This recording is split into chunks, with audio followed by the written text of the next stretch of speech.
And Dario looking does not have a Badoogie. So Jeff had half of a free roll with the Badoogie, but he also had a better low. So he scoops it, eliminates Dario. Dario out in fourth. Did not have a wine-swilling, song-singing rail this time. Apparently that's his magical power as he shrugs it off. Come on, you're Italians. You got to kiss. Brock Wilson, short stacked with ace-queen suited on the button. Here we go. He's all in, gets both those stacks in with one hand. I like that. You saw that. I was thinking the same. Very dexterous.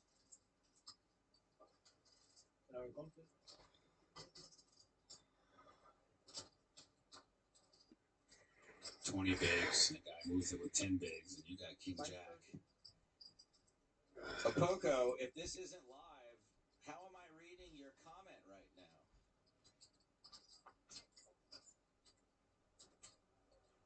Well, they pre-recorded your answers. We're actually not real. We're just AI. Matavi calls with King Jack, an unconventional flip.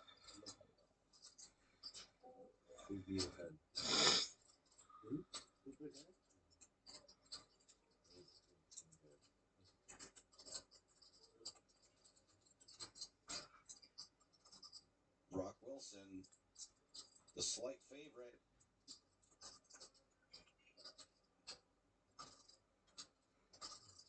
No longer the favorite. It's been a rough go for Brock Wilson. Needs to hit an ace or a queen on the river to survive. All right, you're gonna feel like this. No dice. Not today. Brock Wilson out in 27th place. We are 4 away from that next pay jump.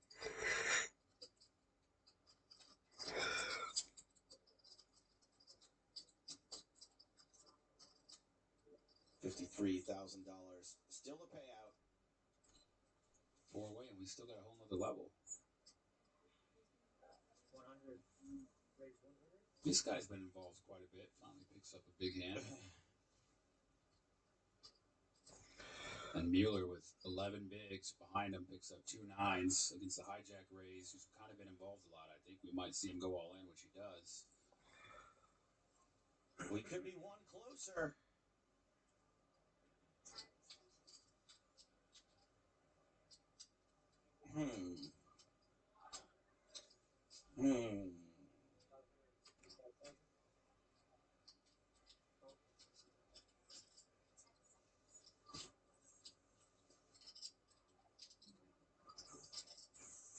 Mueller at risk. Behind. He's coming to get the rest of it from Mueller. Morally defeated after Failed bluff. valiant but ill-timed bluff attempt. It always goes like that. You bluff off all the chips to some guy, and they're the ones to come back and clean you up. See if you can hit a 9, though, and stave off. No 9, but it's a spade. We have life.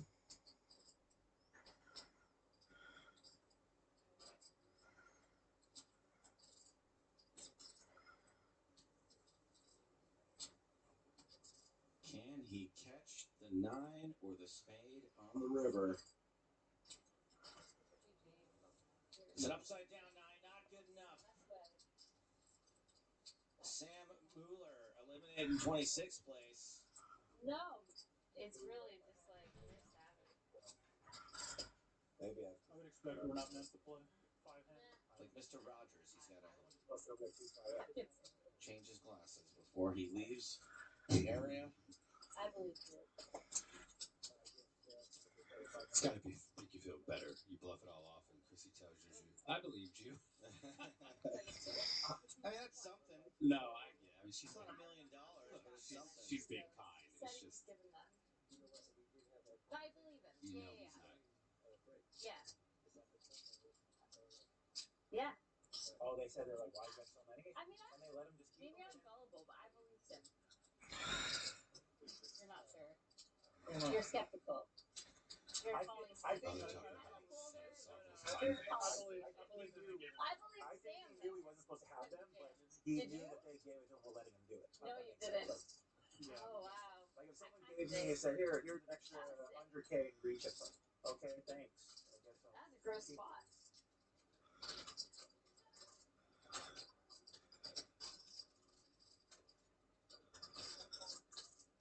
Back to table red. Where Zizka is limped under the gun with king queen suited. 175. With what, 14 bigs? Fun fact about Zizka we learned the other day is that he is a world backgammon champion. Is this good? Yeah. Okay.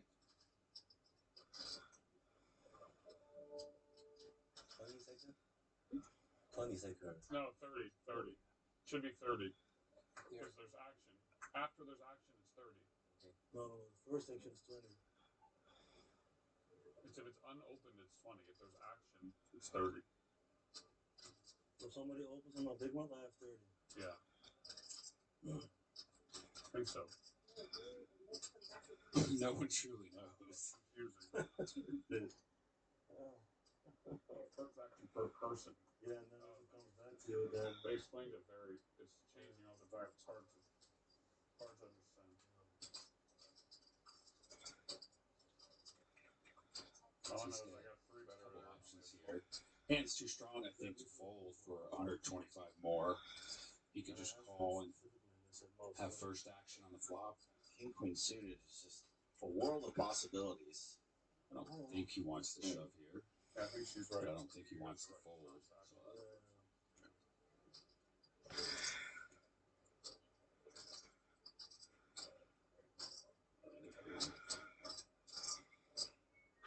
So, could just shove. Maybe he's up against some 10s or 9s and gets, just has a flip. But he's got to know the button has significant strength to raise his limp off that short of a stack. But then he does opt to just call. So Zizka with just over a pot size bet left behind. Out of position. Out of position. Flops 2 pair. Look at that. Traps his opponent with top pair. Trapped.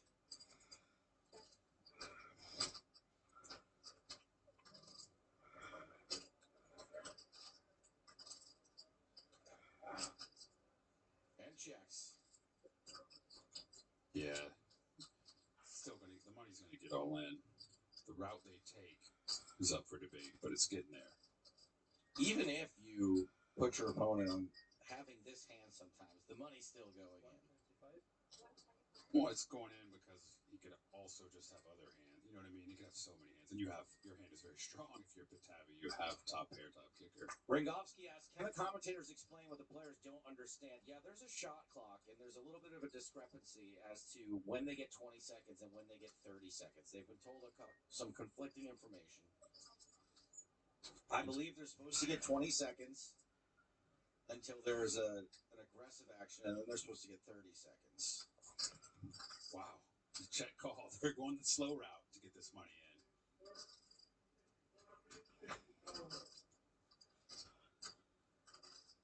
Zizka with far less than a pot size bet left behind now. I love it. Checks again. I wonder if How does Patavi's... Patavi do anything with going all in I though? wonder if he's getting a little, obviously his hand is still strong. It's not going to change his action. But I wonder if he's like, what the hell is this guy doing? Am I getting trapped here by, aces or 3? What's happening? It is pretty weird. Right? It's just, it doesn't matter. He has ace king, but it's got to be like, what the hell? There's the shove. There's the call. Zizka 93% to double up. Yeah, they went the long route. We knew this was happening when we saw the flop.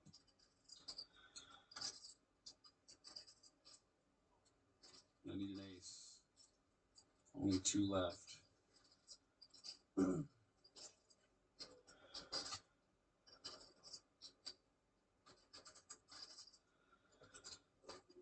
This is live, Damien, on Dube.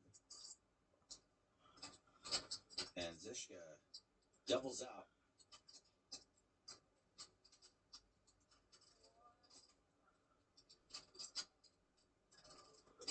$31 big blinds for our man ZZ.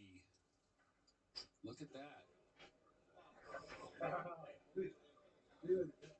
Looks like we have another elimination in the dealer's choice. Wu-Tang Lee from Canada, eliminated by Philip Weiss. Out in third for 72,000. Jeff Madsen heads up for a bracelet. Philip Weiss heads up for a bracelet. Jeff was the chip leader. Weiss probably really needed those chips to put up a fight as we see a Jack versus Jack situation back in the high roller.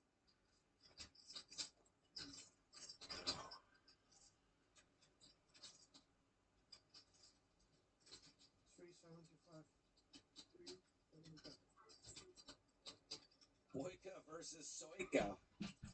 Oh, I just noticed that. Same flag. Where are they from? You know that flag? That was Belarus, I think. Belarus. Well. If it isn't, it's never been more appropriate. Yeah, that's Belarus. You didn't laugh at my joke. Oh, I'm sorry, but if you, I was just sweating it because if you get a flag wrong, everyone just calls you a stupid American. What was your joke? Repeat it. Sorry. I just said, well. And I said, it's actually never been more appropriate. If it isn't the Boyka brothers. Look at these guys.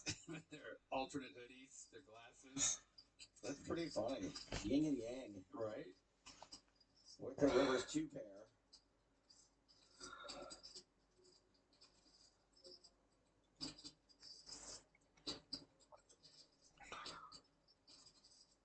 The Oika brothers.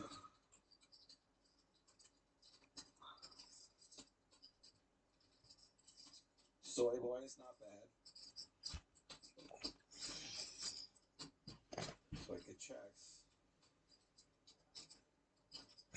Like a Boss is asked who's doing the commentary, and people do the command commentary. It's been answered, but it's me, David Williams, and Joe Stapleton. Hello. Ace Jack again dominating. Yeah, right. Another Ace Jack. Soika, in a way, is to be happy with that river. Whoa, look at that. A little cautious. Never can be too careful. Still going to win a big pot.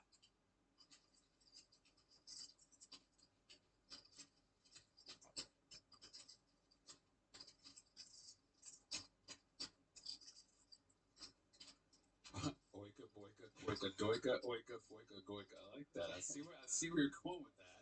The Belarusian alphabet.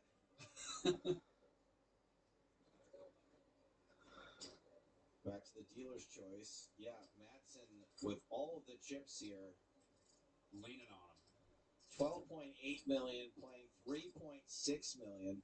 It's kind of funny when it gets heads up. It's almost like instead of 19 games, it just becomes a 2-game tournament. Like each of you pick your best game. Is that what happens? I mean, I could But see you're it choosing every other hand too, right? every 2 hands. Yeah, you every both two, get a right. full. But I could see like there's no reason why you wouldn't pick like your best or their worst game. But I could see a guy just we're gonna just mix it up. Like when I play dealer's choice because I like all the games, I just shuffle it and just pull one out. Unless I see somebody glaringly bad at a game, then I'll pick that game. I wonder if anybody's ever lost heads up by someone who thought they were playing a different game. That would be kind of hard to do heads up. I wonder what games Jeff's picking. Somebody picked Badesi. Okay, the blinds are 30-60. We're in our last level. Final hour of the broadcast. Seems likely we are going to hit that pay jump. Conway shoves ace 10. Batavi ace tray. Probably going to have to let this go with action still behind. And a very short stack himself. Not very short, but short. Go ding. With one of the worst hands imaginable. This is just used the maximum allotted time. There is a pay jump looming. And he is pretty short with 10 bigs. And now it's actually a substantial pay jump, right? I think it's 11,000 real dollars.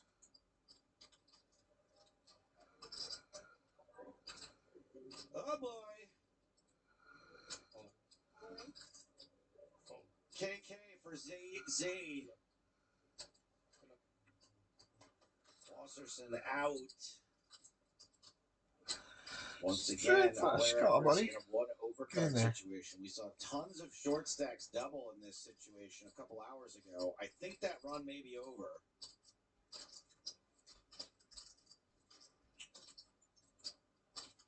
I think one ace we saw folded pre-flop. Patave had ace 3. Well, actually makes me like the ace even more. Well, that is decisive. We're going to need a diamond or a wheel card on the turn. Or a Broadway card. Or a Broadway card, but that is not it. Dead. Anthony Chambers, 9776. What up? Raul Akanme out in 25th. So now we are on a bubble, an $11,000 bubble. Conmay West. Conmay West. The sun is setting on him. What do you prefer more?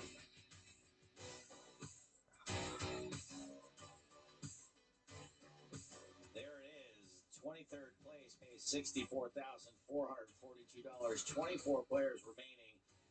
$8.1 million in the prize pool. Most of that going to first and second place. We'll say third place, $819,000, 1.1 for second, 1.7 for first place. Certainly won't be getting to those numbers today. As we check back in on table green. Haven't seen much from this table in a while. Nick Schulman, the shortest stack here. Brian Rast also with a sub 20 big blind stack. Zachary Grech. In fact, the last time we saw this table was, or at least Grech was out in the feature zone. We saw that hand with the set of deuces. Grech won a huge pot, eliminating Byron Caverman when he had top 2 pair. Moolocker ace queen. Marone king queen. 375. Wow. Facing the early position raise, he still opts a 3-bet. The king queen. He's double suited.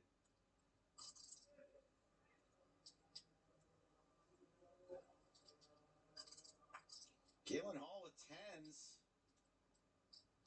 The shortest of these 3 stacks.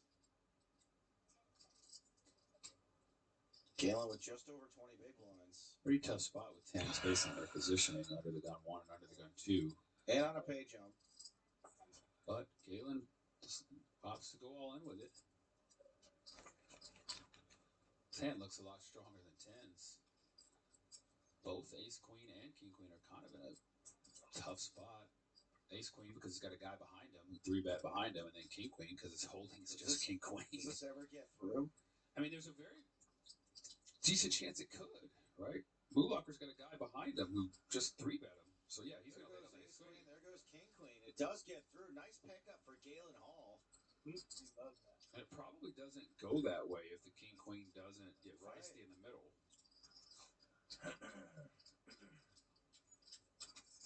That's a significant chunk to his stack. Pretty nice pickup for Galen Hall. Great spot. Worked out really well.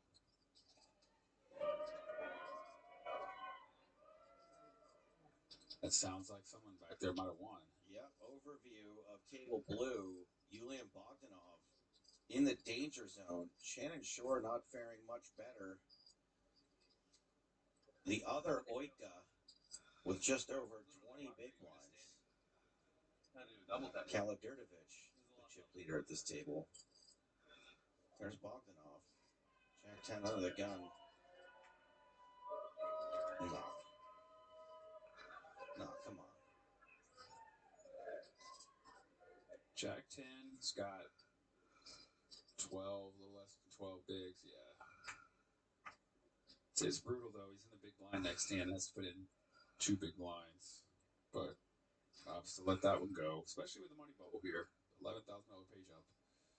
So not a bubble, but a jump, a ladder spot.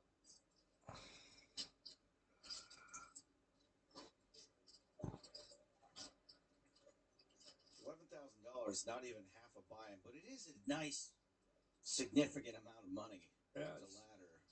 Buys a lot of stuff.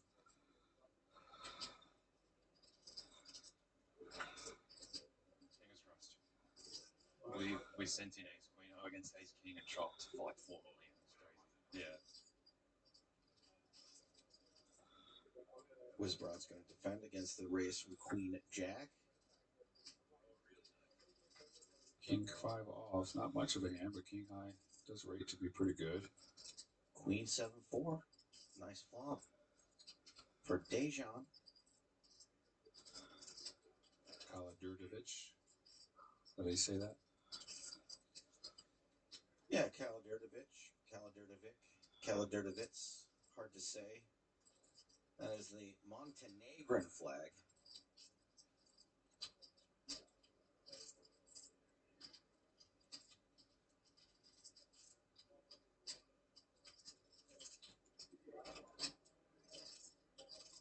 You see this Wizbrod guy on the EPT a lot?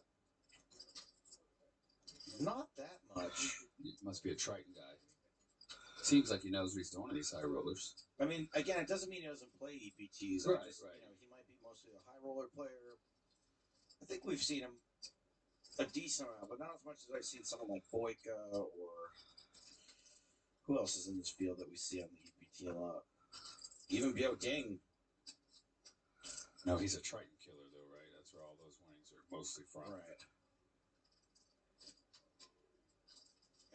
Angelov is someone we see on the EPT quite a bit. I like to play some of those Triton events, but I like keeping my money too much. You know? Wish I had somebody else's money to play Tritons. David, I don't want you to play Triton because if you bink one, we might not ever see you again. Buddy, that ain't going to change me coming in here. I like it in here too much.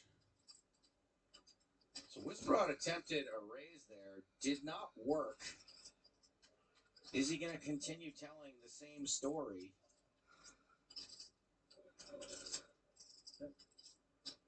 No. He slows it on down.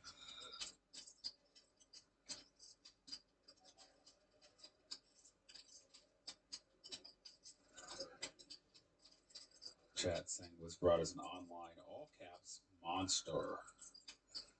I don't doubt it. He is featured heavily in the last couple days of our coverage. He was featured in the Heads Up. He was featured in the GG Millions. He's featured now. That's what happens when you consistently do well and get deep. That's a pretty great run out for Queen Jack. Yeah, you can bluff catch if Wizbrod starts to get feisty. Yun says Wizbrod, mostly a cash pro, the world's best at playing tournaments as a hobby, but good at it as well from what I know. Yeah, well, from what I know too. Wizbrod wisely does not attempt a bluff. Wisley.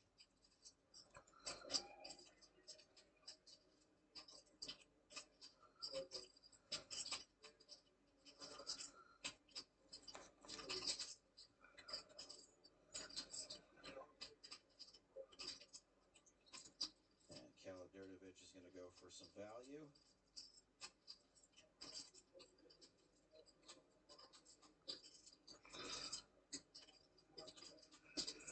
This guy here is pretty much going to fold. I don't see him shoving here. I guess he could, though. It's not out of the realm of possibilities. This guy's a killer, like you say, but that would be something special to see if he does. Check raise bluff. It probably works. I mean, how can you call with Queen Jack if you get shoved on? But nope. He's out. Be pretty nutso. Right. I like to see that kind of stuff, though. That'd be sick.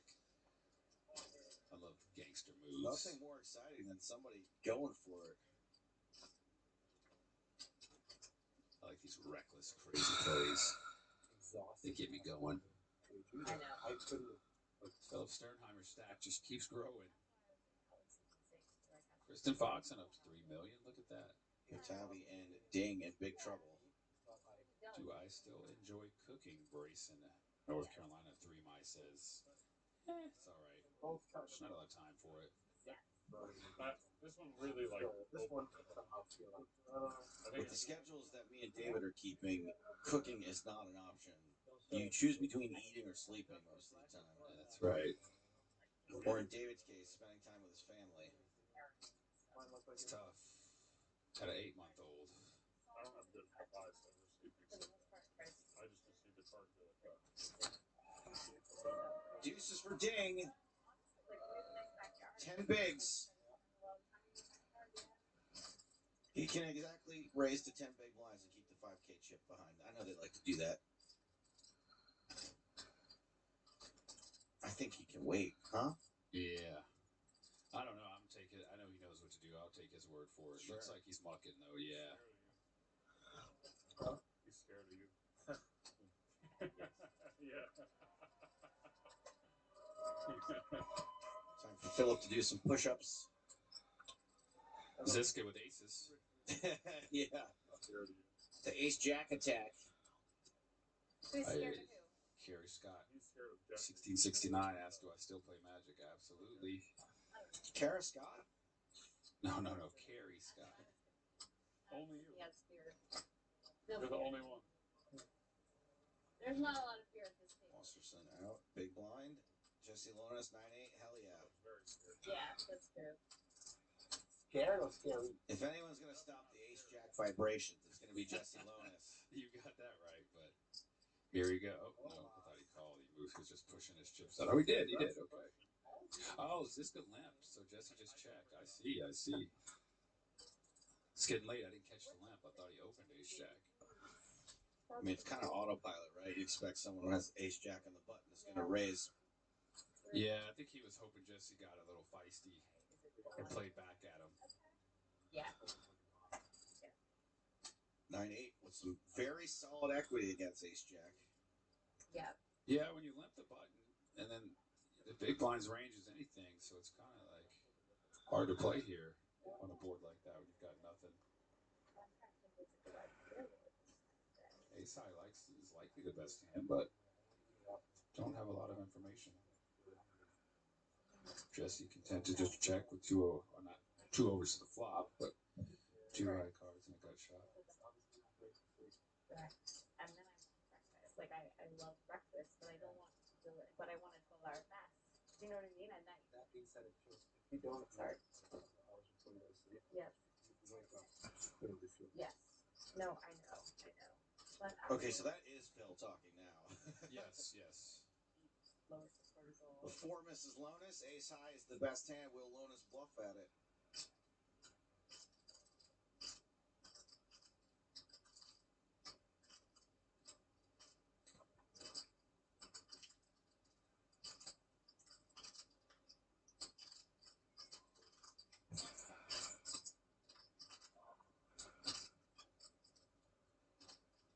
He is going to take a stab. Don't think it's going to work, but I think There was a big chip in there. This is more than half pot. Maybe more than pot. Pretty dang close. paired board. He's got the ace of spades. It's checked through.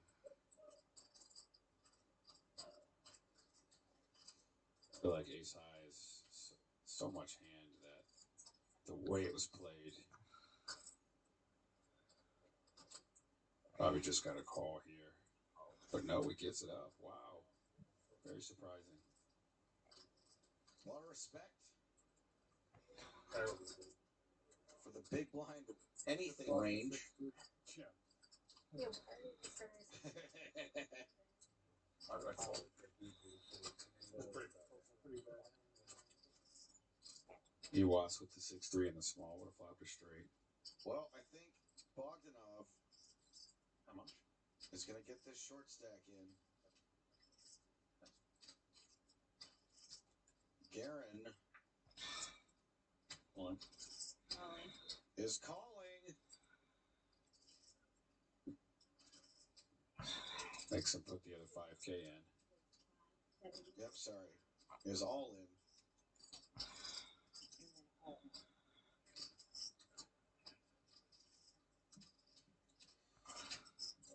And wait. See if somebody busts at one of the other tables. He's looking without looking. 你贏會碌嚟。No, lost a race and then he the small blind 3-bet I thought. He might be here a while. He's still got 3 time banks. He's looking at the other tables.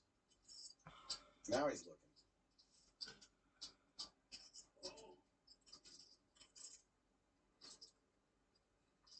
Of all the times someone does this, how often do they manage to time it perfectly? Haven't seen it happen yet.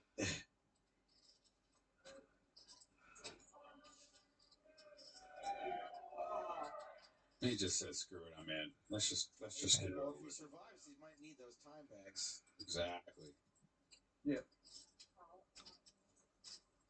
The 580 total? Yes, it's 580. I am playing in the Vegas team sealed at the end of the month. That is the one time frame I'm taking off from the WSOP. I like it.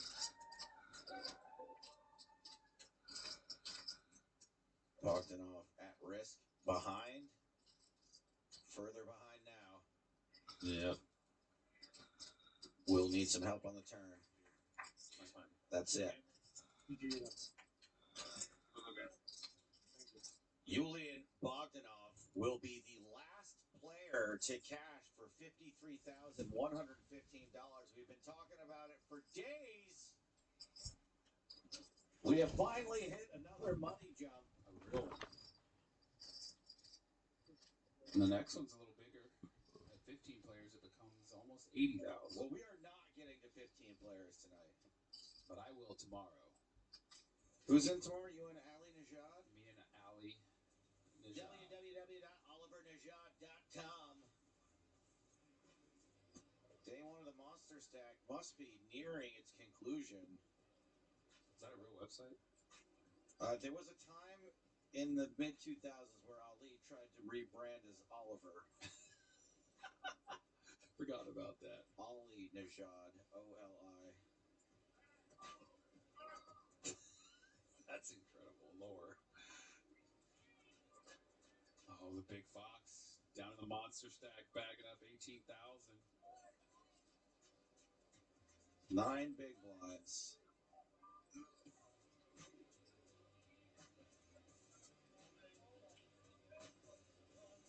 Jaka, 42 big blinds. Congrats, by the way, to people other than these big names that we already know. This is an everyman event. The $1,500 Monster Stack. Yep. Hey, this was our poker moment of zen today. This fella's service dog. Yeah. Well, Chief. They're doing a thing about service dog. Hey, that dog's working. You can't pet them when they're working, man. What's going on here? The dog's very uncomfortable. Mr. Linus. How you doing? Yeah, I'm okay.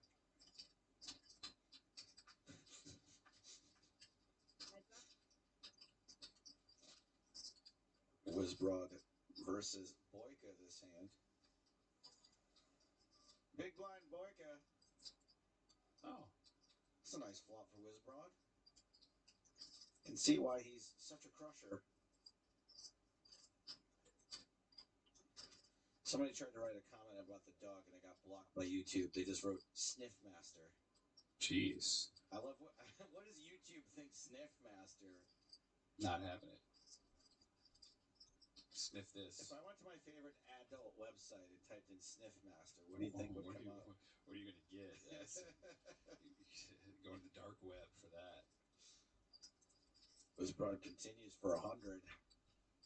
Boyka, Yeah, it's got a gut shot. he's gonna peel for. Oh, he's gonna raise. Here he comes. Bad timing. Like a necromancer, Boyka is raising dead. This ain't gonna work.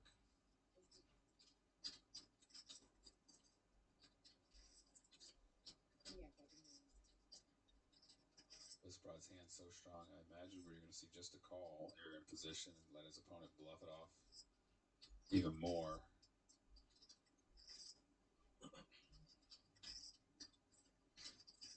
Didn't make a snap decision, but the chips moved to the center pretty quickly. Let's see what Boyka does. He's going to keep blasting. Oh, Come on. could he not get a worse card that he thinks is the best card? Wizbrod flops Jin and turns a very costly hand for his opponent, potentially.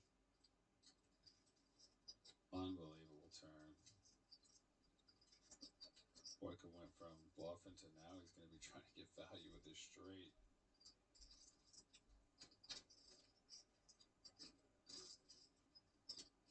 What a brutal turn.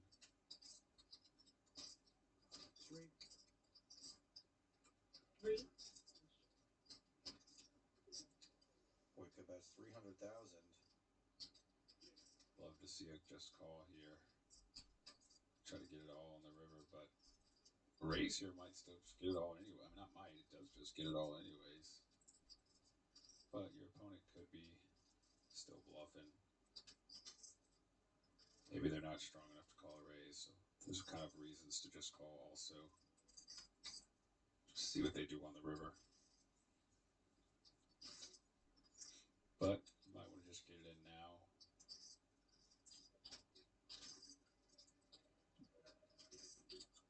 Yep, just calls. Some awkward stack sizes here. Not necessarily for the person with the near enough nuts. She always pauses. You see that? Yeah.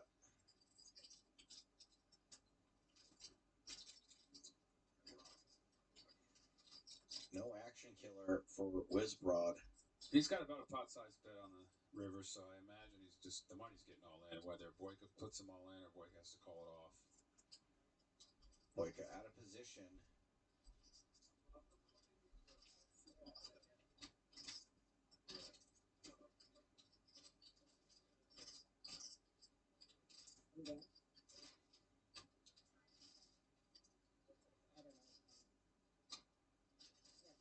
Time bank deployed.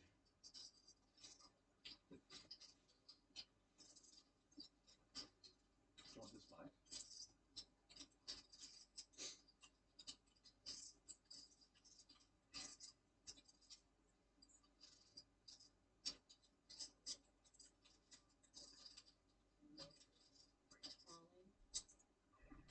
And Whisperod's going to snap him off here. He just turned over his hand and said thanks. Huge double up for Barack Wizbrod. Boyka left with crumbs. Just such a sick turn for Boyka, like to make that semi-bluff check raise on the flop and get there on the turn, drawing dead. That is very sad news for Alexei Boyka. Great news for Barack Wizbrod. Up to 72 big blinds. Absolutely massive at this point of the tournament. First person I've seen with 4 million chips. Good news for Barack Wizbrod. And good news for fans of the $1,500 Dealer's Choice. And good news if you are fans of the 2006 World Series of Poker double bracelet winner. Because right now he is down with Jeffrey Platt. Jeff! Didn't even need to watch. Heard the roar from the crowd and knew that this man, Jeff Madsen, won the $1,500 Dealer's Choice 20 years ago. You won Player of the Year here at the World Series. What is it like to win one of these 20 years later? It's pretty surreal. I mean, can't believe it's been 20 years, and the World Series is such a big part of my life. And it really started my whole poker career, just watching Moneymaker win. And changed my life really. So I'm just happy. It's been like 11 years since my last bracelet. So, you know, I don't think they come easy, and I know they don't. So now, you know, I'm a lot of work in my game lately, and yeah, just kind of surreal right now. Just happy. What do you think about this entire rail, this entire show of support? I just mentioned it. Like this place was bonkers the whole day. Yeah, my rail is sweet. A lot of crazy characters, cool characters.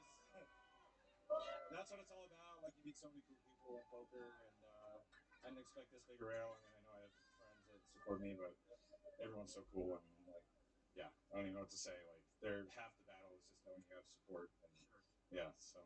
Well, they're about to get a lot louder now because on the behalf of the World Series of Poker, it is an honor of mine to present you with your 5th World Series of Poker bracelet. There it is. Hold to the camera. Jeff Madsen, $1,500 dealer's choice bracelet winner.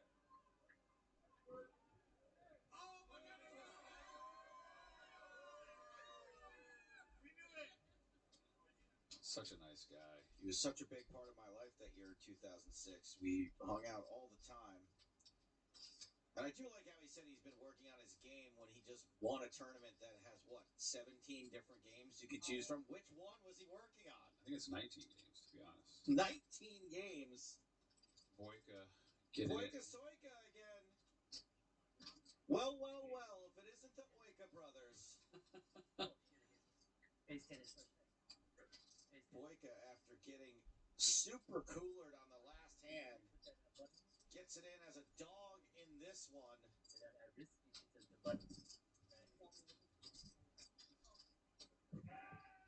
Maybe I'm wrong. Oh wait, I don't have ace ten. He flipped away ace ten. Yeah. So it's not a sign then. I thought it was one. Yeah. 759 is a little bit helpful for Boyka. all his aces are alive. Repeat 9, not helpful. Now has to just hit the ace. Good luck. That pause. No ace. Boyka bounce. And I'd make a pretty fast exit too, based on how those last couple of hands went. Gotta be very frustrating.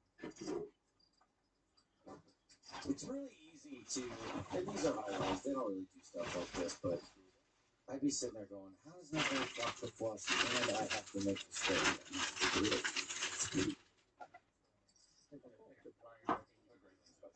I would disagree with that.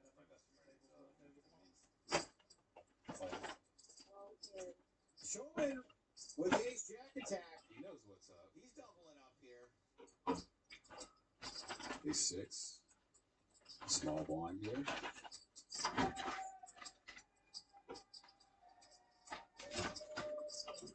Just under 15 big blinds. We know Greg likes to play. He's got 4.7 million in chips. Jeez. He's been on a rampage we haven't seen. Zachary Greg. Under education, he wrote on his form 11th grade. Okay. Where from? California? Hometown American. He does make the call. Look, Shulman's ahead and he's got ace jack. I don't see how Nick doesn't double up here. Oh, man. Don't do that to Nick. He's virtually guaranteed to double up. Oh, if Nick busts, I'm going to tell him, Stapes is in here riding the broom, brother. Lose this hand.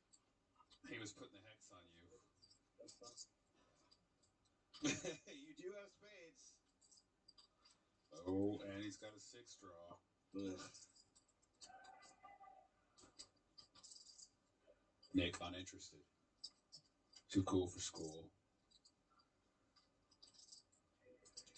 He wants to go collect his piece of Jeff Madsen.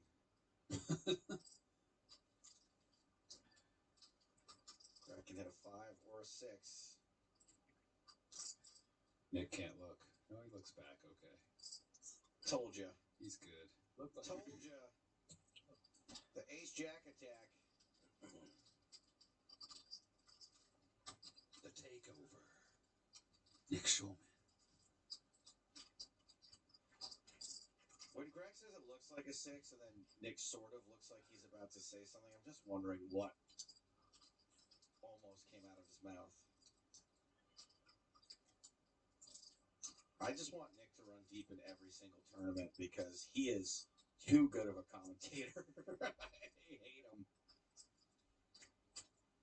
Oh, look at this. We got four-way action on a flop. King, queen open. Wasserson flatted with ace, queen.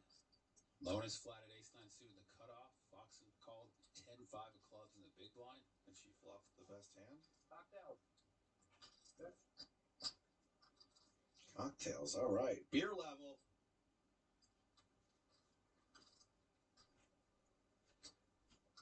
Hi.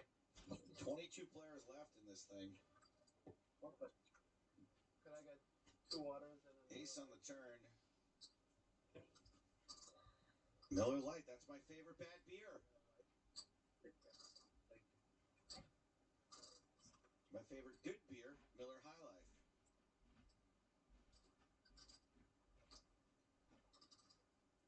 So both Wasserson and Lonis improve on the turn. Bad news for Lonis.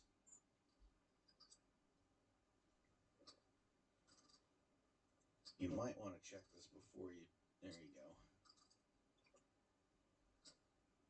Wasserson's got to feel like he's got the best hand here.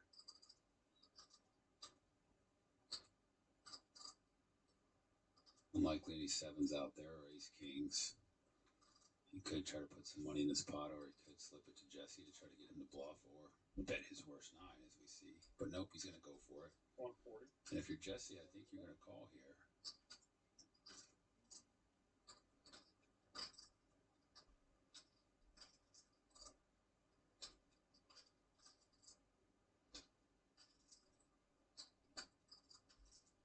Although Jesse's got to know that Wasserson's probably not bluffing. He could, I mean, I guess he could have some hearts, but he's not going to bluff 4 ways. So he's got an ace, probably a better kicker.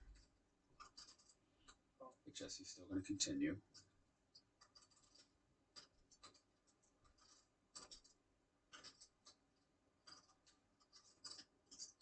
Everybody else can get out of the way.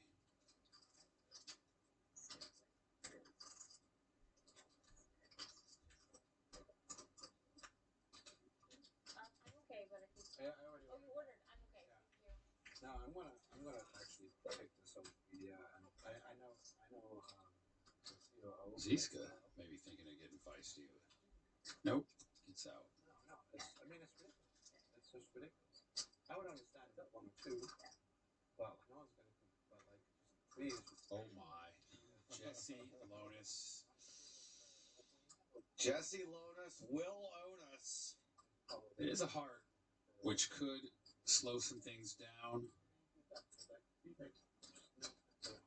There's been no player. but not when it's checked to him. He's definitely going to bet big here for value, I imagine. I'm gonna talk. What a river card. What a river card. I'm gonna talk to him. There's 3 outs to scoop it. It's like angels are watching over him. 7-7-5 flop, and he shows up with aces and 9s. Runner.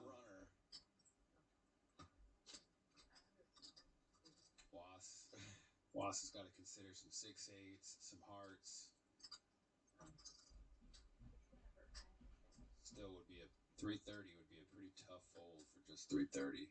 Rhino Bug on YouTube says no one is safe from Lonis. Ain't that the truth? Did I get 30 seconds? We don't know. Maybe. And looks like he's cutting the call out.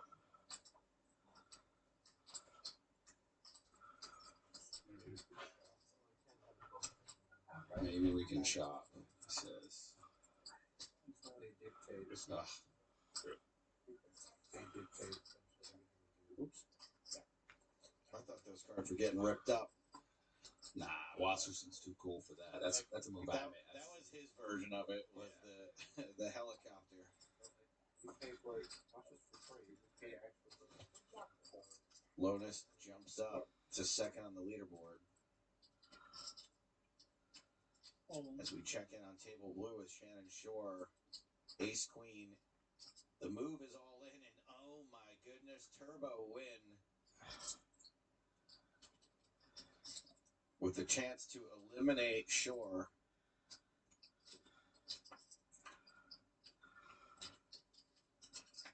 Will there be any other hand? Seems unlikely. Nope, just a domination situation. Shore in danger. Last time I had aces 2 hours ago. 2 hours? That's tough. It's kind of tough. I mean, his action's fair, right?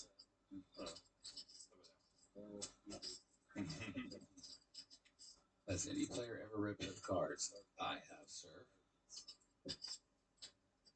Actually, let's let this hand play out. I got a funny story from this may be a shock to you. When I used to date Christy Gazes. I did not know that. Queen eye flop. Turbo acting very chill.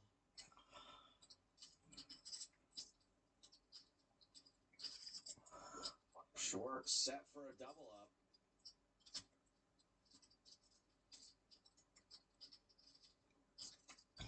And then Shore. Doubles up. And you? So do you roped up your cards in a tournament, David, or cash game? Or? Very, very famous scene on the NBC Heads Up Poker Championship one year. I was against Eric Seidel. And I had him all in a bunch of times. The best hand and kept losing. And would fight back. And then the blinds got really high. And we had like 5 blinds. And I just picked up like ace 7 or ace 5 and had to ship it. Sorry. Near the end of the day here, with just 3 tables left in the 25K high roller, I want to set the scene for tomorrow. The players will come back in the afternoon, and we will be rolling right off the bat. You will not miss a beat. The cameras are on the second they sit down and start playing. The plan tomorrow is to make our way to the final table. Everybody currently guaranteed $64,000, but you make that final 6, let's say, which we hope to play down to tomorrow, you're making at least $300,000. A lot to keep an eye on tomorrow night, as well as the $1,500 PLO 8 will crown a bracelet winner. We have another day 1 flight of the Monster Sack. We have another day 2 flight of the Monster Sack. And speaking of day 2s, we will also be covering the 10K 7-card stud championship. An absolutely loaded day tomorrow. Cannot wait for it, guys. Thank you, Jeffrey. Did he say play down to 6? Oh, good God. It's a long day. Anyway, Eric Seidel, of course, had the aces. I had a friggin' ace X with no blinds. So this is the end of your match. So I just ripped him right in half. Plastic Kim card just ripped him right in half pre-flop. That takes some strength. That takes some real rage. Yeah, there was some heated rage. Oh, no. All right, well, we're not going to get to my story this hand. As Patabi has opened with queens, Sternheimer in the big blind with ace-queen. Patabi pretty short. Yeah, dealer big blind. This money's going all in, I imagine. Yep. Jeff jump scaring Joe. Yeah, I was terrified to see Jeff pop up on my screen.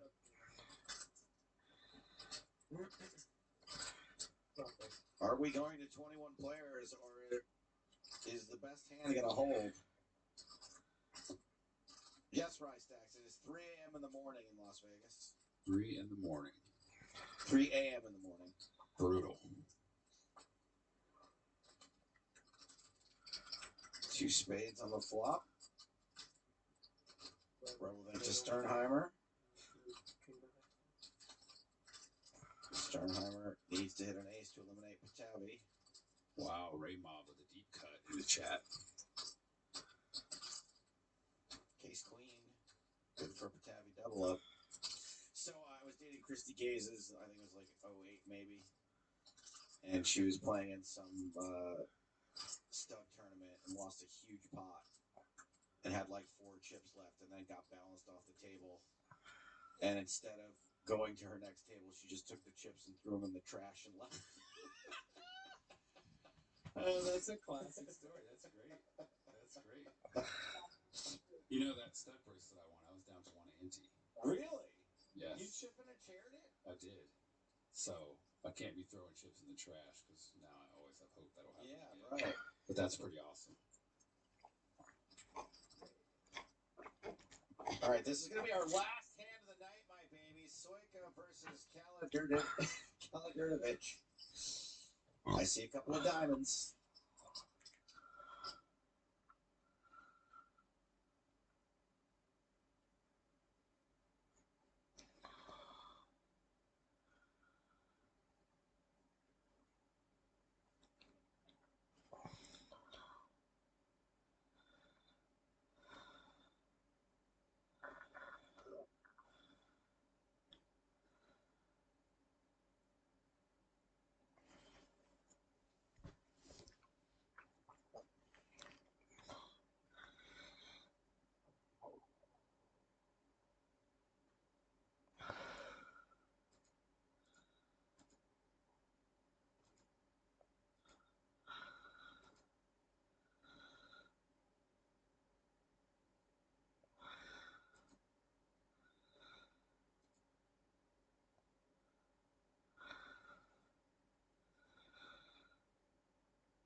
We weren't going out to Bruce Willis. I mean, he was one of the top 3 biggest stars in the world. I originally wrote the part for Matt Dillon. He wasn't so sure. He didn't 100% get it. In the meantime, Harvey Keitel, so he would invite friends to come over for the weekend, and there's Bruce Willis. I've never met him before. He is a huge fan of Reservoir Dogs. And then he goes, hey, Quentin, arrange your script. Wow, I mean, that blew my mind. And he goes, I want to play Vincent. I kind of have John Travolta set up for Vincent. What if I play Jules? I know he's black, but he could just be a hipster dude. So I think about it all night long, and finally I realized I can't do it. And he goes, it's all okay. Let me take you off the hook. I get it. I go, Bruce, but I think you should be in this movie. Read the script one more time with the idea of you playing Butch. And if you don't respond, you don't respond. And he goes, okay, I'll do that. And then I called him the next day, and he said, Quentin, I'm in.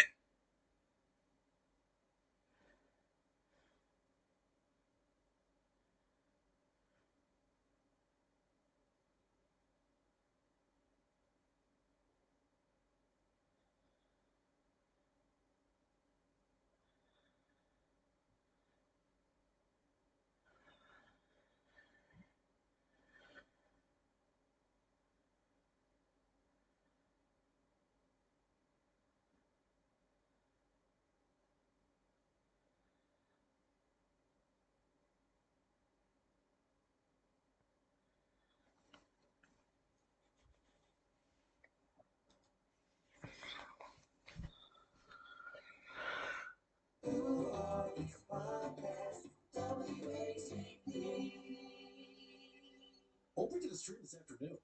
Did you know that? No. This is rare for him. Opie decided to hop on his phone and start streaming to the masses. His huge internet following. He's in the car. Yeah, he is in the car actually. But it's like this. Waiting to pick up my wife. Parked on a side street. And I'm insanely bored, so I figured I would turn this on. What's up, DZ Faz? How are you, brother? Waiting to pick up his wife. He's on a side street in Manhattan. And he's bored. So he decided to start streaming. Now, I think there's a few things going on here. I think that he's been bringing up his wife a lot lately because he wants to make it seem like he has a wife still. And I don't believe this story. Why would he need to be sitting on a side street waiting for his wife or to pick up his wife? Because this is 65 minutes later. That's how the stream starts. 65 minutes later, this happens. My wife is done. All right, I gotta go. My wife just texted. That means I gotta go pick her up. Guys, thank you very much. Thanks for checking this out. Hit the like on the way out. Make sure you check out the Opie Radio podcast. Subscribe wherever you get your podcast. And make sure you download a few of the episodes. She's calling back now because I keep not accepting the call because I'm trying to end the live stream. Also, what else? I'll be live streaming tomorrow morning. I hope you join us there. Bye. Thanks, guys. You guys were cool. That's how it ends. It continues on for another 5 minutes. Somebody does not stop the live stream. But, and yes, Anthony, he was double parked, which I also found very annoying. And he sat there for over an hour. Look, he shows the surroundings right here. You good? Hope you're good. Let's look at the street in front of me. There you go. Hey, Ken Moscow. What's up, Kenny? How are you, brother? Good to see you, man. It's been a minute. So I'm sure there's a scenario where it makes sense that he'd be double parked on a side street for over an hour to pick up his wife. No, that's not true, actually. He was waiting for an hour, and then when she called, which could have been any moment, he sounded scared. He's like, if I don't pick this up right now, he sounded like he was going to get in trouble if he was caught streaming or something. I'm just not buying it. It's just weird. Yeah, why does he have to go suddenly? Isn't she just going to get in the car? That's a great point, too. He's picking her up. He's double parked somewhere. There's no stopping by the exit of wherever she is. Right. But really, best case scenario, I think he's got to pick up the kids for his weekend. That is best case scenario. It's the best. So he gets there to pick up the kids for his weekend. And she's like, no, I told you today it's not until 4. I have the kids until 4. Specifically said do not double park. That's an interesting theory. Okay. Well, Adam, you were checking out Opie's streams from last week. And I think we have some updates, of course, when we were checking in on the Opster back on WTP this past weekend. We saw that Opie was very proud of himself.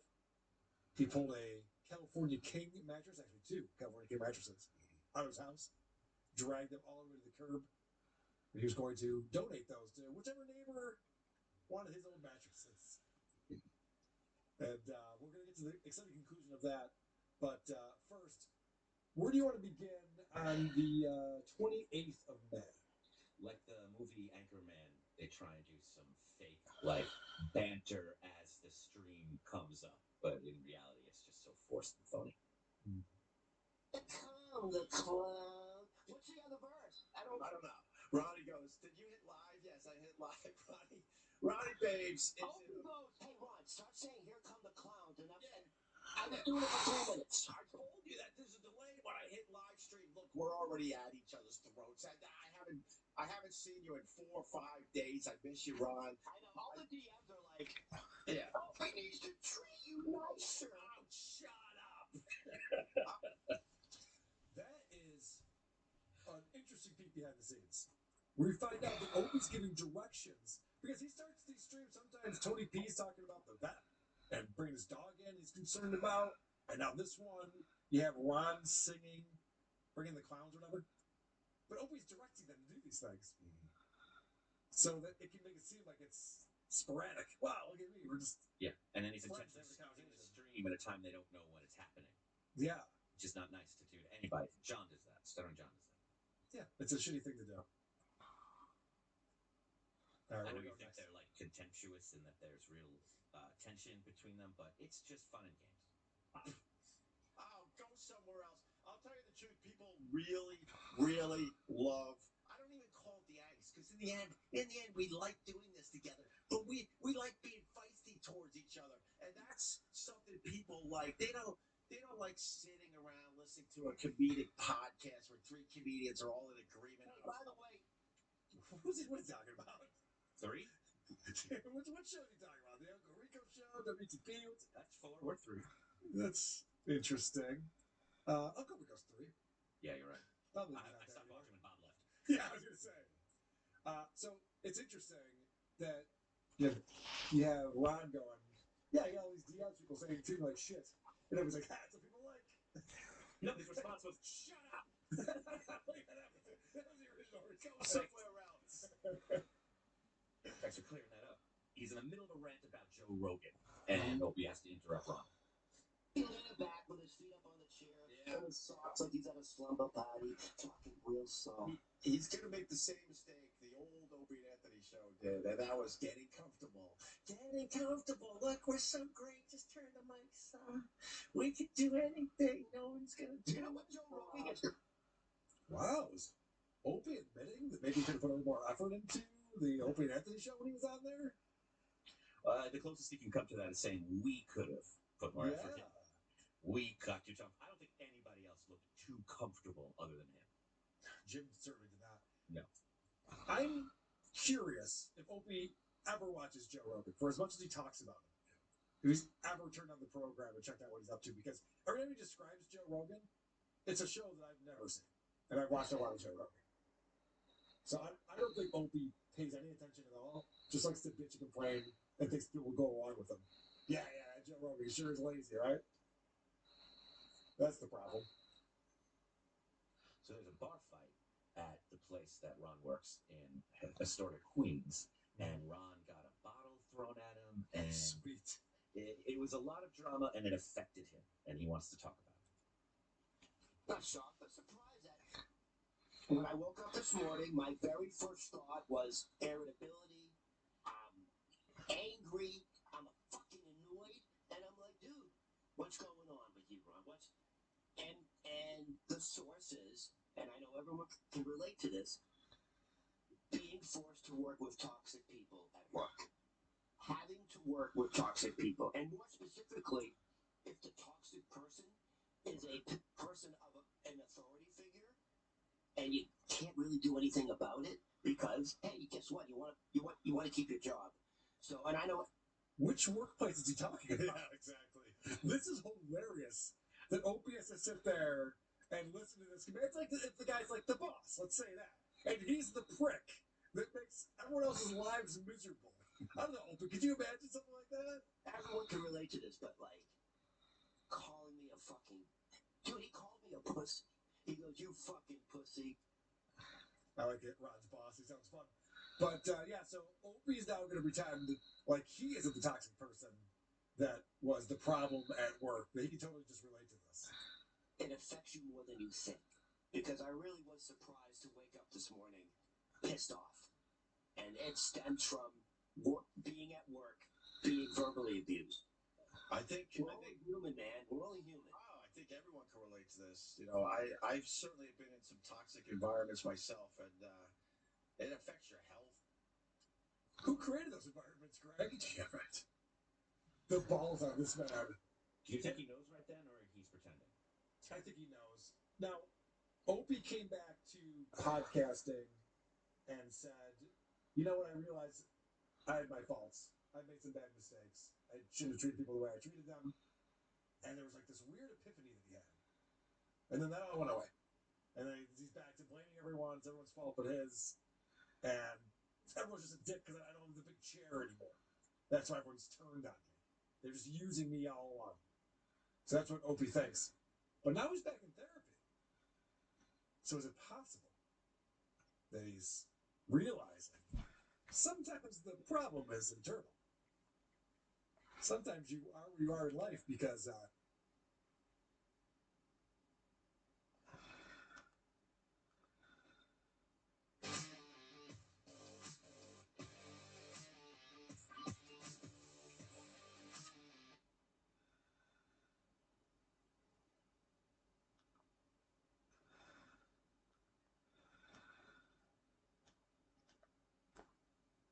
I'm still very blurry, and that's the whole problem.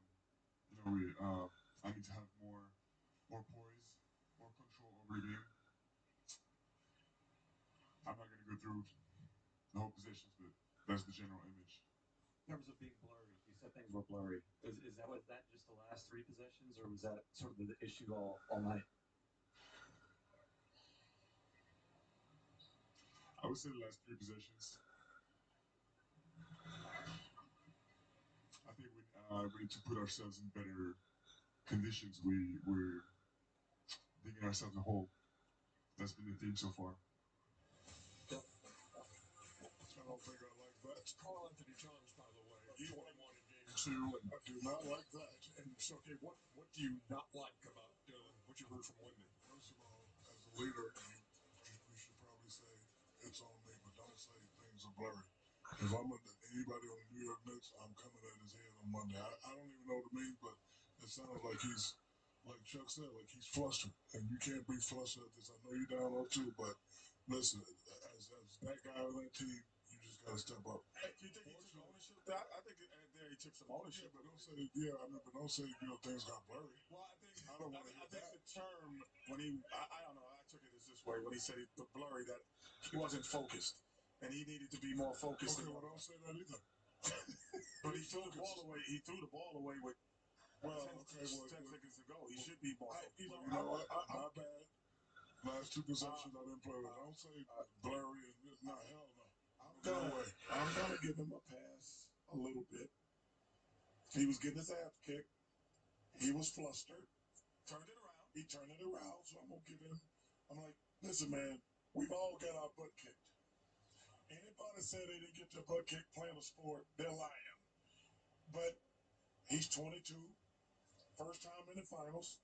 He's gonna own our league or be in the conversation for the next 10, 15 years.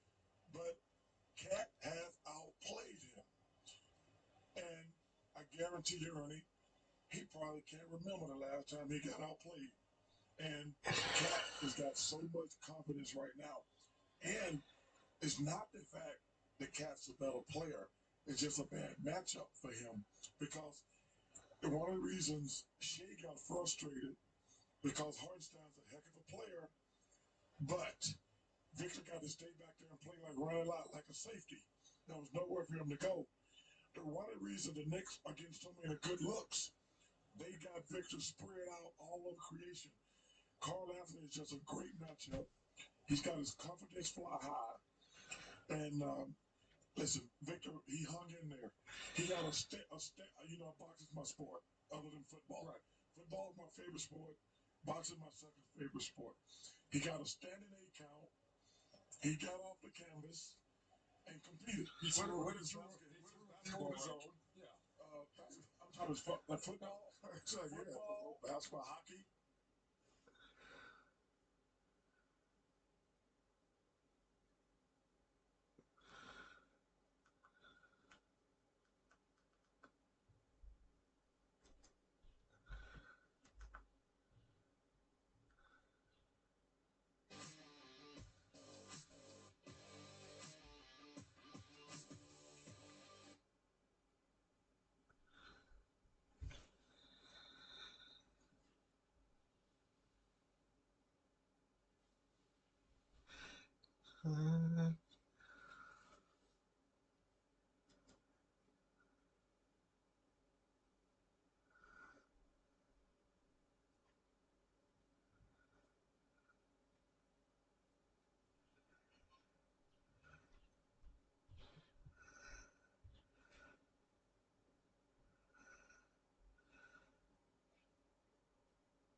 Chip in a chair is all stakes. So I mentioned Sean.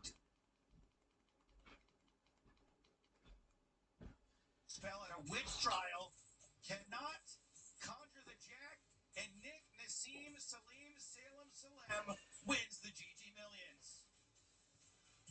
You know, after playing poker for 25, 30 years, even more than that, and you get to this point, it's a great feeling. Why don't you cut the part of the interview where he said, "Mom, I love you, but I've got to go. I cannot grow old in Salem's Lot." Oh, wait, that was Eminem. And that, my babies, was the tight lay down. So much Eminem today. That was your best tight lay down yet. I thoroughly enjoyed that. Thank you.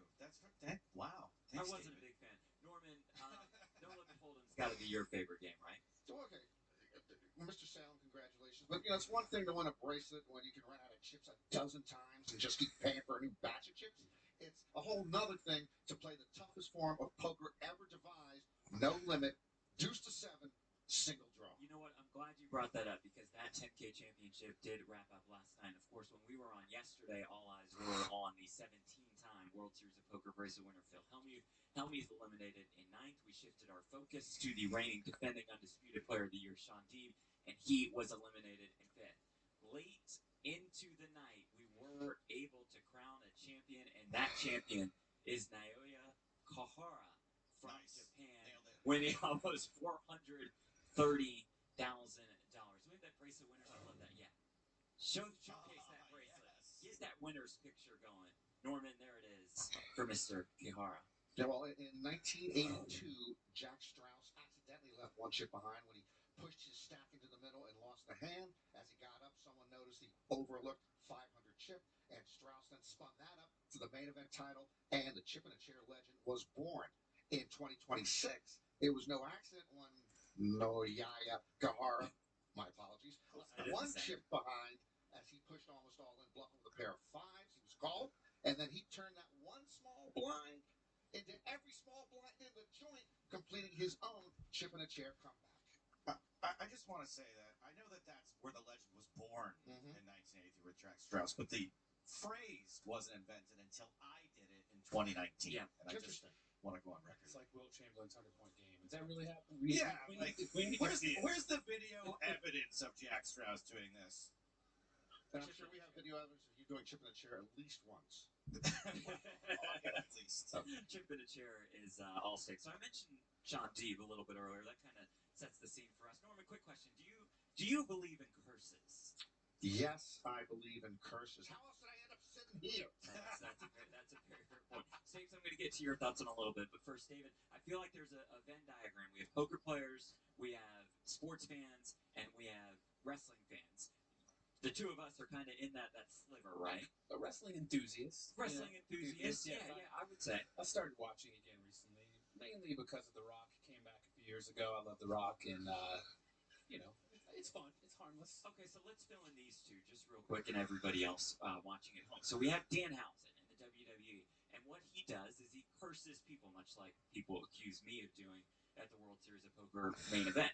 Now, Danhausen gets on ESPN with Stephen A. Smith, and he curses the New York Knicks. And they fall behind in the playoffs 2-1 to the Atlanta Hawks. And then somebody paid Danhausen his well-deserved cameo fee. He uncursed the Knicks, and the Knicks have not lost a game since. 13 straight. Right. For a cameo fee, he uncursed? Yes. Wow.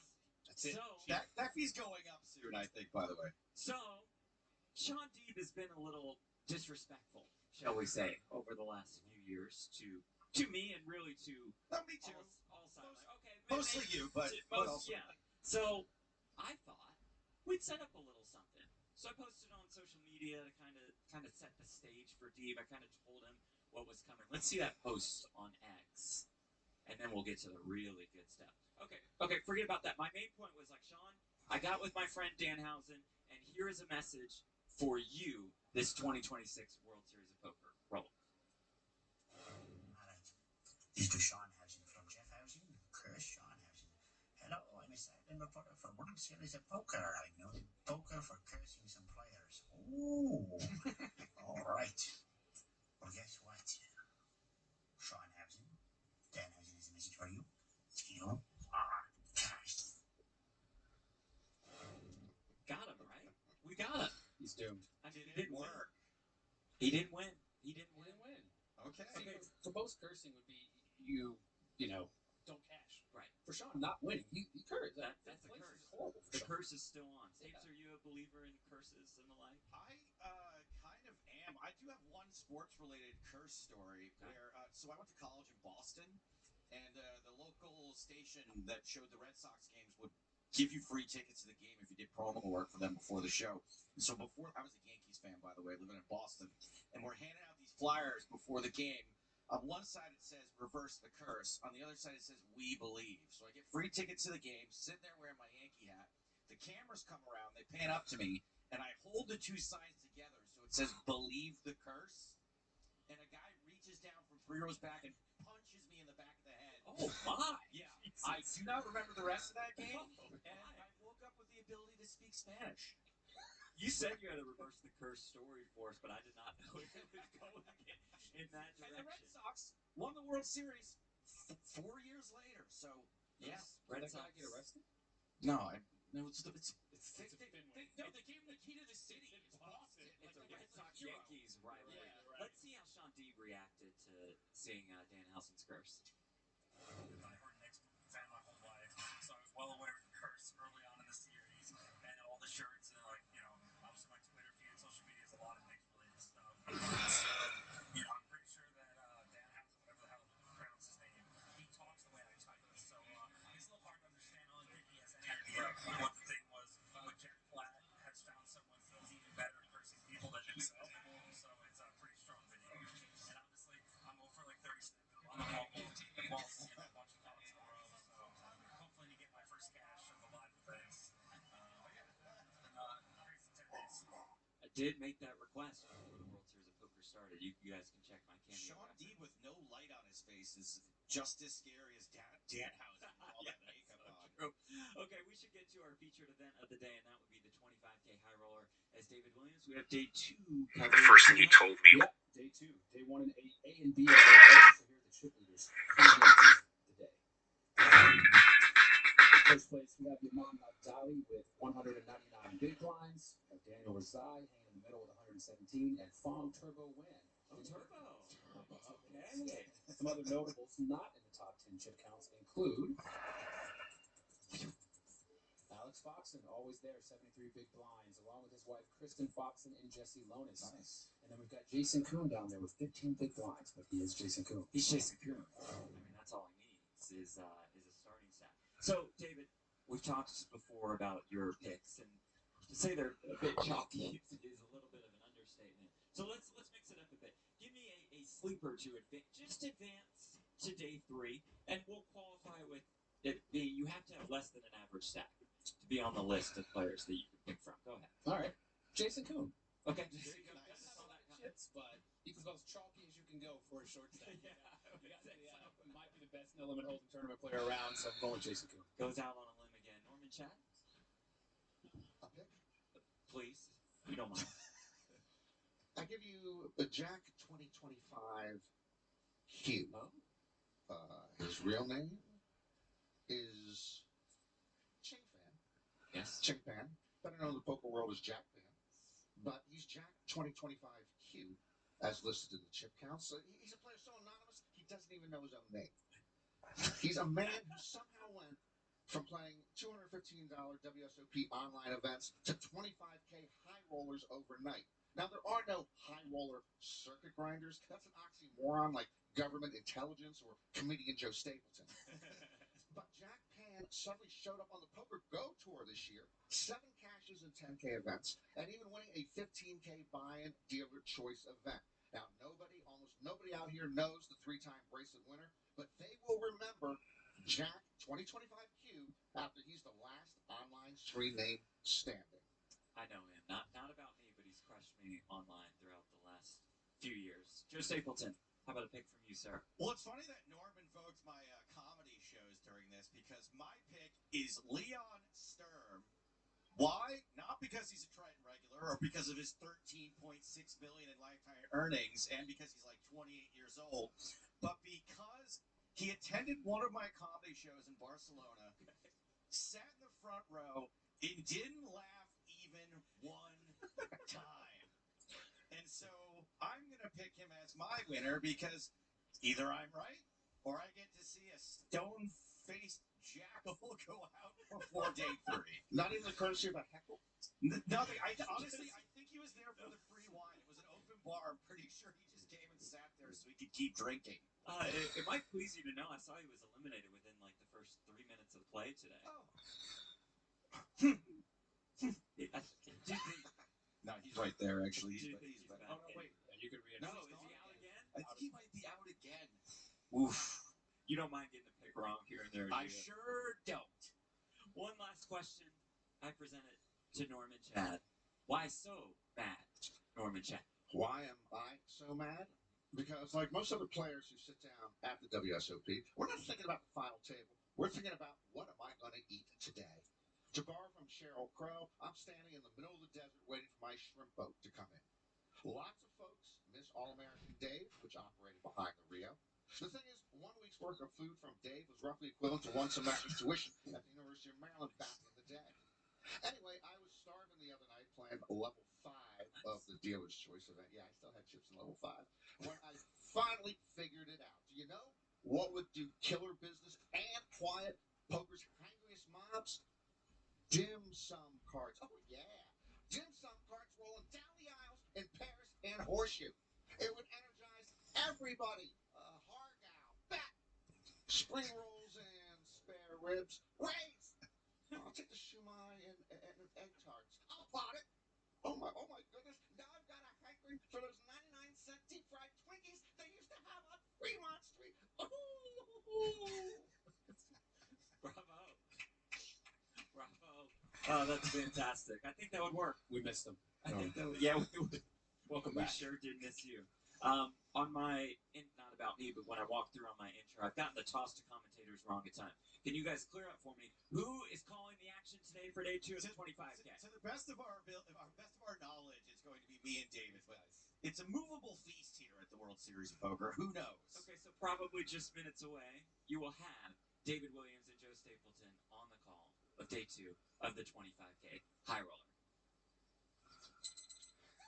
That sound means that the blinds are going up, and it's time for us to make our move and pray. So until next.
This might be the craziest final table I've ever been a part of.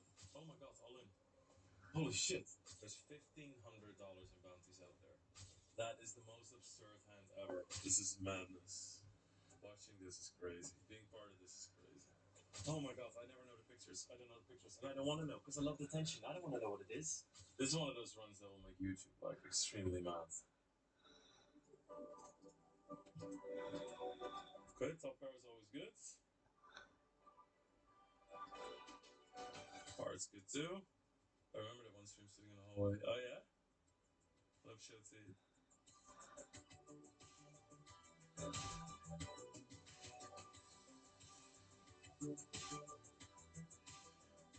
Nice. Very nice. Very happy to not face a river jam there. It's gnarly. It's awesome when it happens. I lost a really big pot with in 200, 400 level. They had the Saturday $300 tournament. It was a new one. It's pretty big on Stars. And I lost a big pot and I had 4 chips left. So 100th of a big blind. Or 2, sorry. 1/200th of a big blind. And I doubled and doubled and doubled and doubled and got back all the way up to the top.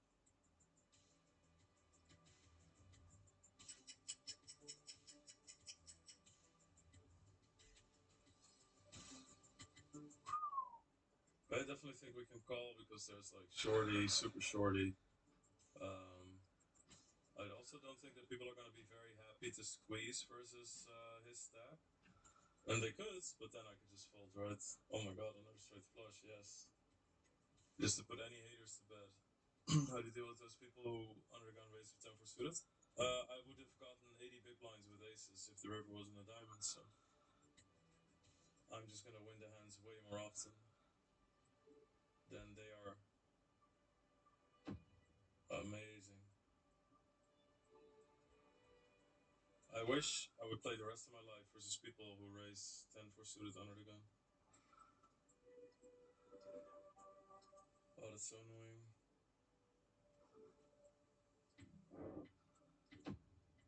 Oh my god, what a river. That is so amazing, what a river. Holy shit. I guess here we limp. Limping makes a lot of sense. 375 there. I guess here we flat. Flatting makes a lot of sense. We don't even cover them. PVZ bundle recommendations. Yeah, get simple poker systems, pressure poker systems, multi-way. And if that's too much, then pressure systems and simple poker systems I would advise. I'll take a 6. We should get the credits for healthy series. We didn't send them wine this time. You guys are like producers that want the cast to go wild, you know. Let's hope he has a 4. This looks like it might be an ace high. That'd be amazing. Could be other hands, of course, but keep it low. Okay, who knows? Ace high and a 4. We win $375. That is awesome. Holy shit. Holy shit. Oh, that's nice. Wow. Aces. Oh my god, all in. Holy shit. Please call. Please call, guys. Yes. 2 bounties, come on. King, queen, and queen 9. Holy shit. Holy shit. No 10, no 10, no 10, no 10, no 10, no 10, no 10. No 10, no 10, no 10, no 10. We win that one. No 10, no 10. Oh my god, yes. That's amazing. 36 lines. Oh my god. 2 bounties, $500. I mean, his opening range is going to be super wide, so we're just jamming. Good luck, brother. This is not good.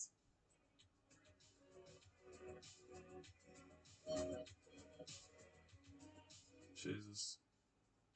3 7s. Oh my god, we're super live. Holy shit, no 3. We actually, no 3, no 7. We actually covered this guy too. No, no, no, no, no, no, no, no. No, no, no. What a sweat. What a sweat. Okay, okay, okay, okay. Yes. $440 bounty, and we triple up. Holy shit. We cover, right? Yeah. Oh no. We didn't. Okay, fine. Whatever. Triple up. Oh, not like that. Okay, he has $1,200 bounty. I don't think I have any flats here. God damn, this is crazy. There's $1,500 in bounties out there. With mine, it's gonna be more than 2,000. More than 2 buy-ins in bounties. I don't have any call folds here, right, with this money out. So I think that once I call, I'm actually gonna get less calls behind. Maybe, maybe not. That might not actually be true because he could just see it flop. But I still think that this is gonna make me more money versus these guys, for instance. This is the most insane spot to get aces. It's like almost unfair. That's how crazy that is. This $1,200. Holy shit.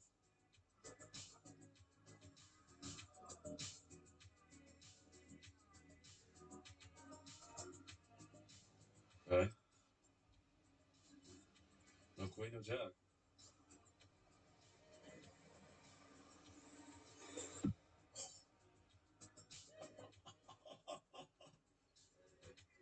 Oi, oi, oi, oi, oi. That is the most absurd hand ever. $1,500 in bounties, and we're eighth in chips. That was crazy. Alright, Egyptian round 2. No.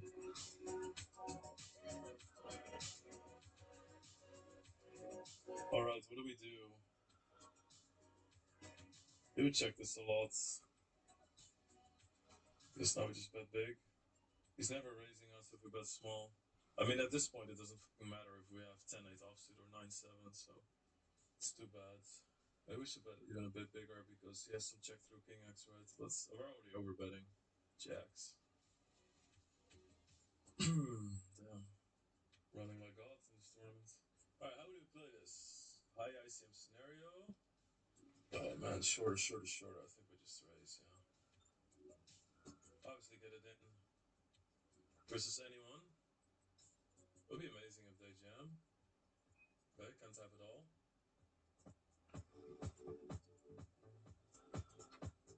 His range is so wide. It'd be kind of nice. If I had a heart and a diamond, I'd block all jacked and suited combinations. I think I'm just gonna get it in. Because he's gonna have like 7s, 8s, that sort of thing. I don't think that with this big blind in, he's gonna raise 10s. So 2.9, so I have 11 behinds.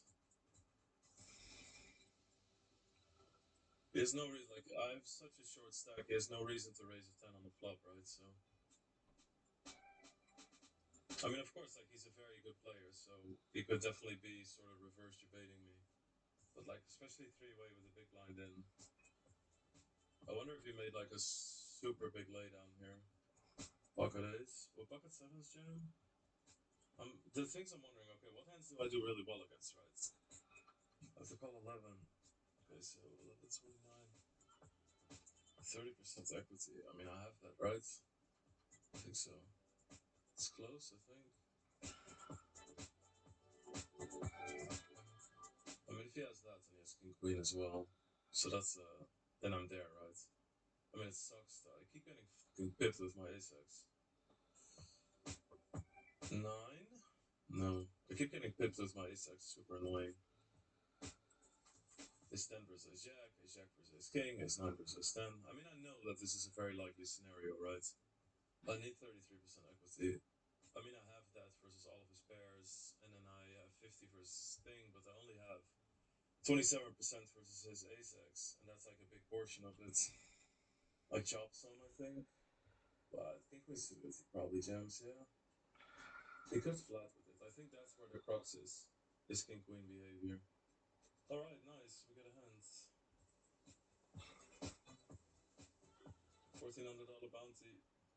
Oh my god.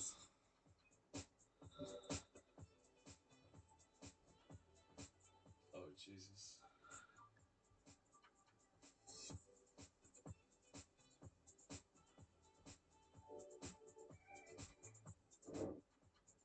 Oh god.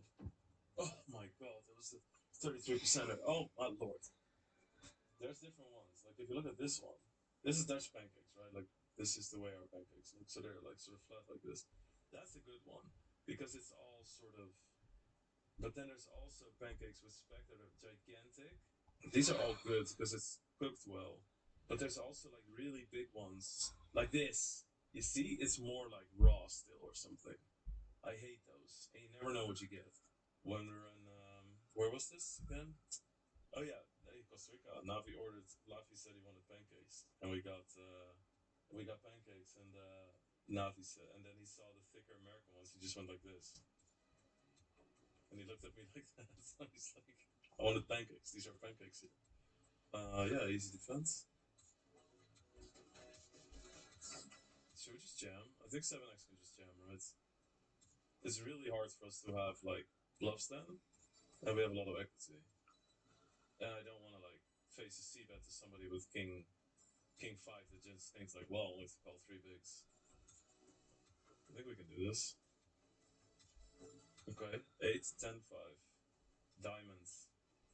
8, 10, 5 diamonds. Oh, this is all bad. Ace of diamonds, deuce of diamonds, 3 of diamonds. Oh my. Yamming hands. Let's go. You think in English? For your language? Depends. If I just streamed, I think in English. Okay. Shit. Ay, ay, ay.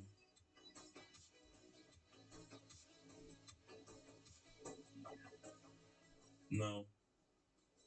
Oh my god, I never know the pictures. I don't know the pictures, and I don't want to know because I love the tension. I don't want to know what it is. Oh my god. Oh my god. That's really good news. This is going to be like king 10 suited, queen 10 suited, that sort of hands. And the smart thing about this is if they limp along and he misses, he can get out. But if he shoves, he doesn't have any full equity. Oh, I think with this bounty, and I have to go with this hand. Yeah.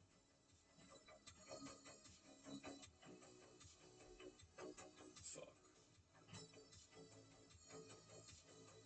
Ay, ay, ay. That's tough. It's a little bit embarrassing.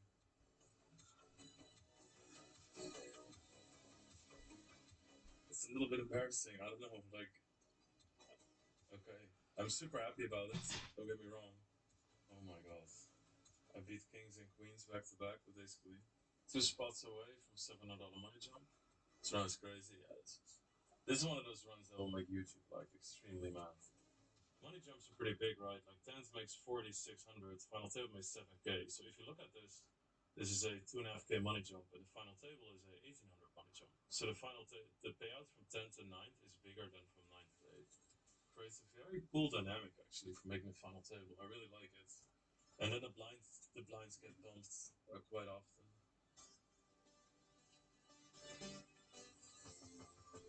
Okay, so far so good. Nicki Minaj watching for 30 consecutive streams. God damn, Grill. That's awesome. Is it too greedy to ask for a king? It is. Yeah, that's what you get.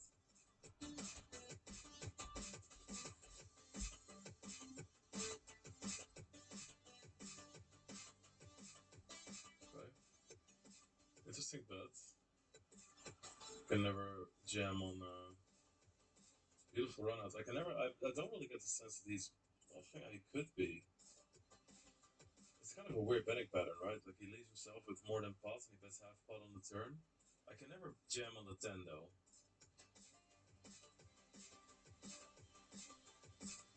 Oh yeah. Amazing pot for us. Oh, Mr. Beatbox with 5 more subs. God damn. Okay. Let me check. Ooh. Come on. $2,700.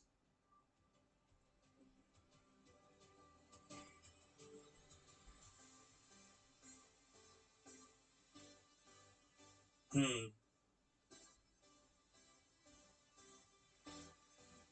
Okay, it's a jam.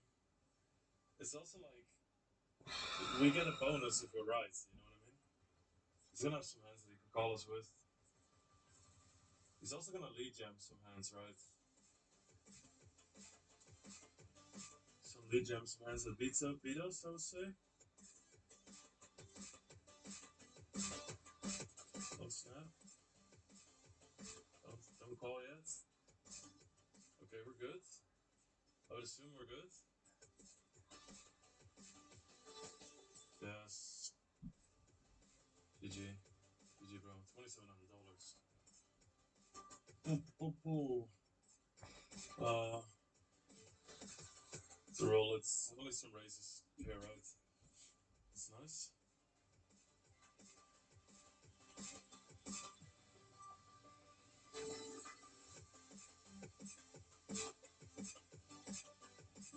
But that's good. I mean, he's not raising a deuce. There's no deuce extra diamonds.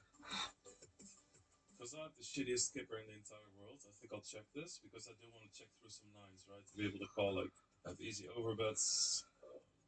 Obviously, I give away a free card, but that's okay. That's interesting. I mean, he doesn't really check raise 5x often. Like, why? I mean, he could check raise some king 5, ace 5, maybe. I don't know. It's a weird one. Like, he's just gonna have a lot of, like, jack 10 or jack 8 and queen 8 and that sort of thing, right? Some 6, 7. I mean, I want to get value, but I don't really see the points either. Because my range is quite capped by checking the turn. I think it's okay. Fucking amazing check. Yeah, I think I assessed that really well. That's a really good check. Alright, 11 left, there's a 1k money jump, and then after I told you guys you get the crazy money jump of the final table. So 1k here, and then 2.5k. Okay, that's crazy. He has a $4,000 bounty. That's actually the first time I made a move like this with, I've been rolling very low.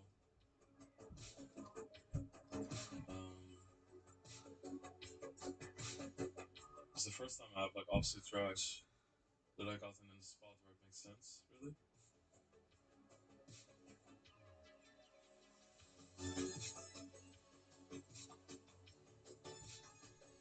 Okay, obviously we're value betting this. What do we lose to, like 5-8 suited or something? I mean, it's hard to imagine he's just gonna call that too. Don't snap. I mean, surely we're good. Like, he would call 5-6 suited or something already.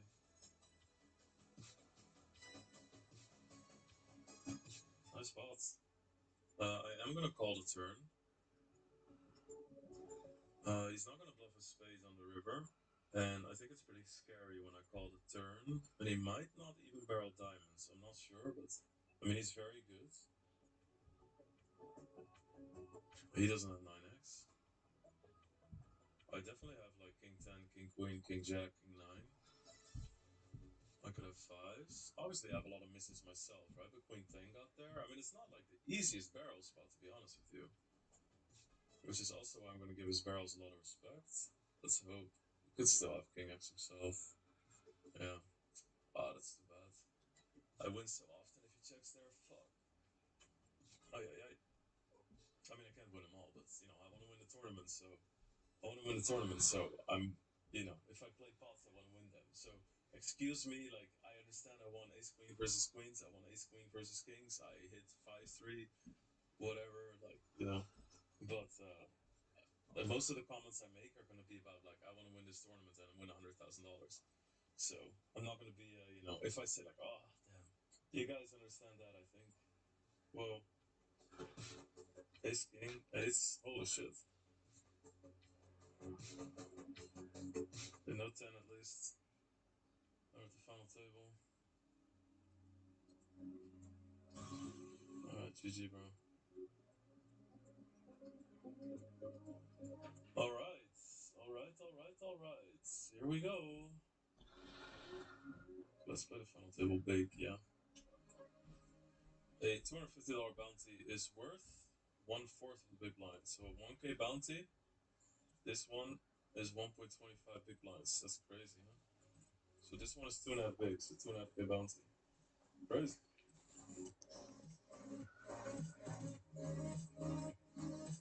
Okay.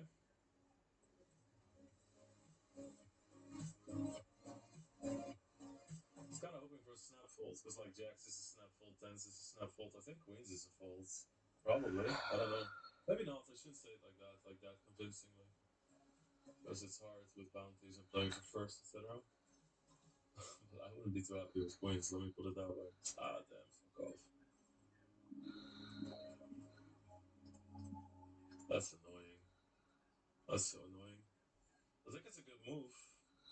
Yeah. I mean, it's like, it's a spot that looks so juicy to 3-bet. I think it's a good move. I think we have an insane amount of full equity, and we still have 35 big blinds left.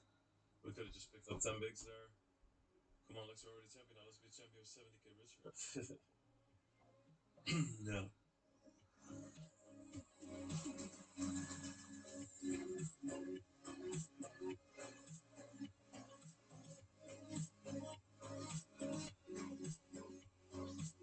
Holy shit, that was good on the turn. Surely, I'm gonna get a race through.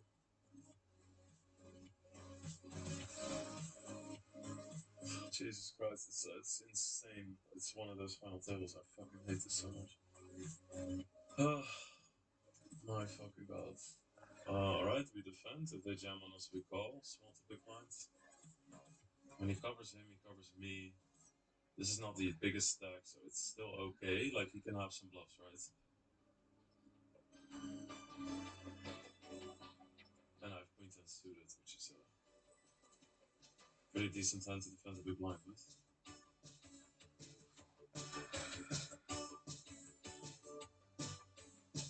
Okay, good luck us.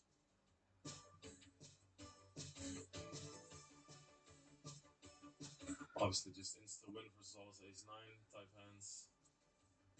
I blocked two of his most dominant, like, I'm just gonna jam the turn. He's gonna float still some hands, let's say maybe king queen for 1.7 or something, or ace queen. But we gotta jam. We can get folds, and we have too much equity, so. Those folds. Nice. That's good. Oof.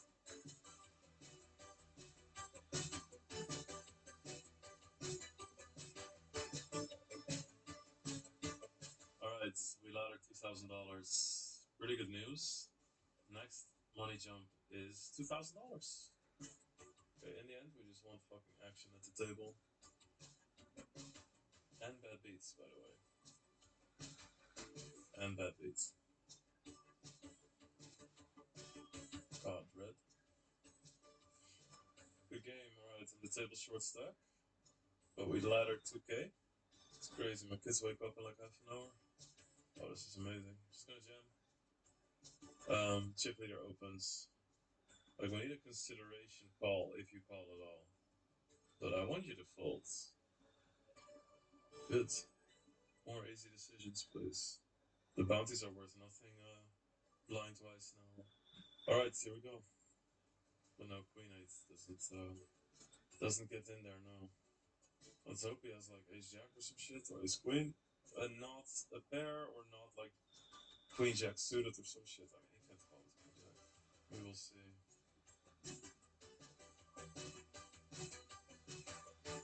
Holy shit. That's mad.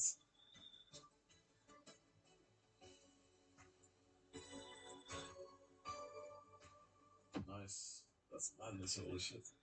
Holy shit, we're back. Okay. Okay, that's good. We ladder 3k, that's nice. Next ladder, 4k. That would be amazing. In 3 hands of blind squad, at least we got the blinds, but then we're like dead. We need a hand now, fuck. Alright, at least the blinds don't go up on our next big blinds. I mean, I still can't get in 8 high, you know? Fuck. This is ridiculous. I'm so card dead. We're gonna end up just all in, like, this is crazy. Okay.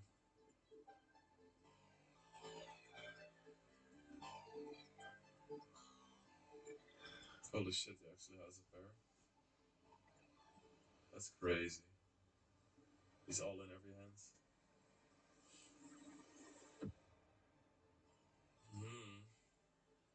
Awesome. Oh my god, we're full equity here.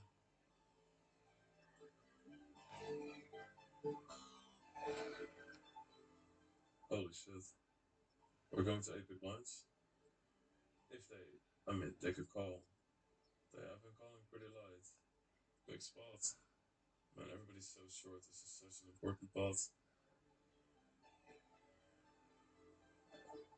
Deuces. Come on, holes. Holy shit. Oh my god, please fucking holes. No. Oh yes. Oh my god, I didn't see anything. Holy shit. Holy shit, holy shit, holy shit. Oh my god. Time is it where you are? 6:40 a.m. Holy shit. Holy shit. Okay.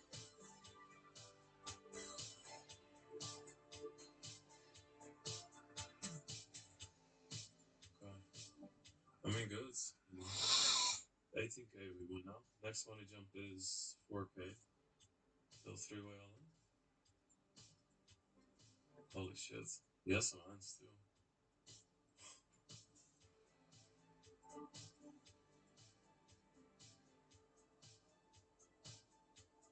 GG. 4k for us. 4,600. Good game, bro. Respect him a lot. Next money jump 6k. I love how he has the deal sign the whole time. Very nice. He's gonna call any two at this point.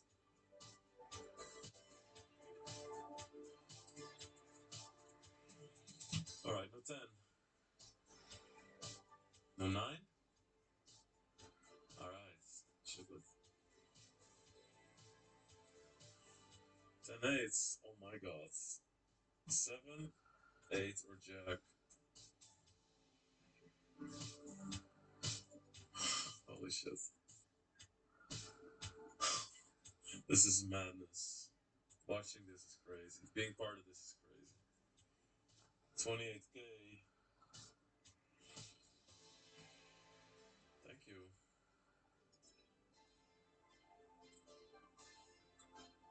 I have to be very careful here, I feel, no?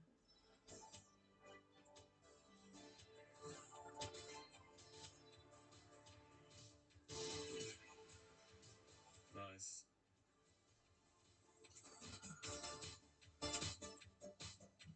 Aces. Aces versus 10-9, guys. Oh my god, this guy's gonna do it again. Good game, he says.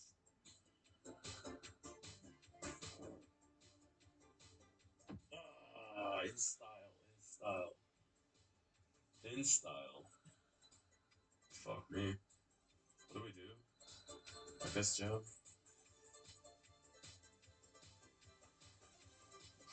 Is he gonna do it? Is he gonna do it? Or just be over? No king. No king at least. If it's a king, then we're super fucked.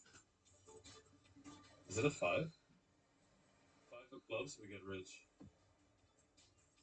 Okay, we're still rich. 29 bigs. It's completely open again. Oh my god, dude, this is crazy. This might be the craziest final table I've ever been a part of. Like, how the fuck did I hold there? I mean, we're contenders now. Okay, we're gonna jam. Effectively, though, if they go all in and he calls, then I think I fold, especially not covering him. I have to be careful that this guy just doesn't flat like he did with the 10-8, right? So, oh my god. Holy shit.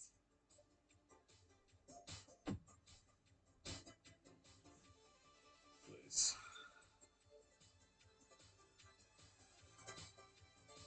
Yes.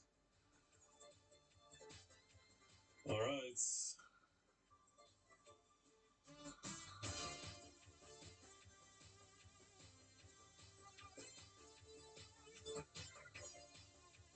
GG, heads up. Oh my god. Holy shit. Okay, so we're getting 35,000. If you want to know how much we're playing heads up for, it's quite a lot. We're playing heads up for 26,000. The way you calculate that, is you add both bounties, you do times 2. Guys, I've played this heads up before, so there's no reason to debate it, okay? So we make 41k, but we can win 78.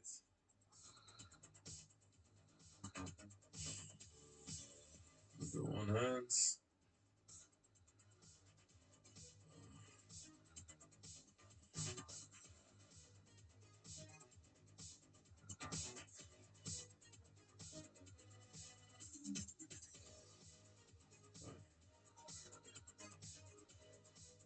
Does heart sleep after big score?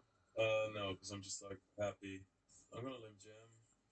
I think he's gonna ISO a lot, and then this is a very easy limb jam. Oh my god. Jesus, he has something first hand. Oh damn.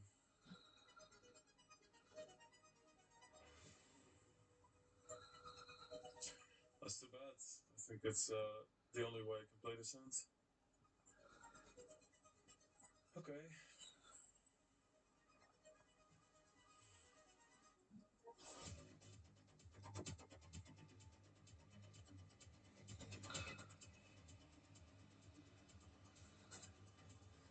Ah damn. Wow. GG. Good game, good game. 6 score though. I mean, like, I cannot in any way, shape, or form be disappointed with this score because this is $42,000.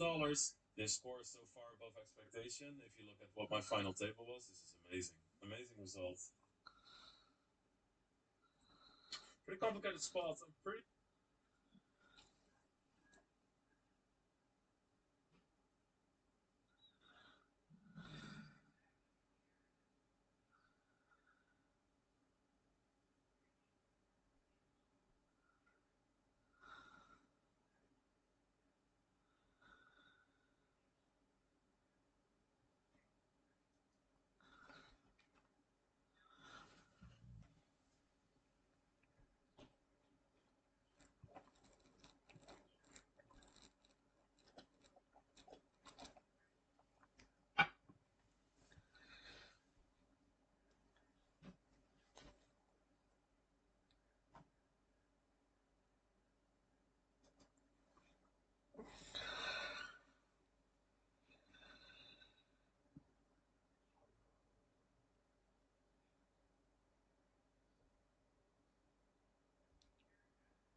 I think maybe even Dirty Jersey Rat. Dirty Jersey. Yay! I love that song. I do have court today at 9 o'clock for one of the HROs. Look. We'll talk about one of them real quick. We're about half done with the one that we're having the hearing for today. This is a continuation of something we did in August, where we presented our case, did all of our stuff, went very well, and we've been dying to finish this up, like really dying to finish this thing up. And I think the less I say about that one, the better. I mean, you don't run a play action, 50-yard bomb when you're up by 40 points. So just, run the ball and, watch the clock dwindle down. But as far as the other one goes,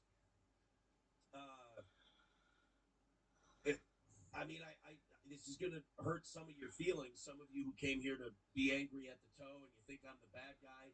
I mean, just remember, I am the guy who told you years ago that you're being lied to, you're being manipulated by a liar and a con man, and you got mad at me every time I told you. Patrick ain't showing up again. Patrick decided yesterday at the last minute that he didn't feel brave enough, or he didn't feel up to it to show up.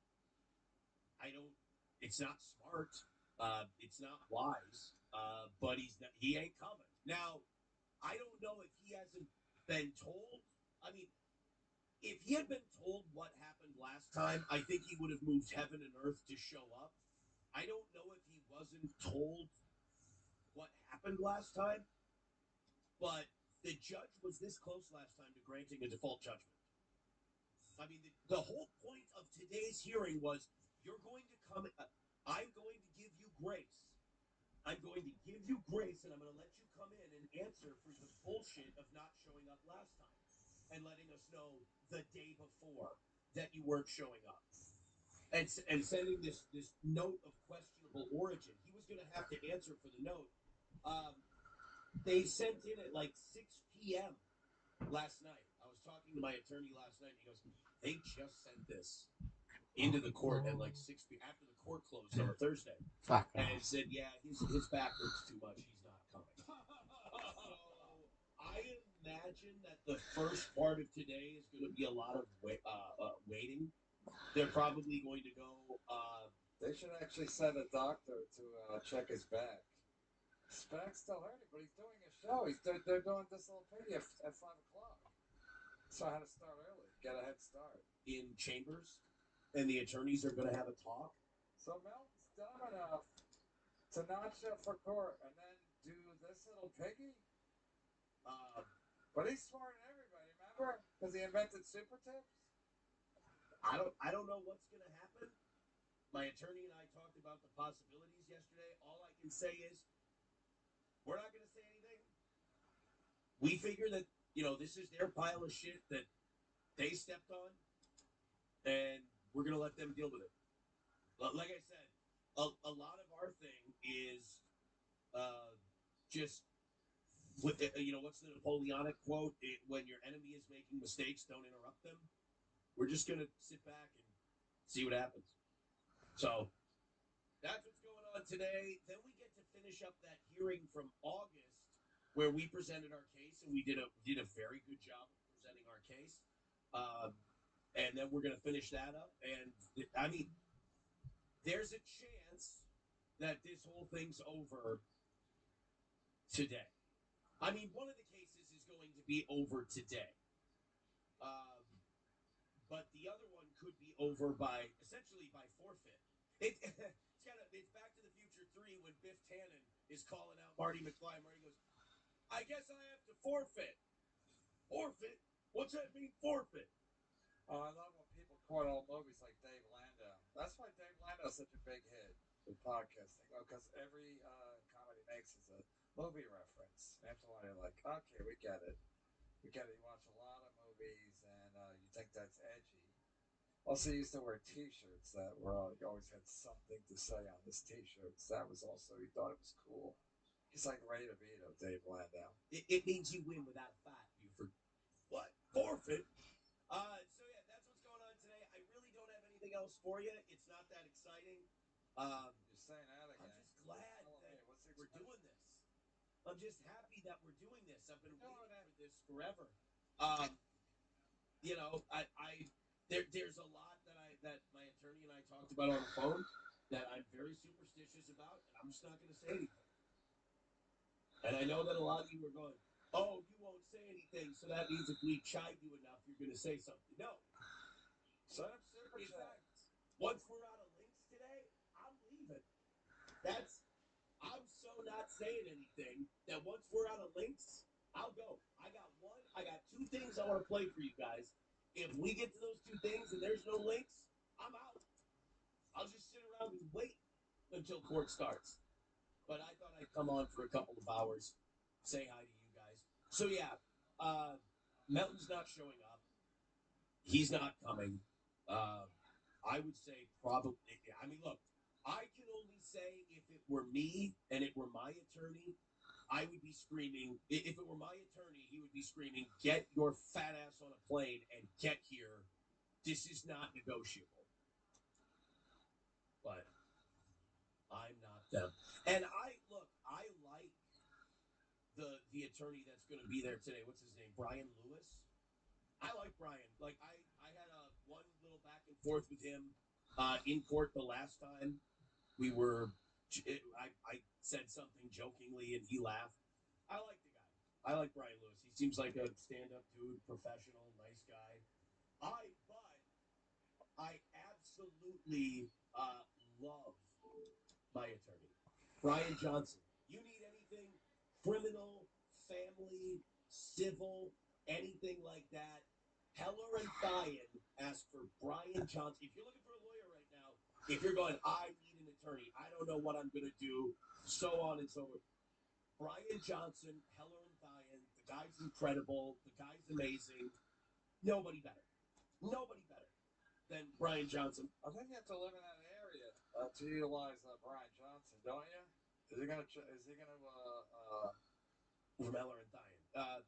I love my buddy Casey Coe. We're very good friends, so I will never put anyone above him. But they're 1A and 1A. They have to be tied for the top spot.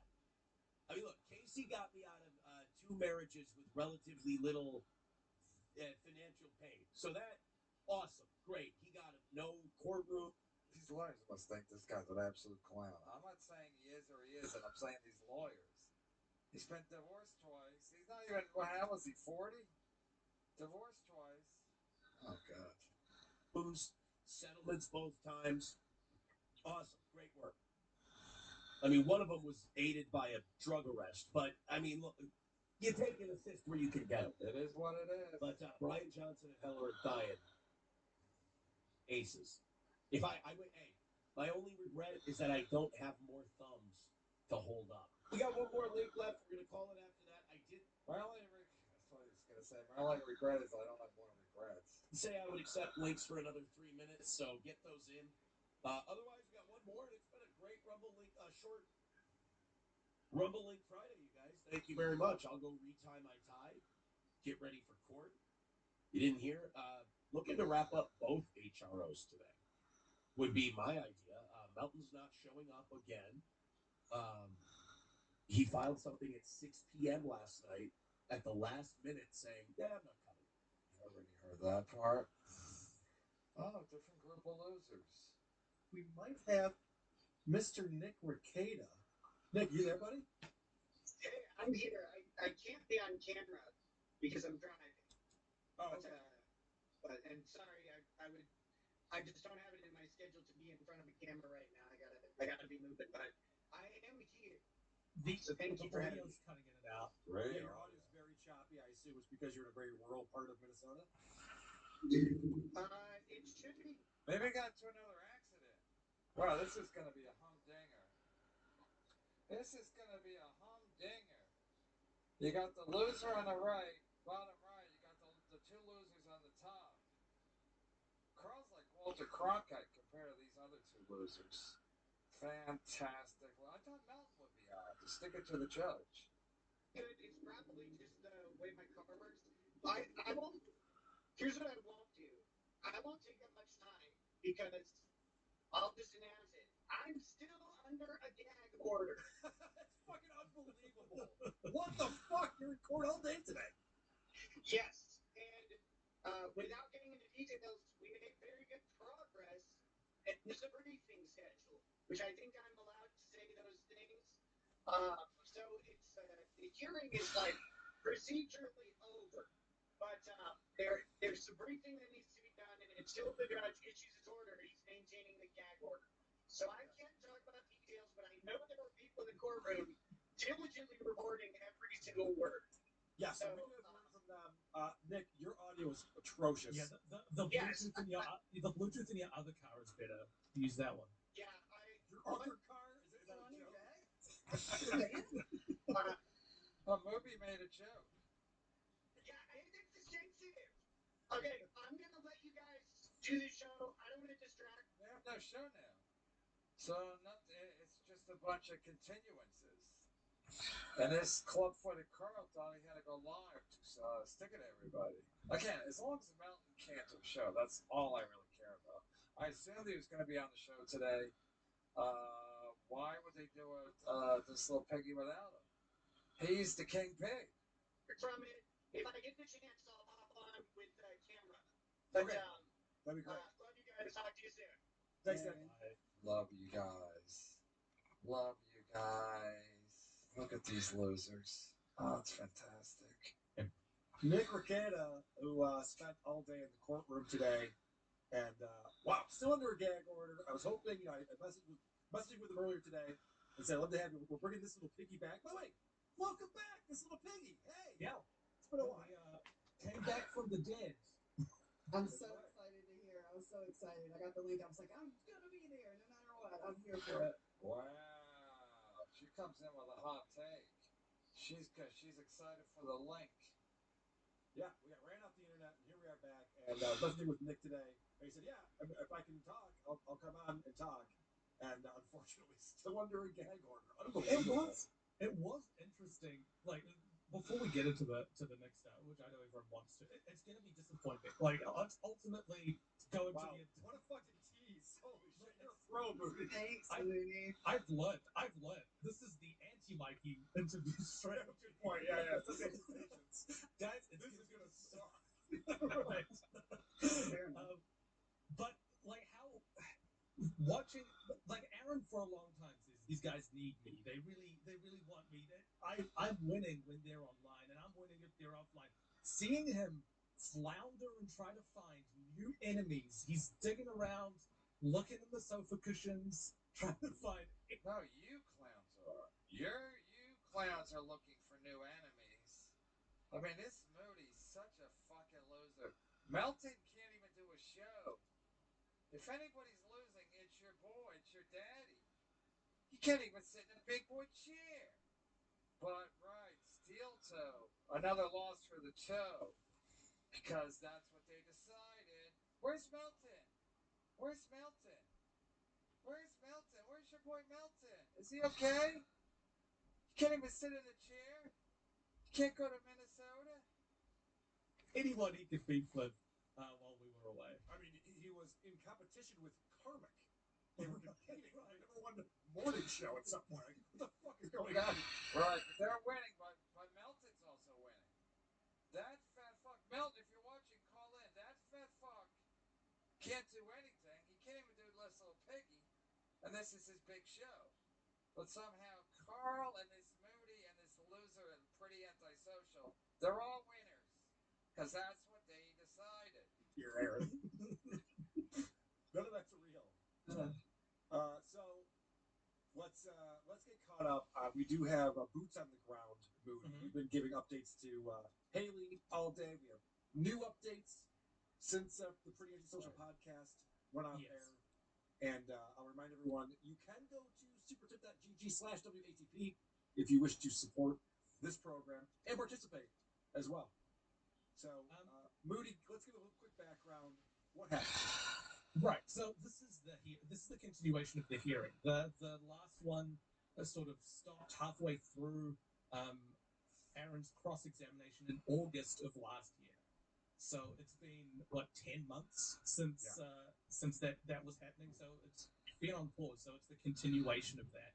And this is like what you'd refer to as the trial in colloquial. It's like this is where the judge is hearing both sides, and sides are presenting evidence, questioning witnesses, and going back and forth. And can I just point out, and I realize everyone knows this, but it's an important thing to say, is that this hearing is based on Aaron taking out an HRO against Nick Rekieta. Now, Aaron had 2 HROs against him that he didn't contend with. He didn't say, this is ridiculous, and so he just accepted it.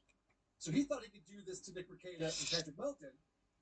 Both those guys said, fuck you. You can't take a restraining order out against me. I'm not threatening you physically in any way. Right, and Melton won. Melton won because he's done 4 shows since the end of March. And he can't sit in a chair. He can't even be on this little piggy.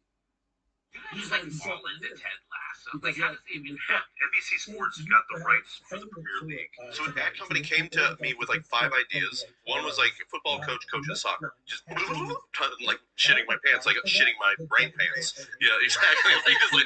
This is like May of 2013. And then I was like, okay, can I bring 2 friends? My friend Joe Kelly, who's a great writer. And then Joe was like, what about my buddy Brendan, who was Coach Beard on the show? Huge soccer football fan. Joe knows a little bit about soccer and football, and I knew nothing. They came over. We just wrote out beats like for ideas. We're gonna shoot it in London. We go over there. We make the commercial. It's a multi-million-dollar campaign. We did not write a script. I came up with the name Ted Lasso. I was just like, what about Ted Lasso? You know, I just like the idea of a first name and a noun. We dick around for 20 minutes. I'd act like a fool. He had a mustache and I talk like that and everything. But you know, it was like a little short film. It was like 3.5 minutes. Like a proof of concept thing? No, it was just a commercial. For what? The Premier League on NBC Sports. The commercial does so well, both with football fans, soccer fans, comedy people liked it. We enjoyed doing it so much that we were like, hey, can we do another one? They're like, yes. The whole premise of the commercial is Ted gets hired, but then gets fired, but isn't mad anyway. It's just like falls in love with soccer, falls in love with London. And then it's just like 2015, where Olivia and I are having dinner somewhere, and she's like, you should do something with that Ted Lasso. You guys love doing that, and you enjoy Joe and Brendan. We all get along so well. You know, when you find like, you know, those people, it's like, sit around for a week and write. And in 3 days, we had 6 episodes sort of figured out. Joe had written like a spit draft of the pilot, which is about 85% of what we ended up doing. And yeah, that was 2015. Then it just sat there. And then it wasn't until Bill Lawrence had an idea for a show that he wanted me to do that wasn't the right fit. And then he was like, well, if you have any other ideas, I was like, well, me and my friends have this. And I handed him the stack of stuff, and then he read it. And he's like, yeah, there's a lot of good ideas there. We were like this stalled car. He was like basically like the guy that gives a little jump start and put gas in the tank. So yeah, it started as a commercial. Wow. NBC passed on it. We went to all the people. Netflix. Everyone passed on Ted Lasso. Yeah, but it makes sense. Well, okay, so what about being threatened nonstop the last year is what he claimed with Nick. Same way with Patrick. That was Imagine you're sweeping, as the kids say, sweeping for a guy who does coke with his kids, and a guy who has such a bad hunchback, he can't even do shows anymore. He can't travel, he can't walk, he can't talk. But these guys act like somehow this guy does coke with his kids and a hunchback are somehow heroic figures. I mean, this lady is so pathetic. These people are all such losers. It's spectacular. And I'm glad I'm watching. Because it really makes you appreciate the simple things of life. What is that? Tell me. I'm trying to think. There was Again, she doesn't make any money doing this. She doesn't make any money. Don't believe me? Or maybe she's making it on super tips. Maybe she's making it on super tips. That's what she's doing. That's what she's doing. She's making it over on super tips. Because she's a winner. Last 7 days, $271. I mean, again, these people all think they're fucking investigative reporters. Today, $37. Yesterday, $121. Last 7 days, $271. Total revenue, $10,100. And that comes to, you know, $6,000. She's probably been doing it for years. How long has she been doing it? Joined May 2024. So she's been doing it for 2 years. So she makes about $3,000 a year. Good for her. Good for her. That's pretty sweet. It's pretty sweet cash. That is pretty sweet cash. There was one that was worded really strangely, and it's one that I've never been able to figure out. Do you know what I'm talking about, Moody? Where it's the consent to invite your friends or solicit. Talk about Melton. Where's Melton? Melton can't even be on his own show.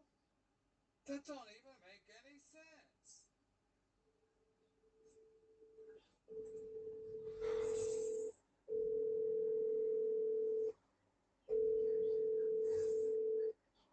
Your call has been forwarded to voicemail.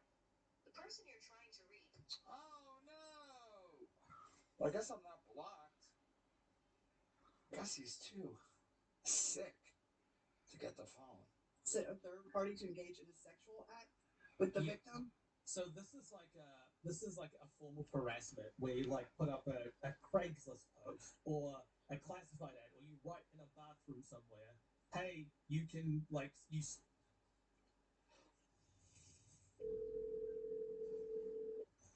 Kevin, I am under a court gag order. I'm very happy, and I will talk to you later. I'm a big fan. Okay. I thought he was gonna. I just want to ask him if the judge is mad at Melton. Is somebody picked up? Illicit prostitution. I mean, these fucking. You got it. You can't even make this shit up. These fucking losers pretend like they're winning because Melton can't even answer his own phone. And then the other day he tweeted out that apparently Felicia has some kind of mustache, or somebody gave her an AI mustache, and Melton was like, he tweeted stash. Again, even if Felicia has a mustache, she could still do shows. She could still walk. Melton, again, like I said, I don't give a fuck what happens as long as Melton can't do fucking shows. That's all I give a fuck about. Just I was gonna snipe today because I'm like, this is gonna be exciting. Melton's gonna come back and stick it to the judge. But now he's stuck again. They can For a see good it. time. So they turn out, and they that's a way to harass someone. Sure. And so Aaron claimed What a lineup. Pretty antisocial movie and this club-footed clown. that to him. He had very And, specific dates, though, from April the 11th to November the 10th of 2024. Like, that was a very specific time period. By the way, I sent you the newest sketch of George Burt, Moody, when you have time to pull that up, please. Thank you. This is a very specific time period. By the way, I sent you the newest court sketch of George Burt, Moody, when you have time to pull that up, please. Thank you. I got a few of those too.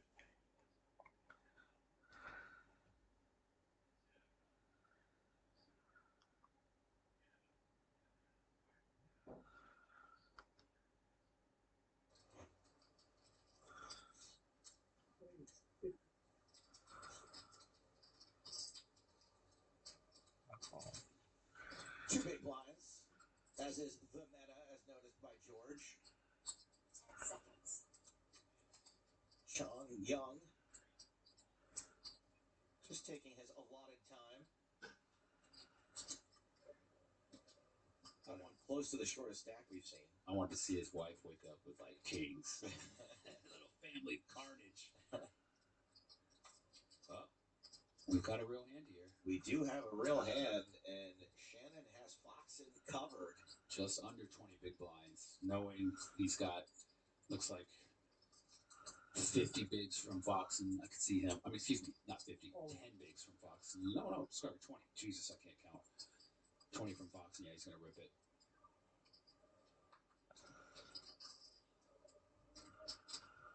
My apologies. We play with you.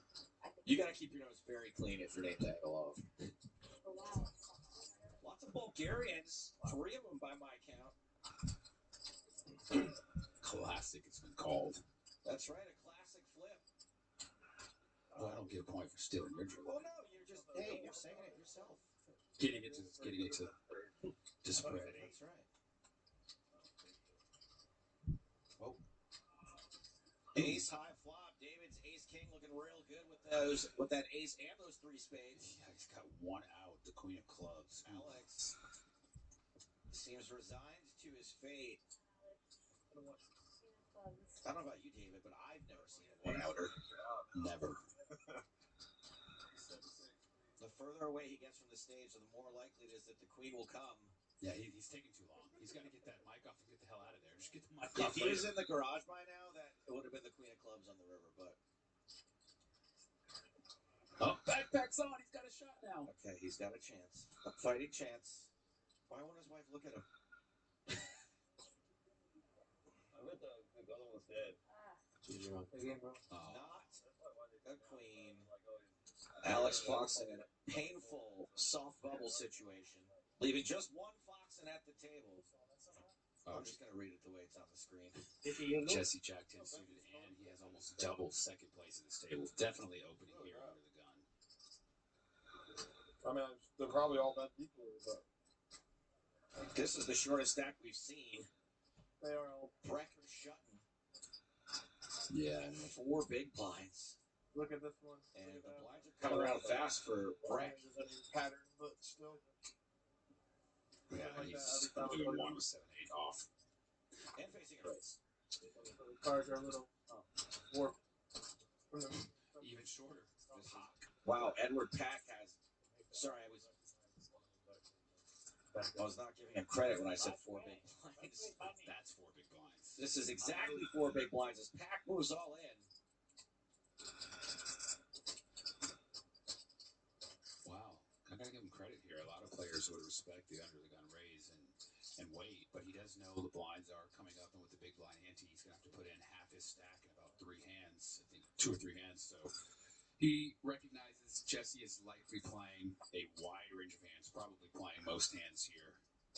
George from great spot to get it all in here. George from YouTube, I think you've asked a great question. I will try to get it, David, to answer it for you. I just want to make sure that we don't have an all-in situation here on the bubble we have to deal with before your question leaves the screen. Yeah, this is a pretty short table overall, though. Like Jesse is the chip leader. He was the only guy with a decimal point, or I should say, with 1 point X million. And Jesse will certainly be looking up Pack if no one else does. Yeah, for just 45K more. Tiger duck? Don't need a tiger duck. 52 make the money. 55 remain. 3 eliminations. Brenlin with Jack 5.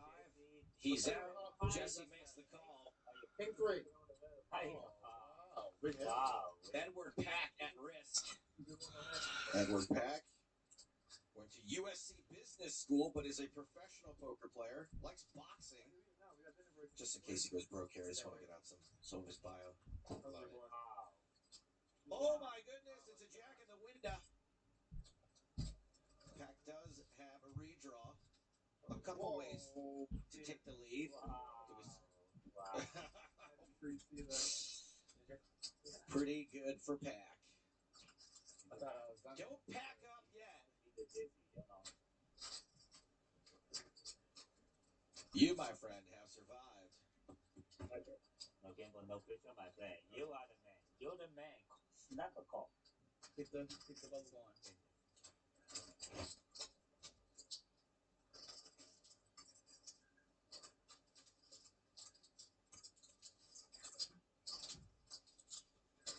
Wow. A min plus. Do you think if anyone doesn't have 5K chips, they're ever making it 55? Like, do you think they're putting out 3 greens and announcing 55? No. Right? That's why you got to keep some of those. Oh my goodness! Whoa. The 800-pound gorilla, Jesse Lonis. Man, when you get a guy this aggressive who plays this many hands aces, it's pretty brutal. He's going to get him the exact same frequency as everyone else. It's the rest of the hands. He said 140. His frequency is through the roof on. Too much busy. 140. Oh, yeah, you're good. Here's Coleman here with kings 9 suited. It's a player like Jesse. We've seen him get all in there with the jack 10 of clubs before against one of the short stacks. Coleman might be thinking how wide Jesse's range is, the money in the pot, it might go for it. We can see that would be a really big mistake, but he's definitely contemplating what kind of hands Jesse could have here. He might go with this one. And he does. The virtual all-in. Did you call? Yep. Leaves himself 5K behind. Nope, it's all in. Oof. Jesse put them all in. Coleman called. What are we doing here? How do you have it? Yeah, so that's the thing about Jesse. How do you have it? King 9, buddy. I wasn't planning on more about Trump. Three and only 3 diamonds. Ooh. Ooh. A little something. 3% equity. Bad spot. I think that 3% is now 0. As David Coleman stone bubbles the 25K high roller. Marone, ace 10 under the gun. A couple of strawberries. Ace 10 suit. Wow. Really pretty hand. Wait, someone said ace 10 suit? Yeah. Clearly not talking about this hand, but. Wow. There's your sexy nerd. Poker's hottest nerd. There you go. Rock Wilson. Saliba off 11 bigs with Queen Jack in the big, facing the men raise. Possibly poker's hottest hot guy.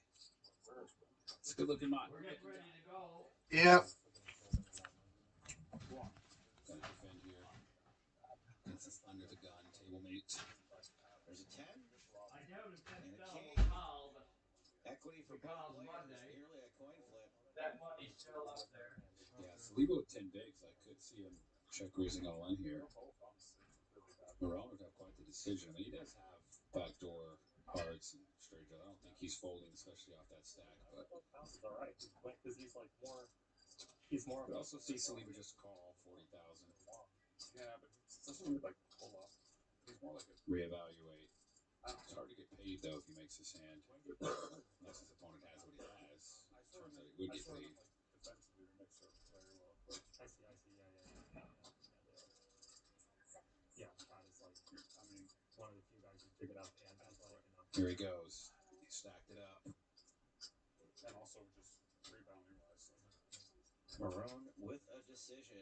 Yeah, he's just thinking through different hands his opponent could have. Because if he has a king, he's kind of not loving it. But if he does have a hand like this, you got him in bad shape. Not that bad of shape. You're winning. That's what I should say. Marone makes the correct call as a slight favorite. Yeah. It's just not enough to get him to fold. Saliba with plenty of outs. 10 of them are live. This is funny for much more cowbell. Honey, a moron called me with ace 10. First good moron joke I've seen so far. And there have been many attempts.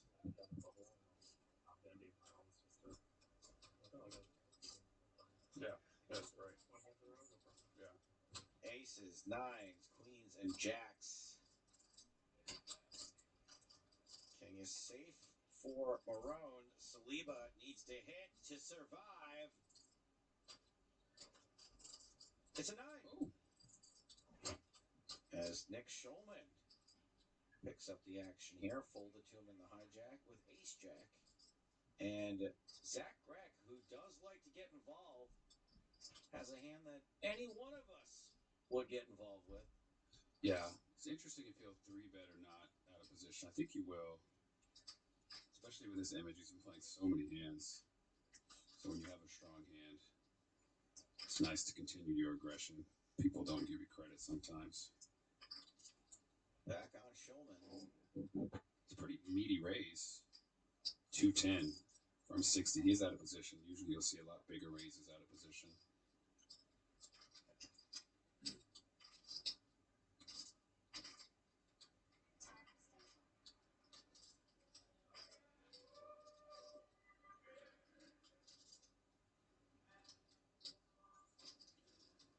interesting spot for Nick. Like you said, he knows his opponent's been pretty aggressive, but the raise is pretty big.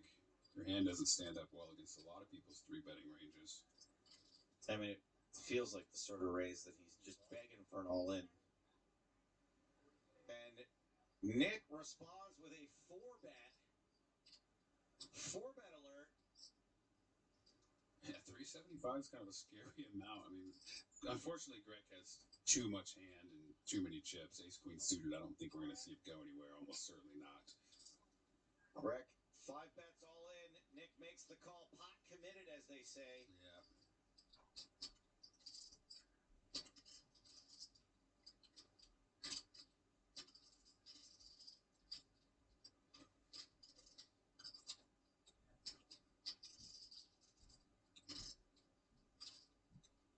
Domination situation in favor of Greg.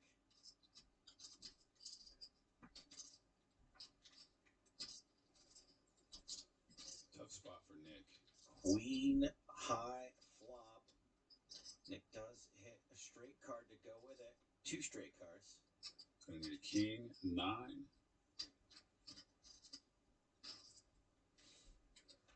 Shulman facing elimination. Hits the king. Wow.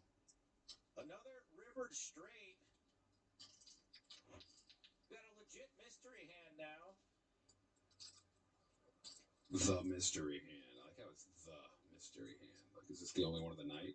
We're going to play. It is a mystery hand. We had a couple the other night. Really fun ones. You were watching with Andrew Moreno. Those were great. Those are good. Andrew was playing above the rim. 10-7 of spades for Foxen.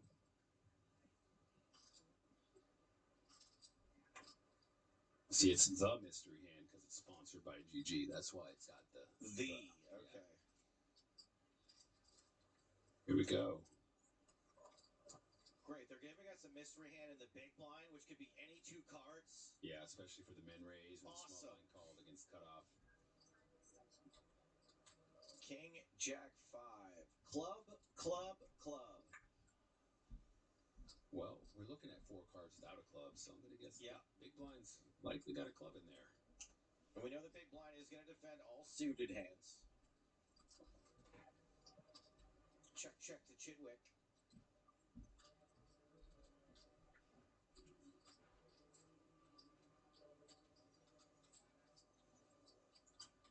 I'm with you, Tom, on YouTube. It says 3-way mystery hand.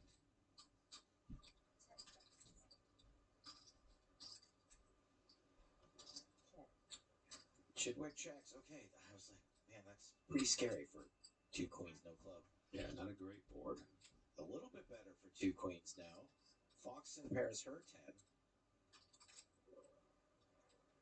Although she also can't love it. 3rd pair, 3 clubs, straights out there.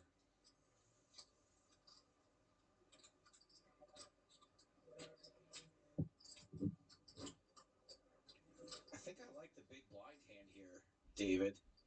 Well, there's a reason it's a mystery, right? If it was offsuit 7 deuce, probably wouldn't have been a mystery. And although maybe if he's playing it like it's turning into a bluff suit, I'm wrong. It still could be the worst hand. I think the big blind. Jeepers. Was that you? No, that was the. I bet it was whoever they just said. I'm surprised you can stand with what you did at dinner. That sounds like the follow-up. Oh yeah. To that. Yeah. Chitwick calls with the open ender. Foxen folds. I think Camp's going to have a reasonable amount of kings. Some flop flushes, maybe. So no straight for Chitwick. Maybe he's a little less afraid of a king now that the board is paired. I'm voting yes on YouTube, by the way, that Camp has it. Oh, Chitwick's only got a pot-sized bet back. 210. 210. Oof. Camp's putting him to the test for nearly half of that. The milky 210.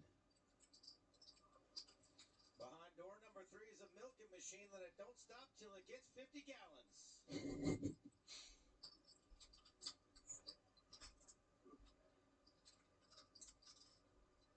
It's a crazy spot. I mean, really could be a lot. Chitwick calls. Does Camp have it? No, he does not.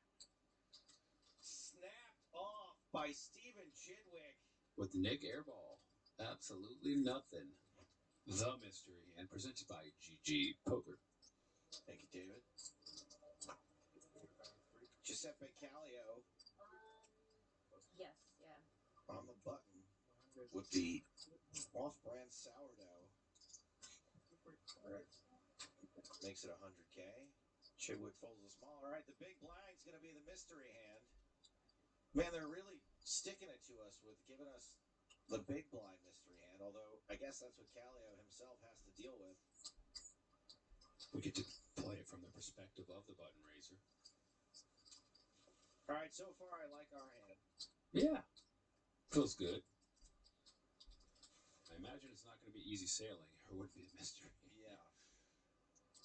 I'm out. I'm done. The poll is already up. Does Mueller have it? So I'm going to guess this does not go check and be...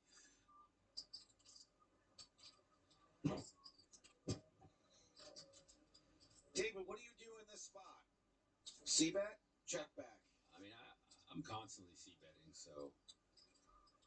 I'm more of a check back there. So far, I'm playing exactly like Giuseppe Callio, who turns a straight draw. Don't love the spades. Yeah, sometimes it's nice to check back and disguise your hand here, but keep the pot small, just try to get to showdown. These kind of boards are all over the blinds, calling range, so... Mueller bets just under 100,000. But he's got a straight draw and ace high. Sometimes the ace high is good. We've got a call. Goes with just call. Seems reasonable. Don't give us a spade and the straight, though. It's just the straight, right? Yeah. 455,000 in the pot. How can we lose? This feels like a trick. Why would they set us up like this, David? Why would they set us up like this if we're winning? Let's see what the bet is. If it's like a 2x pot all in. David, we are freaking boned here. I'm telling you, this is going to be some huge bet. Is this going to just be a jam? That would be insane. A 2x pot jam? What is it? 95? 125? Are we total fish if we just call? Oh, 95,000? I think I'm just calling here all day. Okay.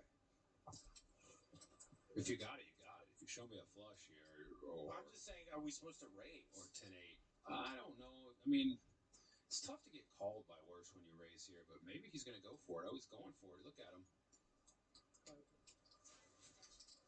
Oh, God, if we get shoved on here, I'm going to puke, David. Also, that sushi I had for dinner was sitting here for a while. That could be a 2. So I personally just call, but I just feel like I'm probably losing a lot of value when I do. I was going to say, I think all the high rollers are going to... Oh, he does move all in. Yeah. All the high rollers are going to make fun of me if I just call it a straight here, I think. Yeah. I always go for the value and then regret it when they do this to me. And then I call and they show me a flush every time, so... I have voted that they've had it every time we've had a mystery hand. I'm voting he has it again, but I still think we should call. Could be like the thing we saw before where he's just got the ace of spades, you know, like the hand with Joey. Where he, right. Or excuse me, yeah, was it Joey? Or was it... Who was it? Well, Camp... Oh, no, yeah, where Joey made the great bluff, yeah. Could be something similar with like an ace of spade. And like an 8.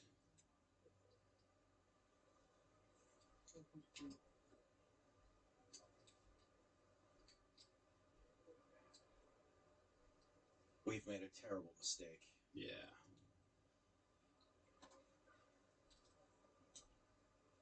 It's like for me when I have that straight there, it's like I want to get to showdown. I don't know if I need that extra value. I'm probably a little weak with it when I just call there, but I can't stomach raise here because I'm just not good enough to fold when I do get raised. I hate to get bluffed. He calls. It was another bluff. Not only that, a bluff with nothing. No spade in the hand, just the 8. Callio makes the right call. Raised for value and got given even more value.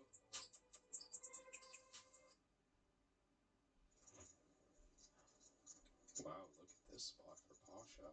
1.8. No. He's flatted 7-6 out of the big blind, flops the straight, and leads. Not like this. Banush understandably raising kings, king of diamonds, but now that you face the 3-bet, you understand that we're not exactly ahead of value anymore.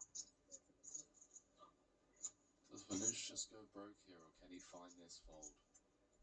Feels like it's an impossible ask. It's really hard to fold already.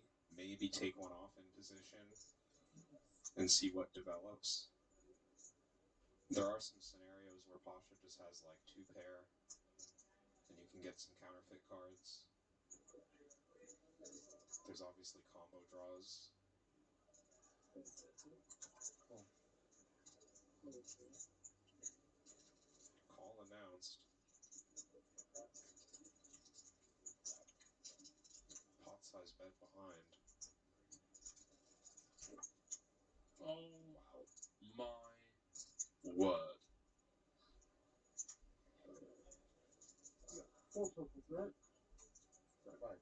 What is this turn card, dealer? Big time cooler. King of clubs, Vanush turning top set. I mean, silver lining, the guy is drawing live now. Yeah. He was looking pretty cooked on the flop. We're just going to see a 15 million chip pot, and it has been absolute fireworks from the start of the day.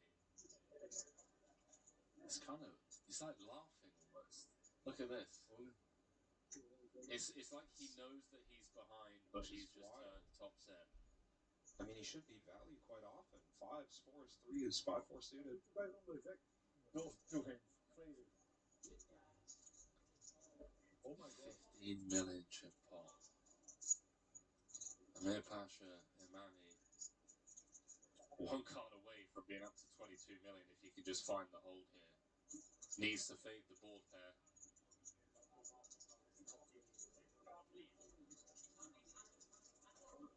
Oh my word.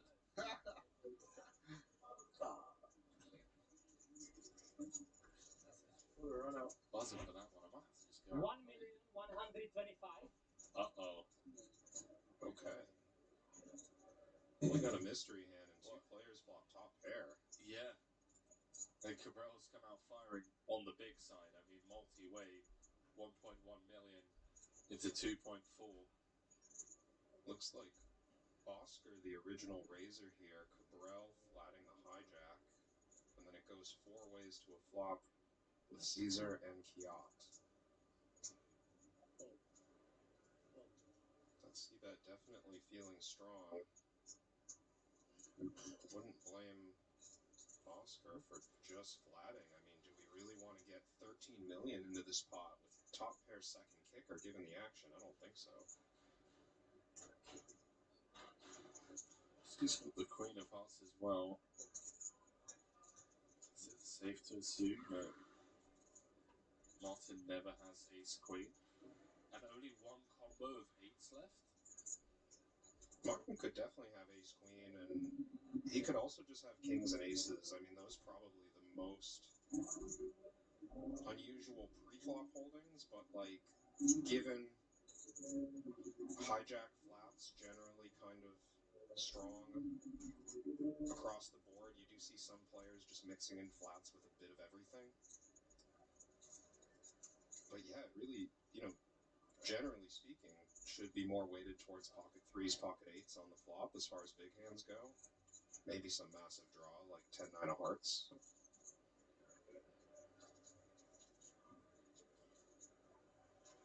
What size do you come with? With kings, with aces. How much I owe you? One? We can remove 8x, right? Like, no one's over, unless it's like specifically ace 8 of diamonds, but even still, I don't think Caesar's in here with like ace 8 of diamonds versus that size. They had 2 players behind On flop with 2 behind. Yeah, he probably pitches it. It's hard to continue even one more street here. Martin's betting about 30% pot, and Queen Jack suited is feeling very marginal. Yeah, and you've got Oscar behind, by the way, the initial raiser, who could still just be here with aces, kings, queens himself. Yep. Wow, this is really sticky. Maybe Oscar folds now. Off read. I mean, by and large here, Cabral betting into this many players is just quite strong. As we see King Queen out of there, Queen X of Hearts not a possibility. This is going to complete Cabral's bluffs quite often. I mean, bluffing here without hearts across multiple streets, very unlikely to begin with. Del Pino has Jack of Spades in hand as well, and in case we're worried about removing a couple combos of Jack 10 suited. Maybe I'm being a bit results-oriented, but it felt like to me that the fold is meant to happen on the turn for Del Pino. It's cost himself an additional 1.8 million. 8 of diamonds. Quad 8s, daily quads. Antoine saying ace, king of hearts. Does kings jam now? Kings, aces. Aces with the ace of hearts.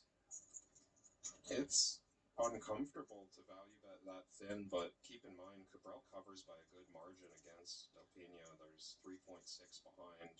This into an effective. This bet of 7 million was into 9.3. So really what's on offer here is 3.6, creating about a 13 million chip pot. Almost 4 to 1 on the end. Do hearts keep barreling turn as well against 2 players on a board pairing turn card? It really doesn't feel like thin value. Cabral's either stone bluffing here, which is so hard to do on this board. I was about to say, like, where do those stone bluffs come from?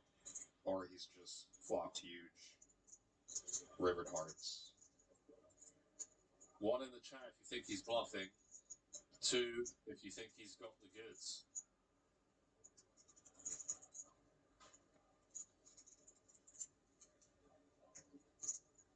Nice, let it go. Oh my word. Wow. Just stone bluff, no heart block. Martin trying to image build. Moneymaker's in trouble over here. Pop behind. Nakai's checked it over, setting the trap. Chris could go broke here.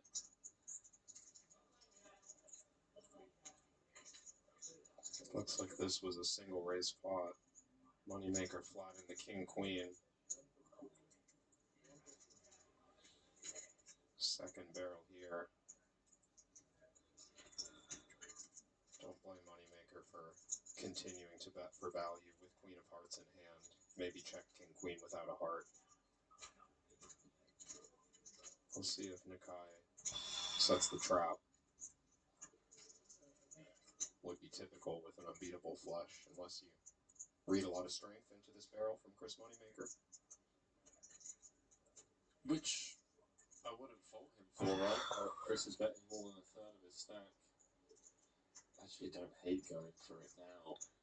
Just given the ball texture, out of position, is Moneymaker just trying to buy himself a river where he's going to check back a lot of the time?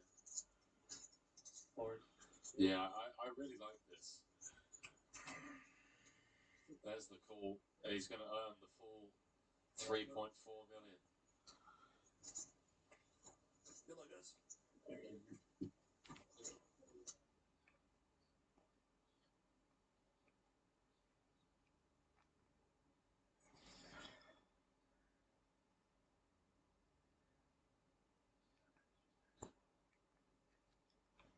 Hey everyone, and welcome back to another episode on Lumber Capital Log Yard. Today we are going to be processing firewood on the Bells 2000. It is really hot out here, but thankfully we don't have that much more to do. We're just filling this 1-quart trailer.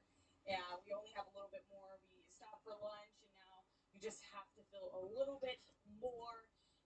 Top it off. This is all 100% oak, already have a customer lined up for this load. So we're trying to make them a little bit smaller. He wanted it smaller and then 100% oak. So that's what we're doing here. It's not just your typical mixed hardwood cord.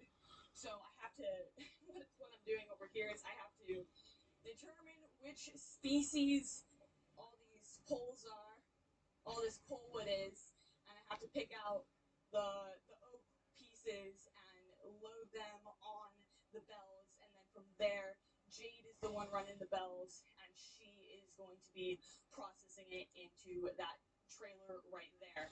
It has been a while since we have run the whole system, the whole setup here with the bells and the grapple loader. It's been, I don't know, probably like a year, and so we're a wee bit rusty, just a wee bit. We're used to running the mill. It can be a little bit scary running this machine just because, like Emerald said, we don't do it very often, and it is a lot different than the mill. There's a lot more different things that you have to watch out for, different things that we know could possibly go wrong, and we just really want to keep a lookout and make sure that nothing goes wrong, and so we don't have to call Grandpa and get him up here to help us, because it's not so simple as the mill. Yeah, this machine, I would have to say I am a lot more nervous operating. The grapple loader, swinging around these beams.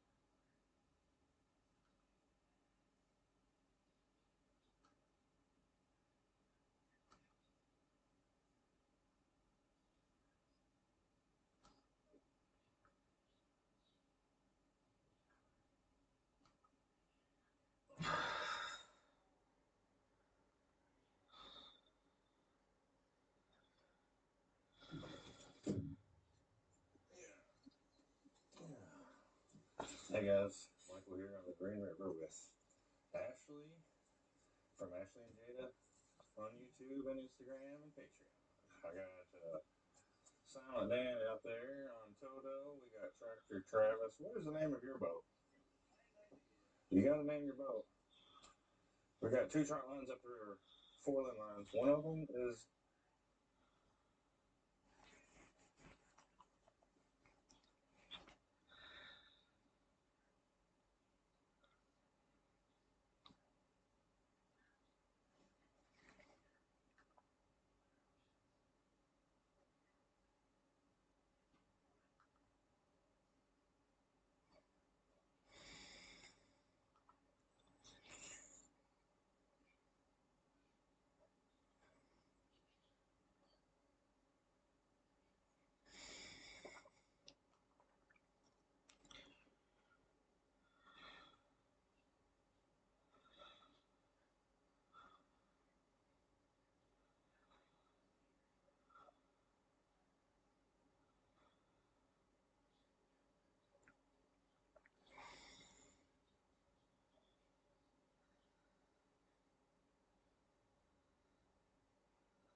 What's going on YouTube?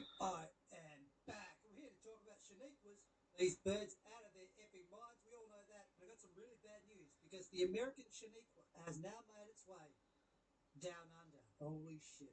One has made it through the border, and now they're wreaking havoc in a wildlife sanctuary. God help us. Plus, we've got lots more as well. And speaking of wildlife, David Attenborough is back. Hit the like button right now. Hit that subscribe button as well. Help me get to 320k. Because I'm struggling here. But not as much as. I said, oh Lord Jesus, it's a fire. Oh man, the building is on fire. I got bronchitis. Ain't nobody got time for that. Speaking of Shaniquas, here we are, down under. This is a wildlife park in Sydney. And as soon as you hear the voice, you'll know who we're dealing with here. Let's witness this stupidity firsthand. And look at the reactions of the other patrons. Yeah, we came in this game, this wildlife thing to see a real live kangaroo. Y'all, everything that we go to and we see an animal, they're not moving, and I think they ripped us off because those look fake. I don't care what nobody say. They're fake. Like y'all, none of the animals are moving. This snake ain't even breathing. That is so fake. I want my money back. Yeah, I'm gonna go show y'all this kangaroo that's been sitting there, hasn't moved since we came in. Yeah, these animals are fake. They're not real. They're not moving, none of them.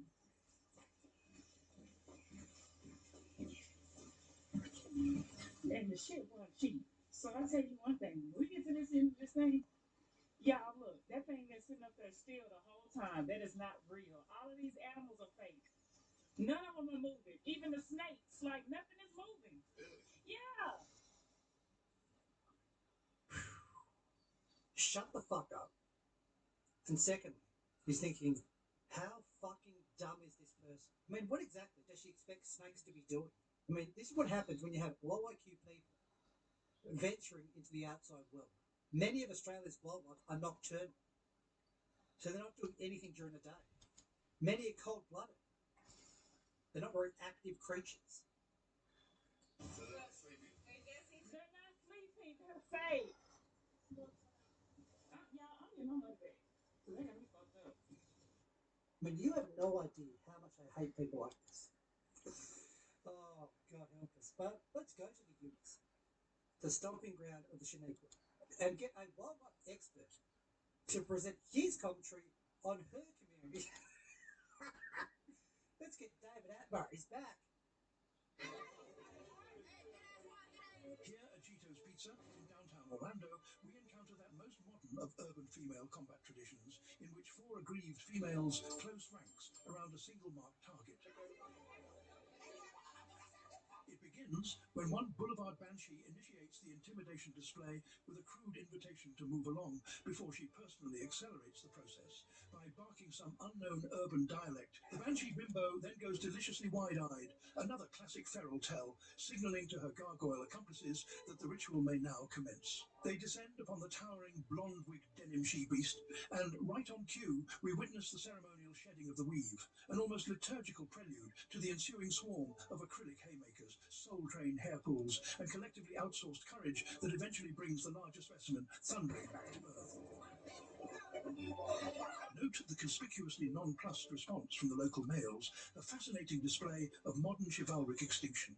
Whether they've simply grown acclimated to this specific public female theatre, knowing intervention merely earns retroactive blame from all involved, or whether it's decades of culturally sanctioned performative barbarism that have rendered such spectacles entirely unremarkable.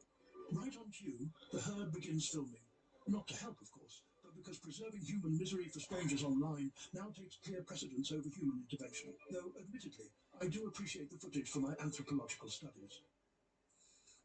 As I've said many times, there's no way in hell you can fix this community. It's over. It's over before it even began. I don't even know where you'd start.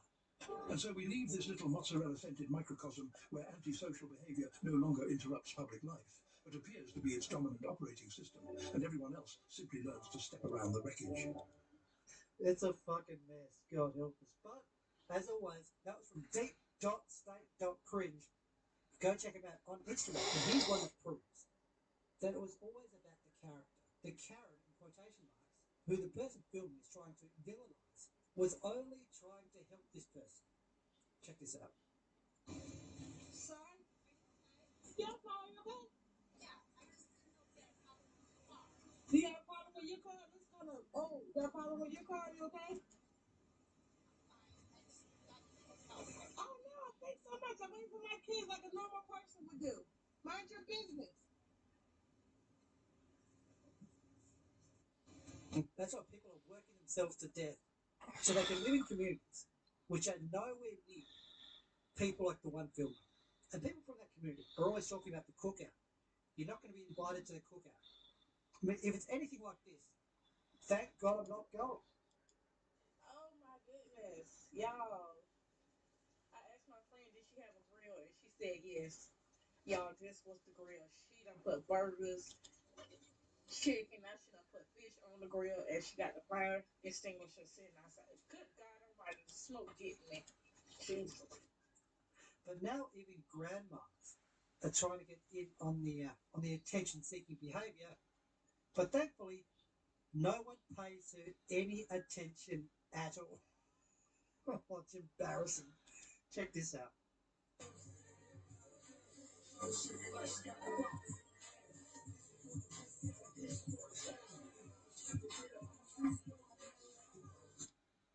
It'll probably get copyrighted, but he's doing all this. Right? Even that guy sitting there, he's like just trying to divert his attention.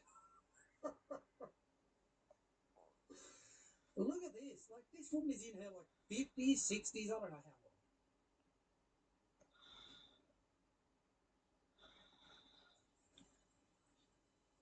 long. Right? It's embarrassing that older people are taking on this gutter trash behaviour. Like, a woman of that age should have much better stuff to do. Should have much more important things to do than whatever she's doing here. Why don't you look after your grandkids? Why don't you cook? Why don't you bake something? Can you bake anything? Can you bake a cake? Can you do some vacuuming? Do you think that woman's ever vacuumed in her entire life? Probably not. Can you wash some dishes? Can you iron a shirt? Something? Be useful? Even if you're on the police, they still can't behave themselves. Bay Area Police Chief charged with hit and run on family's car. The police chief. God help us. Hope you're having a good day as always. And as I always say, get the peons. Don't hell that.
investigation is coming. It's 51 minutes at this point. I talked to everyone involved, the McNeffs, Reckless Ben, the Gormans, everybody. And honestly, I found out a lot of new stuff. Pictures no one has ever seen before. Inventories of what was there that night. But while I was doing some digging, I was leaked some footage which kind of disturbed me. And I'm not going to be able to have the chance to address it in my main video, so I want to address it here while we're editing that mammoth of an investigation. But I wanted to start by saying I am heavily involved in this whole thing. I don't want to give you the perspective that I'm saying, oh, nobody's allowed to be interested in this case. No one's allowed to ask questions. That's not what this is. I was leaked videos from inside Bricks and Minifigs stores, other locations that have nothing to do with, like, the Reckless Bin missing Lego collection. People are going into them trying to be vigilantes and trying to get justice, by going up and harassing store employees. And in one case, I'll show you, they actually get in a physical fight with not someone from the store, not someone involved, but just a random guy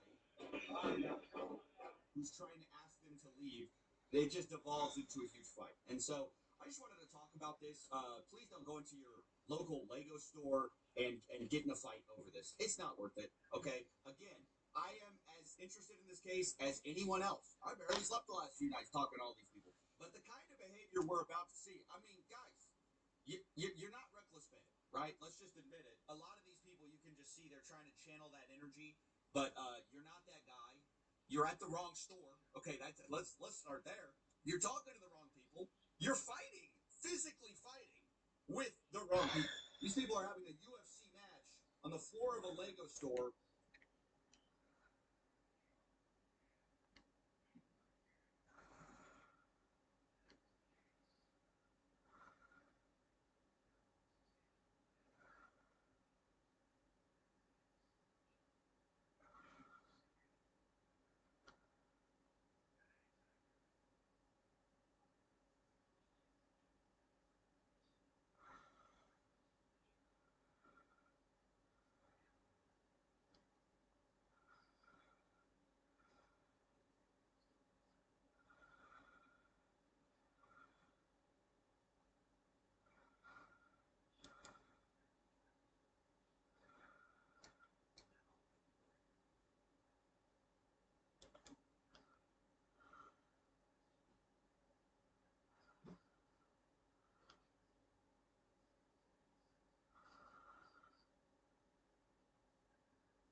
let's talk about this a little bit. So they have the big cage match coming up at the White House lawn on June 14th, apparently 10 days from now.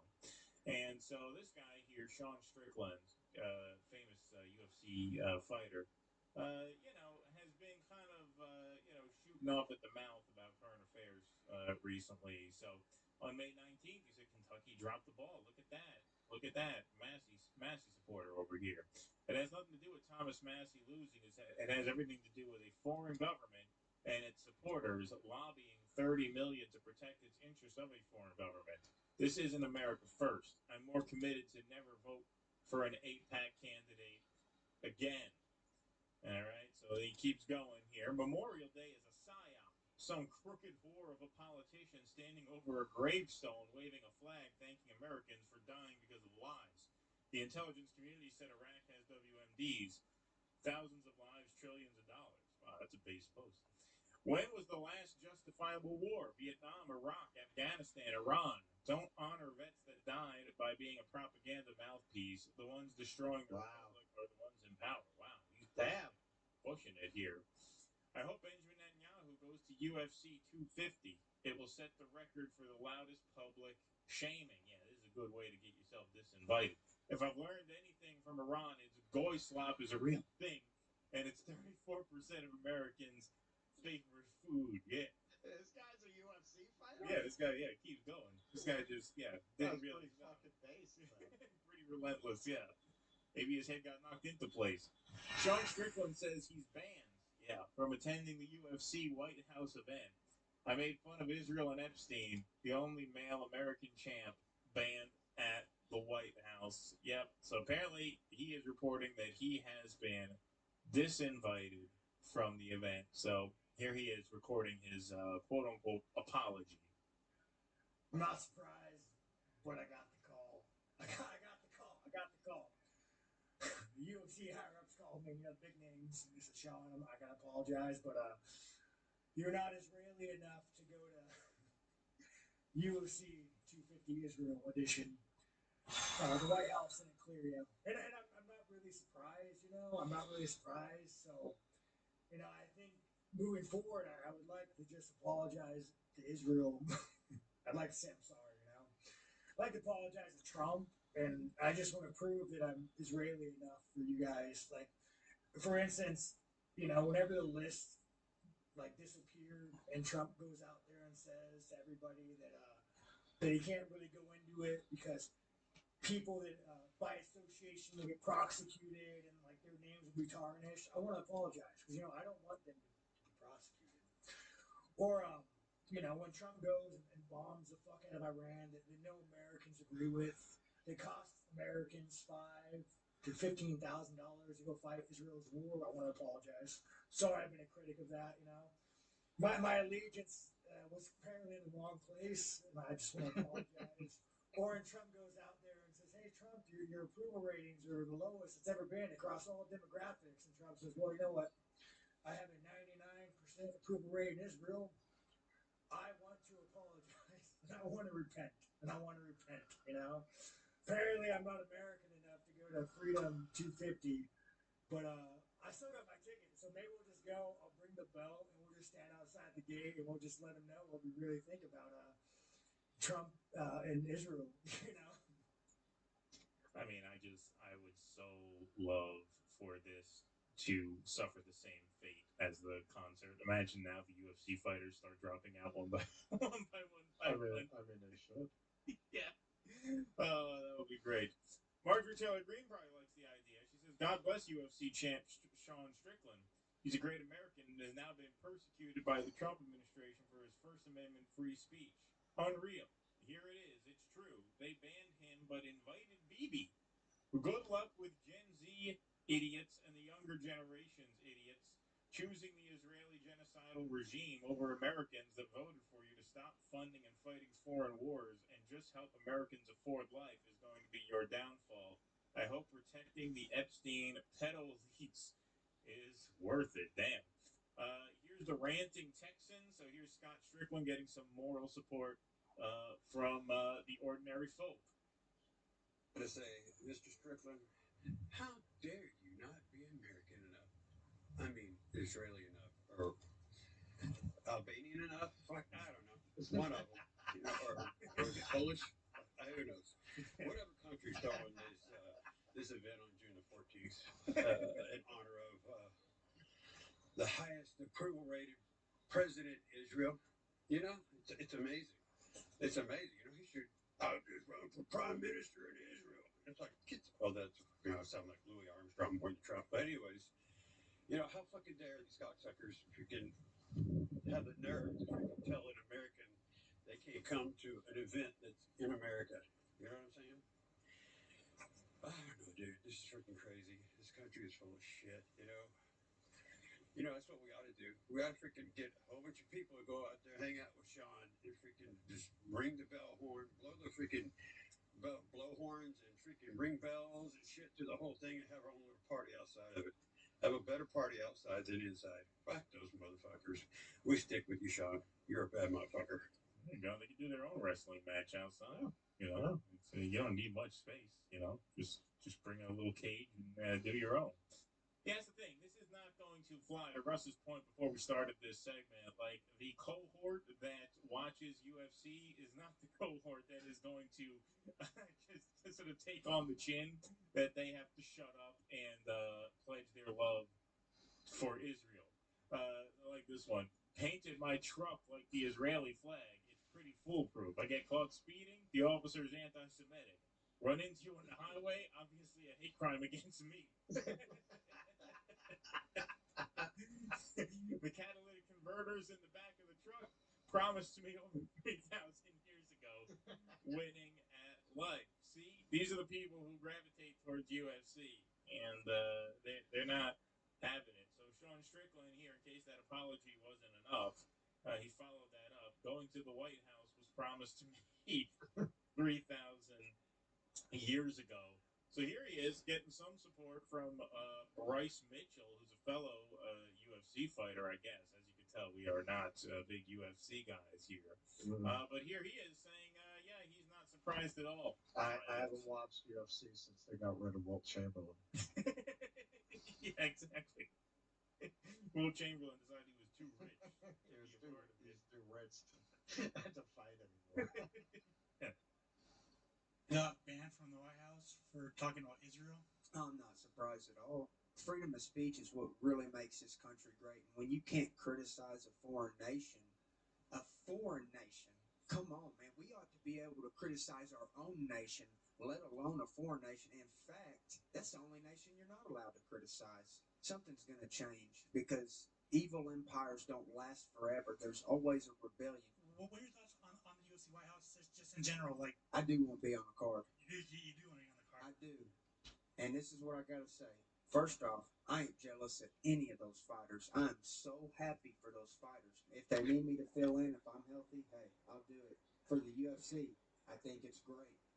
It's beyond great. I doubt your invitation is in very good standing at this point. I think that ship sailed about 15 seconds ago. It's literally the perfect scenario. But what I think personally is that our government is desecrating its role in society by entertaining sports. Our government is to protect and serve the people, and really should be as minimal as possible. That's right. These guys are pretty smart for guys who knock each other's heads around all day. Yeah. I've never heard a baseball player say this. No. Never. When you're doing all of this stuff, hosting sporting events, it's really outside of what the goal of the government was intended to be, because our tax dollars and resources are funding this operation. And like I said, I'm not criticizing the UFC. I love Dana. I love Hunter. I love Sean, Mick. I love all of them. But the government should never be hosting sporting events because there's more room for corruption, and we already have a corrupted government. The government is supposed to protect us, not entertain us. That's right. Damn. Well said. Well said. But not only is the government going through with this UFC fight, at least as of now, not enough of them have quit to provoke Donald Trump into trying to cancel it. But this is actually real. Unbelievably, it's real. President Trump is floating the possibility of keeping the UFC arena on the White House lawn. built for a series of fights on his birthday and Flag Day permanently. Yes. Now, don't get me wrong, I don't think this is likely to happen. But the fact that he is even pitching this is just so amazing. I mean, we've said, imagine a Democrat did something like this. Imagine a Democratic president did. Imagine Barack Obama had the White House looking like this, with a UFC cage on the front lawn and more than half of the building in ruins because you demolished the East Wing in order to build a ballroom to yourself. But no, he actually did pitch this in a TikTok video.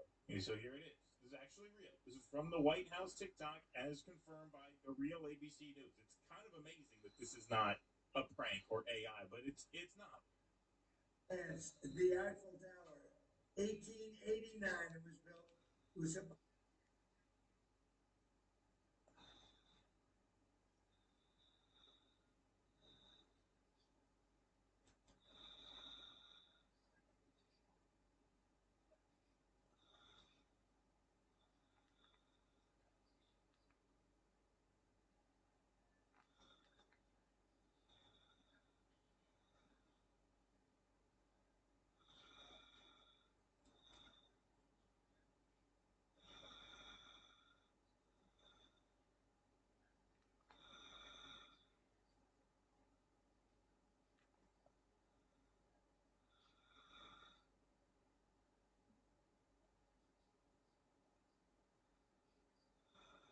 We're gonna have a look at the Brad Cool saga. I've been sweeping for Brad Cool, trying to help him out. It's not going Poor well. Brad Cool was snaked by the quartering and the mods. He says, I have a lot of notifications to look at this morning, but first I regret to inform you that a mod or somebody just banned me on Jeremy's stream before the show even started. No doubt this has to do with my article. Now, Brad Cool Unlimited is actually a quartering fan, like his strongest soldier, his biggest fan, financially supported him for years, bought the coffee merchandise, defended him on Twitter. He's writing articles about how they can better the community to have fun and beat the trolls. And quartering banned him. What a piece of shit. Because quartering's reading Kiwi Farms, where trolls on Kiwi Farms are saying that Brad Cool is a troll. Brad Cool is not a troll, and quartering is an evil, vile piece of shit for banning Brad Cool. It's wrong. Brad Cool is just having fun. Like, he's obviously a little special needs. He's a little bit retarded. But these are your fans, quartering. These are your fans, Jer. Like, figure it out, dude. You call them core. Like quarter? Core. Like Jer? Core? Core. Figure it out, core. Core? So, there it was. He was banned. It's tough. He says, And blocked. And blocked by the quartering on Twitter. This is great. Why are you doing this to me, Jeremy? Maybe it's an accident. Maybe he thought it was an imposter Brad Cool account. Maybe this is all a misunderstanding. But I think it's just that quartering is a vile piece of shit. And then this guy's saying to Brad Cool, if you want to send him a letter, I can help you get his address so he can clear this up. But he says, thanks, but no need. I'm less than a couple hours from his house, so I'll probably just drive there instead. Okay, Brad Cool, Brad calm down. Cool, listen, Brad Cool means him no harm. Free Brad Cool, bro. It doesn't have to come to this, Brad Cool. No. We can't. We disavow, Brad Cool. Okay, there was a funny comment on Brad Cool has nothing left to lose, man. Brad Cool has become Brad Cruel. Or excuse me, this is punished Brad. Someone goes, "Are you gonna drive there in your red F-150?"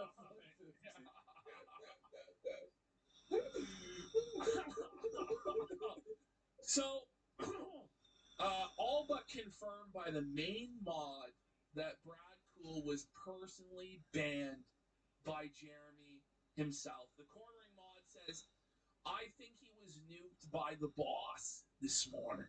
The boss. Imagine calling quartering the boss. Because Tony he's a Soprano, heinous guy. you know. Boss. gonna take care of you. You know, whacking boss.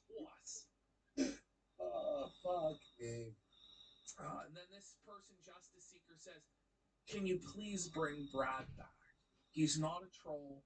A lot of us really like him. I usually just watch without an account and signed up just to help him." And the quartering mod says, "Not my call. I didn't mute him. Bro, it was Jeremy himself." Brad Cool is real, by the way. Okay? When I made fun of He's quartering a on real Twitter, one. he replied to me, he wrote, "Hey, knock it off, Andy."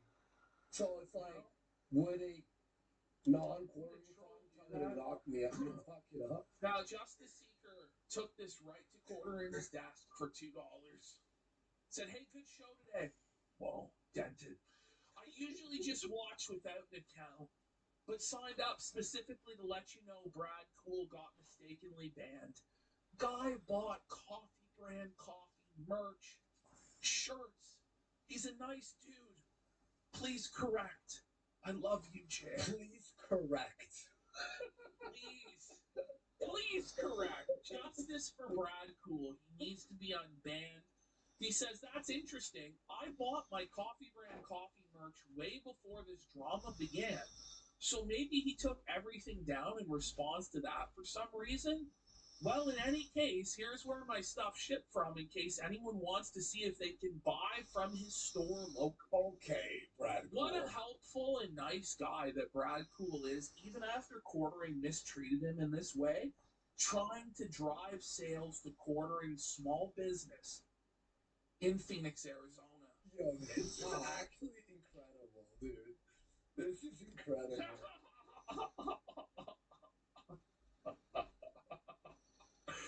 Now, notice how Brad Cool is getting banned, but this dude isn't? Now, this guy is completely unhinged and saying, "I would quite literally burn that bitch down and take the property back," saying, "Why is that Mormon F-slur still breathing? He hasn't crossed any lines. He needs to shoot the lying F-slurs in the head." So that sort of unhinged behavior is allowed in the quartering chat, like death threats, calls to violence, hatred. But Brad Cool just loving quartering in the community isn't? You know, it's weird. It's very, very weird. As Jared would say, weird. And there you guys can see this It's Only Dire fellow just melting down, losing his mind. These are the sort of people that quartering wants in his community, people that are violent, that threaten others, that want to hurt other people, and he doesn't want good, positive people like Brad. Isn't this vile stuff? This is what quartering endorses. This is who he wants in his chat, versus somebody like Brad Cool, who never hurt anybody, who was just chill and positive. He was there for the meaningful content that quartering provides. And then quartering bans him just because he's a little retarded and embarrassing? Shame on Jared. Honestly, I would say he's the most, he's like the most presentable of all the mods. Mm-hmm. He has a website, he updates people frequently. He's never been rude, and he's fucking banned. He's turning Brad Cool into Brad Cruel. Now, yikes. The Rumble comments are getting intense. Not good. So we see here, this fellow, the Jared Dent, says, "I refuse to believe that people have no better purpose in life than to downvote comments on a Rumble video. But here I am. 8 dislikes, 0 upvotes." Then we have Mel's gay husband. Says, "Happy Pride Month, Jer. You're the biggest homo I know. And I know lots of homos. Remember, it's your turn to bring the lube to our next big gay orgy." And that got 128 upvotes. Mel's gay husband. Wow. Thanks, Mel's gay husband. Johnny. Dunkers. And this guy saying Jeremy's a fake conservative. Conservatives believe in the First Amendment for all, not just themselves. Say something negative about him and he'll do everything he can to silence you like the bitch he is. Granted, he is a cock. Don't believe me? Check his X comments and see if you're allowed to comment, baby back bitch. And then Mel's gay husband comes in and says Jeremy is also a fat alcoholic cuckold that poops his pants and celebrated Pride Month with Mel's gay husband, Johnny Fudge Packer. Okay. That's insane. Whoa, buddy. God. And this guy, grow up and get a life. Who the fuck are you, LOL? Someone with low emotional control. Is the internet your life? Is that why you're so upset? Are you a loser or are you more concerned with another? And then Smelt out 128 likes. now there's Salty Maga Minx, which is one of Jared's strongest soldiers. This fellow is Salty Maga. So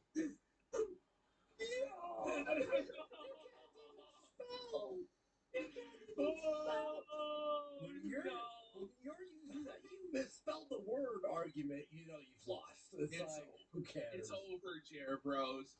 Love the intro song "Shitting My Pants" to this banger. Okay. Yeah, I made a 10-minute loop of it for the floor exercises. Even the most awkward guys will get going in the warm-up with it.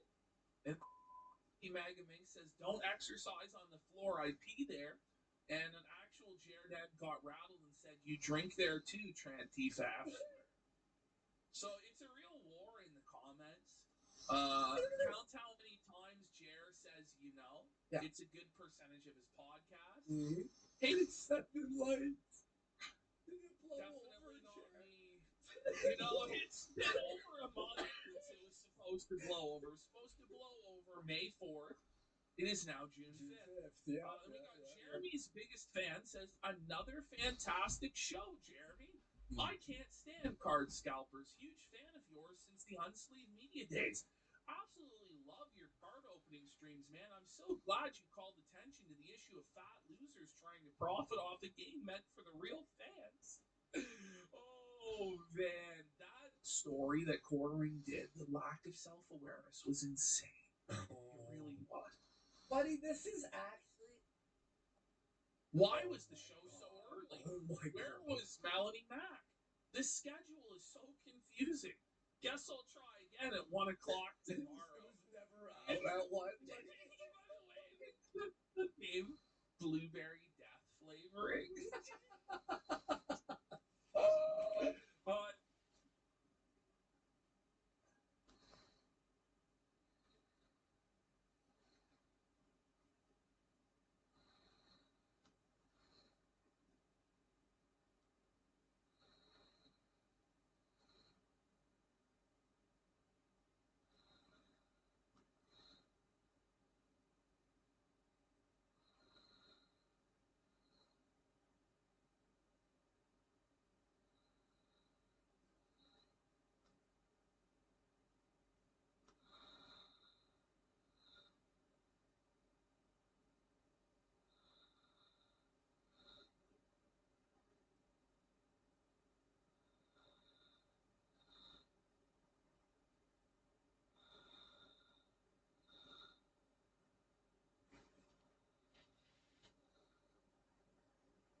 I don't know with this Rekieta situation, honestly. Here's what happened, guys. It was delayed until August. So there's still no resolution. Apparently, Nick Rekieta took the stand today and monologued about Aaron M. Holte's penis for over an hour about how small it was. And then the judge said to him, "You need to cut the bullshit."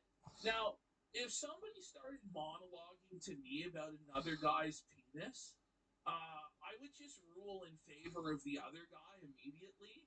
But I guess the judge is like, whatever. So There it you go. continues. Melton didn't show up today because of back pain. I don't know if that means that there's a judgment against him. Probably not. The gag order is still in place against Rekieta, but it doesn't mean anything because Rekieta just goes on shows immediately afterwards and starts shit talking Aaron anyway. So it doesn't really matter at all. But there was a lot of drama today in the courtroom. Mama Kay had her cell phone taken away because she tried to turn it off, and Siri started speaking, and the bailiff confiscated her phone.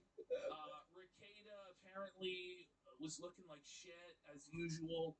He apparently had his head down, and he was drawing doodles of himself on a notepad for a half hour and signing his name next to it.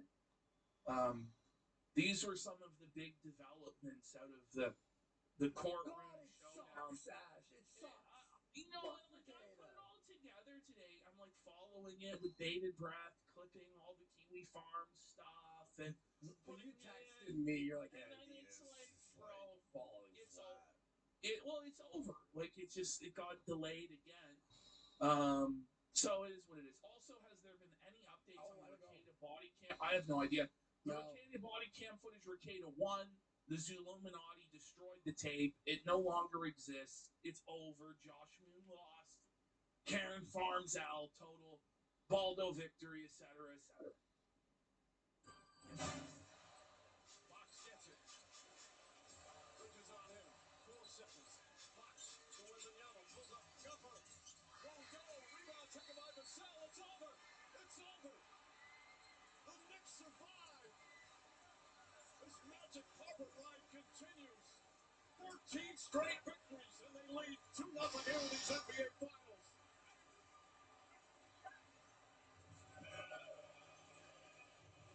Nope. I don't know. No, it's cold. Hey, Kevin, you're 100% right. I wish we were in Atlanta. I got a final broom. We welcome you inside the NBA. It's presented by Lilly. Knicks fans are absolutely ecstatic here in San Antonio, and for the Spurs faithful, man, you thought the Alamo was bad?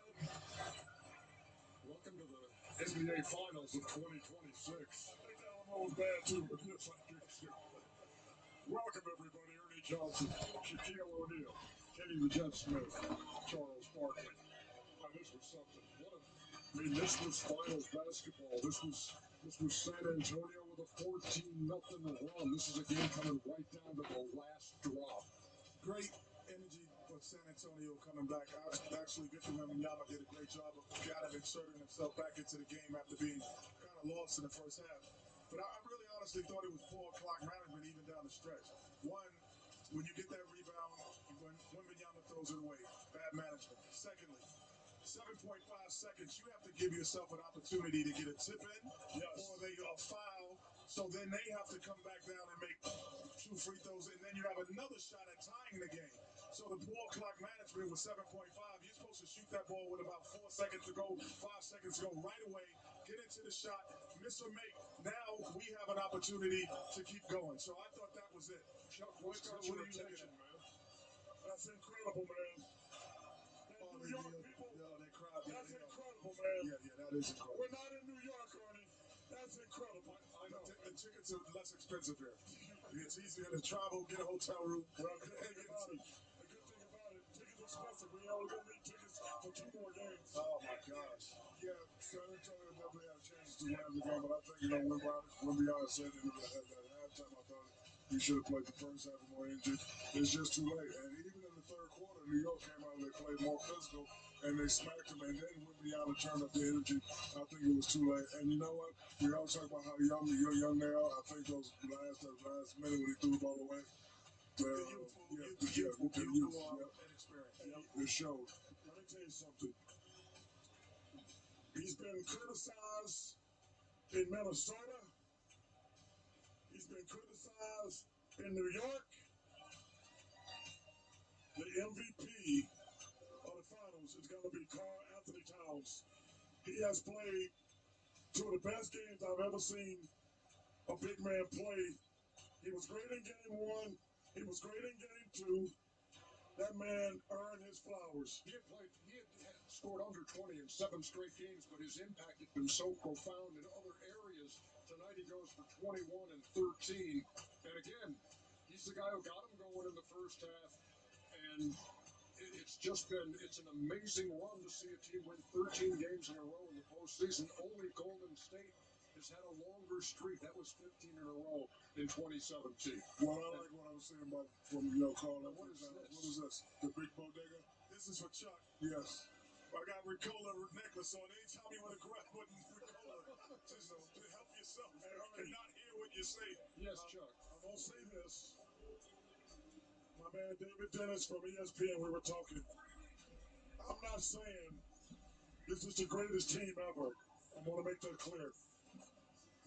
If they win these next 2 games, this is one of the greatest runs in playoff history. I can live with that. Yeah. I mean, it's one of the greatest runs. I mean, you got to give them that props. I mean, it's amazing what they've done. You got to give them that props, and maybe you need to give the Hawks some more props because they're the only team that took them to 7 so far. Maybe the Hawks are the second best team in the NBA. We don't know it. Chuck, back to Carl every time. He's playing with pace. He's playing smart. He's playing the inside. He's the outside. He's controlling, the offense with the passing time. And listen, he just put this play in unbelievable best right now. And I agree with you. If it ends today, he would definitely be the most valuable player. But you know what he's doing, Shaq, more than anything? When you know as a great player, you're supposed to win your matchup. Yes. As a great player, and that's the point I was trying to make at that time. You got to play with more. Yes. I understand that. But when you're winning the matchup, when you're a great player, there's not a single person in the world thought he would be outplaying Victor. He has outplayed Victor in both games, Ernie. That's what has been incredible. No, Chuck is not doing a voice impression. And no, churros were not involved in that, but there were some late nights, I have a feeling. There's still Chris Tucker. Oh, man, Clyde. That's my favorite play of all time. Clyde Frazier. Jalen Brunson. Victor Wembanyama. New York on top 1 game to nothing, and then Wemby. Right off the bat, they got off to a good start. We knew they was going to get off to a good start, but one thing about the Knicks, they're relentless. You don't put them away and give them a chance to come back, they will come back. This kid, Dylan Harper. Yes. Tell you what, man, this was a heck of a basketball game.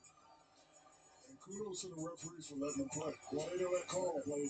So them 2 weak fouls. That was a terrible foul. Both of them fouls that Carl was terrible. He did a good job of letting him be physical. And De'Aaron Fox played well today. He really did. I actually thought he was going to take the last shot. Well, he should have did something. I mean, I don't know what that kid. You're 100% correct. You got to get a shot quicker and get yourself a rebound. And he got the ball so nonchalant. Yes. They were going for the win. With 3 there, and then this is awesome. Right on Wemby. Yeah. Oh, look at him, big Potato. I like this. I love this. Yeah, I love that ball like he was going through the hole, like a running back. I love that, man. Look at it. Don't let these little men guard me either. That's a hell of a pass right there. That's one of the things was impressive today. He was impressive. One of the things I noticed just from rewatching it, Spurs had really upped the pressure where they were picking the Knicks up and pressuring them defensively. But man, New York's ball movement tonight was spectacular. But I mean, Mikal Bridges had about a 6 to 8-0 run himself, where he just played. They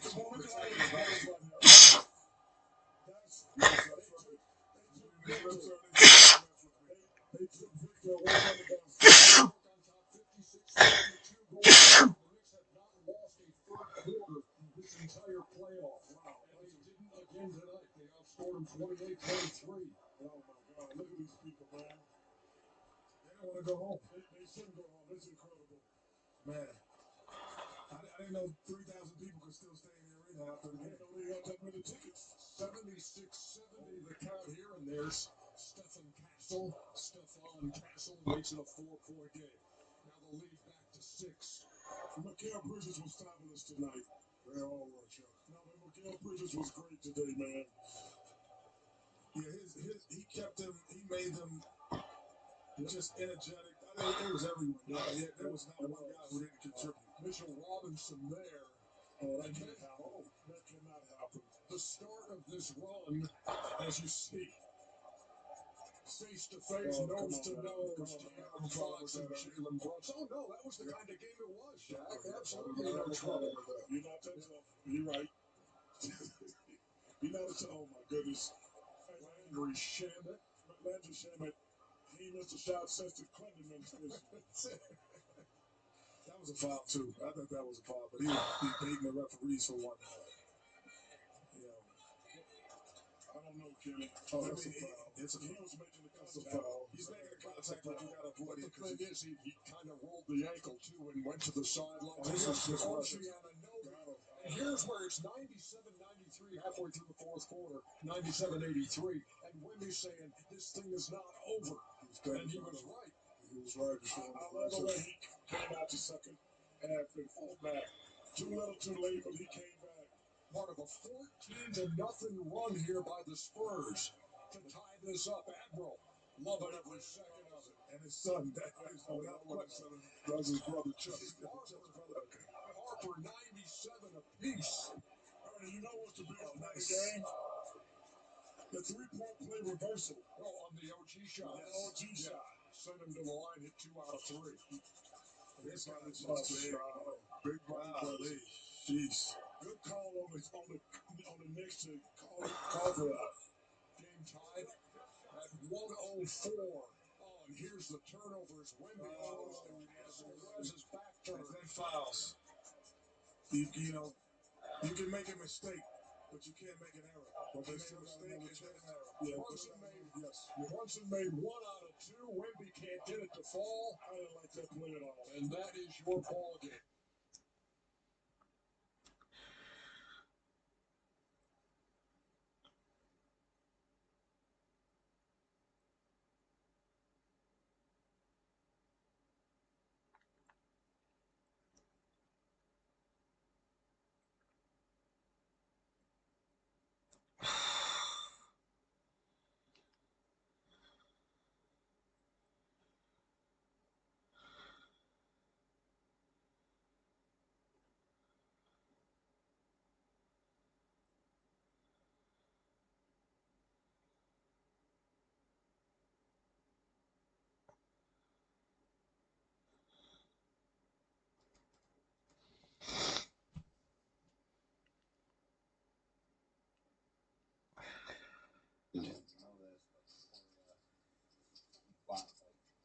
$2 million worth of like training equipment like in his house in fucking Spain and just 10-4.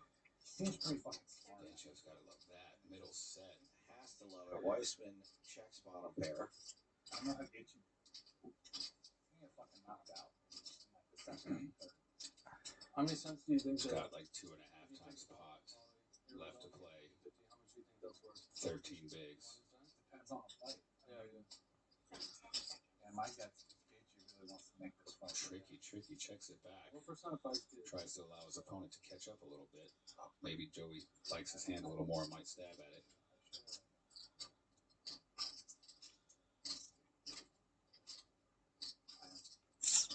Not a professional sports bettor. I'm a punter. I guess that was gambling that I really like getting a good line. So I do a pretty good job at that. But how's Rasta sharp at everything else but not sports betting? You know, people that are sharp at sports betting don't usually tell you they're sharp at sports betting on a stream where there are thousands of people watching. Fair enough. So take from that what you will. I'm just a caveman. I think Danchev's going to put some money in this pot here now. He's checked long enough. Now there's diamonds out there, straight draws out there. Check back on the flop. Screams ace high, so Weissman might think his 4 is good and might want to call him down. But he has to know he's likely facing the rest of Danchev's chips on a lot of rivers.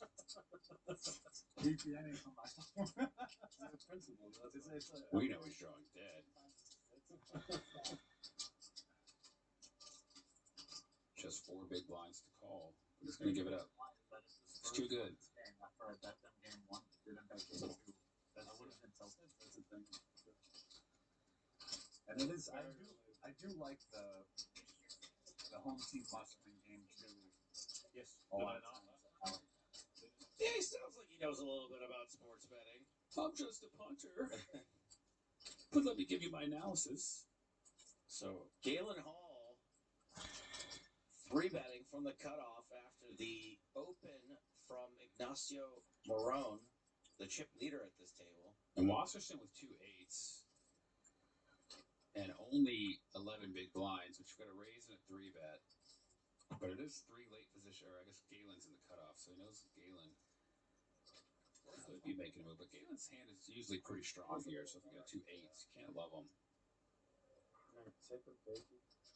It's easy to get impatient when you finally find a hand, but there's significant action. An early raise and a 3-bet. I think you've got to give those 8s up. But I could be wrong, but I think he's going to give the 8s up. He's a pretty solid player.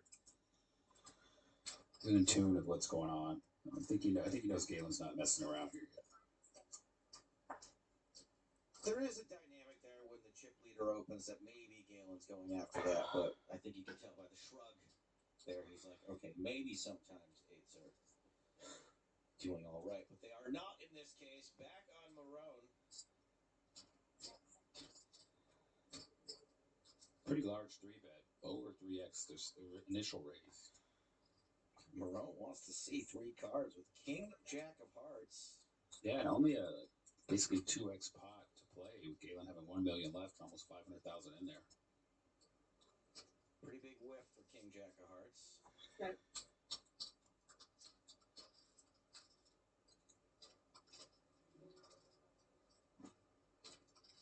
I think we might see something like a 3rd pot. Galen here, not really any draws to protect against on that board. Your opponent doesn't really have a lot of 8-9 here. 140. 140. That's right, about 3rd. A little less. If you're Marone, you do have a bunch of backdoors here, right? Something like the Queen of Hearts, which he thinks would be a great card for him, would actually be terrible. Although I guess he'd have more equity than he does now, but still.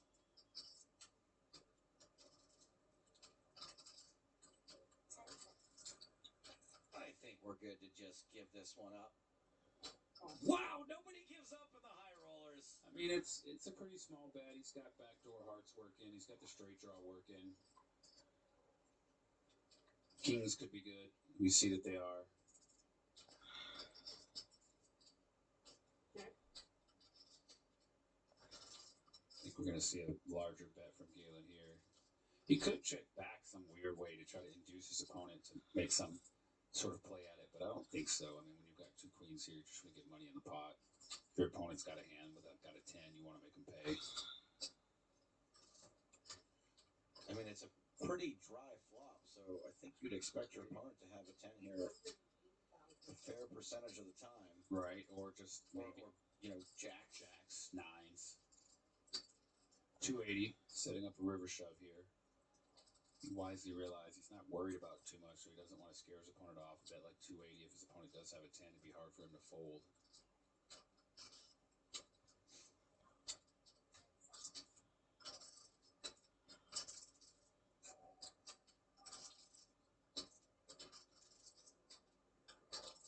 And he gives it up.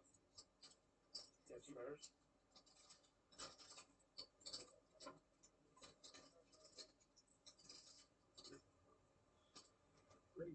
Onto table green, looks like Boris is a little bored, raising under the gun with King 10 suited. Off a pretty short stack. Yep. Sorry, can I just see your... Thank you, that's good. Foxon's got him crushed. But off that stack under the gun, you'd think someone might be a little bit stronger than King 10. King Queen in position may be too strong to give up. Yeah, it is kind of deceptive, right? A guy raising under the gun off that stack. Got to put him on a pretty strong hand, but Kristen's own king queen is too much hand for her to get rid of in position on the button.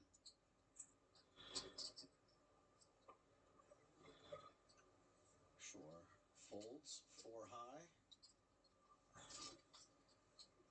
I don't know if Angelov throws the chips in like that all the time, but to me, that's always someone who's very excited to see the flop. Usually, with a hand like this, a hand that suited connector type hands. Yeah, and I could see all the money getting in here with Angelov having the open ender and the overcard, and Kristen with top pair.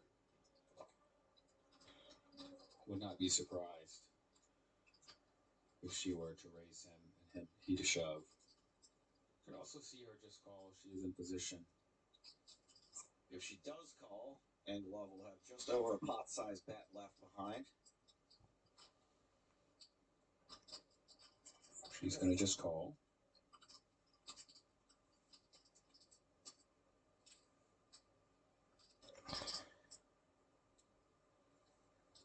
Turns an ace. That's the straight for Angelov. And not a nice-looking card for Foxen either. Yeah, she did have the king of spades working. She does have a gut shot draw with her queen, but he did raise under the gun, so she knows his range has a lot of aces in it. Can't feel too great about it. I think she'll probably just check back here and hope to get to showdown. Although he did check, she might try to represent the ace and bluff him off of it, but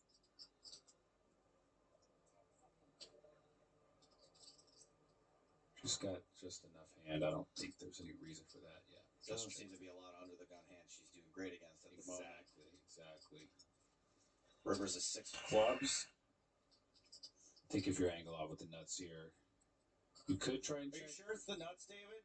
Wait, let me make sure. No straight flush.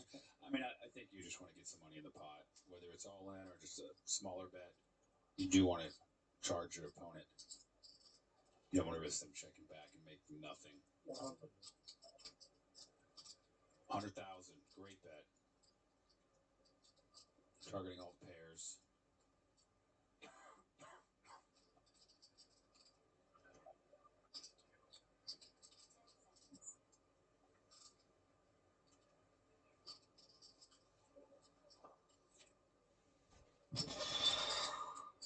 I think she could probably fold here. Like, what are his under the gun hands that played this way? It's not like he has like 5s or 9s and he's turning it into this. I think that's what she's kind of thinking through.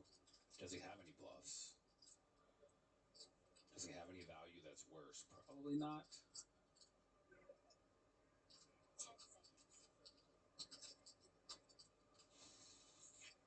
Be a tough fold to make. I can't make it. I don't ever fold. I want to see every time. I don't call enough.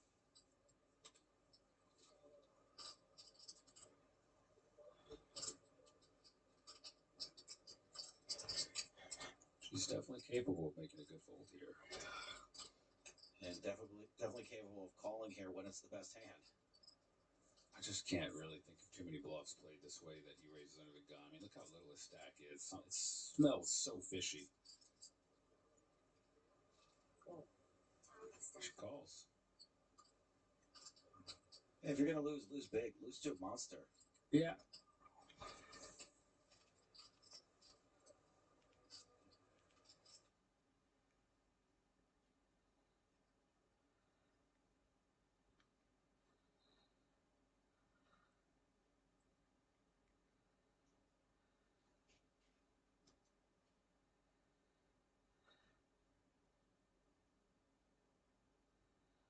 Are we on New Jer Meltdown? Yes, and we're in the miscellaneous folder. We've got a lot of miscellaneous Keno. We're going to start off here at 0.0. So Cornering's been caught doing YouTube advertisements once again. Now, this is from like Quartering's leftist A-log subreddit, like our Quartering is a Nazi, and they say, how is this stupid, bigoted shit an ad on YouTube? I don't know, but Quartering is advertising on YouTube movie theater black fatigue backfire. So people are getting this as an advertisement, which is fucking jokes. If we go to the next slide, this is how desperate he is. So we can see here the viewership is completely fucking inorganic.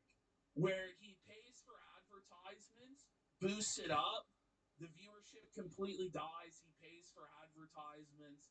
You see this here. Hey. Quartering definitely lost money on this for sure. He's spending probably, in my estimation, probably $300 on ads. Mm-hmm. When you look at the numbers here, yeah, from the 81K to 121K. I mean, maybe I'm wrong fully, but he's not making money. Not making money. No.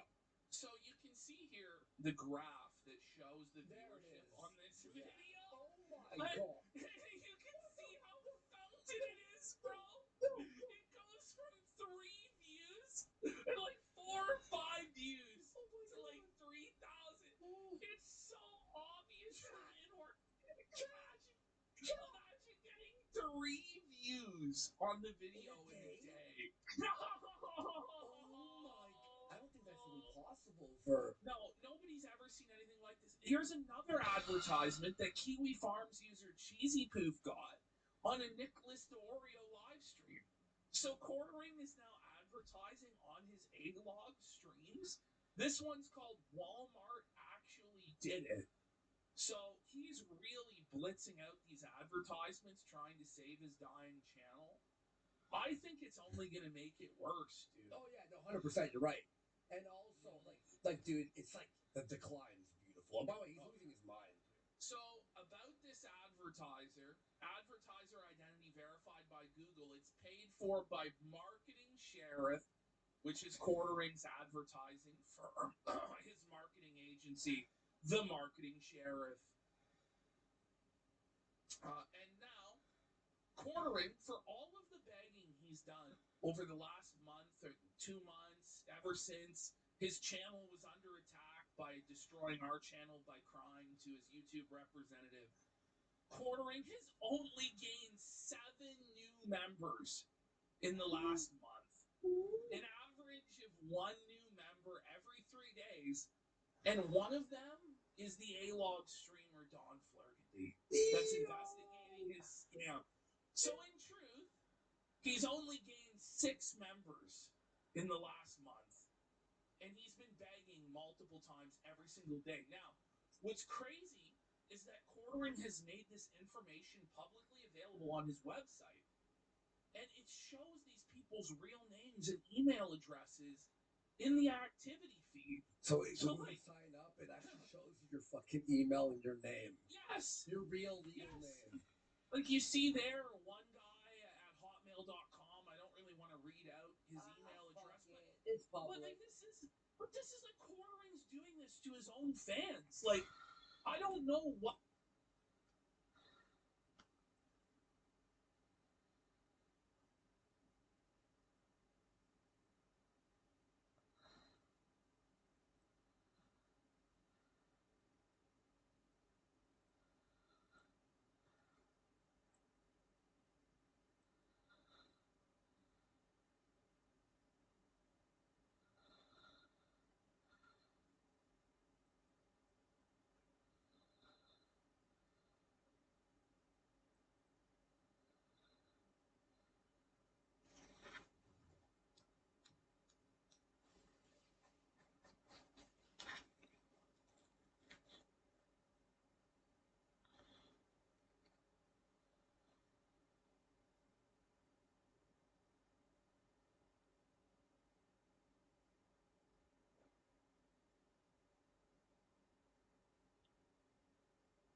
Look, Anthony, if you don't answer, I will not be heartbroken.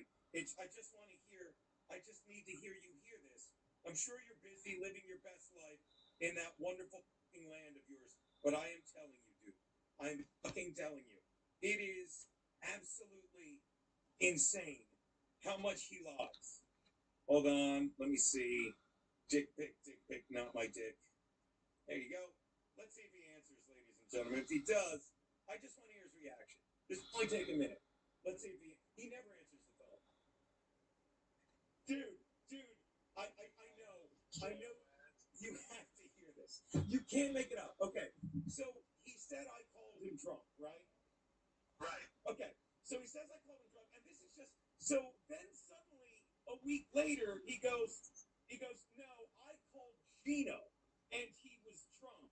And then people are like, well, why'd you call him? And the next iteration is, well, I needed a booker's number in Florida. Chad, who says I'm not funny and lives in Florida, unlike me, where I don't work, called me. So then, once I say I've got a phone bill, and with the receipt which I showed, I'm sure Chad goes, well, that's why he changed it to I called Gino. And then when somebody said, incoming calls are on there too, you know what he said?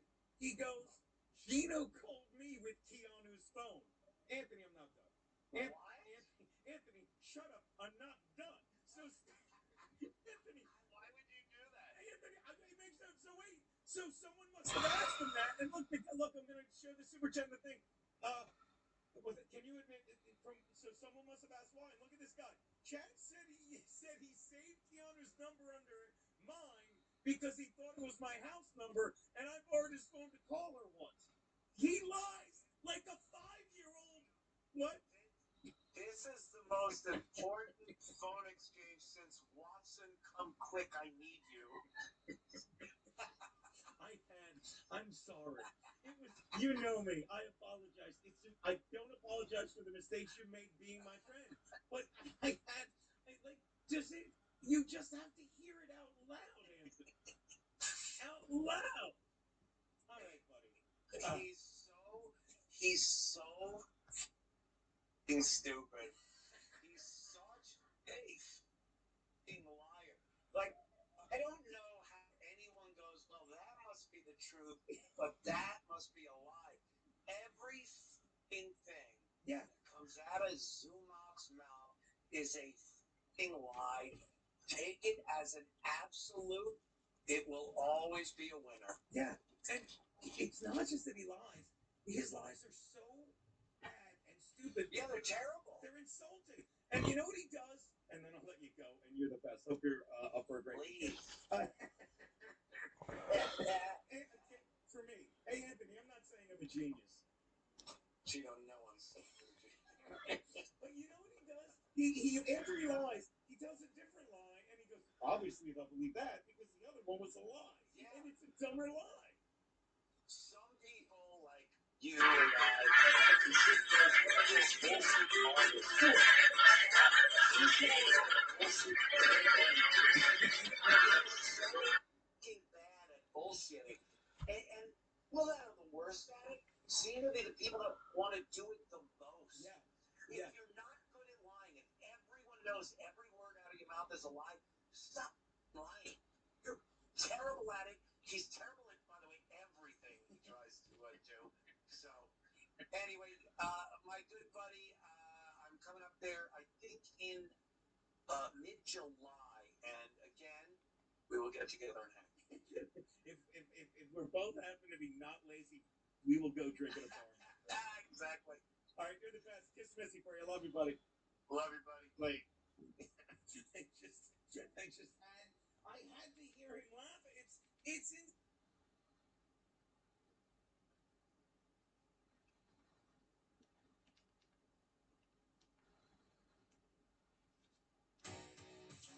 And a quick overview of the totality here in the 25K high roller. 345 total entries. 41 remain. Everyone's currently locked up just over $50,000. I still can't get over the 3K pay jump if you make it the 31st, but it is what it is. We are 10 players away from that.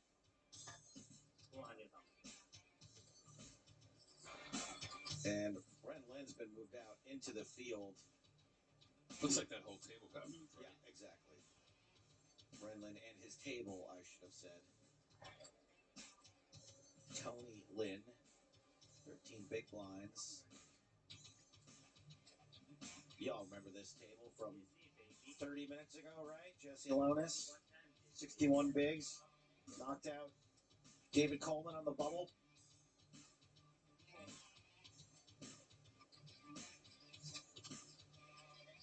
TLO star Dylan Weissman in the No Limit Hold'em Streets. My guess is he can play all the games pretty well. Oh, yeah. Schmidt final table the 10K 08 limit event last week.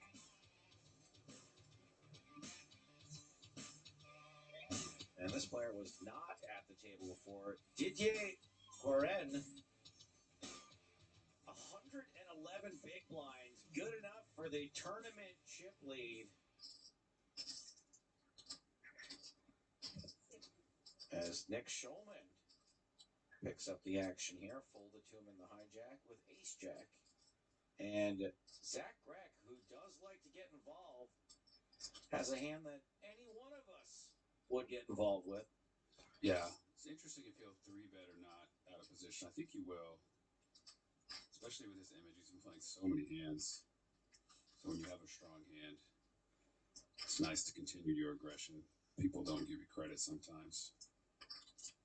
Back on Schulman. It's a pretty meaty raise. 210 from 60. He's out of position. Usually you'll see a lot bigger raises out of position.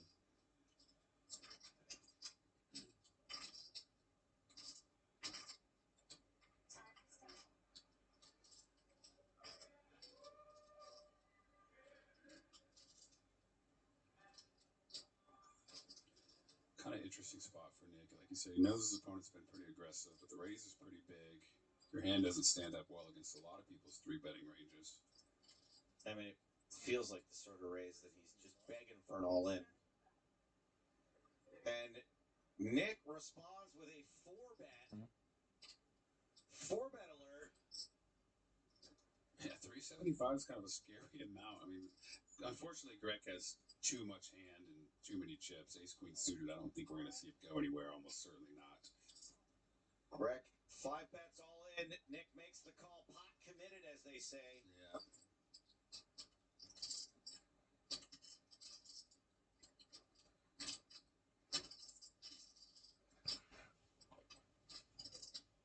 Fuck.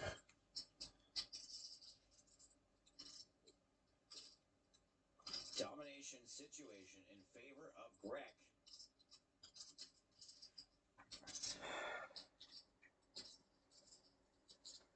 Tough spot for Nick. Queen high flop. Nick does hit a straight card to go with it. 2 straight cards. It's going to be a king, 9.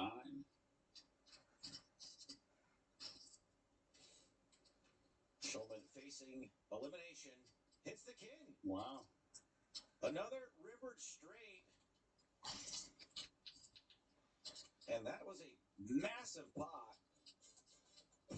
Yeah, really good result for Nick there. Nick Schulman also with 7 bracelets.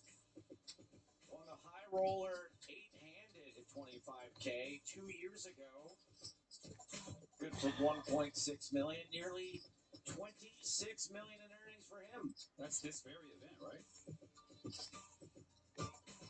Yeah, this exact event. That's 2 years ago. I didn't notice the 8-handed on this particular event, but it's there. Yeah. Cam and Callio have both flopped a pair over on table green.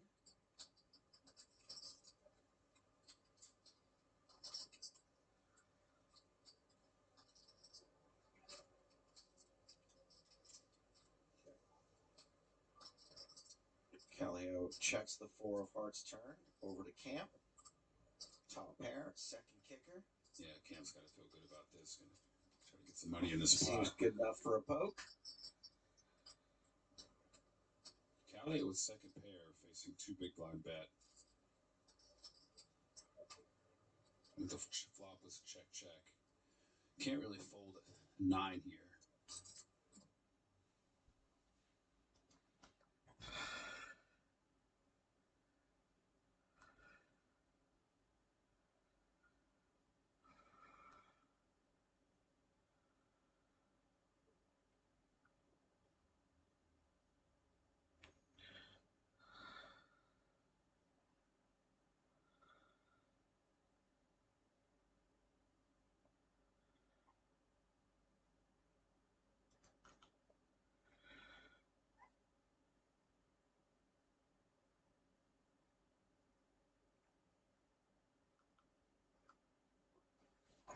eat, I cannot speak. What is up, everyone, and welcome back to my channel. Today I'm at the Boardwalk Bar and Grill taking on the Boardwalk Belly Buster Challenge. In front of me here, I have the challenge itself, which includes the following: a double Boardwalk burger, double any pork in a storm burger, a double cockadoodle oink burger, and also with a house fries and a generous helping of house slaw. If I complete this in under 30 minutes, I'll get the meal free and I'll go up on their wall of fame. However, if I fail, it's a £40 fine. And today, guys, I don't want to be failing. The record on this one is pretty incredible at 13 minutes 23. And so the aim of the game today is to beat that record, go up on the top, the very top, the tippy top of that wall of fame, and leave here a legend. However, if I don't do that, it's also okay because that time is pretty phenomenal. If you enjoyed this video, guys, give it a thumbs up, comment down below if you have anything else to add. If you haven't yet subscribed or followed, do consider doing so before you leave. This is the Boardwalk Belly Buster Challenge. Let's get into it. That was really hard for me. I don't know that people even understand, but I struggle to speak. I can eat, I cannot speak. Strategy is chicken burger first, dip in and out of the fries so I don't leave them till last. Fingers crossed be victorious in this. Right then, everyone, in 3, 2, 1, let's go. Huge. Good day, foodies, and welcome back to the channel where we take on food challenges nationwide. Today is no exception because I'm in the beautiful town of Windermere at the Boardwalk Bar and Grill, taking on a challenge which has been attempted many times, but the record has remained unbeaten for years. Delicious. Very crunchy.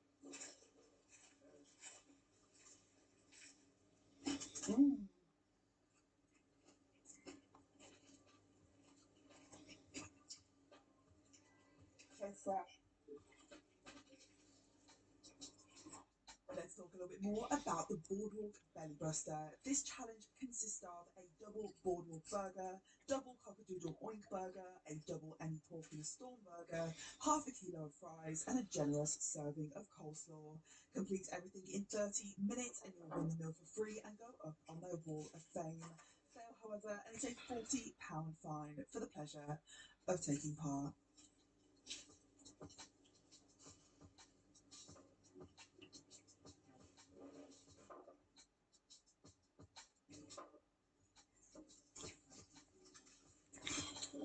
Lovely. Chicken burger down.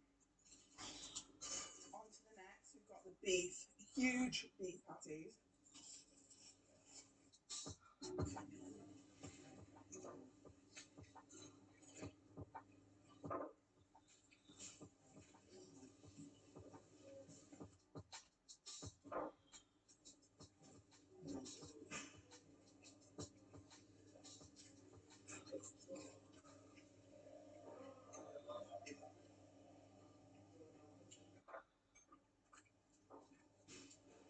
A really great beef burger. Very dense, very heavy.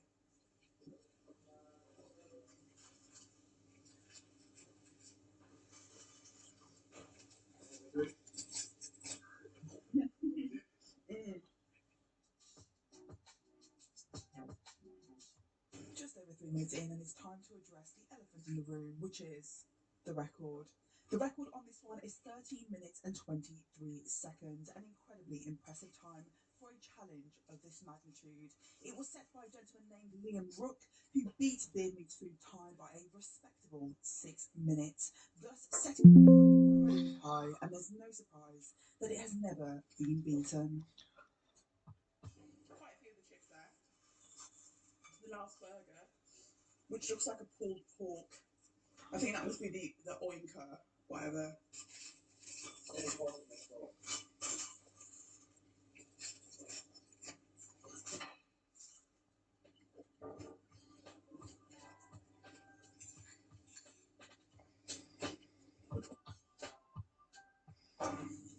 bet you feel sick now. I would like to take the opportunity to thank the lovely team at the Boardwalk Bar and Grill for being amazing. If you would like to check them out, you'll find links to them down below in the description. And if you do pay them a visit, let them know the Shut sent you. Let's see off the coleslaw then. Stick around for the outtakes at the end of the video. Subscribe before you leave. I see you. Enjoy the rest of the video, and I'll catch you guys on the next episode of the Shuts Eats Everything. You feel so funny. The energy between these two is amazing. Like little kids, like giggling, you know.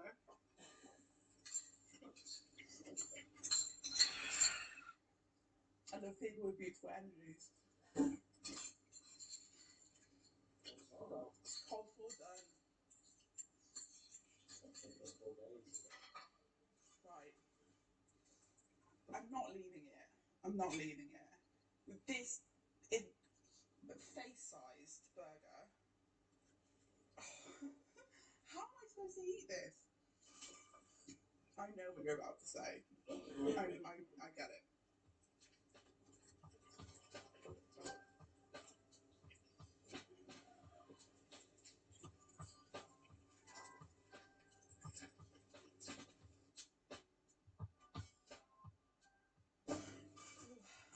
Creeping up on that record time.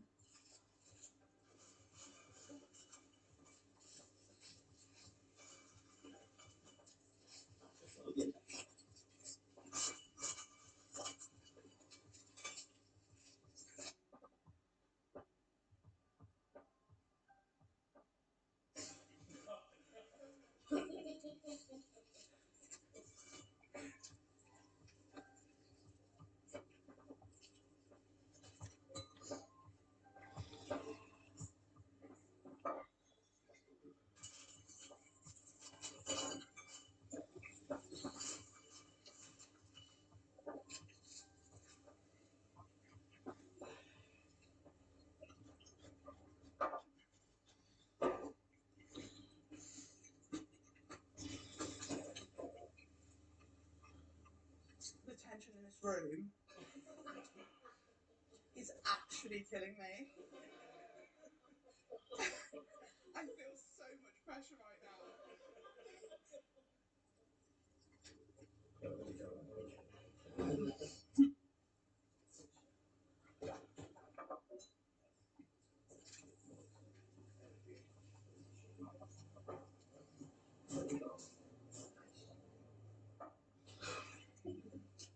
What a day. Oh, brilliant. It's come to find me. That military? Is that common? Right, okay. They're not just for me.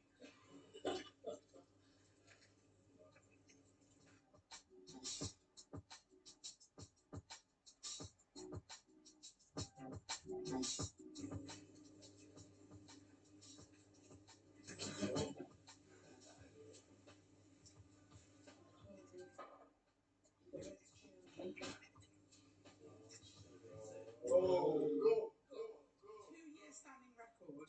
2 years.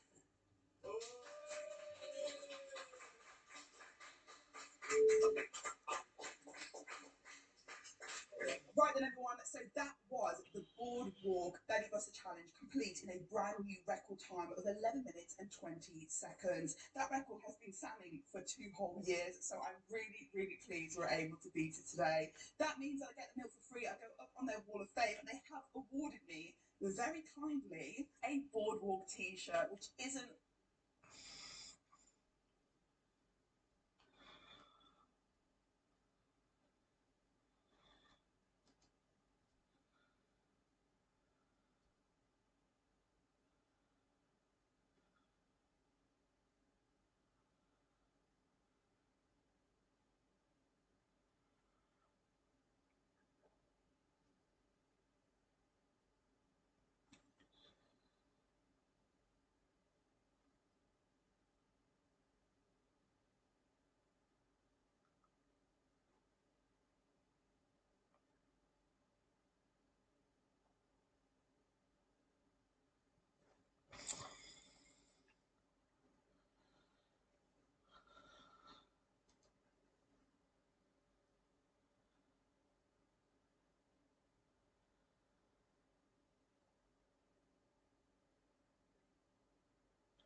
Here we go.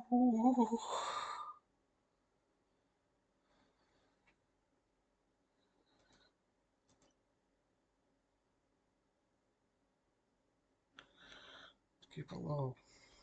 Diamonds are good. There we go.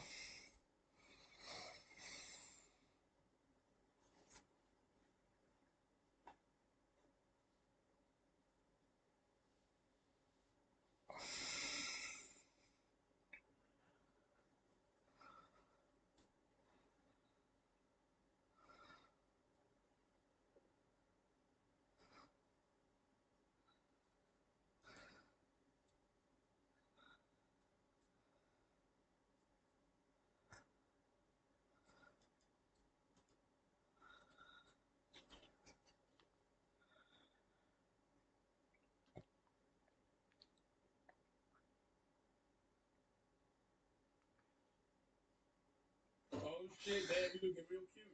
What's your name? Oh, Jack Amico, they call him a faggot. Congrats to Zach getting Make sure engaged. congrats to Zach for getting engaged. To a woman? Yeah. Good Yeah, to Dasha. My girlfriend? Yeah, he said he asked first. He's like, Adam, shoot her, get off the pot. He's like, Adam, I'm getting married to a clown that might be a woman. What a hilarious. I would love to see Zach and Miko and Tasha hang out for an hour. She couldn't do it. Yeah. She couldn't handle it. Have you seen any of the Trevor movies? Yeah, I guess so.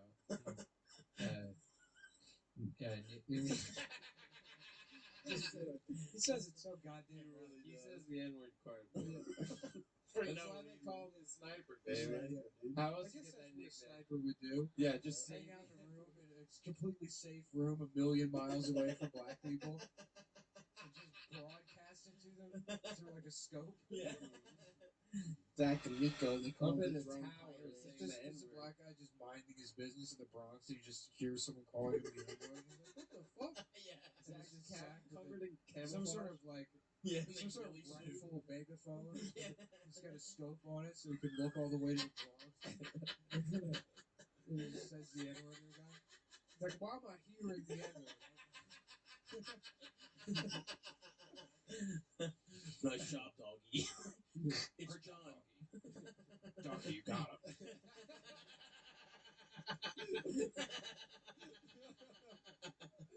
Oh, Lewis is so stupid. Shots, dude.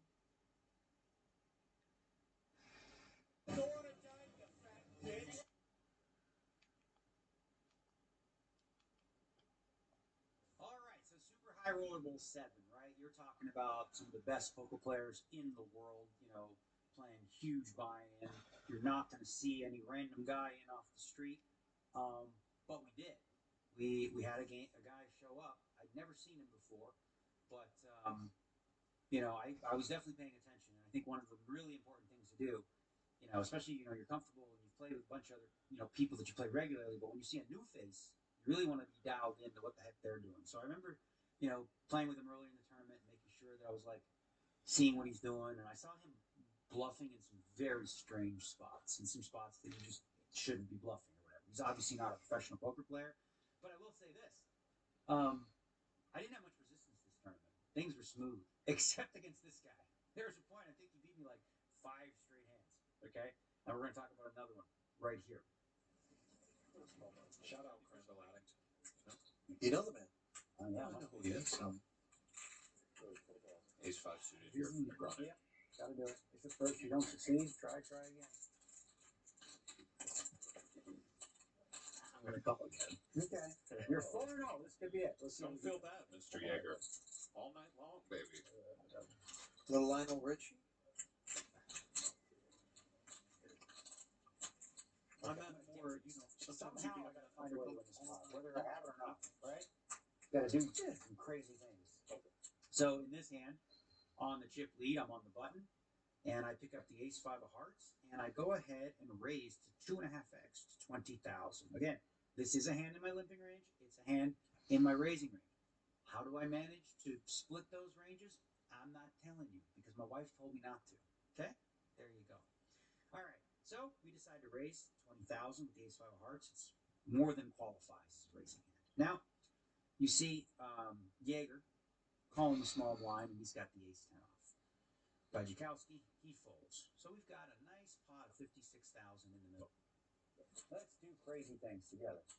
There's a little bit of crazy, a lot of crazy. All red, queen 10 deuce, 2 diamonds and a heart. I'll check to you. Second pair for Jaeger. Checks. Check. All right, so the flop comes down. Queen 10 deuce. We got 2 diamonds, and I got a little backdoor heart, right? My man checks, and it's on me. And I look at this flop, and I think about the types of hands that this guy was calling with and playing, and they were very Jack 10, Queen Jack, King Jack off type hands. So I felt like there's a very good chance that he's going to hit this flop in some way, right? Whether it's with the queen, the 10, or the draw.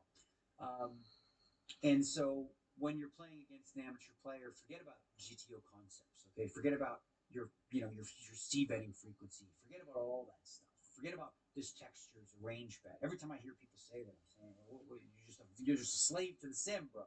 You know, there's very few situations where it's a range bet and there are no deviations for an exploit, okay? So against this player, as I said, felt like he's going to be sticky on this board. So I decided to take the small blow, low variance approach, and essentially really kind of giving up. But I've got some showdown equity. If he has King 9 and King Jack, we're still ahead. Plus, we got the backdoor stuff that could happen. We could hit an ace, backdoor hearts, even a backdoor wheel is possible. Anyways, we checked. Negranu interacting with that deuce of hearts, checks back, and look at this card. Nut flush draw for Negranu. Backdoor flush, paired the 10. Trip 10s for Jaeger. Good card to bluff that. For both of us. What about 30,000? Yeah, I figured you go there first, right? Because you're first, you get the bluff first. But I'm not going nowhere. I'm going to see another card. See if you can stop the rush at 4-0. Now the turn card is the 10 of hearts. Okay? So that's an interesting card for us, right? It's a good card in that it gives us a flush drop, and it also makes it a little less likely he has a 10. Because when the 10 pairs, there's few combos of 10x in it, right? Because you guys are all sort of the What with Amelia, yes, because she's just down the road. But I think there's an element of score leaders to it. It's like we finished the thing, the magic was gone, and everyone actually has to separate. We needed you. Yeah. But I text John and I text Richard, and I'm still in I should try harder. It's on me because I've been told something in the past sometimes by friends text me more, man. I don't know, be a better friend a little bit. Especially with family and kids. When I check back the flop, 10x is Quite desperate because we just had to get on with life. Yeah, and then we had so much time together. I know, we still have all those AI photos online of all of us still together at barbecues. There's some weird things out there. Apparently, an alternate version universe of us are all having barbecues. There's all these photos. It's very bizarre. I'm gonna send you AI pictures of one, yeah. And I'm engaged to Chanel, I think, in one of them. Okay, I didn't know that, but okay. It's just because they love the show. Yeah. They want an alternate reality for us to be happy at a barbecue. Patado's about to... 100,000. 10.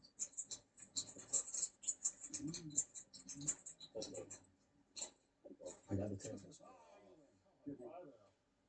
Good hand. 5-0. You got me. You ever playing? No. I couldn't bluff after last night. Yeah. He's taking me in every hit. Yeah. Negranu, gentlemen. Yeah, pretty astounding for Jaeger to be 5-0 against him. Yeah, you didn't cover. For doing it. Then you can pretend you were bluffing. I could beat him off. I could beat his hand too if the right card came on over. Now the river wasn't exactly what we're looking for, making a pair of fives, but it still beats all the draws, and now it beats all the ace highs too. Like if he had ace jack or ace 9 or something like that. So overall, I call it a good card. Unless my guy here is betting a queen or a 10, I feel like I'm gonna have the best hand a lot. Now here comes the problem: his sizing. That's 100,000 into 116. Ooh-wee. So we're getting over 2-1 to make this call. We know this player is more than capable of bluffing in these spots. I wasn't certain, to be honest with you, at the time, whether or not he was going to be bluffing that size. I thought, for the most part, his bluffs would be a little bit on the smaller size. And this is, again, where you can start to really think about poker, right? Forget about, there's no point in thinking theory here with this guy, right? Because, a lot of amateur players, they're going to give away information based on their sizing, So they bet really big, that means they have it. They bet smaller, that's their bluff. And a lot of times they won't realize they're doing that or giving that away. Whereas, most studied players, they're going to try to balance their bluffs and their sizings. They're going to use the same exact sizes. So that really did concern me, him betting 100,000 into 116. Having said that, he was very bluff happy, and there's a lot of draws that missed. The diamonds missed, the straights missed. So I beat a whole bunch of hands, right? And in a case like this where you're kind of unsure, you look at the price you're being laid, over 2-1, and again, the 5 being a little bit relevant because this is a guy who could just show up here with like ace-9, not realize that this isn't necessarily a hand he should be bluffing with. So now I beat that.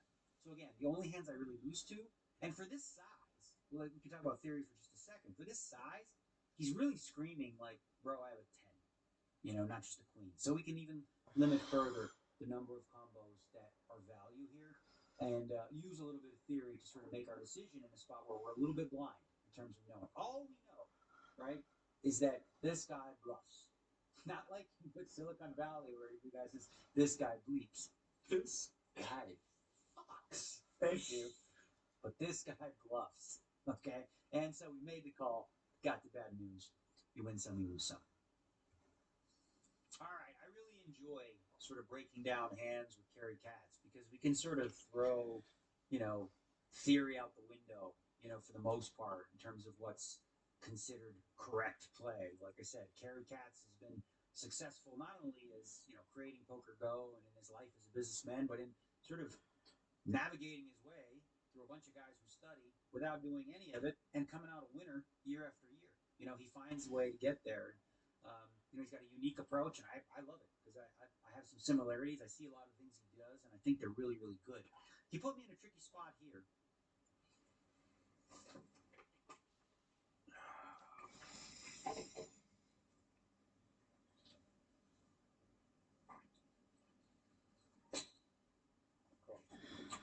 How you're going on?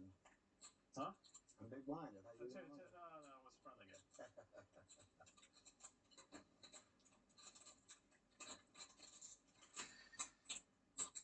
Who lost the last pot? Katz limping the snowman and Negreanu deciding to shoot it up from the small. Again, he came at me with the limp and his pimping. I kind of prefer when I'm the guy doing all the limp and his pimping and everybody else is playing regular. But Gary at the table, he's going to create some, unique spots. And he decides to go ahead and limp with the 2-8s off of like 134,000, which is, 16 bigs. I think your standard player here is going to open rip or you're going to come in for a raise. Very few are limping with 8s off of that stack size, right? But again, Kerry is a unique individual. And now it folds around to me in the small blind. And I pick up ace-jack. All right, well, that's a good hand. Is it not? I mean, it's a pretty darn good hand against the limp. So I'm on the chip lead. I decide to put the pressure on because here's the thing. Kerry's going to limp. I know he's limping strong. But he's also going to limp some junk. So I can just pick up this pot. For 32K, there's 20, it's like 28K out there. I'm basically making an even money proposition for the most part that I can win this from pre-flop with the chip leverage and sort of forcing Kerry, if he wants to play, to pay a steep price, 3 big blinds off of his stack is a lot, or decide to move in with some of the, the top parts of his range. Could this be a spot where Katz wants to limp jam? The answer is yes. It's folded back around to him, and he stuffs it. And now for Daniel, the question becomes, what sort of hand composition would Kerry be willing to take this line with? You got pair. How well does ace-jack perform against Auto 102? You got a pair. How big? Indeed, these are the questions. So wait. How big? How big? How big for pair? What are you raising with? Good card. But I think you don't have a dominant, but I think you have a pair. So it might be a flip. I don't know. Good read. I'm going to take a minute because I don't know. How good are your cards? Like pair? Or are you on the ace stuff? Only a 1 in 6 chance that it's aces. You're safe. Aces? I'm not worried about that. Aces. Come on, bro. How the hell are you going to have aces? Yeah. Get good at aces. 102.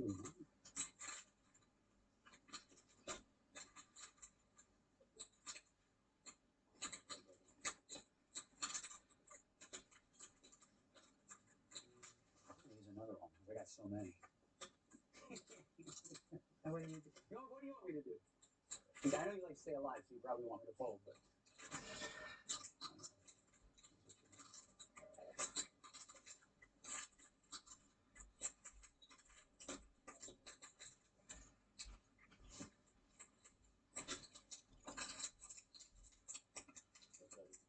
You know what?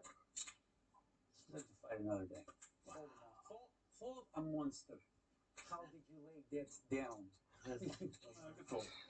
How did you lay that down? A monster. You lay down a monster. Rounders? Yeah. When he lays down the ace of dice, I've got top 2. 100%. Who's the guy? I know that, but I wasn't sure if I was flipping. He's a pro with you guys. He's like bald. He has a good. Really a testament to his view on Carey. I don't know his name, but there was like A big fold there. a lot of Fold there. A lot of hand. He's 17 gonna some definitely odd. I would miss him. Okay, so now it folds back to him, and he decides to go all in. And I did think about this one a lot, too. And again, similar to the other situation with Carey, where I folded the 10-8 of clubs, I am trying to play, for the most part, a low variance style with the chip lead and maintain it and not really be in a lot of sloppy spots. So the issue here is constructing Carey's range, right? And this isn't something many people do, right? Because how do you construct like a limp jam range? You know? Who does that? Nobody really does that. So that becomes a little more difficult. However, I do know how Carey thinks and plays because we've played a lot together. And I do know that the bottom of his range is out of question. Okay? He's not doing this with deuces or threes. He's not risking his turn of life with deuces or threes in the spot. He's not doing it with ace-4 suited, like the freaking cat jam, whatever. Landon Tice always punts every tournament I see. Landon Tice. What happened? He 5-bet. What did he have? Ace-5. Bro, stop. Put a punt video in here. I'm on my cat jam in front of Landon Tice. Stop with the punting. Anyway, Carey will not be punting like that with the ace-4 suited. So, what does that leave? Is he going to do this with ace-10, ace-9, ace-8? I don't think so. I just don't see it. I don't think he's limp jamming with those hands. He may limp call with the suited ones to see a flop, but he's not going to be limp jamming any worse aces. Will he do this with ace-king? Abso-freaking-lutely. Aces, kings, queens, jacks, 10s, all those hands for sure. Ace-queen. I don't think he would even do it with ace-jack, frankly. Okay? So now we're talking about a pretty darn strong range, right? Would he do it with hands like 7s, 8s, 9s? Yeah. Probably. So we're doing okay against a very small portion of the range, which is 7s, 8s, 9s, 10s. Everything else we're really in bad shape against, right? Again, jacks, queens, kings, aces, we're going to be, better than a 2-to-1 dog. The issue, of course, is, it's 102,000 to win 182, right? So we're getting less than 2-to-1 odds, but I've calculated, because I think I have a pretty good read on what his range looks like in ace-jack. As strong as it is, everyone looks at it like, how can you not call off after you made it 4x, right? Because I still don't think I'm getting the right price against the jamming range that I perceive him to have. If this was a GTO bot, obviously this would never be a GTO bot because they wouldn't limp like this, most likely. But if they did, I'm never folding the ace-jack. But Carey, again, with his tournament life on the line and him respecting having 15, 16 big blinds more than most, I perceive that to be a very strong range that has ace-jack in trouble. As it turns out, would have been a flip situation. So had I known he had a jack and 2-8s, I'm going to slam dunk make the call.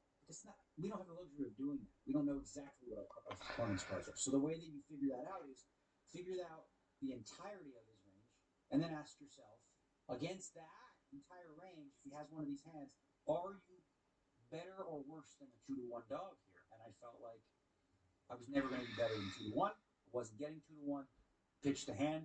Merry Christmas, Carey. In the description down below, you will find a link to an IQ test from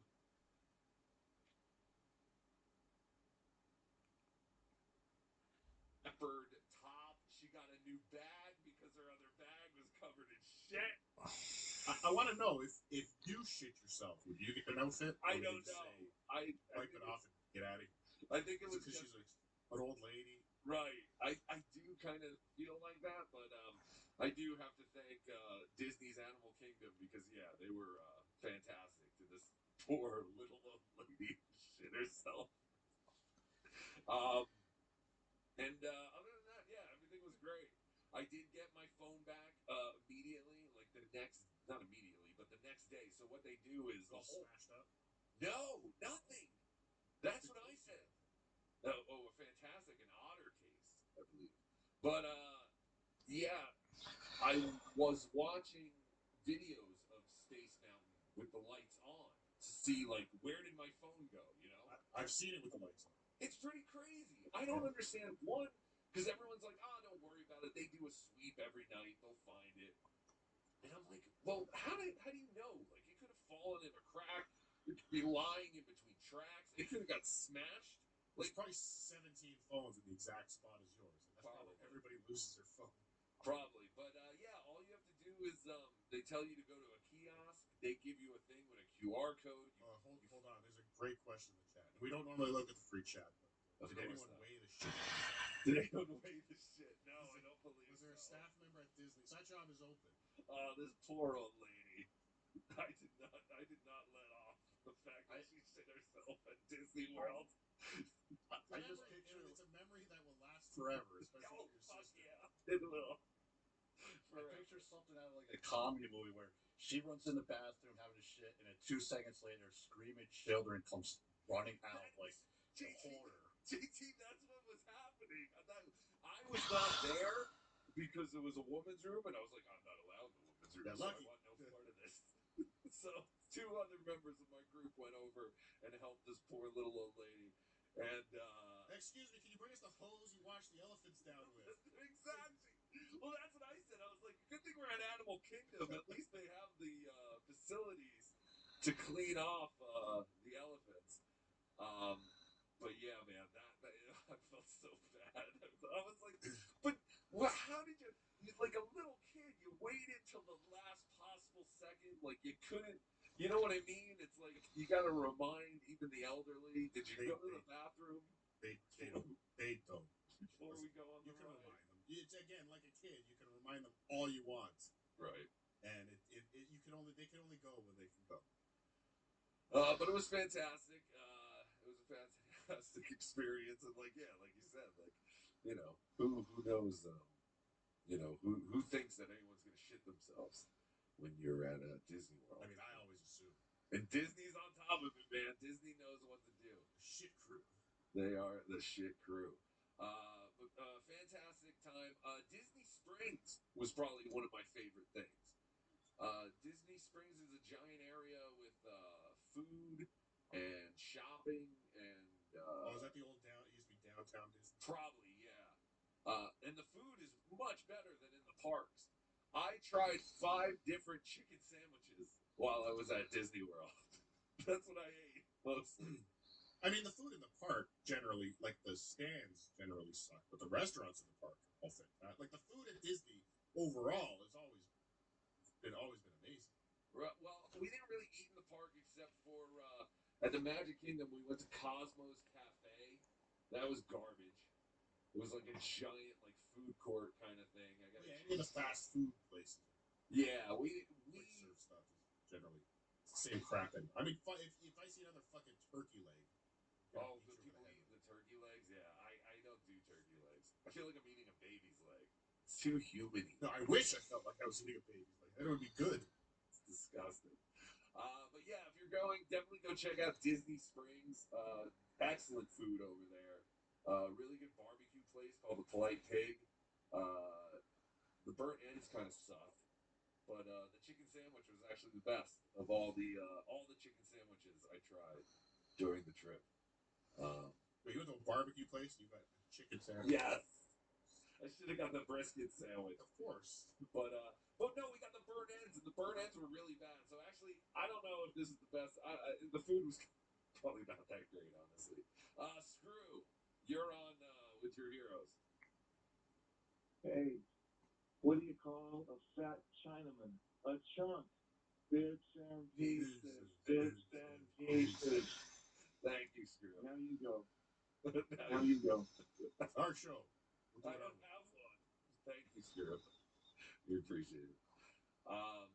But yeah, so Disney was a good time, and I came home and was very much inspired to do to have my friend Hacky try his own show, which again was a huge success. Thank you to everyone. I saw one of his responses, which wasn't really all that. It wasn't all that great. He just said it's interesting that a guy went on vacation and thought of me the whole time. I heard he's already made his own hacky judo dome. Unbelievable. Yes, that's Jewish voodoo.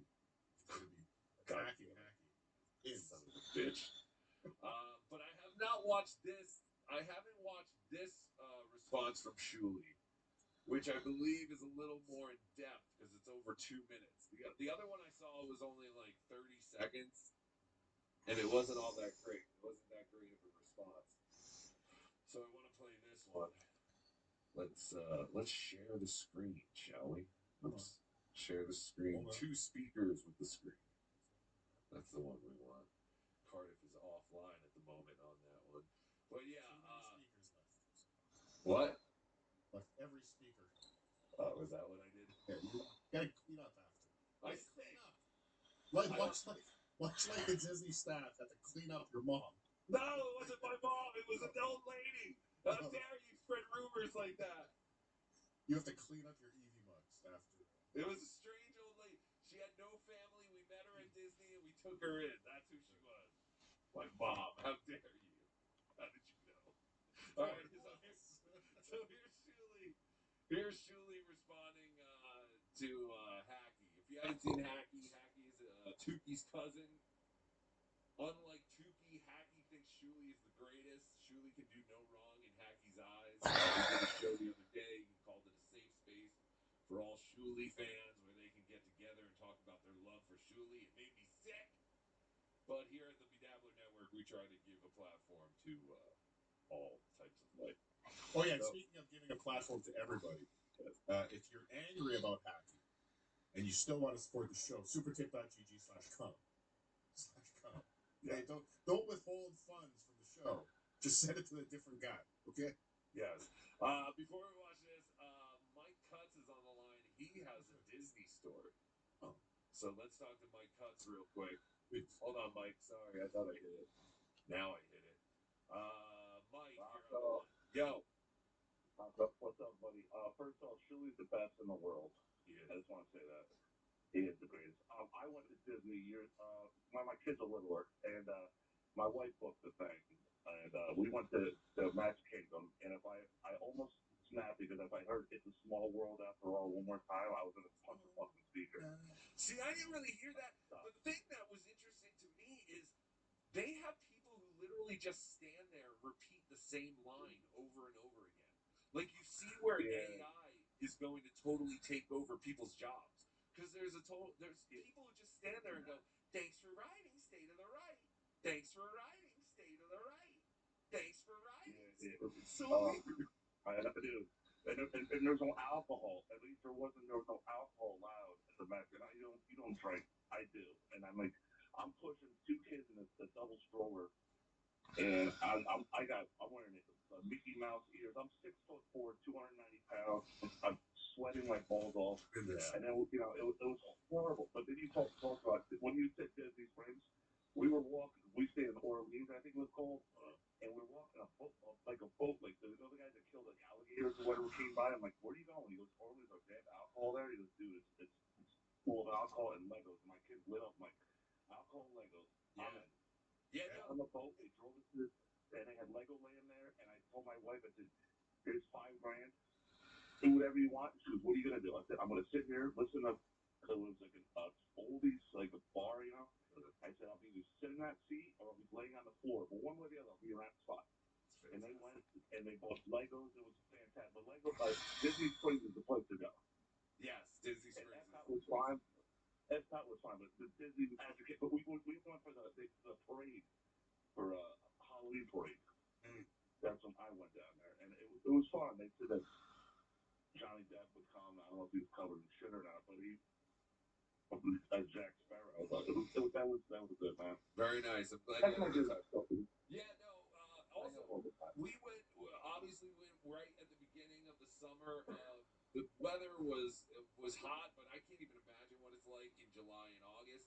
And I got to tell you, the lines were not bad. I think the longest line was 45 minutes, which everyone was telling me was pretty good. Most rides were like 25 minutes. It wasn't a real big deal. And honestly, Now they have the skip thing. They go like up right to the front. Yeah, I did that. Different like. But we didn't really even need it.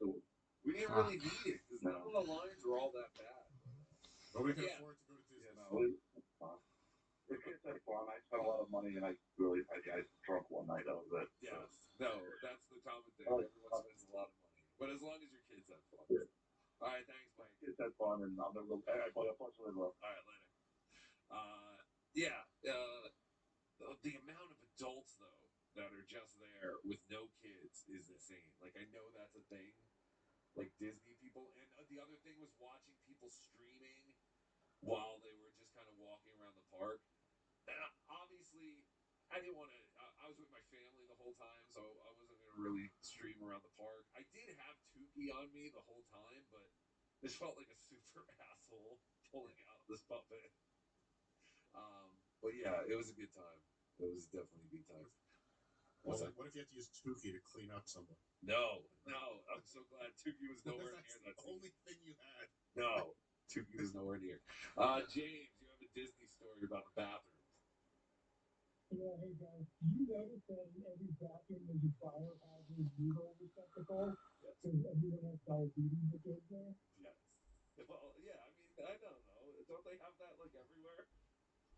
No, what are you talking about? Did you notice? Was there an inordinate amount of scooters running around the Magic Kingdom? Oh, dude, and they all have a bandolier of an insulin needle. Yes. There are a lot of people with diabetes, but yes, a lot of scooters, and a lot of people who I question their need for the scooters too. I feel like they were just lazy and they didn't want to walk around the park. That's the other thing. It's just nonstop walking. If you're not walking, you're waiting in line.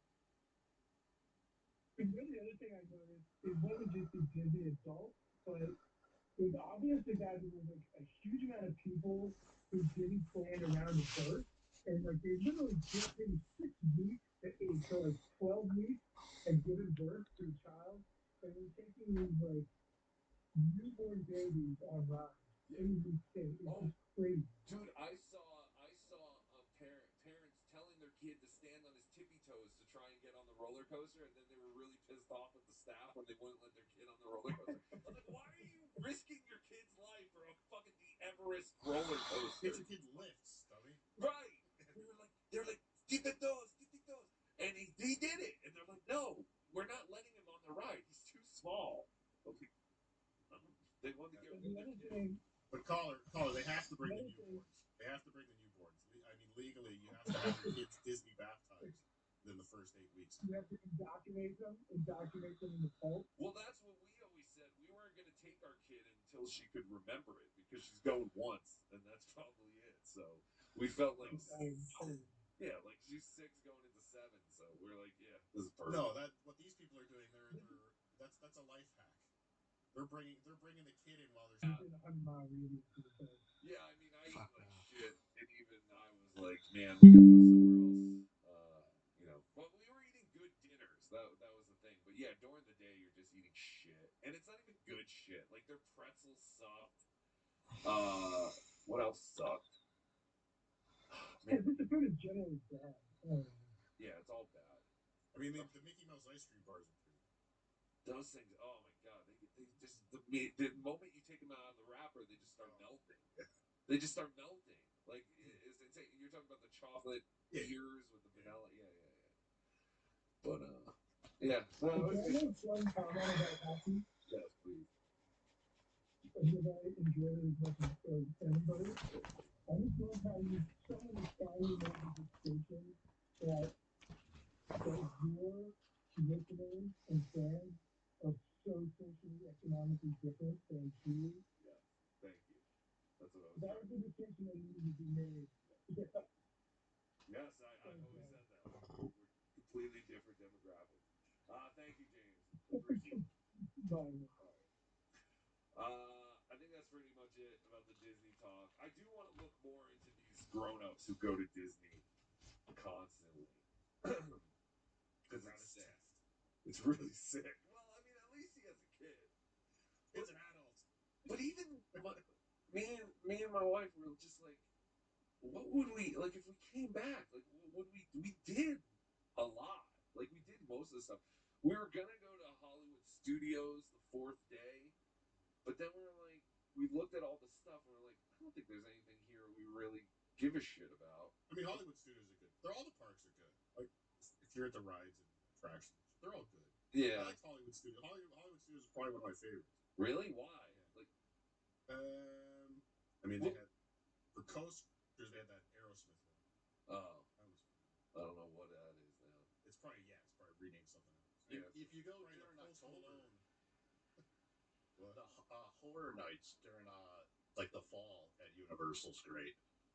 We're talking about Disney, you idiot. Well, no, you mentioned Hollywood Studios. That's part of Disney, you dipshit. It is. I thought it was Universal Hollywood. Oh, my bad, boss. My bad. Universal is probably a better destination. Well, that's the funny thing. Everyone I talked to, I was like, "What's your favorite thing you've done here so far?" And they all said, "Oh, we went to Universal and the Mario World." And I was like, "Fuck, we're not doing any of that."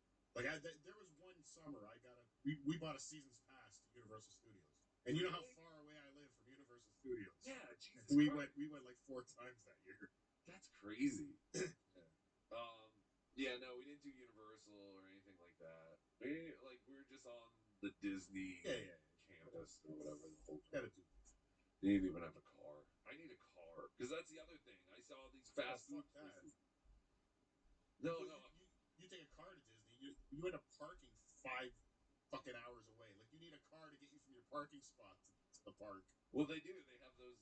They do have the shuttles. They do have those shuttles because there was one day when we did drive to the thing because we missed the free shuttle at the hotel and we had to be at breakfast.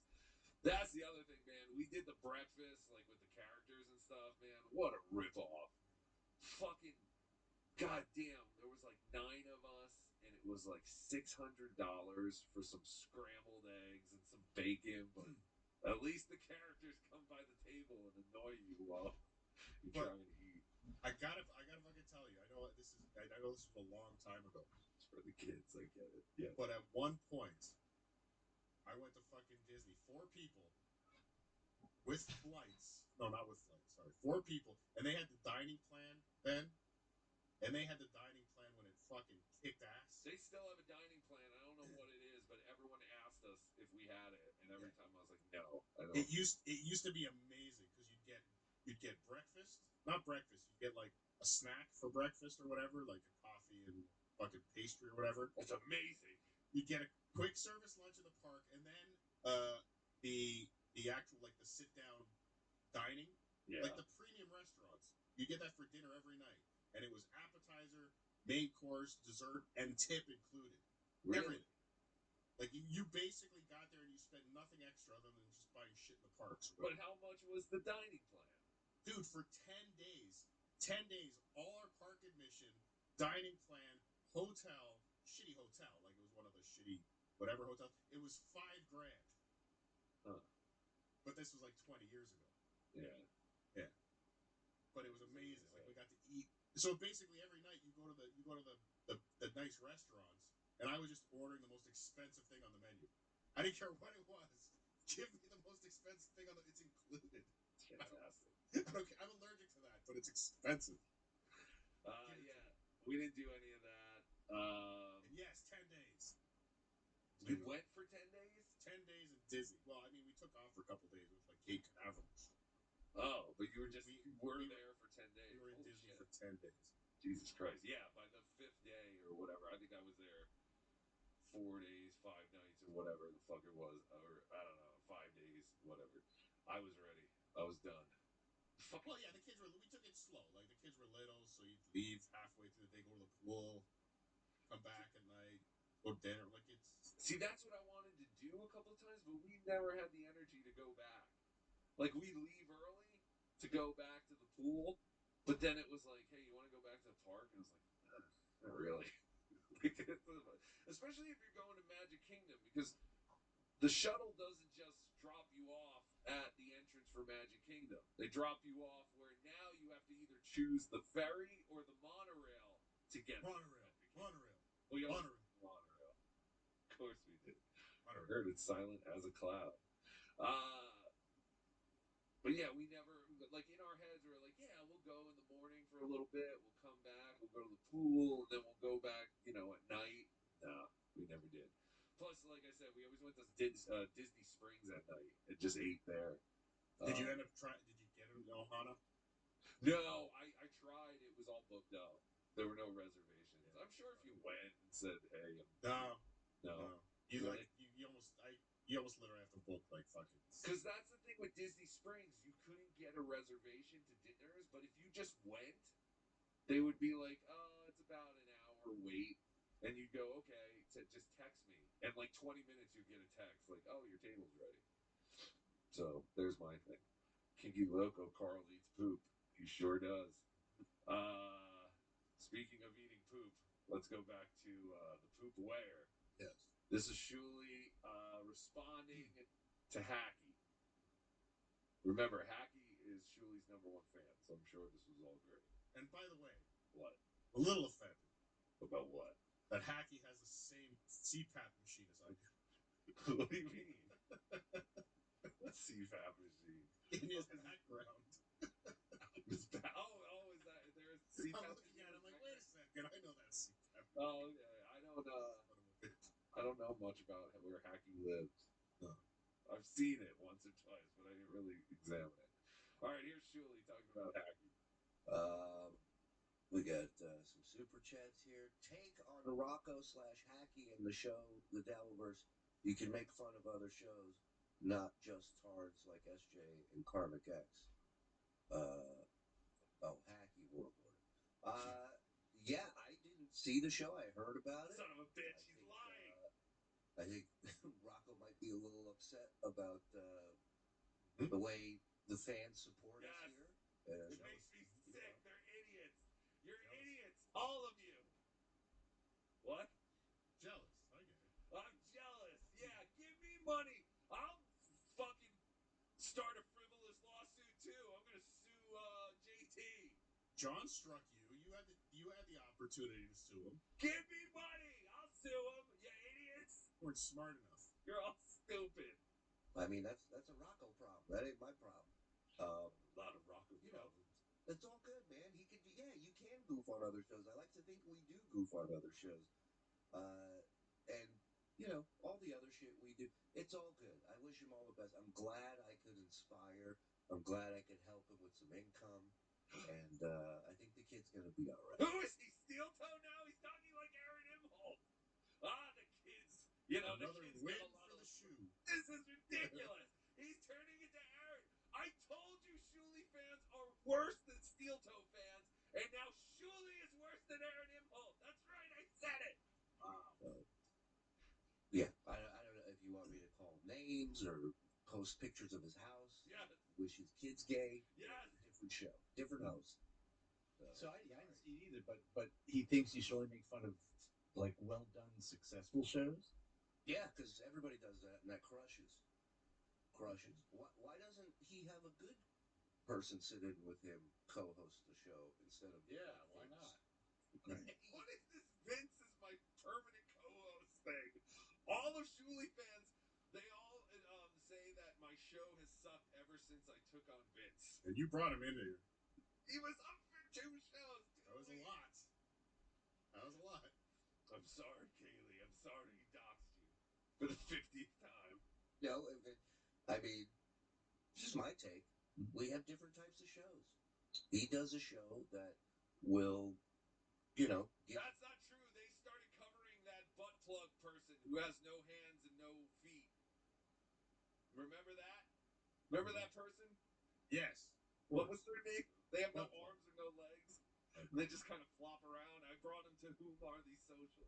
Oh, that show. Well, talk now, about that show. Yes. So they're stealing my show. People on message boards and Discord very happy. and I do a show that makes us happy, so we can do it every goddamn day. And it turns out, audience is happy with it. So, all good, man. Good luck. What can I I also wish say? you a million puppets, my friend. A The million. thing that does connect us all together, though, in this crazy world, is puppets, and I That's think right. that's the important takeaway. That's right. Believe me, God bless. Wow, that was a shot fired. Wow. I wasn't listening. What did he say? Sennhauser said the thing that connects us all is puppets. Oh, puppets. Yeah. Is that bad? We know where they stole puppets from. From me. Me! Oh. You stole it from me.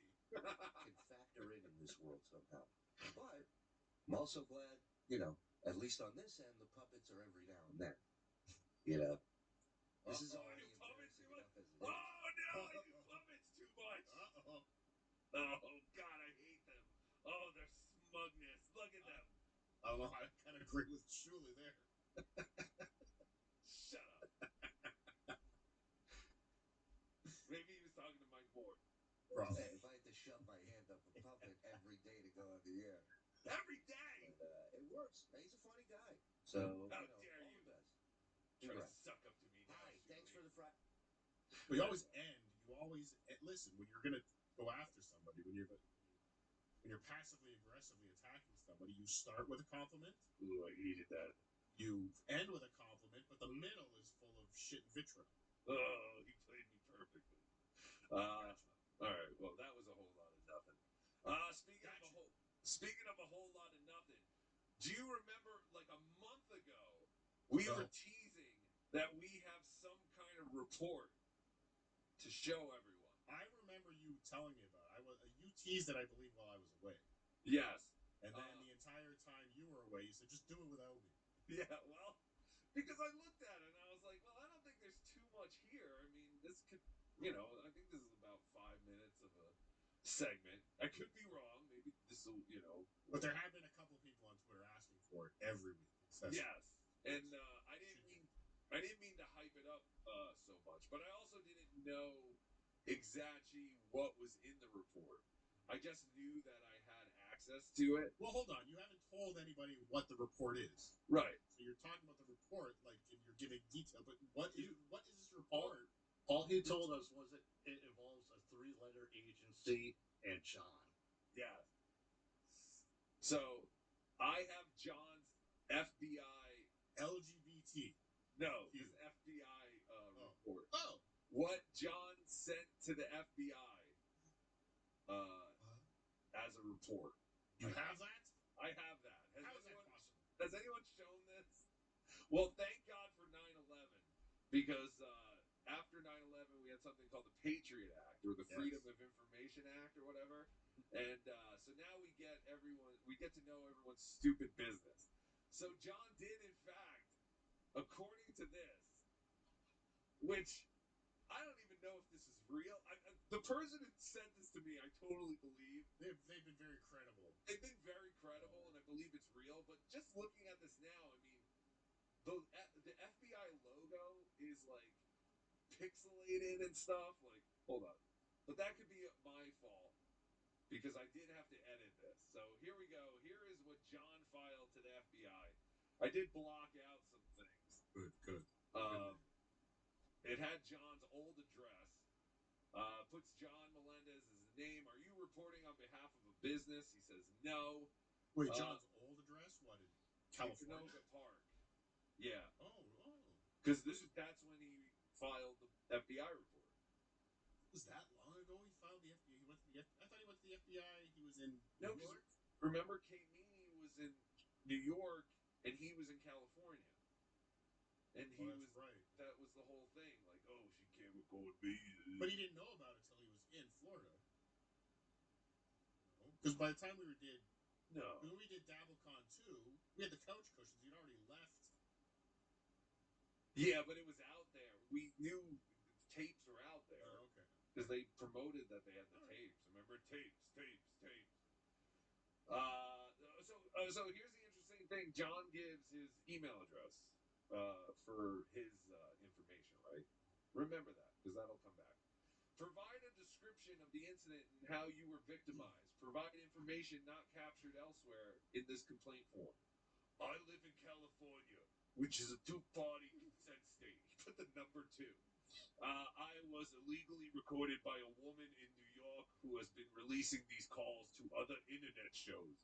This is very damaging to me as I am a known celebrity and school teacher. To other internet shows. Again, Yeah. he's making the assumption that they just know he has an internet show. Right. Other internet. Again, the two-party consent state has nothing to do with recording, and all it has to do is whether it's admissible to court as evidence. This is great, though. All it means. This is very damaging to me as I am a known celebrity and school teacher. So then school teacher. Right. So that's probably the best part of this whole report is just his little blurb there. Like, this is so stupid. How would the FBI even look at this and go, we got to get something on this immediately? Like, how would they not just go, oh, another prank, another fucking asshole? Yeah, we hear there's another Bin Laden doing something over in New York, but let's divert resources over to the Kate Meany tapes. The internet shows. So now, oh no. So now he has to put information about the person who victimized him. Who victimized you? He put Kate Meany. I blocked out all her information. But then for Kate Meany's email address, he puts his email address again. Well, they're pretty close. You do that. Close. That's you ridiculous. send it to me, FBI. You send it to me, I'll forward it. I don't want to dox. If an email, are there any other witnesses or victims to this incident? Yes. If you have reported this The incident entire to other law, yeah, right. Ask everybody what the DabbleCon 2. And that's pretty much it. There's a digital signature. I mean, I'm told that this is all legit. I mean, it seems legit to me. Like, again, I just said it just seems very simple. And if you see this FBI logo, it's very pixelated. But other than that, this is what John reported to the FBI. And again, not much. I'm shocked that nothing has come of this. Maybe it's still pending. They're a little behind. Is there a date on it? Is there a date at the top? 6/24/24. So there you go. So yeah, he was definitely. Yeah, he was definitely in Florida. Was he? Because June 20. When did he go to Melton's? I thought that was like August. No. I don't remember. Too much stuff. DabbleCon was in August. DabbleCon was in August, and he was gone for. Oh yeah, DabbleCon was in August, and then we had the video of him showing up to Melton's house. So yeah, when was that? I don't know. Call the FBI. Either Let's way. find out about this. Let's submit a report to the FBI. Either way, as you can tell, the FBI is taking this very seriously. So there you go. There's your John Melendez FBI report. That's what we were teasing that we had again. Yeah, that's it. Supertip.gg/Tukey if you want to get involved with the show and send us money for our next lull suit. Like before you do that, sir. What? Cardiff, Labyrinth Mystic sent you some Patreon giveaways to give out. Oh, good. Fantastic. Better be mine. Oh, wait a minute. And you also have a fantastic spy report for us today. What? You. OJ. You talked to someone. Oh. No, that was Ralph. Whatever. Who cares? That was Ralph. Either way, you have confirmation that OJ is alive. Why would you mute yourself? I mean, that's ridiculous. Now you're having technical difficulties. Now you're gonna pretend like you don't know, like Chad Zumach. Oh fuck! What was that? Have you ever seen that show, Florida Man, or whatever? I started watching. Yeah, it's HBO. Dude, there is an episode where Nick Swartzen is in it, and his character is Bad Chad, and he's just a coked up dude. Oh, really? And I gotta go back to. It was season 2, episode 2, I think, because the guy they were talking about was Chad, And he would talk about when he did cocaine, he would turn into a different person, and he'd become Bad Chad. And Bad Chad was Nick Swartzen. And I wish I saw this before I met Nick Swartzen, because I would have asked, was Chad Zumach the inspiration for Bad Chad? Was this the big project that Chad was talking about? Possibly. They need me as a, what do they call it when they bring someone in as a expert, like a subject matter expert? Technical expert or something like that. Yeah, like something like that. Where like a kung fu movie, and they bring in a kung fu guy to be. Chad was the expert on being a dirtbag Chad in Florida. Yeah, but it's that show, something Florida Man. Yeah, I've seen. I thought there was only one season. I guess not. No, there wasn't. Yeah, I just happened to be watching it, and I was like, oh shit, there's Nick Swartzen. And then, yeah, his character was Bad Chad. I have confirmation from the person that Cardiff is wrong. This is when he was leaving California and moving to Florida. So yeah, he wrote it, or he submitted the FBI complaint while he was still in California. A consultant, thank you. I said consultant. No, you didn't. She stole that from the chat. Silent shake. So you talked to OJ. Oh yeah. Well, before I say we talked to OJ, the link is going up in the chat right now. Oh, you click these and you can get yourself a free membership to the B Dabbler Network, courtesy of Labyrinth Mystic. Free member. You can see BTH this Monday night. Yes, everyone back together again. Hopefully. I haven't listened to last week's BTH, but I'm sure it's great. Oh, it was fantastic. Mike got fucked. Oh, did you really? Fucked. Yeah. What?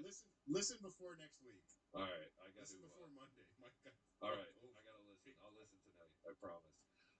Yeah, and I've also been putting it up, a few episodes, up on iTunes, for free after we do these, just to give you a taste. And but yeah, BTH, the newest and greatest show everyone's talking about. Blah blah blah. What did OJ say? I need to know what happened. Come on. So again, I was sitting there. I was making dinner. Is he listening now? Is he still listening? Hi, OJ.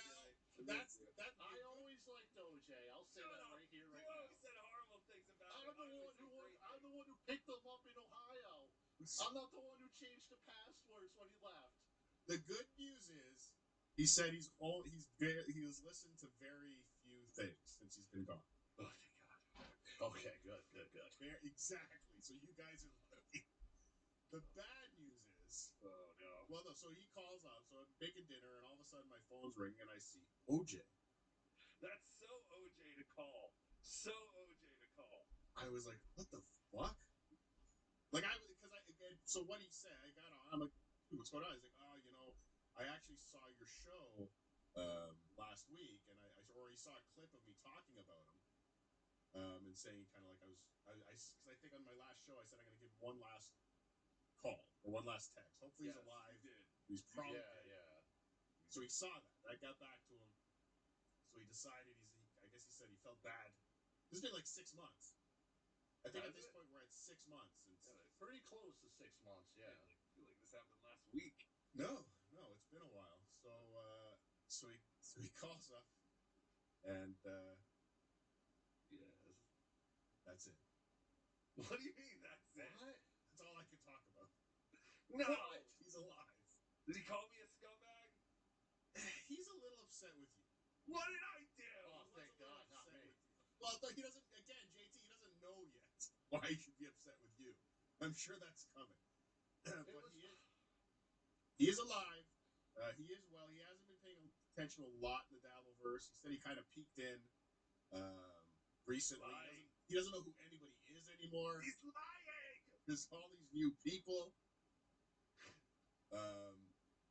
But he was ready. The one thing he did say that I can say is he might be coming back soon to do a tell-all. The tell-all on me. Not a tell-all, just to kind of let everyone know he's okay. He's okay. So I did let him know. A lot of people have been reaching out. Thank a lot of God. people miss the orange. Mostly Flat Cat Jessica, but a lot of other people too. Thank God. And Steph Renee. All right. All the ladies love OJ. But he was ready to come back at one point. After a week or two. And then he saw we were doing a show with Blind Mike. And he said, fuck this. Oh, is that true? Yes. Oh, I knew that was. Yeah. I knew that. It was your fault. That was your idea. It was your idea. So we would have been back sooner. But when he saw that, he's like, all right, I guess these guys have moved on. Fuck it. I'm going to take a break. What were we supposed to do? Just sit and mourn? Sit shivers? Or whatever? Yes. No mirror. Cover all the mirrors. Well, I'm glad to hear he's okay. But yes, he's alive. Terrified to hear he's coming back. That's all I can say. But there is other information. You just there's other tell things. us. Yeah, there's other things. But it's not. It's his. Those are things that he needs to talk to. Tell, not me.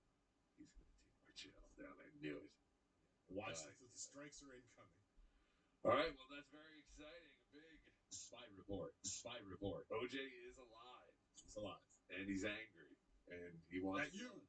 He wants blood. He hates JT, which is rightfully so. Super tips have been backed up. Supertip.gg/Tukey. People are complaining that we're not getting to them quick enough, so here they are. JD Straight Shot says, can someone make an AI Fargo series? Toe would be the main character who leaves a trail of destruction in his path. Nick, Melton, Carl, and Zumok would be the villains who accidentally get in each other's way, fighting the Toe. Yes. Oh, do we have an update from yesterday? For the Toe? Yeah. Yeah, we can get into the Toe right after this. Not much seemed to happen, except that it's all just being dragged out more. Mint Diggity, how are the hookers at Disney? Also, Cardiff was talking shit about you when you were gone. I'm sure he was. Absolutely. I didn't see a single hooker at Disney. And you know what's another thing I didn't see? A single person smoking. Like, well, you can't smoke. You have to go to smoke. I don't even know if they have smoking areas that's anymore. The thing. I don't know if they have smoking areas or anything. Like, yeah. I didn't see a single person. Like, even outside of the entrance of the parks. Yeah, they don't let you smoke. That's why. But I'm sure there's smoking areas kind of tucked away somewhere. I did smoke on the. I vaped on the Little Mermaid ride, and it stopped. And I didn't know if it was because of me or not. And people said it probably was. Because it was like one of the first rides I went on, and I was just like, oh, I'm in the dark. That's the other thing. Every Disney ride, you're in the dark. I think Disney is genius. Like, they just illusion. Everything's an illusion. Right. Yeah. It is.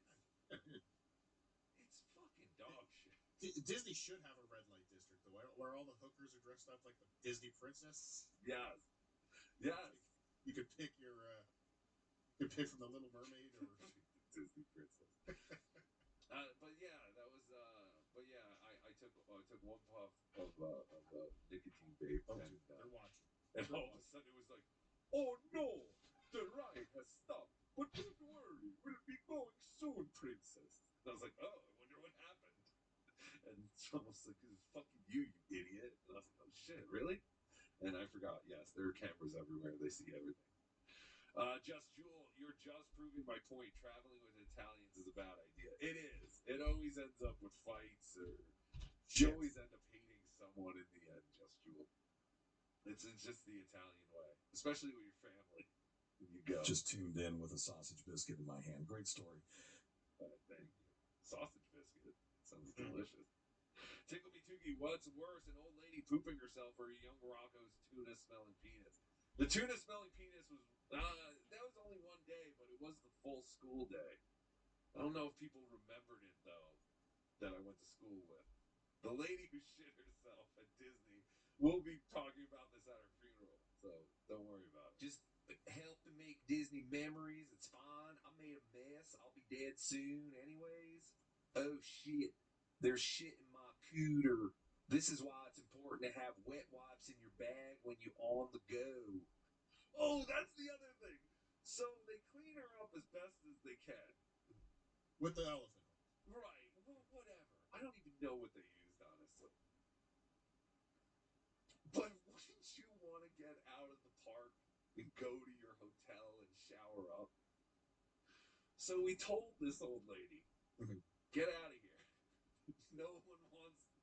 You gotta go. No. What's happening? You have to go back and shower, old lady. You know, no one wants to be around you. So she goes and she goes, okay, I'm gonna leave.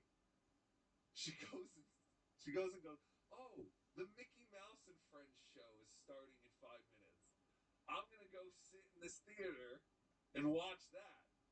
Then she takes pictures with some of the characters who were like have their hand on her and stuff before she left the park, before she could go shower. Oh wait, the water park is open. This woman was covered in shit 5 minutes before all this. She goes and sits down in the theater and it was just a mess. Priorities. I don't understand people's priorities. Listen, she wanted to enjoy Disney. Her brain is sick. She just wanted to enjoy Disney. What did Opie used to say? Her brain is sick. She's got a bad brain. What the fuck is happening? Anyway, I forgot. Longer. Hawaiian pizza. Was this lady die who shit herself? Linger longer. It might as well have been. Sometimes I've felt like she's Lady Di without the alcoholism, but with all the dementia symptoms. I will tell you that. Sean, thanks for the $5. Love you more than a friend. I'm sure that's what it was supposed to say. Hey, buddy, I'm quieting streaming and going back to what I'm good at. Shit weighing at Disney. Call of Shuli rules. Yes, Call of Shuli. I believe Hacky will be doing a review of Call of Shuli. And I'm definitely going to start doing more Patreon stuff, possibly with Hacky. I got to do something because now I have time. Everything's off my calendar. All I got is work. There's no vacations. There's no live events. There's none of that crap to have to worry about.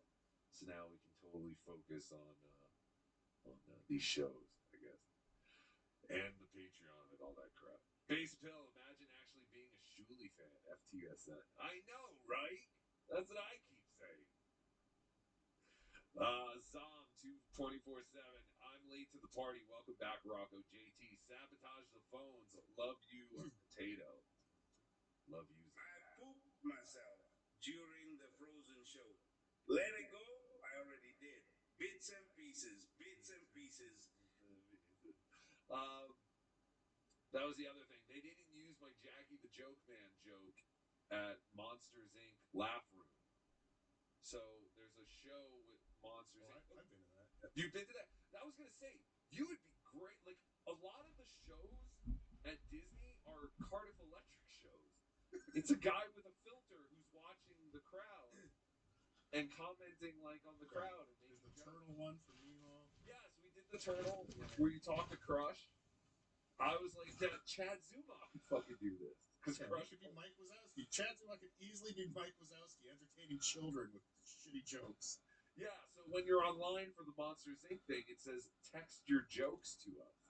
So I was like, ooh, I have a Jackie the Marley joke that would work perfect in this. Was it give Rodney a chance? No, it was what do you call a female turtle? What? A clitoris. They didn't use it. That would have got better on the Nemo one. Probably. They probably sent that one over to Crush. They probably did. Yeah, man. What do you call a female turtle with whatever the joke was? It was just, what do you call a female turtle? What do you call a female turtle? A clitoris.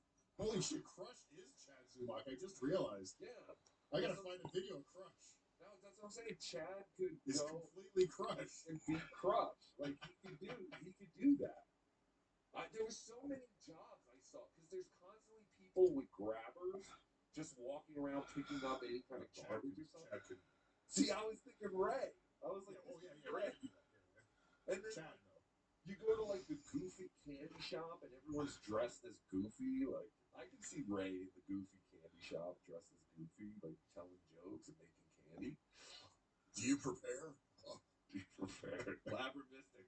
What was the fatty count? A lot of fatties. A lot of fatties.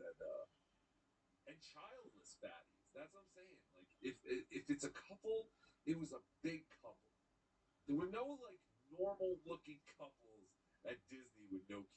Well, what's normal? Well, I mean, okay, fit-looking couples, I guess. Yeah, they're not going to Disney. Not normal. Nigsaw, did you buy Mickey Mouse ears, you queer? No, I did not. I did not. Honestly, I didn't even see. Oh, I guess the world of Disney. Like in the middle of Disney Springs, there's a giant Disney store that you basically have to walk through to get to the other end of the park, and it's kind of genius. I think they were doing the Mickey Mouse ears there, but what we did was we got a bunch of like ears and stuff at Walmart beforehand because you got third-party ears. Yes, but that's the thing; they don't even wear the cap ears anymore. It's just like a little headband thing. Yeah, a headband with two little ears. That's all. That is amazing. The Walmart near Disney is like a giant Disney store. Yeah, and that's what we did. We went there and we bought everything for fucking like a third of the price. Hey, Matt, I feel like the dispute with TSN is the same as comedians and comedy shows versus SNL. TSN being SNL. They're going to find whatever is popular and do it too. Wow, fight it or join it. I'm indifferent. A lot, Limtaff. How dare you? How dare you God damn it! What am I looking for? How dare you compare TSN with SNL? No, I guess they both suck. They both have three digits or Both, 3 letters. Three letters. Yeah. They both stink. Can you imagine like NBC? We're like, okay, we're canceling Saturday Night Live, and in its place, Saturday night's TSN. TSN. I can see it. Car wax coating. Why did you go to Disney with Carl's wife? And did you wear a red shirt? That was interesting too. I didn't realize I was there on the first week of Pride, but then I was looking at all the red shirts, and I didn't see all that many. And a lot of the red shirts I saw were families, and I did not notice a ton of. I guess you saw a lot of brown pants. I saw a lot of brown pants. Yeah. I guess I saw a lot of like Disney definitely caters to the rainbow thing and stuff. It's not like in your face everywhere, but yeah, I don't know if I even saw like a lot of LGBTQ. You know what they say? If you're at Disney and you don't see a lot of gays, that means you're the gay. That's true. Well, I just assumed all the couples with no kids. Like, some of them had, like, blue hair and stuff, like your hero, El Haribo. But I don't know if, you know what I mean? Like, they were still, like, couples, though. So I don't know if they were the LGBTQ crowd. I don't know what was going on. But I did not notice an abundance of red shirts. And when I saw a red shirt, once I realized what week it was, I did know, I definitely took a look at the person. But I don't think it was a big red shirt week. Also, I gotta say, all the parking lots at these parks were pretty fucking empty for being like the second week of the summer. I'm telling you, dude, the reason there were no lineups at Disney World is nobody can afford to go to Disney World anymore. I'm telling you, it's either that, and it's a sign of like, yeah, things are getting really shitty out there because people cannot. Listen, I can afford it, but goddamn, man, it just definitely took a hit. Shit is getting fucking out of control. Like I think we were talking about with Blind Mike. It's cheaper to fly to Japan and go to Japanese, and not even. I'm just talking Disney in general. Like Disney World is so goddamn expensive. It is. It's crazy. Just everything is. But yeah, those parking lots are pretty empty. But then someone was saying, well, now with Uber and shuttles and all that. But I'm like, but they've always had shuttles to the parks, and I feel like taxis always existed. Right. It's not like there was taxis for Ubers. Agreed. That's how I feel. Yeah. So, No, it's. But again, the fact that you had very few lines, kind of says a lot too. And again, it was like 20 years ago, that was not the case. You begged for those fast passes. Like you needed those fast passes to get around. I guess the only other thing I could say is maybe like since half the country is still in school, I guess like we went at a good time, like the second real week of the summer. But I don't know. Thank you, Carl. A patient asked me for a second opinion. I said, "Okay, you have AIDS too. Bits and pieces, bits and pieces." I don't even understand the bits and pieces thing. It's just supposed to be a dumb joke. Did you see the segment?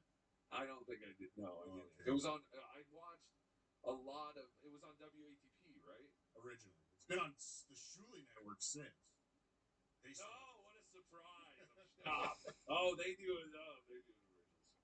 I did watch a little bit of.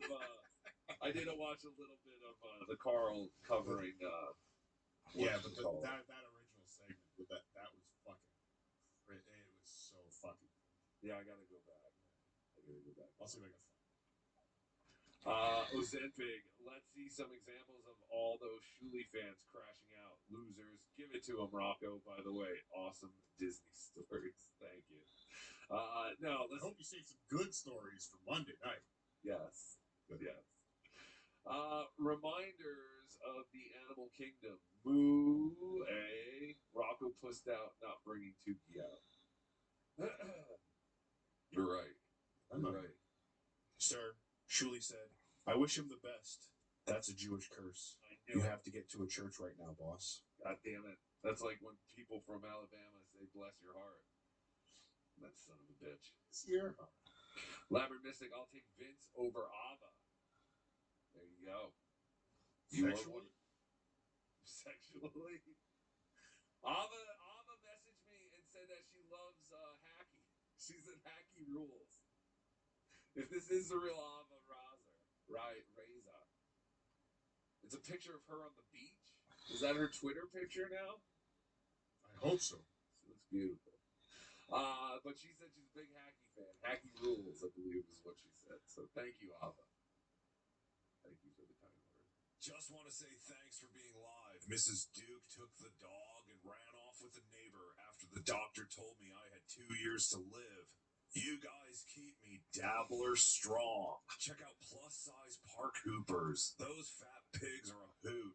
All reality, Mrs. Duke is taking me up north to the beach and casino. We're not that sorry, poor me, Shuli fans. I'm gonna say, you find out Mr. Duke has 2 years to live, you just gotta stick it out 2 more years. Exactly. Maybe accelerate a little bit. Put a little bit of something special in his coffee. Dukes are always going to casinos. I'm so jealous. They would never go to Disney World. Any good airport luggage stories? Oh, yeah. Airport luggage stories. I don't remember. I almost forgot my luggage at Hackamania in the slot machine smoking booth in Vegas when we were leaving Hackamania. I was waiting. I went through the gate and I was waiting online to get on the plane. I think Lady KB was there with us too. And we were literally steps from actually getting on the actual airplane. And I was like, holy shit, I don't have my carry-on. So I had to go back and I had to tell them, hey, I left my bag at the smoking room where the slot machines are. And they let me go back and get it. Luckily, it was still there. And was that a good luggage story? I don't know. But I did. I almost forgot. All because I wanted to play some slot machines. Dang Lizard. That's the official TSN CPAP machine, Cardiff. I bought it from the TSN merch store to put it in my living room, along with the official Shuli fan couch. I will say that's the ladies' version of white one. I have the black one. And That's true though. Dan Lizard did design my hacky Shuli fan couch or whatever. All right, I got a couple more. Shuli Madoff. So you're just going to be one and done shitting on Shuli? Up your game. Where'd it go? Oh shit! Sorry. I don't know why. Cardiff's doing this. Refresh. I'm trying to set something up that I come. Okay.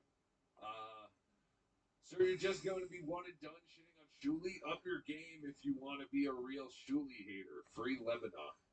Okay. Well, thank you. What do you mean? I'm not hacky. Love Shuli.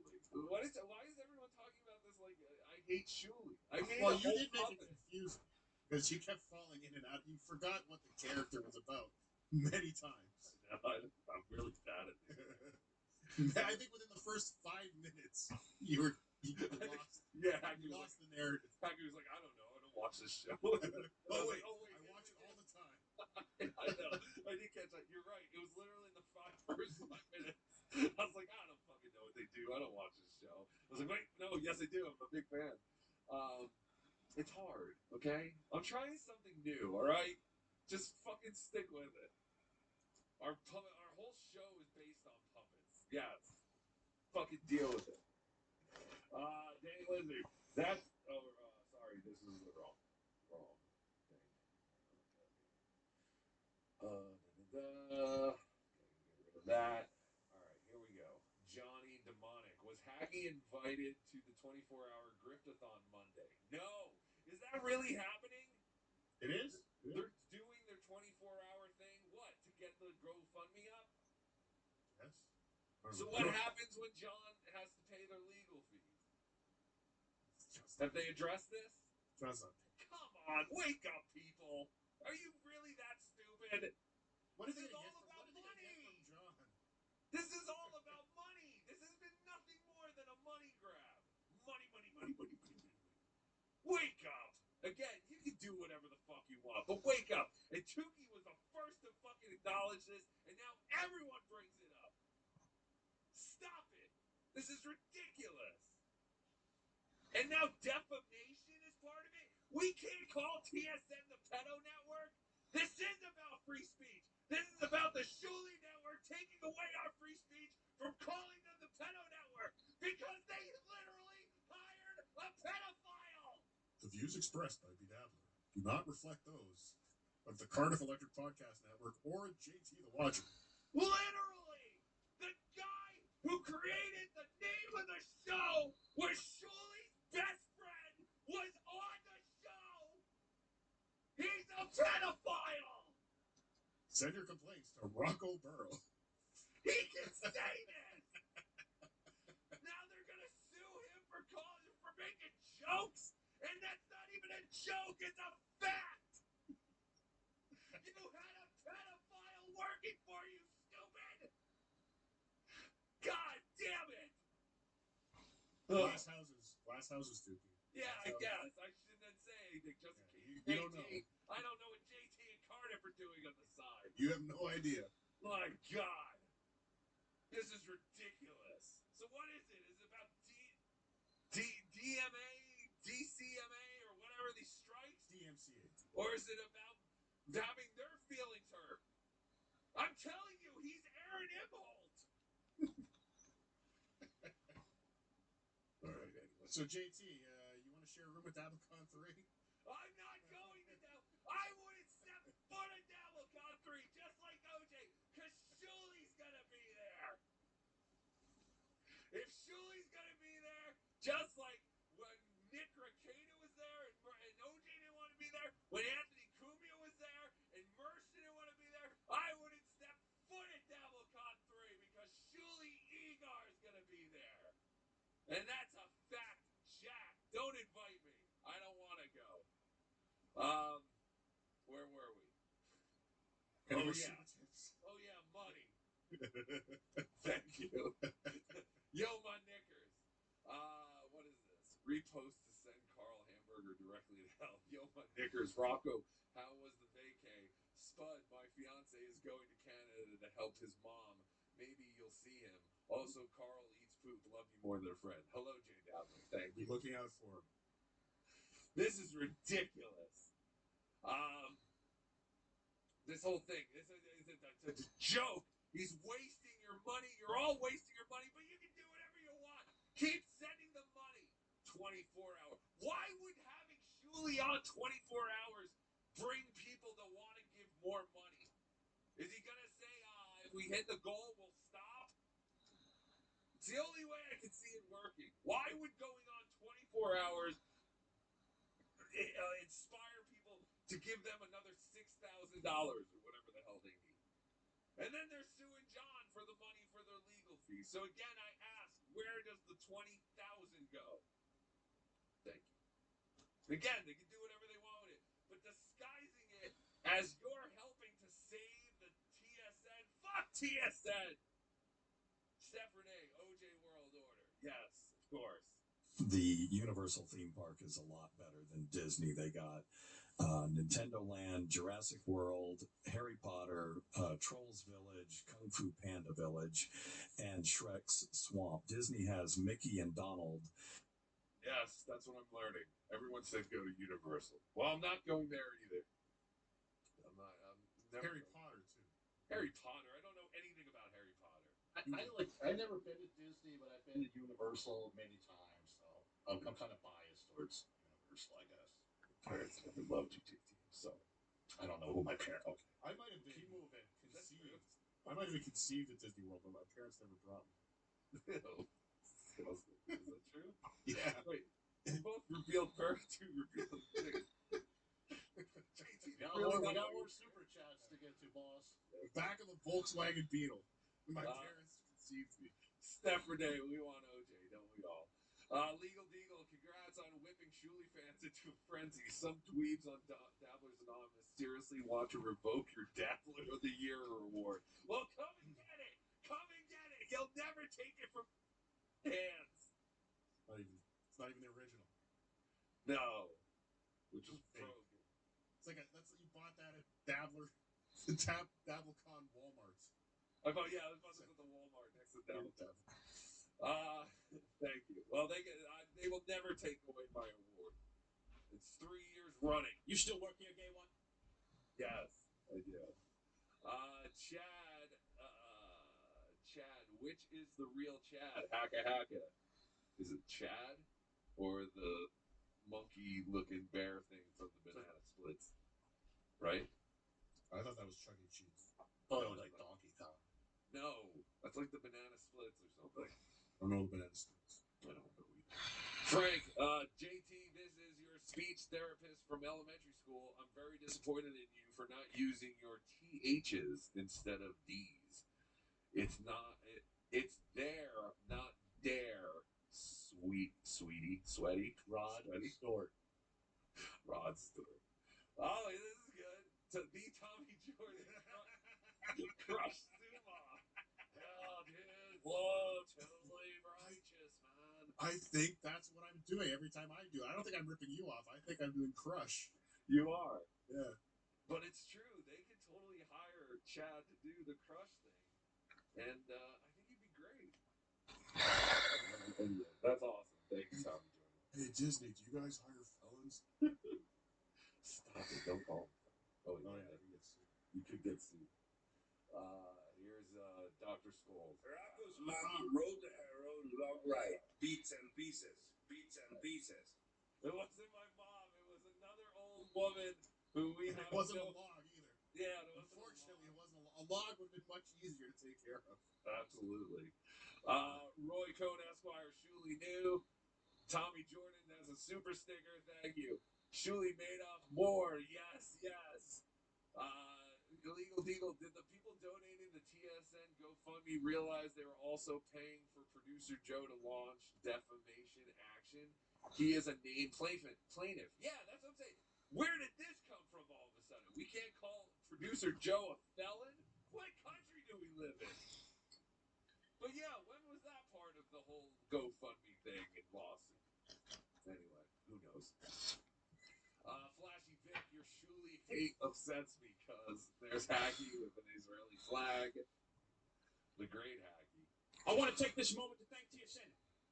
I had ball cancer, and I listened to TSN. The blasted a batch of my Diego seed into Miss Judy's warbling hook throat, and I was cured. So, Miss Judy, this is the wrong show. That's Hacky. Hacky Soup is where you go to talk about how TSN saved your life. But thank you.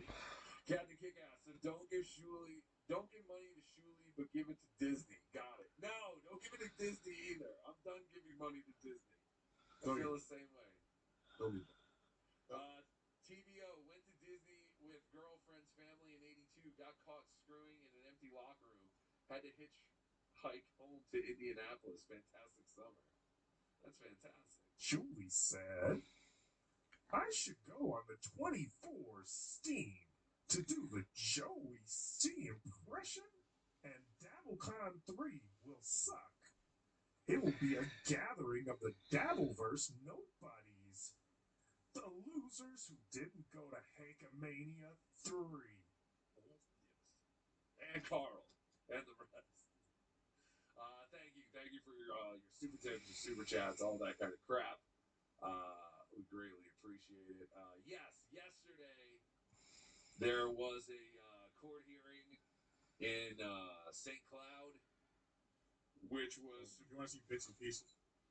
Oh, you want to do that? Yeah. Let's do bits and pieces. I just got to show you bits. Okay, hold on. You can get yours. Okay, yeah. This is an example. We'll just do it quick. We'll play the whole thing. Yeah, I didn't see this. You're right now, number 15. I think we're more like Monty Python's Flying Circus. We do bits and pieces. Bits and pieces, bits and pieces, bits and pieces, bits and pieces. Where can you find a turtle with no legs? Right where you left it. Bits and pieces. Carl. It's Artie's turn. Oh, good. He's got a joke for us. Hey, why do they know Walmart's in Iraq? Because they're all targets. Bits and pieces, bits and He loves that joke. He does love that joke. Okay. You understand the bits and pieces concept now? Yeah, you just say a shitty joke and then you dance around and say bits and pieces. And then Bob Nelson does fish face in the background. Why does that name sound familiar, Bob? You know what? Everyone's been talking about this clip. Apparently, he was a big deal, like in the '80s. Yeah, he sounds familiar to me, Bob. Just watch him. I put that Martin Sheener in circles chanting bits and pieces, and Bob Nelson is acting like a retarded person. Apparently, he was a big deal back. Yeah, I don't know. Something about that name sounds familiar to me. Look at each real special. That's poor Gallagher. Gallagher was somebody. What happened to Gallagher 2? Is this very No, that's not Gallagher 2. That's the original Gallagher. Was that like right before Gallagher died? Like, it's probably what killed him. Poor Gallagher. Probably what killed him. So yeah, yesterday there was another court hearing. There was supposed to be a hearing to kind of get to Melton's doctor's note, and I guess to figure out whether it was a forgery or not. Do you understand that that's what the whole doctor's note thing is? That they don't believe it was written by a real doctor?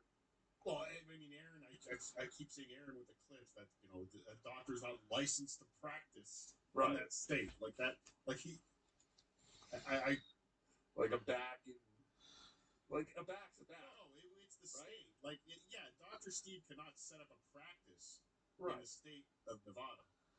But he's still a doctor.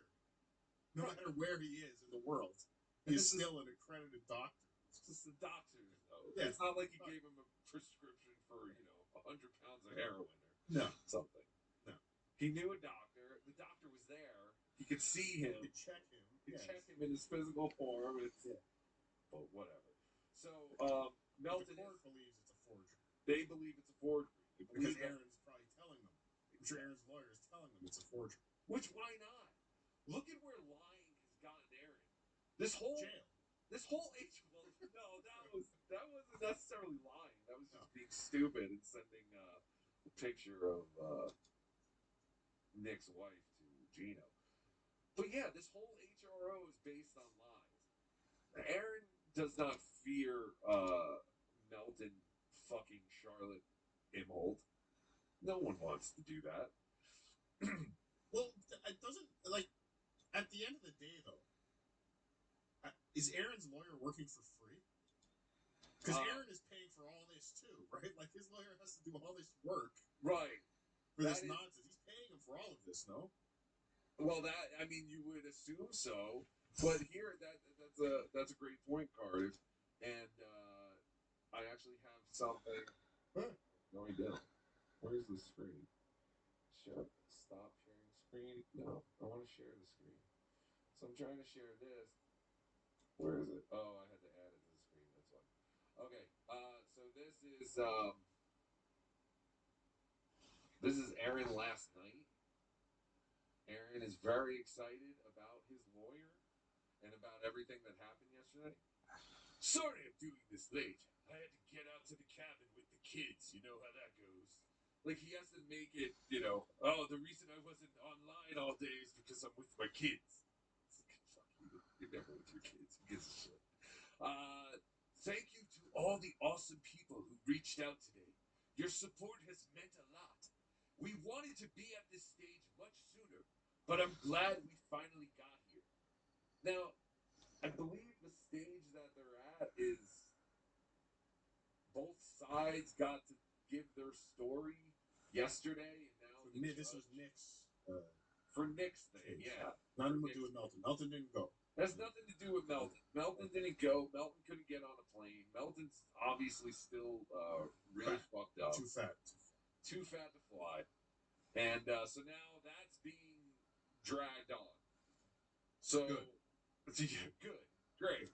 Again, this is all for an HRO.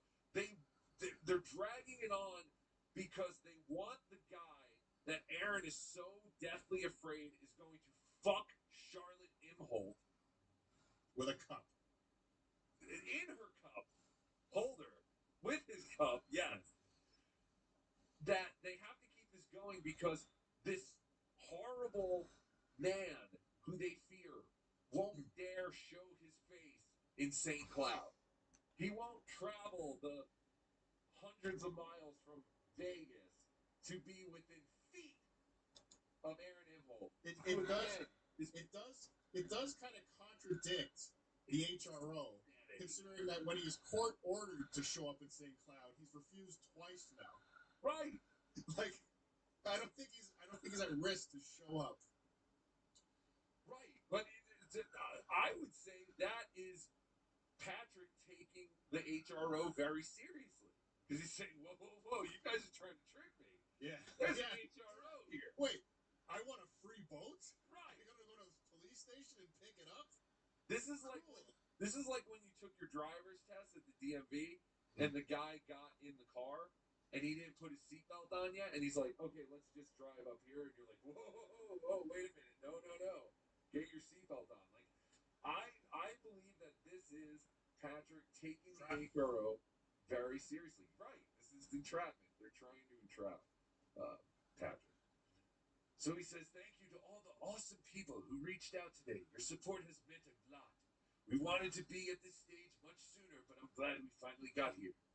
Brian Johnson and the team at Heller and Thien are one of a kind, true professionals, and a credit to the industry. If I had known of Brian earlier, he would have been representing me a lot more.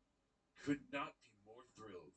Thank you all, and I look forward to continue moving on from an embarrassing, psychotic, and sinful time in my life. So sinful. But so this is all just like a rumble read for his lawyer. I think Aaron told his lawyer, like, I'm gonna. He's a sponsor. Yeah, I'm gonna put the word out that you're the greatest out there in Minnesota, and it's really gonna help you. And so maybe that's how we can work a payment. Like, this is all fucking insanity. This whole thing is insanity. This is a pussy who doesn't want people making fun of him on the internet. A Shuley fan, if you will. If you're looking for a comparison, he's nothing more than a Shuley fan. He's the typical Shuley fan, is Aaron Imholt. So now I think the judge has to come up with a decision by August on the whole Nick and Aaron thing. And so how does that? I mean, Nick lives in Minnesota, right? Right, but he lives in a different part of Minnesota than Aaron. Like, they would never cross paths unless they were trying to fuck each other's wives. You know what I mean? Like, yeah. It's just so basically, if this sticks, if Nick wants to fuck Aaron's girlfriend, he has to do it at Nick's house. Yeah, that's fair. Exactly, 100%. That's fair.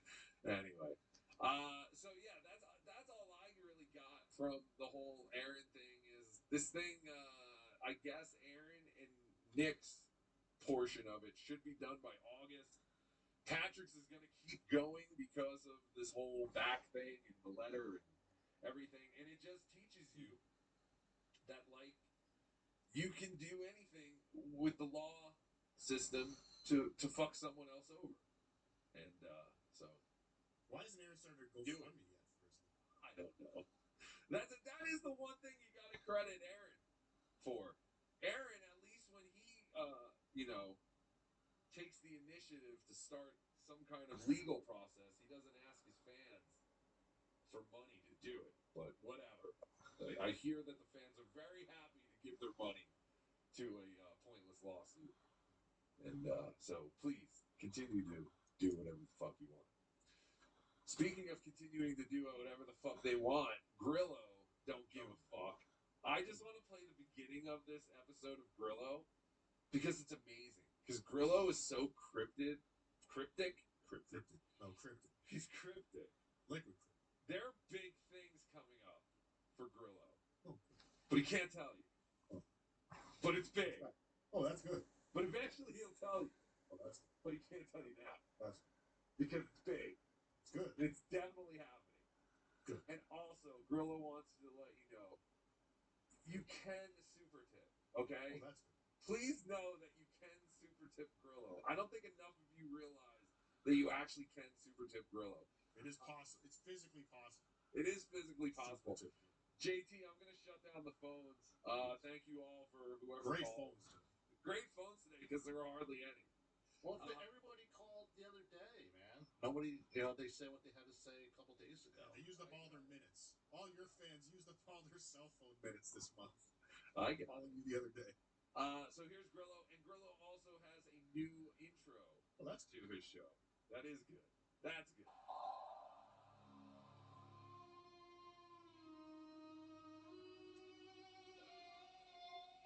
I like it already.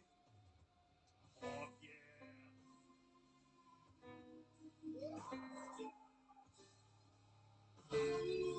Gets you pumped up to watch Grillo just sit there like a lump.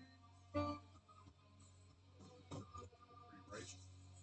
Alice in Chains. Pretty heavy. Alice in Chains. Yeah. Stink. You recognize any music that doesn't have a trombone in it? It's very new metal. This is 90s alternative, dickhead. It's nothing like Alice in Chains. It said in your face, and then it showed Grillo's fat face. All right, everyone's all pumped up. Well, you wanted an intro? Now you got an intro. So next the show. Oh, I've been here, I've been there. I was upstate. I had to take care of some stuff. So basically, I guess you all know that I have a trailer at a campground, which is my holiday weekend kind of getaway. So I have a place in Vegas and I have a place in New York. And I like how he's in Vegas now. And he said he referred to going to the trailers, going upstate. He's upstate. His holiday weekend getaway. On the other side of the country. Upstate. So he owns this trailer? Yeah. Or he's renting this trailer? I think the trailer is his home. The trailer is his home. The Vegas thing is part of whatever he moved to Vegas for. Well, yeah, this is he just held on to the trailer. Yes. Okay. Because I believe he talks about the trailer and how he had to try and fix it up before he left to go to Vegas. But yeah, because he's talking about oh, I got a place in Vegas, I got a place in New York. He's bi-coastal. Yeah. Remember, some mystery man, the tax guy, is paying to have Grillo do these shows and to live in Vegas for whatever reason. Why can't Grillo do this show in the trailer in upstate New York? No That's internet. my question. No internet. Well, What yeah. knows? He's got to do live appearances. What was that? Planet Hollywood. Grillo? Those kind of things.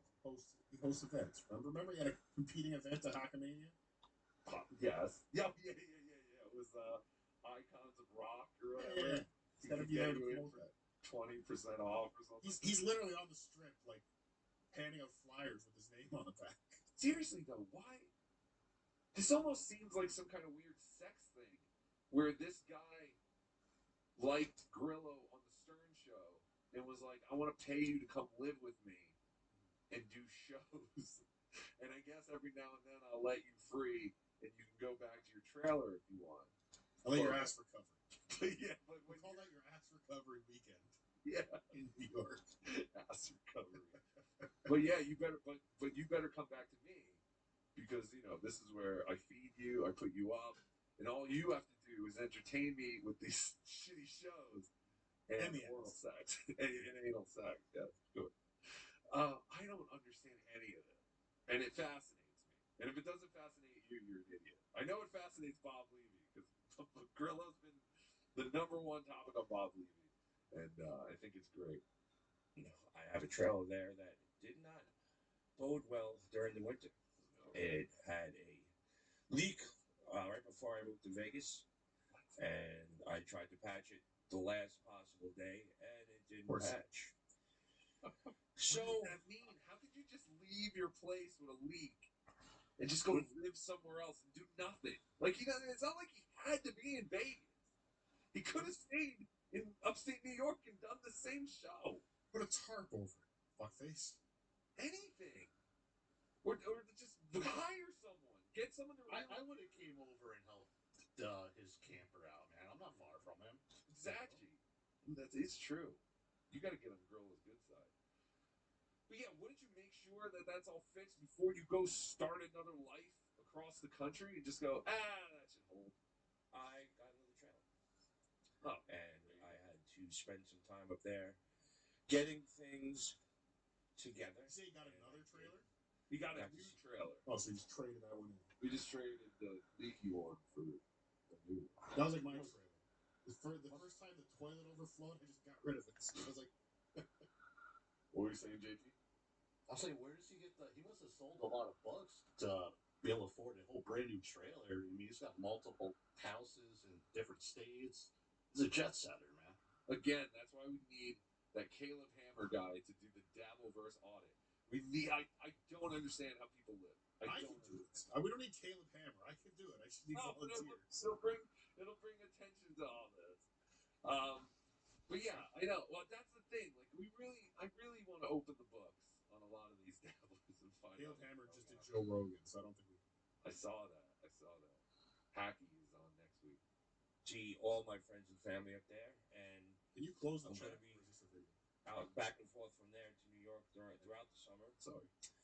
And we're going to have some fun up there. I'm gonna do a Friday night show along with some other shows. Back and forth. Maybe Friday, Saturday night trailer trash chat. We seem to have some fun with that. I just, there's a good signal up there, and I need a better signal. So I'm going to be working on that before I go back.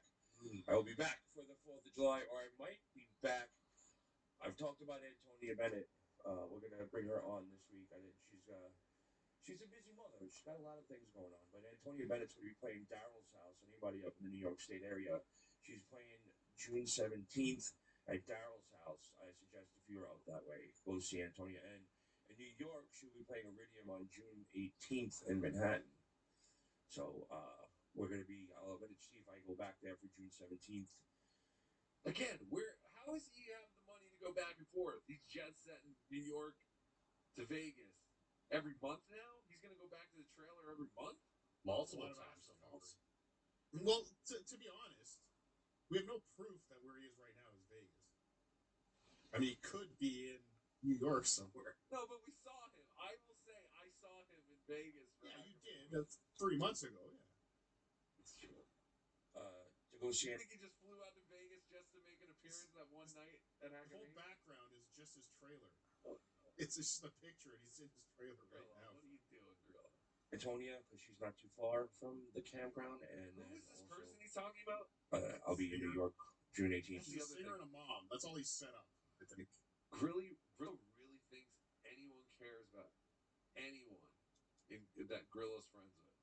Grillo always talks about, like, even the person he has on this show, I don't remember. It's some author who writes, like, rock books or something, books about rock bands and shit. It's so fucking boring.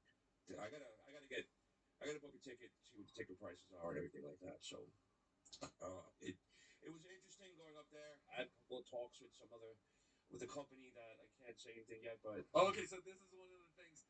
So Grillo's been saying a lot of this kind of stuff lately about how he's got big things in the works, but he can't talk about it. But he constantly talks about it, but he can't talk about it. So if you book proper, I guess if you book cheap, you can get return flights New York to Vegas for $250. What airline? also talking about booking last minute. Oh, well, then that's stupid. Because he's talking about booking for like July. That's pretty last minute. We're in June. Well, like if you go to like these kayak sites and stuff, and flight deals and shit, like Frontier Airlines is pretty cheap. I don't know. It's gonna have a Yeah, little it's bit money. I don't think it's money he has to piss away, but sure. Because I'm thinking of work. I don't understand. How do you live in Vegas and you're able to go back and forth now? You're talking about going back and forth multiple times to New York to go to your trailer, your summer trailer? I'm not even making fun. I just want to know because I want to fucking figure this out. I don't have life figured out. Do you just have a car parked at the airport on standby too? Because I can't imagine an Uber to the middle of nowhere from JFK is cheap. No, I'm sure one of his friends come and get it. Yeah, that's the other thing too. Yeah, where's he flying into? Yeah, he's about an hour north of the city. Oh, where his thing is? Okay. Yeah. So he's definitely flying into the city. And yeah, he just has a friend pick him up. Cool announcement about a new sponsor. I'm very excited about it, but we can't talk about it yet. I believe Bob Levy's going to be coming on. You can super tip me. I've been getting a lot of flack. I go to the comments too much, so the super tips are up.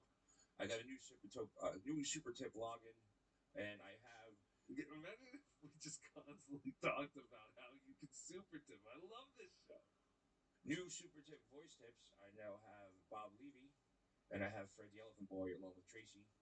So if you want, you can super tip me anytime you want. But my trip to New York. Please, God, please, someone super tip me. Don't you guys know you can super tip me? I don't think you guys know you can do this. Please super tip. Supertip.gg/com. It was, yeah. Jesus. It was so cold. Coming from Vegas, it's like 110 degrees out right now, and it feels normal. It feels okay. And because I literally, Memorial Day weekend, if you were in New York, you knew it was fun for me because I got to see all my friends and family. Oh. And we spent the whole time inside with the heat on or around a roaring campfire because it was absolutely brutally cold. And why does he have to fly back to this trailer? Why'd you stay in Vegas? Yeah, it's to stay in Vegas, stupid. Raining. So I did a couple of experiment shows up there. That's the other thing. Every show that Steve did while he was at his trailer, he called like an experiment. Grillo puts cocaine in sleep. Steve Warren. He is like, he's so boring, Steve, but it's so interestingly boring. That's the best way I could describe Grillo's show. It's incredibly boring, but it's so boring it actually interests me. No, I'm gonna build out a studio. Okay, this is another thing. This is another thing we see by many an idiot who do these live streaming things. They have no fucking idea what they really want to do as far as the show. Listen, I'm the same way. I don't know what this fucking show is anymore. We just come on here, we bullshit, and we hang out. But I never thought, like, fuck, man, I need a studio to do this. Like, this corner of my basement, it's just not working out for me anymore. I need a fucking studio, man. That's why people don't take me fucking seriously. Listen, I don't work on thumbnails. I don't put any information in the description of my shows. I don't even label my shows with interesting things that we talked about. You don't even have any interesting things during the show. I don't have anything interesting during the show. And I still get a ton of views. It's because you're either interesting... Because your fans are stupid. And they're idiots. You either have a stupid audience or you have a shooly audience, which is the same thing. No, I'm just saying, like, it's like, Steve, no one fucking cares. Like, but that's all it is. He just thinks he's got to figure out the algorithm. Once he figures out the algorithm, he'll be. No one cares, Steve, except for me and Bob Levy. That seems to be the only two, and Pat Dixon occasionally.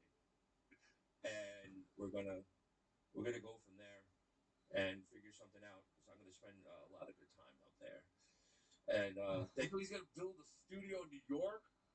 So he's gonna have the West. He's gonna be like Howard. He's gonna make an identical studio in the trailer as he has in Vegas. So the show will be seamless. When he's traveling, you'll never know where he is. But he even just said, like, I couldn't believe when I first heard this.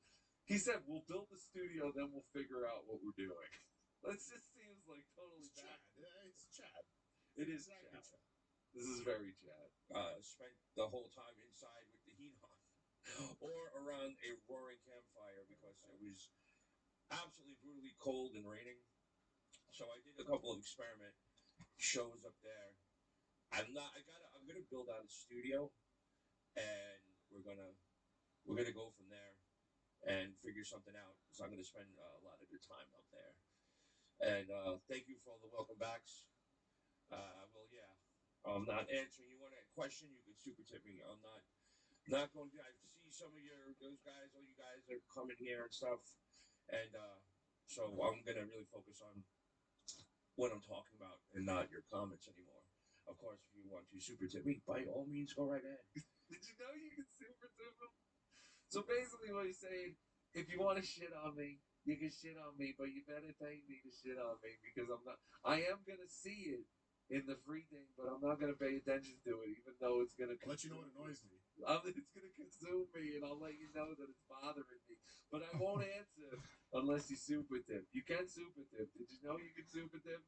There are super tips are up if you want to super tip. Did you know super tips are up? They're up. I mean, I see they're working. I mean, I just got to get one, and that would be great. I can see the actual process of the super tip works, but I just need a super tip. Me as Bob Levy. We have a Bob Levy thing. So really selling those new voices. Again, very Chad thing to do. Remember, his super tips all went downhill. The numbers plummeted when he lost all the voices. Oh, just get a job. You can do this on the side. I don't fucking get it. Why does everyone think this needs to be their primary source of income? Just because you can turn a camera on and start talking and people should start giving you money. I don't get it. I really don't. And listen, at one point I'll probably lose my job and I'll have to come and I'm trying. I'm trying. I'm trying to fire myself so that I can do this every day. But seriously, like live in reality. Just get a decent job and do this at night. What is the big fucking deal? Not even a decent job. Start at the bottom. It's fine. Yeah, start at the bottom. Yeah, it's fine. No shame in that. Pick up garbage at Disney World. It'd be great. I wanted to bring Not qualified. this person on real quick because they reached out to me. He's an author. Okay, so that was pretty much it. I just thought. Oh no, I want to hear the author. Oh, you want to hear about the author? No. Right. Oh, okay. Yeah. The author stinks. But yeah, so go watch Grillo. Grillo's Aftershock. It's one of the finer shows out there right now, along with Karmic. What's been going on with Karmic? I haven't been able to catch Karmic lately. Has anyone else been watching him? I think he sucks. What happened with the whole Felicia's vagina smells? That was the last kind of thing that I was paying attention. Oh, you're way behind. I am way behind. Oh yeah, he's apologized to her. You son of a damn it. Did he said I think a day or two later, if only she would let me smoke weed, I would marry her. I saw that. That was the only yes. He was willing after the breakup, after the smelly vagina stuff, after all that, he was drunk on his show and said, you know what? I did see that. If she would just let me smoke weed. I did see that. That was funny. Does her vagina not smell? Yeah, but the marijuana will cover it up. Yeah, when I smoke marijuana, my sense of smell is destroyed. But so then I can go down on that box all day. Arr. Did he say like he made that all up, or does her vagina really smell? Because she said that he was inadequate in bed and he didn't like that. These two are made for each other. Yeah. They're gonna go on forever. And then she did a live stream where she was showing her cleavage and shit. Like where she's trying to show like Karmic, like this is what you missed out on, you fucking retard. My smelly cooter and these bodacious hooters. My hooters and my cooters. It's Cooters and hooters, hooters and cooters.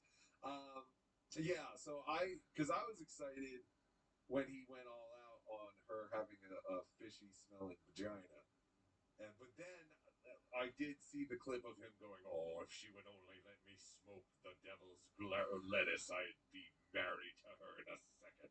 She's the perfect woman except for. She's the perfect woman except for she won't let me smoke weed and her vagina smells like a codfish. All right. Well, we love Karmic. I would love to get Karmic his own segment here on Saturdays. You know, he was doing the news. You could get him? I think Karmic news. Karmic news. Like, I don't even want the Caddy Z news. I just want Karmic news. Like, I want him to do news about what's going on in his life. I think that would be fantastic. Oh, I thought you wanted to hear his thoughts on what's going on in like Iran and stuff. No, he tried that with Caddy Z. He'd go, looks like the U.S. is bombing Iran again. Well, that sucks. Like, that's all it was. Like, yeah, maybe that would be good too. I don't know.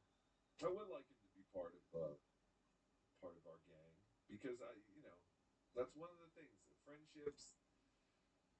What else is he doing Saturday morning? Yeah, but these people need connections. They need friends. You have the jacket.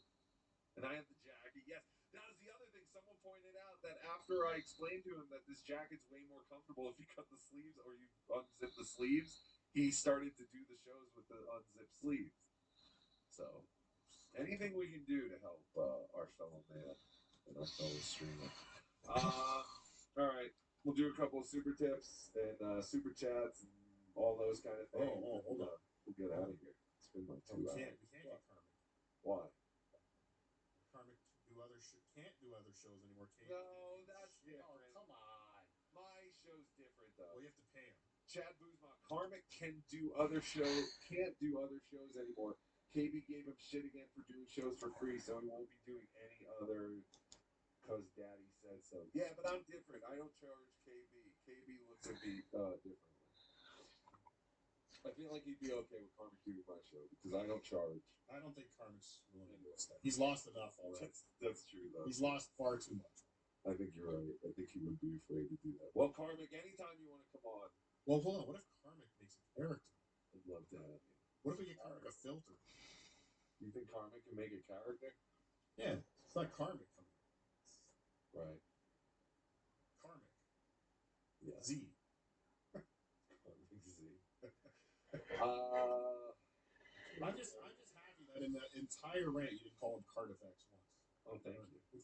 I tried. Disney's changed you. Let me see if this works on this scene. Oh yeah, there it goes. Tommy Jordan, did you get your phone back? Did I miss that story? Yes, I got my phone back. Disney customer service is great. I did get my phone back. I had my phone back pretty much 24 hours after I had dropped it. So they were fantastic. And you didn't even have to go back to the park to get it. They collect everything they find and they send it to Disney Springs, which was awesome because Disney Springs is free to get into, and it was also right next to my hotel, so I didn't have to go back to the Magic Kingdom. Well, that would be a great scam, though. It would. Park ticket. The phone pickup is just on the other side of the entrance gates. Right. And fuck, man, I would do it. I would You have to. You have to. You're actually right. I was actually surprised that they didn't do that. But it really is a magical place because they even said because we did offer to give them money for the free clothes and bag that they gave to the old lady we were with, and they were like, no, we can't accept your money. This is Disney's a magical place, and we create magic. Is basically what they're saying. I'm like, yeah, you do, because you definitely cleaned up this woman covered in shit. What are you gonna say the first time your mom shows up to Thanksgiving wearing a leopard Disney no shirt? Oh. Remember this? God, how dare you? It was just a random old woman. She had no family. We took her in. We were the heroes in this story. We did not know she had uncontrollable bowels. TSN. It was a magical. She took a magical. It was definitely magical. I don't know how she did it. All I pictured was the Dumb and Dumber 2, where the woman who worked for Disney is just like there's shit everywhere because they had to close down the whole bathroom. People were running out of the fucking bathroom. You gotta turn that story into like a one-man show like Jim Brewer did. Yes. His dad. Exactly. Tim's to Messency. TSN was kicked out of 109 countries. I believe it. I do believe it. Steph, Renee, Disneyland and Universal Hollywood are the best. California also has California Adventures and Avengers headquarters. Disneyland also has all parks in one, unlike Disney World. Did Yeah. you go to, What? Did you No, go to any of 'cause- the Star Wars areas? No. Oh, no. I believe all the Star Wars shit is at Hollywood Studios too. That was another thing I didn't. Yes. That was why I didn't give. That was another reason I didn't give a shit about not going. See, that's the one thing I want to see. None of that was there. Oh really? Hold on real quick. Well, it looks like we have Oh, a you're call. taking? Caller, you're on the air. Hey, Rocco. Yes. You remember the Tampa Papers and how like that just bombed? Yeah. When you got like Steel Toe and Quadfather, they weren't going to talk coffee for 2 weeks. Yes, Cardiff was a part of that. Don't forget that. I was not a part of that. That was his idea. It was. It's disgusting. Yep. He was teaming up with Steel Toe, his boy. Yes. How are you, Chad? I'm doing well. Hey, I heard you guys were talking about me, so I had to call in. Yeah, not really. Well, we were just saying that. You know the turtle from Little Nemo, or Finding Nemo? What? It's a big crush. Crush the turtle. Were you in Disneyland or World? I was in Disney World. I was very close to you. I should have hung out with the family. You were gone. Or what? You know, you came back though. I guess halfway through the trip. Oh, that's true. No, I would have. If I had more time, I definitely would have came over to Tampa and seen you and Joey C. It would have been nice. I met your wife. I know. Okay. Okay. Yeah, claim to fame, huh? Are you doing a show tonight? No, I have a stand-up show. Oh, that's very exciting. Like a stand. Yeah. Right. Yeah. Cardiff, you coming to Tampa this summer? Probably. Let's fucking hang out, man. Let's chill. Let's do it. Nice. Let's do it. All right. This is great. Yes. Glad you called in. What? So the Swartzen thing, he was making fun of me. That's why he did that. Well, was that based on you? Was he? Yeah, he pitched it. Yeah, he wanted to make fun of me. Okay. It was very funny. And but yeah, the second he's like bad Chad, I was like, holy shit, he has to be taking inspiration from Chad. Because he saw a clip of me doing bad Chad, and that was his inspiration. All right. But this bad Chad was on cocaine, which was the thing.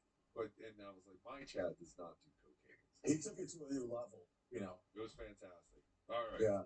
Have a good show, guys. Goodbye. Thank you. Chad's clearly listened to the entire 2 hours of the show. The great Chad Zumach.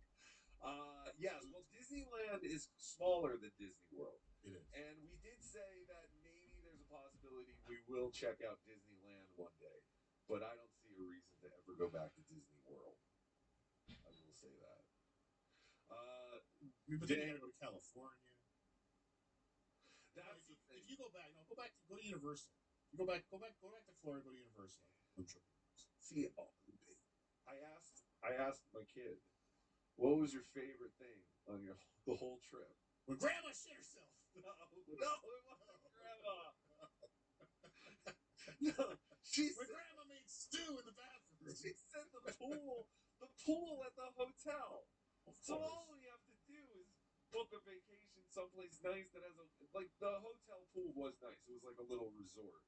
So now, I mean, I don't know. I would just rather just go to some kind of resort and not have to worry about the whole Disney and theme parks and all that kind of crap. But who knows? Who knows? I don't have any plans of booking another vacation for quite some time. Where is the Dang Lizard, where's the GoFundMe for you to go to DabbleCon 3? No, I need a GoFundMe to recoup my Disney trip. That's what I'm going to start. I'm going to start a GoFundMe for my Disney vacation. Also, I find it interesting. Can I just put this out there? Please. Why not start a Kickstarter instead of a GoFundMe? Well, Kickstarter, you have to produce something. Right. What's the main difference? Never mind. I rest my case. Oh, wait, hold on. No, you backed me in a corner there, you son of a bitch. You tricked me. Thank you, Your Honor. You tricked me. I rest my case. No, but the other thing with Kickstarter is the the people don't get the money unless they hit the goal. With GoFundMe, they get whatever you send them. Because most of the time, GoFundMes are for dying kids or people who have lost their house due to a disaster or some kind of disaster. Not because one day some asshole wakes up and decides, I want to sue some other asshole who I've been tormenting on the internet forever, and I don't understand why this guy doesn't like it anymore. I don't think it's that simple. I think that boiling it down to a very simple premise. Look, I don't have an issue. I don't have an issue with the GoFundMe. I think they have a right to sue John. I think all the suing is gay, but they have a right to do it. So have at it. But again, I don't know what you're going to get from suing John. Nothing. Like he's got nothing to take. There's nothing to give. So again, I don't know. Yeah, they should have just gone to the FBI. Is what I'm saying. Yes, they should have gone to the FBI and filed a report. Atomic Dogma, thank you for the picture of Elder Replay at Disney World with some Mickey Mouse ears. I should have got Mickey Mouse ears. They actually look pretty cool with the Elder Replay mask. Steve Electric, what's worse, Shuli hiring a pedo or Rocco disclosing a personal diagnosis of a supposed friend on a stream and then driving him off the internet? What did I do? I didn't know he was sick! What I did was worse, by far. Shuli Madoff, not one person asked for an intro. Yes, thank you. Grillo? For Grillo, yeah. No, hey, you asked for it, you got it. Didn't he? He had an intro. What was he talking about? He already had an intro. Anyway, here's Dang Lizard. Spy report. Spy report. Grillo wrote a book. Yes, I did hear that somewhere. I also hear big things are coming up, big sponsors are coming up, but we can't talk about it. Yo, Rock. Please come to DabbleCon 3. What did you say? You heard me? Oh, no, it wasn't that big of a deal. Continue playing the Super Bowl. Partially located. What? Never mind. About Grillo's intro? I heard he used the book to fix the roof. Hey-o. Yo, Rock. Please come to DabbleCon 3. I will personally locate the closest KFC buffet and South take you there. Carolina. You haven't had KFC until you've been to one with a buffet. I have had the buffet a couple of times. As recently as before COVID, there was still one in Cheyenne, Wyoming, and I drove up there. It was fantastic. They have stuffing. Have you ever had stuffing at a KFC? Oh, I remember the stuffing from KFC. That was as a kid. Yes. I remember the stuffing. Stuffing was The fantastic. buffet still had it. It's no longer there. COVID killed it. Just like everything else. I'm with Gino. Soggy fries. Welcome back from vacation, Rocco. Now I like TSN. If it wasn't for TSN, I would have never found you guys. Having never given to GFM, I give super tips to everyone. I only have hate for John Ava. Well, that's fantastic. Listen, you don't have to justify anything. Listen, this is all fucking goofing around and joking. It's like, Is it though? No, it's not. Oh, I'm so offended. Listen, when I call Shuli fans idiots, it's from a very special place in my heart. Yeah. I don't want you to be offended, but yes, I believe you're all idiots. Disney is gay. It's the land of grooming. So now I can call the Dabbling ISO network. Love you more than a friend, wink, wink. No, you can't. We'll sue you. I swear to God, I'll sue you. That is something though. Like I was constantly looking around. There was a door to a building. This door had no markings or anything on it, and I assumed that was a door where they bring kids into. Trust me. I was constantly looking for some kind of child trafficking, something going on. Why were you looking to stop it or to participate? Shut up. I was looking to stop it. Oh, okay, good.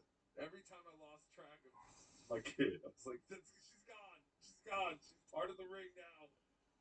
She's gone. We have to make another. Only if you drink the water and it's a small world. That's how they get you. Yes. I didn't go on Small World. I did go on Pirates of the Caribbean. That's That just reminded me of Carmen. I mean, most of the rides in Magic Kingdom stink. Oh, all the rides stink. Yeah. That's why Hollywood Studios has better rides. I would say the best ride, best roller coaster was the Everest roller coaster. Yeah, I think that was at Epcot. You don't even know it's gonna go backwards. I know. The track is broken. Oh no. And we couldn't get out. The Yeti damaged it. That was good. Space Mountain was great. If I didn't lose my phone, it would have been a way better experience. Man, think that's like a 50-year-old roller coaster. Yeah, that's crazy. It's crazy. But you're right. Yeah, most of the rides stink, and they're in the dark to disguise everything. Yeah, the illusion. Like that ride in Epcot, the actual Epcot, like, which now I saw something they're changing the theme of. Oh, that stupid train that just goes through the world of. Yeah, the world of tomorrow or whatever. I have the entire thing on video. I have videotapes. That entire ride. Stupid ass. I was so excited to be there. That was the first thing we went on. Yeah.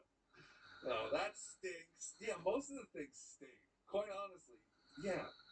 Most of the things really do stink. But they're decorated. They're decorated nice. Yeah, like the experience of waiting in line is kind of. It is. You don't even realize you're waiting in line because there's so much to see and do. Right. Yeah, it's interesting. But yeah, most of the rides do stink. It's very interesting. Can you believe that these idiots are sending Shuli money to sue John? Their whole show revolves around John. Like my show revolves around the callers and a stupid voice. Yes. See? Someone finally gets it. Supertip.gg/2. Anonymous. I don't know what they get out of suing Stuttering John. They got him to stop. The point is to get him to stop and force him to spend his millions. Awesome. Why would the force millions? But why would this force him to stop? I just do it with another channel. Yeah, I don't know. I don't think this stops anything. Well, I mean, it stops him. Like I think this stops him because he goes away. At this point, he's not coming back. Right. With all this. Is that good? Yes. Yeah, I can live without. Do we want him to come back? I don't think so. No. I'm fine too. But when your whole network and your whole show revolves around this one man, is that really what you're looking to do? Yeah, but they can't continue with him striking either. Or they can't live with him and they can't live without him. I think that's the message here. So they've decided at least if they can live without him, they can do something else. They got old John. They can go over old John stuff. I don't know. They have Rumble. Why can't they just go to Rumble? It's not the same. You know why. You understand. Rumble stinks. Forced him to stop Shout out to the 10 people watching on Rumble right now. Forced him to stop drinking, and he has stopped. All right. Striking. Striking? Is that what it said? Did I say drinking? You cannot legally force him to stop drinking. Only his liver can do it. Oh, you're right. It did say forced him to stop striking, and he stopped. Sorry about that. You're welcome. What was this thing? Sorcerer, hey, for Carl, only Stuttering John solves his conflicts in court. Take it back. It's called free speech justice. Also, Disney is too expensive. Very expensive. Thank you, Sorcerer. Sorcerer, is Chad calling from Disney Springs? Possibly. Yeah, Chad does not live far from all of that. It's only like, what, an hour? How far is Tampa from Orlando? Like an hour? No, hour 45 minutes. Oh, is it that long? About 2 hours. Fuck, Traffic. An hour and a half, I could have been hanging out with Joey C and his daughter. I really dropped the ball on that one. Dude. Stupid family. Stupid family.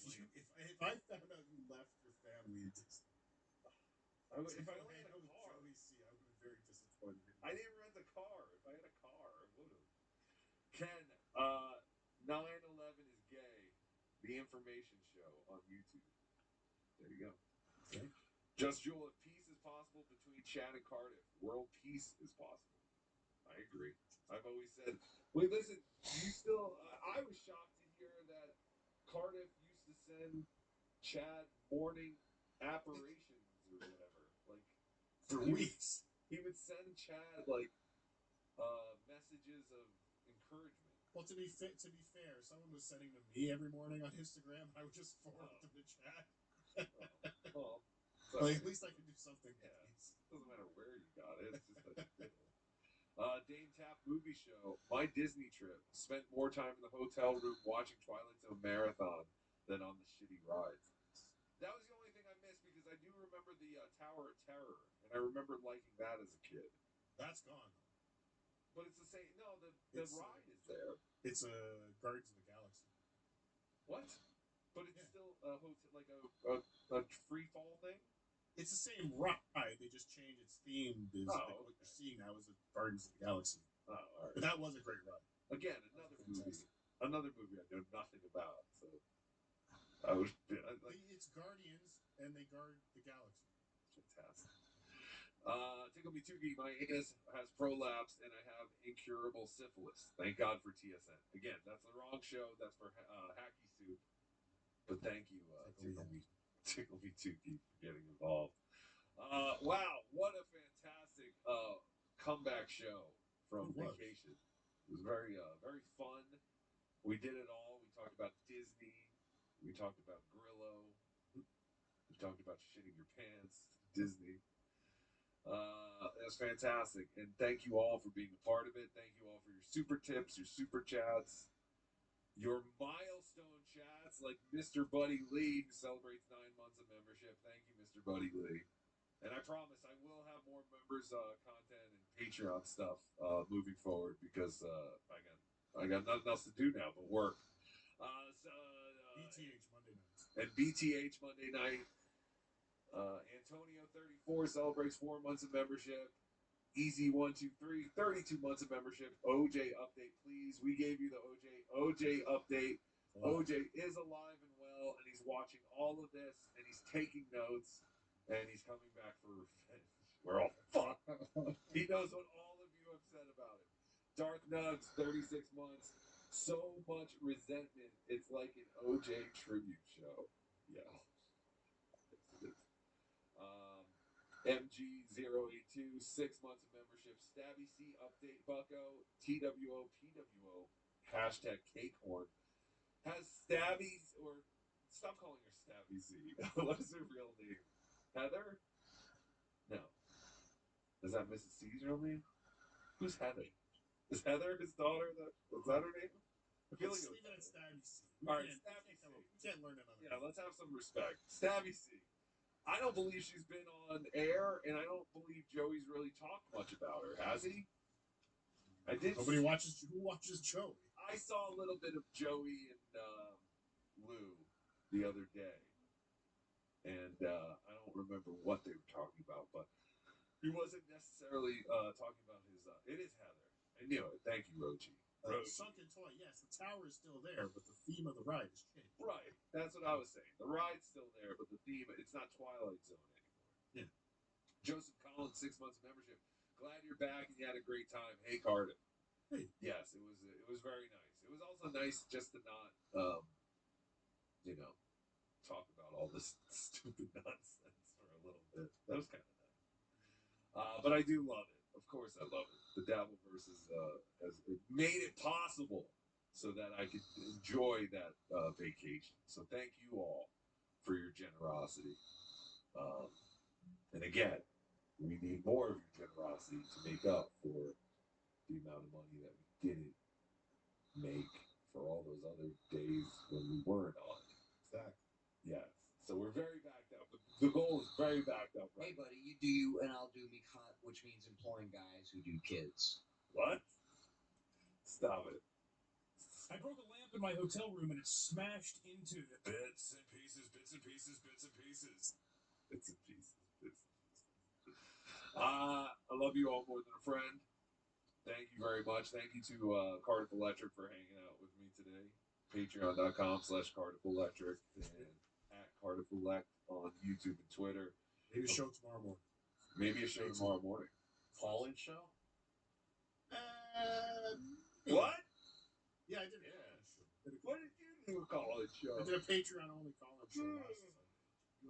Lots of fun. But I don't know if I'll do that tomorrow. I think some of you guys need to use Discord. What? What are you using for a call-in? Yeah. Rumble. It was. I could only do it on Rumble, so I did it for Patreon only. But Rumble has its own call-in. It's not like a phone number. It's like you use your Rumble account, and like you can pop on the show for a second. Link into the show like a phone call. Right? It was good. We had some good fans call in. It's fun. All right, I might do the Discord thing. Someone gave me that idea. Yeah, people are telling me I should just use Discord to take calls too, but it seems like it's gotta get that all annoying. I don't know. The one I pay for is good. It's just expensive. Well, that's the thing. With this, I can only share the link with Patreon, right? So it could be like kind of a perk. You don't want all these commoners calling in. Look what happened today. You just let anyone call in. It's true. Any idiot. All right. Well, stay tuned. Possible Cardiff show at Cardiff. And JT at JT the Watcher. JT, you have a date night this weekend. Yeah, we're going over the Pottstown debacle and the Postergate fiasco. Oh my God! Great timing. It is great timing. It's fantastic. Well, Pottstown, those are the days. Yeah, you were there. Those are the days. Things are so much First simpler. of the pink blankets. Oh, you mean the show you did with Vince the lawyer? That show? You scumbag? Yeah, Vince the lawyer was there, wasn't he? He was in the audience. He was on my show 2 weeks in a row, and people still give me shit. He bought a ticket. Him and High Pitch Eric bought tickets. Oh yeah, that's right. And High Pitch Eric tried to get my wife to go to his car for some reason. Creepy. Ozempic, you're right. The dude Levy covers 8 times a week is interesting. What's your take? I love him. I love Gorilla. Stephanie, sorry. Disney World has Tower of Terror still. Disneyland has the Guardians ride. Oh, okay. I'm an idiot. Sorry. See, I was going to say, what would the Guardians of the Galaxy have to do with an elevator that falls? It's not an elevator that falls. They just use that motion. What? It's just they repurposed that building to a Tower of Guardians of the Galaxy. Now I have to look it up. Now I have to go back to Disney and go to Hollywood Studios to find out what I missed. Hold on. I think I got more of these miles. High Pitch wanted to show your wife the lights on his car. Yeah, his car. Remember he had like these cop lights? You want to go see me? Kidnap you, and I'm going to keep you forever. Like, what did he mean he wanted to show her the lights on his car? It was very...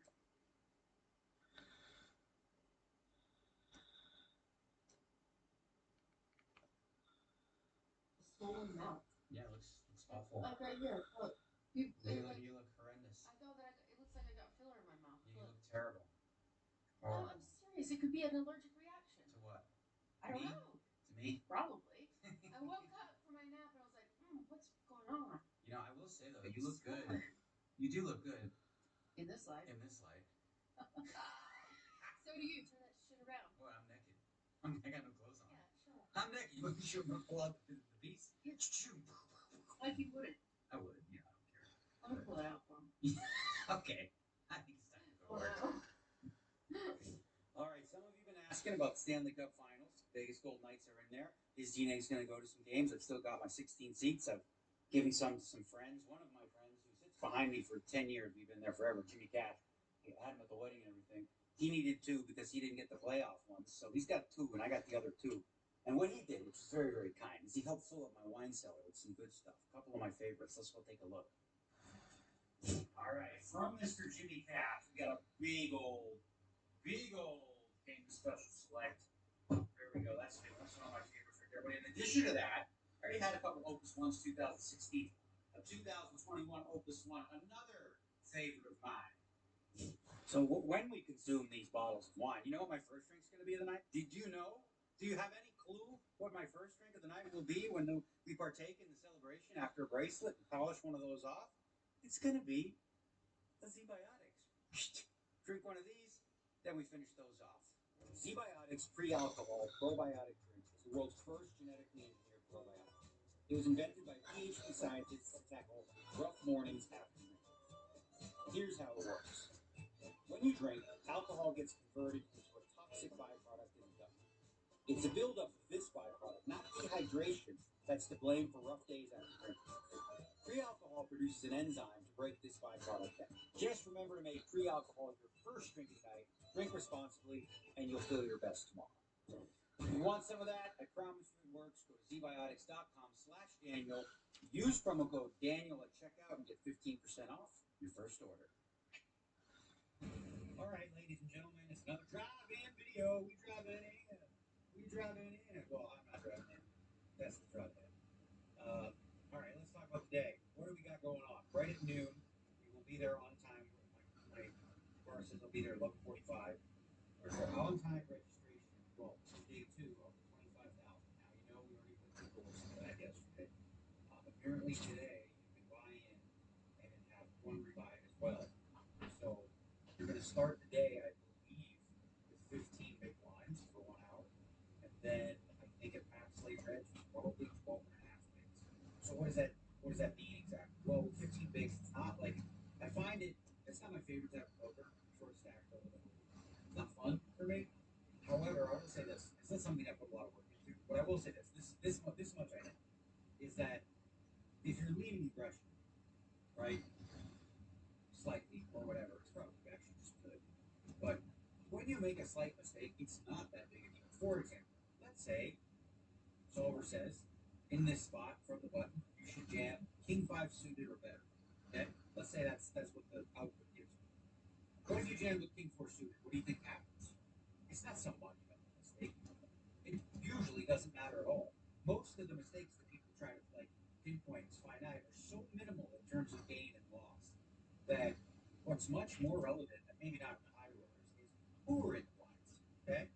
So against people who overfold, you forget king 5 suited. You go king anything. You know what I mean? Maybe to king straight.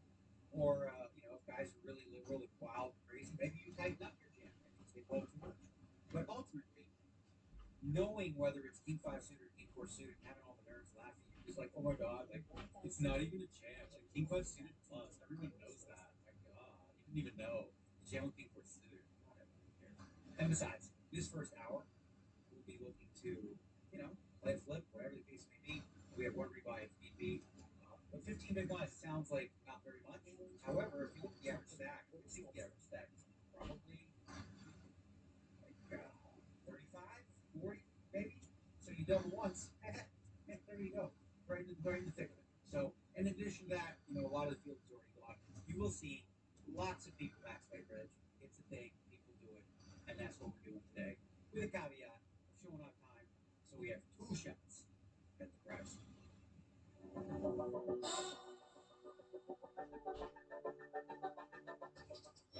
found our hand. I put my money, 9.5 big blinds. I have 2 keys. Oh no! How the hell? No, how did you know I had ace 7? Oh, no more hearts. No, one more heart. What crazy hands! This is nuts. I said no more hearts. One more heart. Wow. Still alive.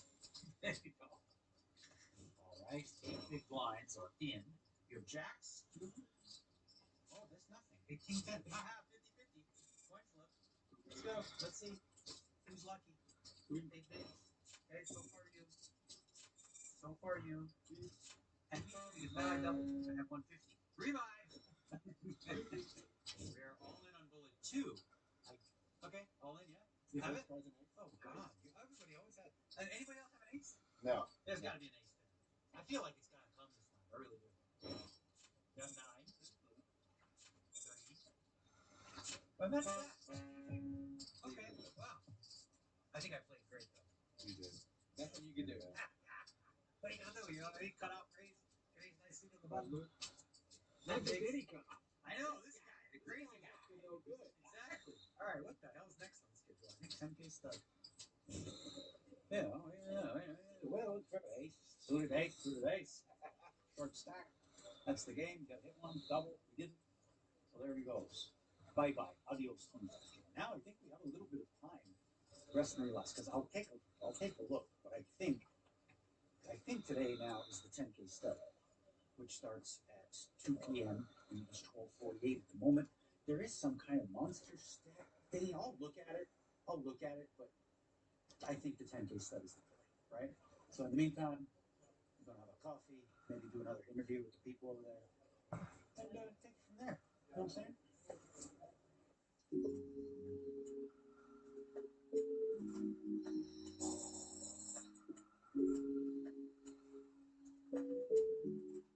All right, friends, got a little bit of R&R, a little bit of chocolate, and I said I'm not gonna play on time very much this year. Hey, but we're here, and it's 10K stud. This is a good one. I came second in this event, John Hennigan, a few years ago. Good stud player. We battled for hours. Yet another one of my close but no cigar bracelet attempts. So I looked at the list of people. A bunch of names I don't know. So thanks for it. Going on time. Building up a stack.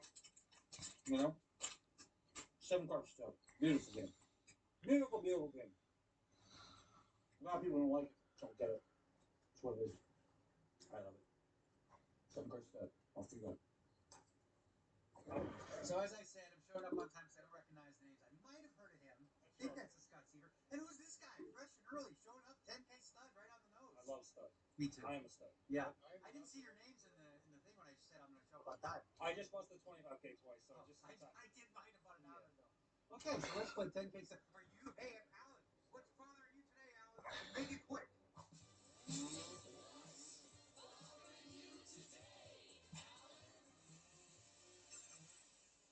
The Annies were all effed up, but I talked to Troy and Troy number 2. No, they had 15,000. Oh God. Whatever it was, it should have been 10.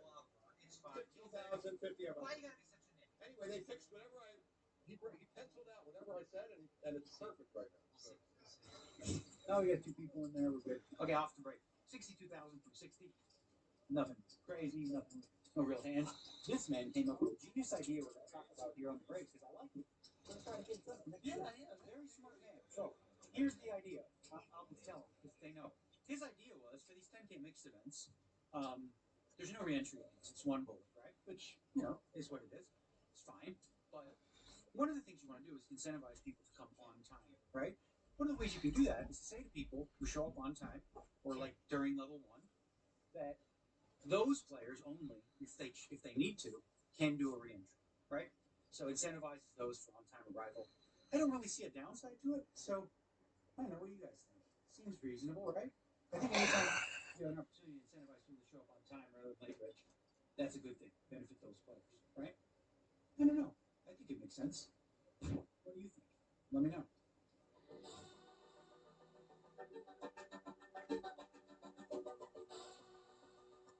So you never know what you're going to run into in one of these 10K stud tournaments, but I just saw for the first time in a long time Niall's dad. What's up, Niall? You know your dad's over here playing? Look at this guy. And he's good, too. I'll tell you a story. Way back in the day, first 8 limit hold'em tournaments I played, final table, I was 8-0. And then this guy, out of nowhere, at the 4 queen, he sat there like a little freaking mouse, like a mouse, waited, let me beat everybody else out, and then clean me out. So, broke my streak. Ray D, everybody. That's Niall's dad. What's up, Niall? We'll see you here in a few years, I think, right? All right, Brad, explain to me what's happening right now. So I've been doing like all right, let me know what's going on. If I've been playing with a ball presented table, I ask the gentleman, okay, whose hair he wants at the table. He doesn't have to do it, so we'll do it now. Okay. Whose hair do you want at the table? Would you like LeGrand? Would you like that? No, I use Rogaine like him. Okay. He's got pretty good hair. Who do you want? Look at Shaq's hair, guys. Whose hair we doing? Yeah, You don't want John's hair. How about Nacho? I don't think you want that. You got Nacho? Nacho's got it. Whose hair do you want? Whose hair do you want? Between Nacho and him. Oh, you want this hair? I know, that's pretty full hair. Okay, well, what do you pick one? Okay, pick him. Okay, we're getting this hair.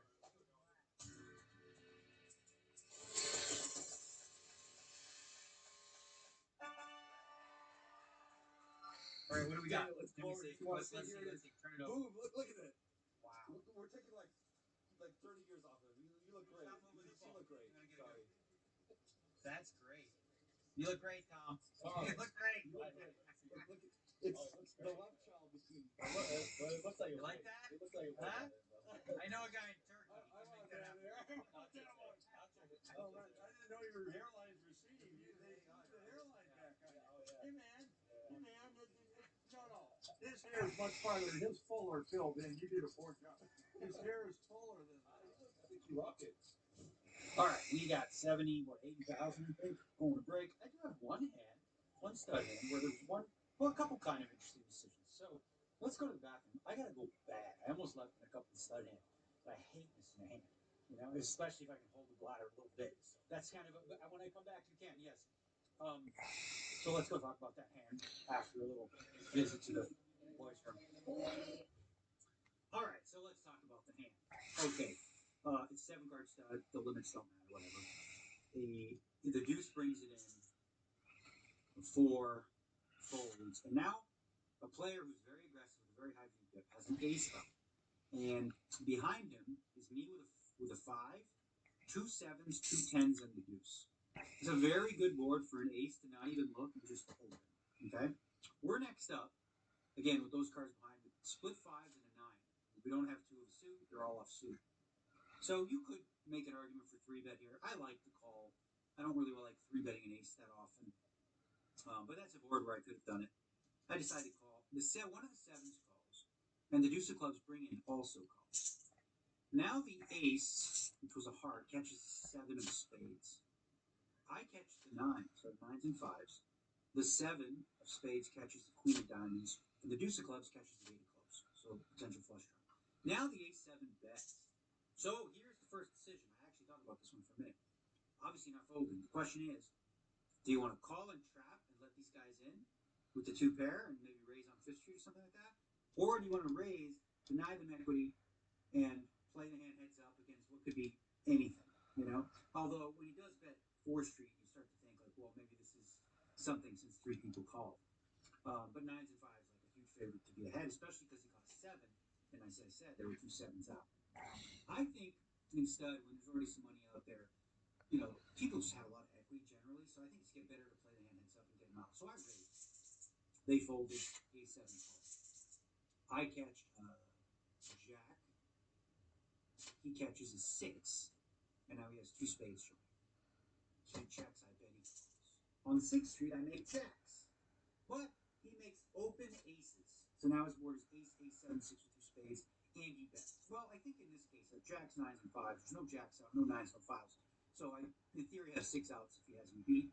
Of course, he could have a draw himself, like aces in a draw. So it's a close one, but I think you definitely want to peel here because, like I said, I think his range is super wide on 3. Doesn't have to have a pair, and then the 7 probably didn't pair him, so 6 probably didn't pair him.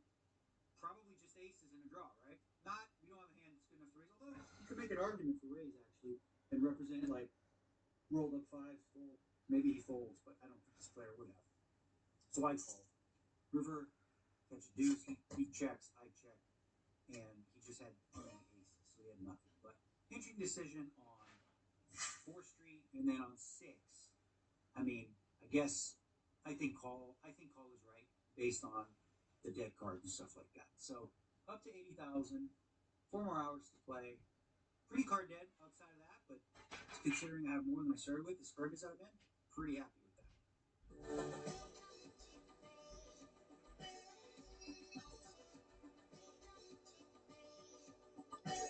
So 7-card studs game. It's been for years played by grumpy old men, and they would be pissed right now because I just had to bring in 5 in a row. Then I was low card. I got saved. Then I was bringing the next one. So 6 out of 7. Yeah, I had a 3. But you would never complain. No, I was excited to break a streak. You know what I mean? This isn't you. How do you let everyone know it just happened? No, not everybody. No, I think but it's like whatever. I don't care. I mean, it's day 1, whatever. But old grumpy guys would be looking at the dealer like, yeah. What time? Why don't you pick on someone else? Yeah, and then they look at the dealer rating system. What's a -3? Can I give you -3 stars? We don't care. It's fine. So, all right, you want something, right? Autograph? Okay, done. Well, I played a good hand here with my old buddy here, right? It was limp. He limps with an 8. I'm the bring in. I got no choice. I got split 4s and a 3.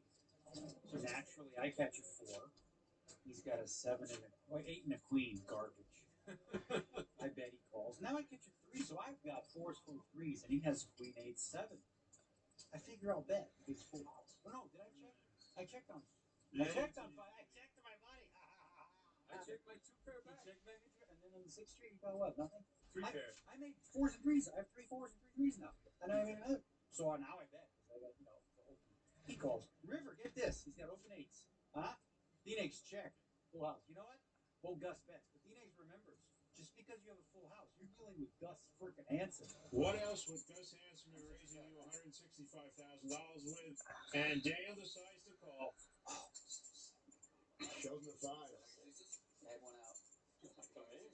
Maybe. I wasn't too happy at the flop. Once the turn came, Wasn't too happy.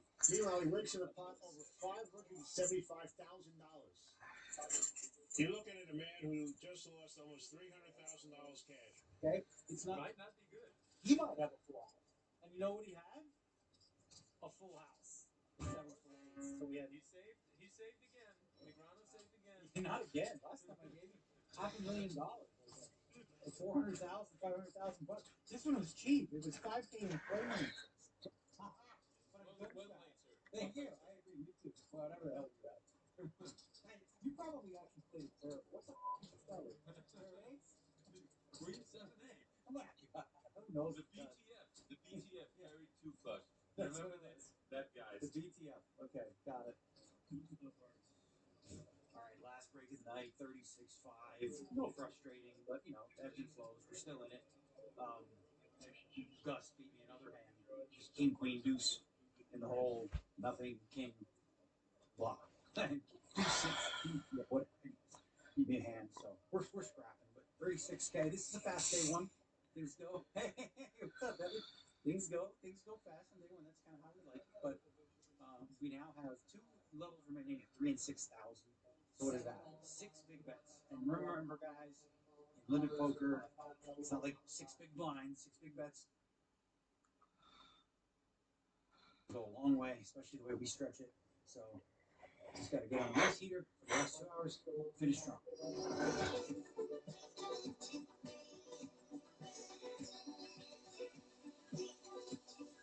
Somehow I'm all in for 1 big blind. He's got a pair. Oh, yeah, I deserve to get buzzed for that. It's stud. It's stud. It's pair. It's like nothing. Why? I have 1 pair.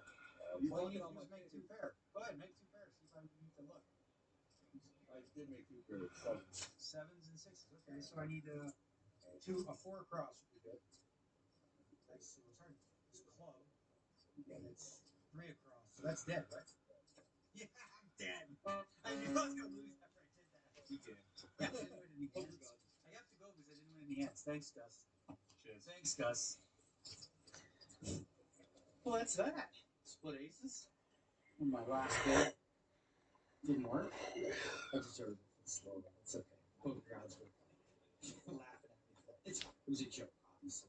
1 big blind. It's not a painful slow roll. So, I think there's we're not playing it, but there's a monster stack going on. Otherwise, that's that for the day. I don't think there's anything else we can get into. So, we got to root in Josh. Josh is doing good in the PLO 8. He was one of the chip leaders. Got to get him through the point bonus. We got Elliot Leslie going here for the fantasy. Yours truly heading home. Stud didn't go well. That's all right.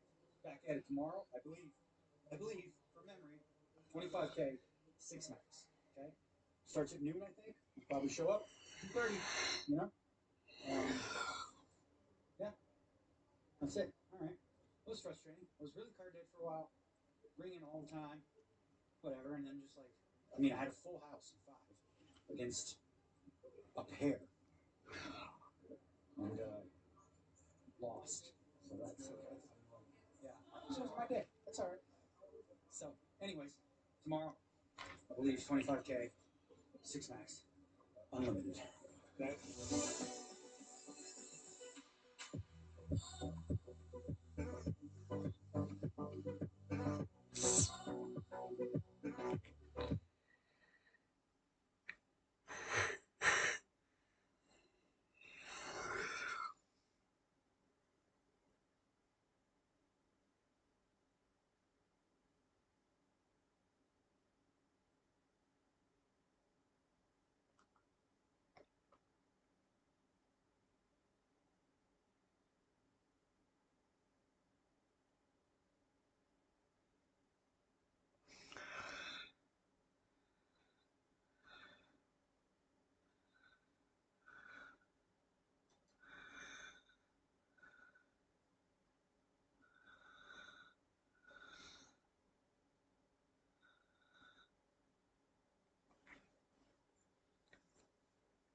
other considerations into account about, like, what is the historical trauma that might be playing out here and on what scale, and how can I use my position as a cop, they dress insane in Britain, have these little hats, they walk around with a club, a lot, they don't even have guns, like, and they're like, how can I use my position here to make sure that I'm honoring the directives from the Home Office telling me that I need to be equitable in all my actions. Official guidance documents from bodies like the College of Policing and the National Police Chiefs Council state that equality and fairness are sometimes achieved through equity rather than by treating everyone the same. The cop doesn't even know what that means. A cop does not even know what that means. By the way, I don't even agree with that, but I know what it means. I'm a genius. I'm a podcaster. But these cops, a lot of them are idiots. They have clubs. They just walk around. They just club it. The job of a British cop is you see an Irish guy in the street and you hit him. You hit him to get him back into his little slum. Get in your slum, you dumb Mick. That's what my whole family dealt with for years. Some drunk from my family would just start going out in the street and yelling and screaming, and some constable would hop out of the car dressed like Paddington the Bear and start whacking him with a club. And they would gang up on him and hit him with a club. Now you're asking these people who, like, live in a pretend reality over there, like, and it's not to say that, like, it's just a different thing over there. They've got, I'm the Baroness of, shut up, it's fake, it's fine, but, like, my husband is 200th in line to the throne, he's the Earl of whatever. Now we're asking these people to understand what that even means. Fairness is sometimes achieved through equity, rather than, they don't know what equity means, they don't know what any of it means. Anti-racism framework, such as the Police Race Action Plan, which instruct officers to consider the distinct historical and demographic context of different communities of suspects. Oh my God, what? Hit the Irishman with a stick. That was their job for 200 years. Hit the Irish drunk with a stick, back him down, and then put him back in his slum. Now we want them to consider the historical and demographic context of different communities and suspects, rather than utilizing an entirely colorblind approach. So these cops show up on the thing. They got a Sikh and a white kid bleeding out. The Sikh goes, this white kid's being a racist. Now, they can't doubt that. They have to agree with the Sikh. All right, let's watch this. It is depressing because, well, what is this? The kid's dying, right? This is sad. All right, this is body cam footage. So we are going to watch this, but don't put an ad right after this because someone will get pissed. It's very hard to watch somebody bleed out and then try to sell fucking, Blue Chew, whatever the fuck we're selling on this goddamn. Put it on.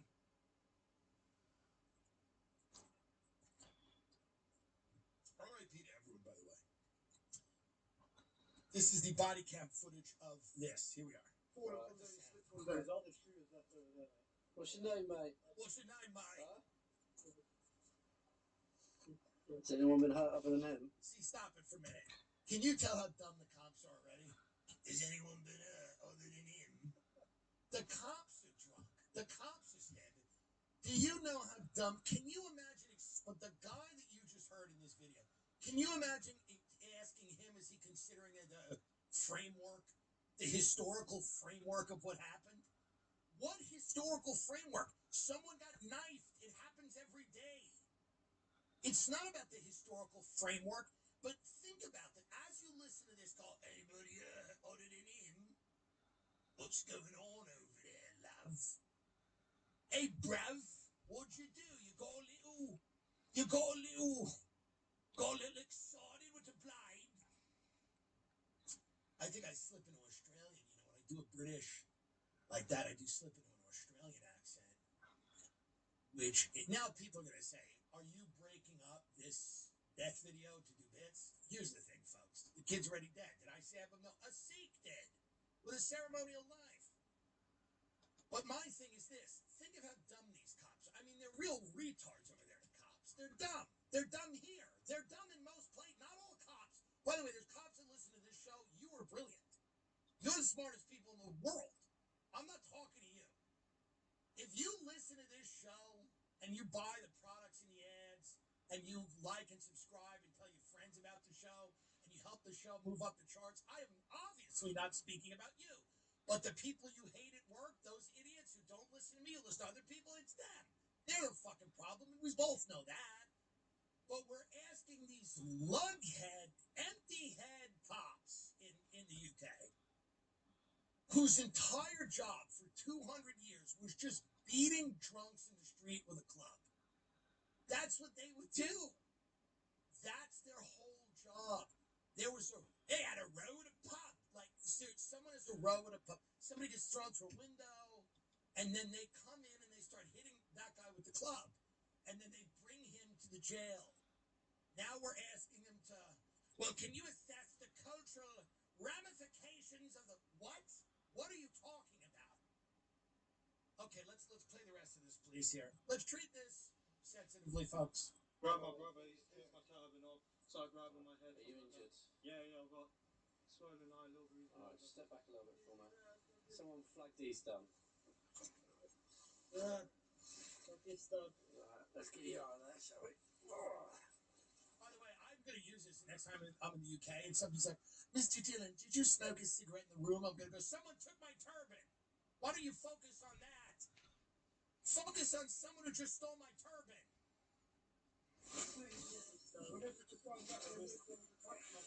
Grab his other arm.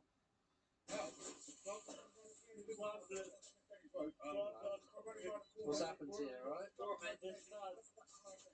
You've been stabbed? Whereabouts? Don't think you have, mate. I don't think you have. See? So immediately, the cops, who are, which is a hilarious thing to lie about being stabbed. There is just something. For now, I guess drunk people lie about everything, but there is just something funny about like going like, I've been stabbed, and then they like lift up your shirt and you're not stabbed, and you just shrug and you're like, gotcha. So this guy goes, I've been stabbed, and they go, I don't think you have. So their initial reaction is to go, I don't think you've been stabbed, mate. I don't think you've been stabbed.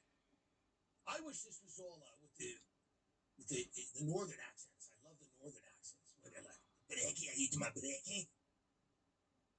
Mother. That's like an SD kid from Liverpool. I like the Scouse accent. Bach. Take a bach. Take a bach. You ever see that show Adolescence? They're like, Jamie, why you? That's a fun show, that Adolescence. It's about this kid who's inspired by Andrew Tate to carve a bitch up in a parking lot. Now, it was a little heavy, but what? The acting's phenomenal. Now, it's a little heavy-handed on the messaging. Like, it's a little like there's a part in it where, like, they're like, why did you stab this girl? And, like, the kid's like, well, I was listening to Joe Rogan. I was listening to Joe Rogan. And I'll go down a rabbit hole. And I found Andre Tye. And then from Andre Tye, it's a little heavy-handed with the messaging there. But it's phenomenal acting. It's great acting. But I do like that northern accent. So I would prefer this death video to be in that sort of dialect. But let's see a little bit more of it. I don't want to be bullish and keep watching it, but so this is what people are upset about over there, because this kid goes, hey, I've been stabbed, and the cop goes, no, you haven't. Because the cop looks at him, he's a white kid, the cop's like, you're probably fibbing, I have to believe this Sikh. Go on. Hand?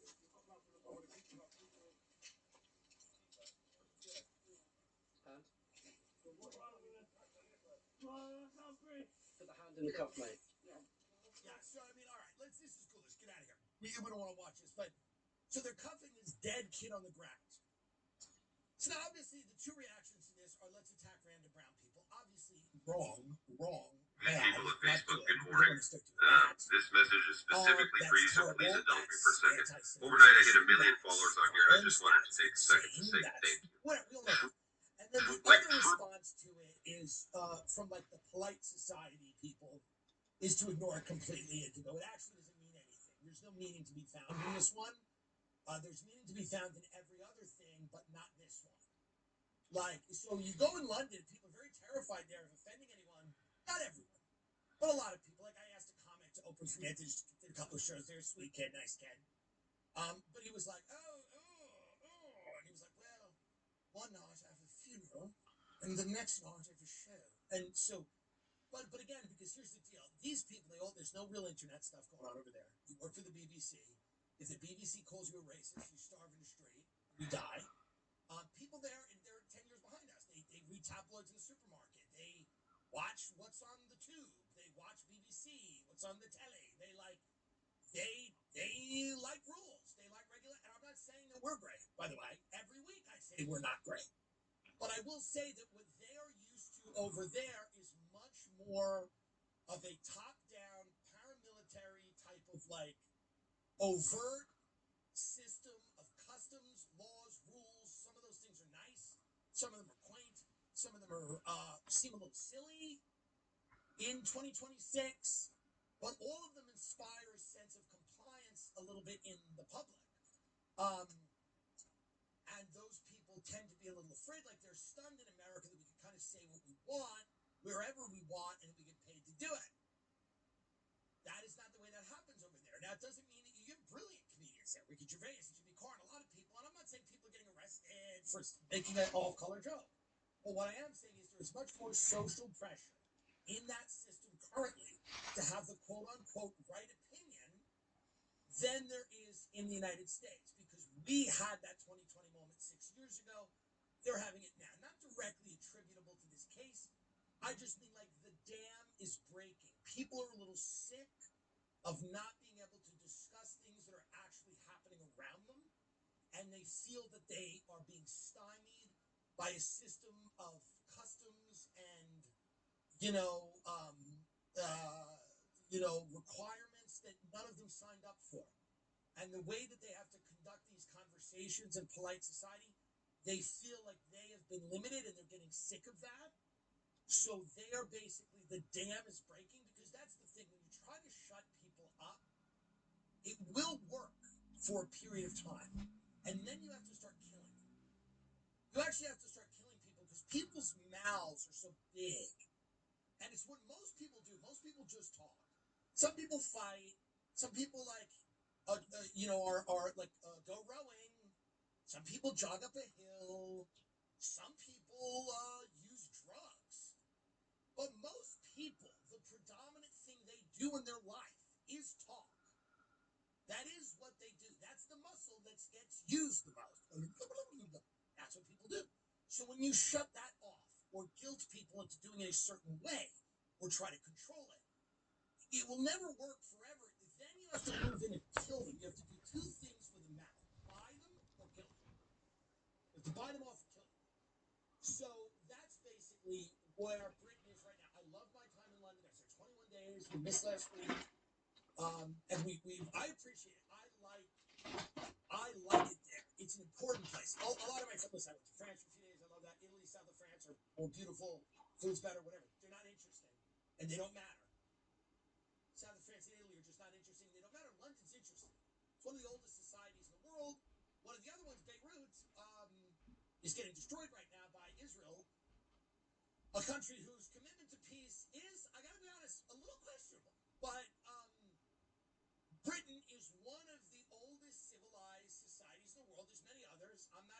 You're saying that because they're white. No, it's just one of the oldest. And they've been around a long time. London's an amazing city. It's cosmopolitan. It's global. But the tension points of that culture and the way and the benefits of it, the things where they do things a lot better than we do, are interesting to see. And the things where they don't do things as well as I think we do. Those are interesting things for me to observe and to think about. And I talk to a lot of people there that are starting to admit, and I saw Pierce, of course, we had a lot of fun on his show, Pierce Morgan, but they are admitting that there's some issues there.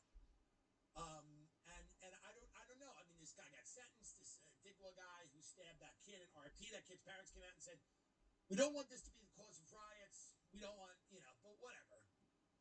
I mean, in the sense that, like, I don't know that matters. It doesn't matter. There's always the person who's, usually when somebody dies, the person comes out and goes, let's not. He wouldn't have wanted this. And people just don't care. That's not why they're doing it. They're not rioting to honor him. They're rioting to riot. That's why people riot. But, so they do have some issues there. This podcast is brought to you by NeuroGum. It's the makers, the world's smartest gum. Neuro just dropped their new energy and focus mint variety pack, so can't decide on which flavor to try. Try them all: peppermint, spearmint, wintergreen. Leave the dumb stuff behind and make the switch to smart gums and mints. My favorite is the new mint variety pack: peppermint, spearmint, wintergreen.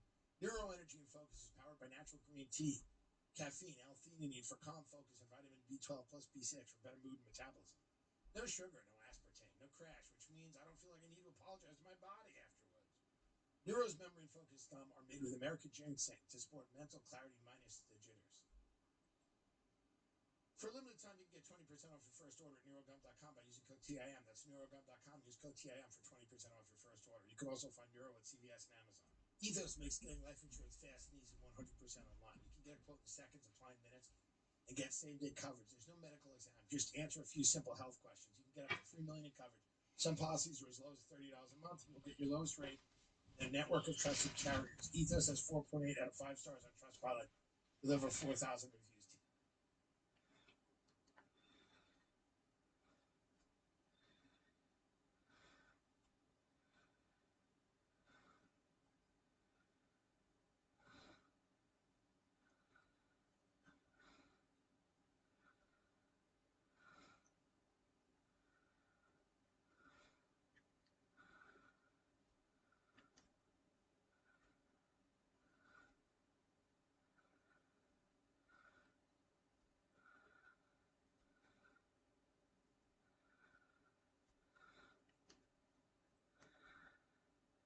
Hey everyone, and welcome back to another video on Lumber Capital Lodge Yard.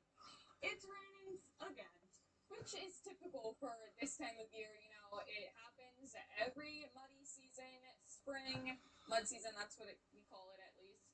Us loggers. Yeah. It's hard to work an outside job when this time rolls around every year. And that's why we've been having some days off here and there recently. And hey, we can put them to use because we are in the midst of some serious wedding planning right now because it is getting really close and there is a lot that needs done before the day. So let's show you guys around a little bit. Here we're at our parents' house. There has been some work done on the kiln. I know you guys are pretty curious to see when that's going to be getting done. And we've just been working on some electric. I don't have Grandpa here to explain it to you, so I just will skip out on that because I don't know what I'm talking about. Okay, I can talk about wood, but when it comes to electric, not my area of expertise. So let's go take a look at it anyways, and then head up to the barn and show you what we have in the workings. Behold the kiln. We do have the roof finally on it, and we are starting to work on some of the electric, as I already stated. I can't wait to start showing you guys how to use the shaper, how to use the kiln, all of this fun stuff. We're going to start making tongue and groove, and it's going to be pretty cool. It's going to be a completely different side of our business than the mill, which you guys are used to seeing. Still plenty of mill videos on the way, to be sure, but I think that this will be a nice switch up. Like I said, we did get the roof on it. That wasn't on last time I showed you guys. And it's about time. We've been fixing the barn siding. At least my mom has been. That's starting to be an issue. That's all original siding on the barn from like, what, 200 years ago? Not even over-exaggerating there at all. So it really, really needed some help. And as you see, our nice lap siding that Jade and I milled are up finally, covering up all those holes that used to be there. So let's head up there. Still a lot of work that needs done. Weed whacking, that's Judah's job. Not his favorite one, mind you, but he does a good job at it. He spent so far 16 hours. Probably not straight, that's just my guess. Broken up a little bit, but 16 hours weed whacking, and there's still more weed whacking here. That's what happens when you own 2 acres of property. That's not even a lot. Imagine owning like a ton. Just be too much. You need to hire somebody.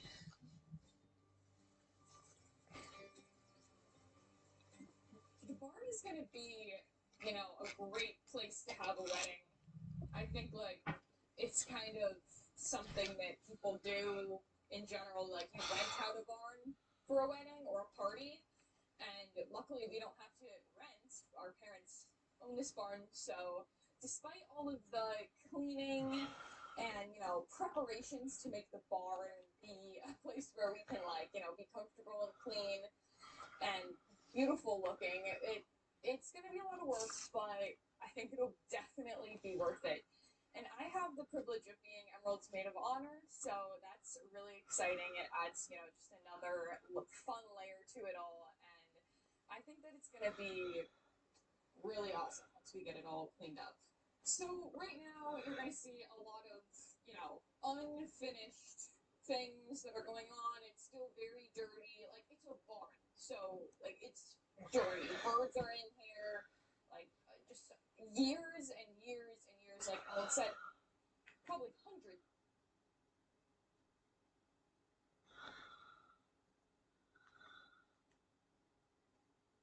She's always had a team in place. Lawyers, a business manager, an agent. We purposely set it up that way. Not sure if you know anything about our family, but we were doing fine before TikTok. Here's the deal. Here's the deal, folks. Here's the deal. This is what it is. When your children are famous, when your children get famous, you have every right, listen to me out there, you have every right to steal their money. It is a time-honored tradition. It is the reason that your children are famous. It's so that you can steal their money. Your children are not, first of all, that lady, Ms. D'Amelio, was not famous for any real reason. She was famous because a Chinese guy flipped the switch and she looked like the girl next door. And this is all kind of well known now about what TikTok was and kind of is. And they created these things called icons in the beginning of TikTok to get people onto the site. And they chose people that had certain looks. Like Charlie D'Amelio was a girl next door and she was a dancer. And it was a dancing app and she got famous. And was she a hard worker? Sure, maybe. Is she a lovely person? That's maybe she is. I don't know. But I'm telling you right now,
Thank you so much for today.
for myself.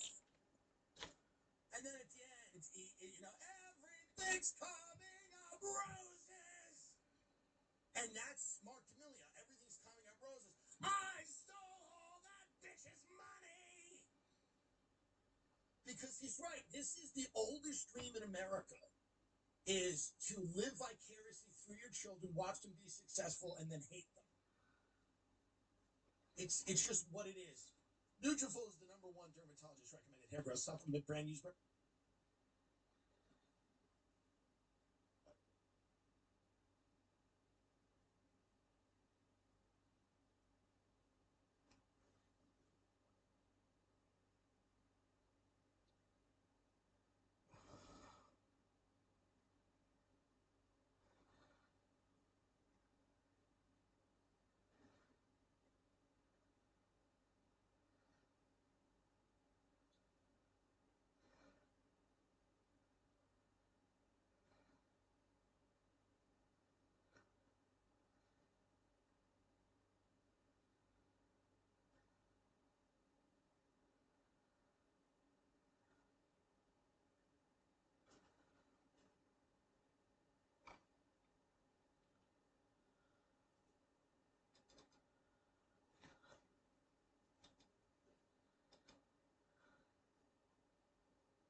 maybe you're restoring an old barn. The wife wants an art studio. You want a man cave. Whatever. So Jared and Ivanka Trump, Jared and Ivanka Trump are building a massive off-the-grid private island in the middle of the Mediterranean. And you would think, hey, Epstein, Sting, the files, it's probably a bad look to go do this right now. But who cares? The island spans 1,400 hectares and currently has no power. They'll be working with some of the world's greatest living architects to bring this vision to life. So people that voted for Trump because he wanted to improve, or supposedly wanted to improve, the economic quality of the lives of the average or ordinary working class American.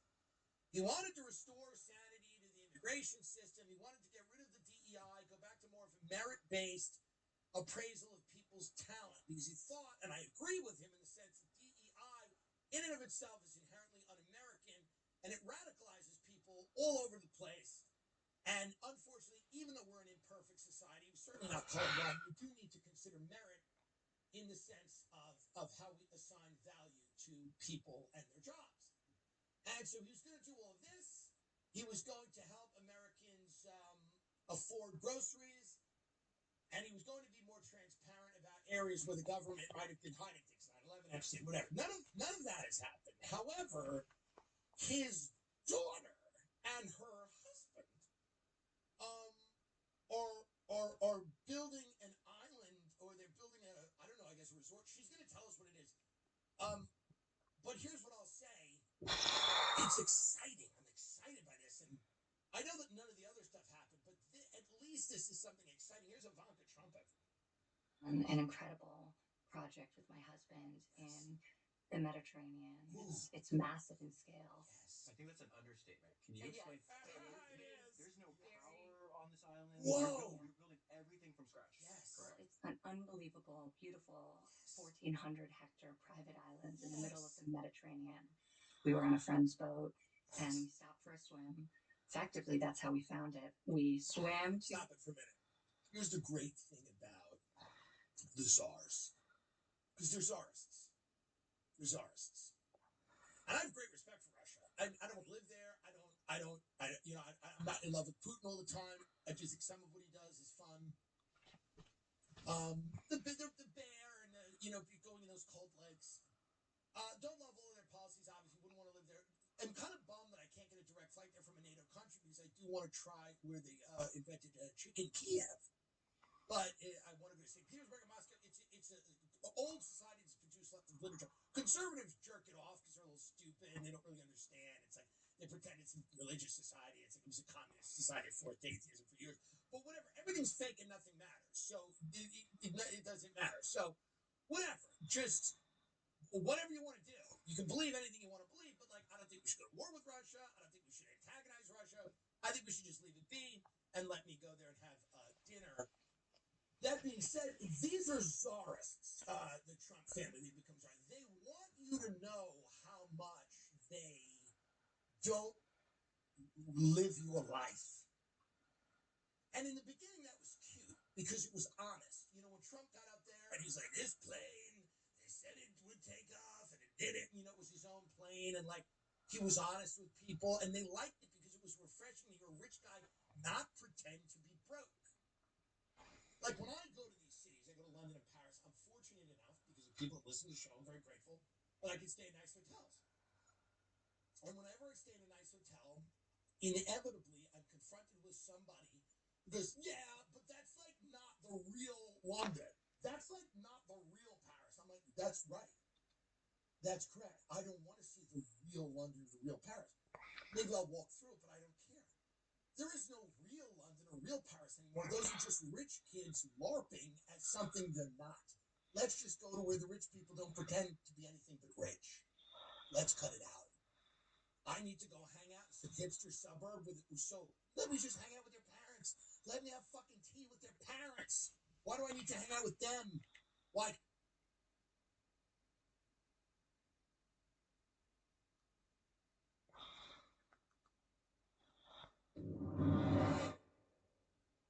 So I don't know if you've heard about this, but because the United States population is turning against Israel, an overwhelming now majority of people are anti-Israel, and for good reason. They should be, because if you have a moral bone in your body, you would be against this genocidal, warmongering, bloodthirsty nation that hides behind a religion, even though they're atheists, right? They're gonna make you into Gaza, so yeah, you should be a little disturbed by it. And so what the big plan is now, in fact, Bibi Netanyahu came up with this plan. His plan is to, this is the letter he sent to a congressman thanking him. He says, the plan is to merge the Israeli military with the United States military. So why do they want to do that? They want to do that because people are against funding Israel anymore, right? So now if they just make it part of our military, you don't have to say we're funding Israel because they just take it right out of our military budget without a special. So that's what this is about. Weren't they trying to fund the IDF soldier benefits? I think they already do that. Am I wrong about that? And I know that was proposed and people got mad, but I didn't hear about it, so I assume. Could you look on Grok if we are funding IDF military benefits? I'm pretty sure, and I know I did say doo-doo. I was glad to receive your proposal. Dear Congressman Stutzman, I was glad to receive your proposed congressional resolution endorsing my plan. That's Benjamin Netanyahu's my plan to shift the framework from U.S.-Israeli defense cooperation from aid to partnership. I am heartened by your enthusiastic support for our plan to develop a new memorandum of understanding. That'd be what they call an MOU. That Brian Harpo talk about. You got an MOU. I don't know what you want me to do, sir. I don't know what, ma'am. With the United States, so no, we don't fund the IDF. We really, according to Grok, but maybe Grok is wrong. With the United States government that will draw down U.S. financial military assistance over the next decade and replace it with what you refer to as a new framework of joint defense cooperation, co-development, co-production, and mutual investment in areas including advanced missile defense, artificial intelligence, unmanned systems, cybersecurity, and next generation military platforms. So what that means is they're just going to now when we pass National Defense Authorization Act, when we fund our military, it's going to just be funding Israel's military, so they don't have to explicitly give the money to them. So that's because they know it's coming. So Israel knows it's coming. That the people have turned against them, so they want to get out in front of that, and so they just want to merge our military.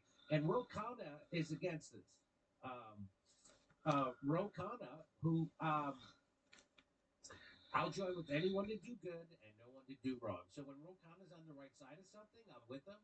And when he's on the wrong side of something, like the Ukraine war, I'm going to call him out. Okay?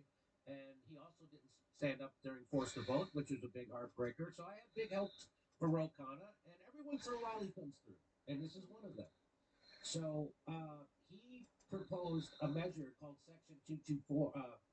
The House today voted on a new measure to fuse elements of the Israeli and U.S. militaries, particularly the cyber weapons front, Section 224, as it is known. It includes the but then Ro Khanna introduced an amendment to strip it from the bill. So let's just watch a little bit of Ro Khanna's speech telling people why they should agree with him and strip this from the bill. The American people are tired of the arrogance and insolence of Prime Minister Netanyahu telling America what we should do. The entire country of Israel has a GDP that is less than a single town in my district. And somehow Netanyahu thinks he can tell the American people what we should do. The person who's most upset with it right now is President Donald Trump. And everyone in America, whether you're a Republican, an independent, or a Democrat, says that we need to tell Netanyahu that America calls the shots, not the Prime Minister of any other country. They want less cooperation and blank checks to Israel, not more. Only the United States Congress would dream up at this moment, let's actually do more for Israel, not less. And that's what Section 2024 does. It's a pretty simple thing. Should we do more for Israel than we already do, or should we do less? If you think we should do more for Israel, you should be against my amendment. If you think we should do less for Israel at the time that he's arrogantly telling Donald Trump what to do, then you should be for my amendment. Now, let me just be clear. Mr. Netanyahu actually wrote the member of Congress to put this Section 224 into the bill. Yeah, and that's what I showed you. I showed you that letter he sent to Stutzman. And this is from Gen X Girl. These are the two authors of this Section 224. These are the authors of the bill to merge the Israeli military with the United States military. It's Pat Fallon from Texas and Don Davis. Let's hear what they had to say after Ro Khanna gave that speech. Let's hear what they had to say. So basically what they're doing, just to let you know what's exactly happening, this is basically Israel saying, well, rather than me robbing your house, I'm just going to make it my house instead, to save you from the extra paperwork. It's really their best friend. DeepSeek analyzed it already better than Grok. The qualitative QMA policy, viewed skeptically, is a trap, arms race spiral. By guaranteeing Israel's QME, the U.S. is forced to sell top-tier weapons to both Israel and Arab states, who then demand offsets. The U.S. ends up arming both sides of a Cold War it cannot control. No exit. If the U.S. ever tried to reduce support, Israel could launch a preemptive strike on Iran, forcing the U.S. to rescue them. This is called the Samson option in reverse. Israel's weakness becomes America's obligation. And it goes into how they sabotage all peace processes. And they can veto any of our interests in the future easily because they're integrated to our military. It's the reverse Samson option. Yeah. Wow. DeepSeek came up with that. That's really good. So here's one of the authors of this bill working for Israel. Here's what he had to say after Ro Khanna. Nothing more than a political stunt to remove a critical. Here's what he says. This amendment is nothing more than a political stunt to remove a critical bipartisan provision that I was proud to craft with multiple members across both sides of this committee to get included in this year's bill. Plain and simple, Section 224 will allow the U.S. to leverage advanced technologies that ensure our service members are prepared to fight and win against America's adversaries by designating a Department of War executive agent to synchronize defense cooperation efforts between the U.S. and our strongest ally in the Middle East, Israel. The provision will allow us to expand and accelerate bilateral defense technology, research, development, testing, and Why do they always say Israel's our strongest ally in the Middle East? You know, Qatar, we have the biggest military base maybe outside of the United States in Qatar. What? Because the ad copy, you have to, you know, when you do the advertisements, you have to read the ad copy, right? Yeah, that's right. Okay. Evaluation, building, and industrial cooperation. A relationship this committee has supported and reinforced over many NDAs, but also ensures that we are turning our previous and current investments into real technological military advantages for U.S. systems and warfighters. For example, last year's NDA fully funded U.S.-Israel cooperative missile defense programs, including Iron Dome, Arrow, and David Sling, as well as authorized funding to expand cooperation with Israel on counter-UAS initiatives, counter-UAS funding to expand cooperation with Israel. Continue U.S.-Israel anti-tunnel cooperation program and establish a U.S.-Israel defense industrial base working group to evaluate opportunities for greater collaboration on defense production. This initiative builds on that momentum by facilitating the transition of cutting-edge technologies from research and development into procurement and acquisition pathways, as well as directing the U.S.-based co-production and manufacturing partnerships. Over the last week, we've seen an incorrect, uninformed narrative shared by many members of the House on this committee that Section 224 would merge U.S. and Israel militaries together. Provision clearly outlines that integration here means integrating useful technologies into U.S. systems, programs of record, and acquisition pipelines. The bill in no way places U.S. forces under Israeli command, nor places Israeli troops under U.S. command. We even require the Department of War to make available on a public website detailed information on any cooperative efforts, including a description of how these efforts contribute to U.S. technological and military supremacy. Additionally, we have included a section that requires the protection of sensitive technology in U.S. national security interests. Those stating that Section 224 is a military merger by removing U.S. sovereign command simply have not read or do not want to understand this provision. By supporting Section 224, we can leverage combat-tested innovations to close our own capability gaps and stockpiles and ensure the U.S. and Israel remain a technologically advanced fighting force on the earth. I strongly urge my colleagues to vote yes or to vote no on this amendment and vote for 224. With that, Mr. Chairman, I yield back. So he's pretending like Benjamin Netanyahu didn't think this up himself, which he did. And so that's what it looks like when you're bought by AIPAC. So that's him, Ronnie Jackson, and he sounds like a regular Cracker Barrel huckster, and he's saying way too many things that don't sound like how he normally speaks. It's like he's reading what a foreign nation told him to say. You know what I mean? I'd like to see him in the ring against Sean Strickland. I'd pay a lot to see that, in fact. And here's the other guy. So here's the other guy who's the co-sponsor of this bill. Let's listen to him. North Carolina, Mr. Davis. Thank you so much, Mr. Chair, and to the ranking member. Representative Jackson, we've worked on this for some time, and I must admit, too, I haven't received a letter from the Prime Minister. But let's be clear. Currently, the U.S. and Israel cooperate. This amendment would not stop the collaboration. However, what it would do is hinder our ability to cooperate more efficiently. The spirit of Section 224... Yeah, it's about efficiency. It's about us cooperating efficiently. It's all about efficiency. Our efforts, here it is, against bad actors around the world. These bad actors are coordinated. The bad actors around the world are Israel and the United States. Full stop. Is this guy like a good actor? It doesn't seem like it. He's a bad actor. This guy, your acting needs. You should go to a Brian Reese class because your acting isn't really working. They're working together in an unyielding way to effectively and efficiently inflict harm upon Americans. If we don't coordinate and have the necessary defense systems in place, the bad actors would then exercise their free will against us. April of 2024, Seymour Johnson Air Force Base. They sent a team of F-15Es. They went over within a 22-hour window, and they began to knock about 80 missiles and drones out of the sky coming from Iran. Here's where I'm hitting. Modern warfare is quickly changing. Quickly. Is it best practice to use resources such as a AMRAAM? That's the guy. This is what the guy looks like, Kirk. That's this guy. And you want to know how much money he's taken from AIPAC? Tell me. I'm going to tell you. There it is. $3,900,000, almost $4 million. This one guy alone, congressman, has taken from AIPAC. What a war. I resent that not being offered money like that to say things Israel wants me to say. You know, if you're offering $3 million, I could see things their way. That no one's making me offers. I didn't even get invited to Riyadh. I mean, influencers have more power than congressmen. That's been proven. Yeah. Rome. We have learned so many lessons from Putin's war. From Putin's war. So again, he's lying about on brand. It's like how he lies about two wars at once. Isn't that very on brand? Yeah. How's Putin's war going? So I don't even want to hear anything more from this guy. This guy's just a liar. He's bought and paid for. That if you want to know what a crook and a criminal and an anti-American piece of it looks like, it's this guy. He's more loyal to Israel than the United States. And if he's loyal to the United States at all, he's only loyal to his own bank account. That's what this guy's loyal to. Mm-hmm. For almost $4 million. Look at that, $3,962,892. Can't you just round it up to $4 million to make it easy for everybody? Can't you just round it up? And here, just so you let you know, these are the two guys, Representative Pat Fallon and Don Davis. Those are the two. So that's a Democrat. That's a good old Democrat. So it's bipartisan. So your government is Zionist-occupied government. And I know they say that.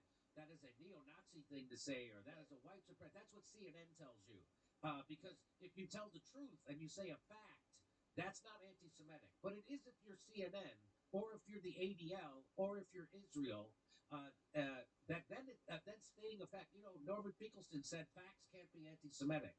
Well, this is a fact. We have a Zionist-occupied government, and it's manifest. It could be mal-Semitic, Jimmy. No, There's misinfo, mal-Semitic. Yeah, that's right. It's information that hurts them. So there was one woman who actually spoke up against this. It was a representative from California. Let's listen to her. The United States should have the same standards for Israel as we do for everyone else. If any other country in the world had been credibly accused of violating U.S. and international law again and again, of killing tens of thousands of civilians, of blocking food and medicine from reaching a starving population, we would not be moving to deepen and permanently expand our military ties with them. And yet that is exactly what Section 224 of this bill proposes. Since October of 2023, the Gaza Health Authority has counted more than 70,000 Palestinians killed in Gaza, a number that the Israeli military itself has now reportedly accepted. Another 1,079 Palestinians, at least 235 of them children, have been killed in the West Bank.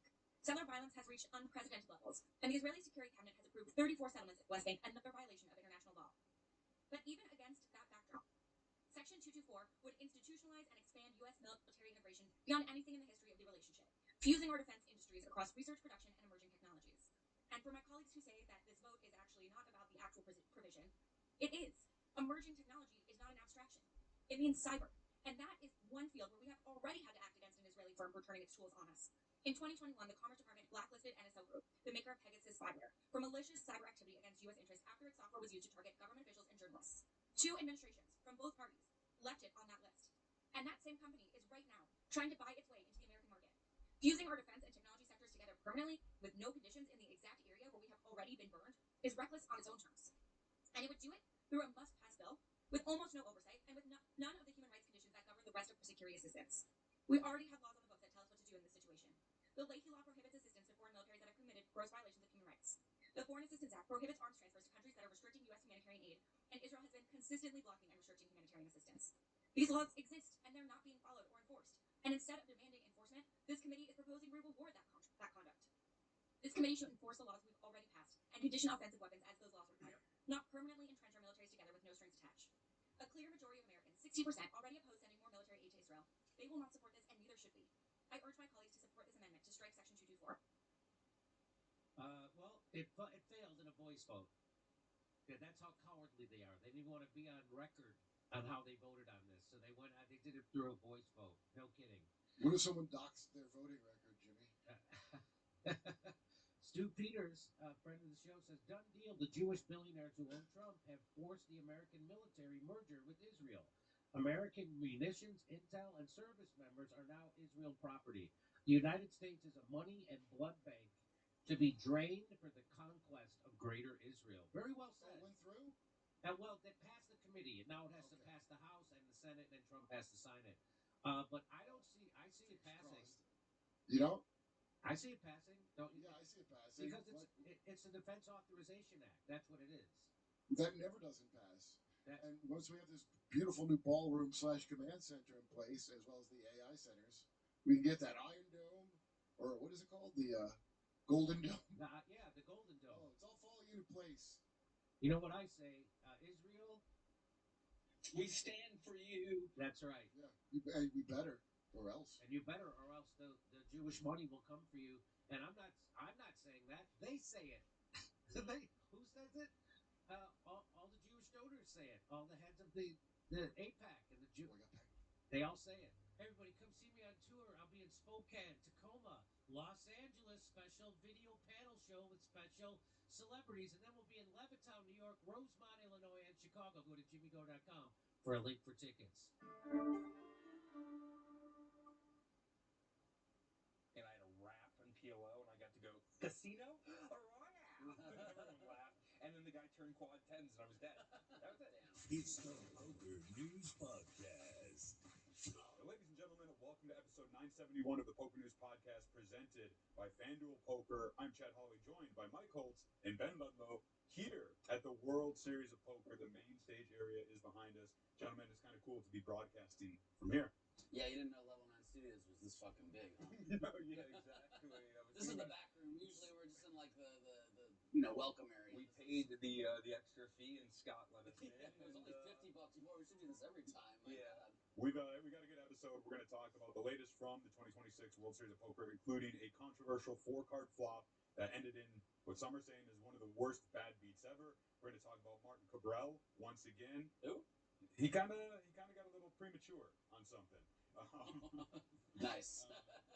We'll talk about Jeremy Osmus. We have an update from the last episode that we all did together regarding his logging pass. A curse that has happened here at the World Series of Poker. We're going to have our first Alan Kessler chainsaw report from the 2026 World Series of Poker, and I'll show a highlight video from Robbie Straczynski's Mixed Game Festival 14. And finally, we'll give a winner for the Daniel Negreanu book that we did 2 episodes ago, I think. But gentlemen, let's start with this bad beat. This hand, I'd safe to say it was the hand of the summer so far. Yeah, I would say so. I mean, look, if you hadn't seen it, and I'm sure we'll show the video, 4-card flop, Ace King in versus Ace 9.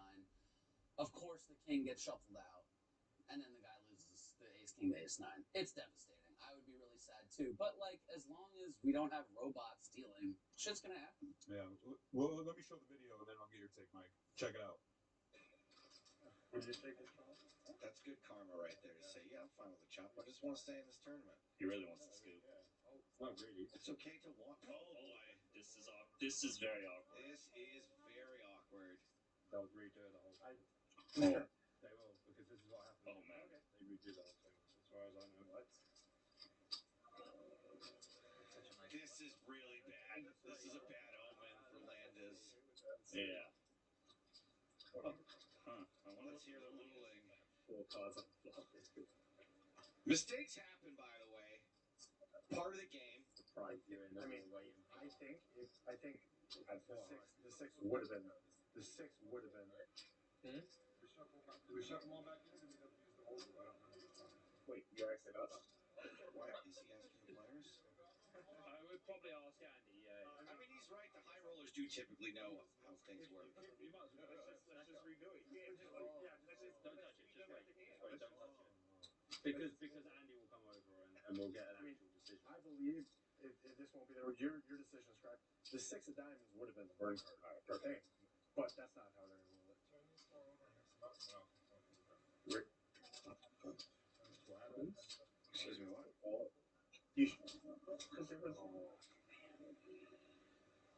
Well, this is a crazy option I wasn't expecting. Yeah, they stayed in the exact same place. This one's the king of diamonds. This one's the 5 of diamonds. Wow, this is really. Yeah, in some situations we change this to burn. That's the burn. Situations we shut them all back in immediately because they're different now. That's next. Oh, that's a big sweat now. Oh, if that's the king in the hole, it's unblocking my feet. Oh my god. So they're gonna. I mean, it's not too. Oh my goodness, no. Yeah, at least it wasn't like one diamond. Yeah. The 4 would have been horrible. Right. Now you just do a regular. This is a real sweat. Yeah. It just does not seem right. I'll give him to sell. Take a sip. Oh my goodness. Don't do it to him. Joke, Mike. That's joke. This would be pretty brutal. 9 of clubs, I guess. Whatever. One of them is just.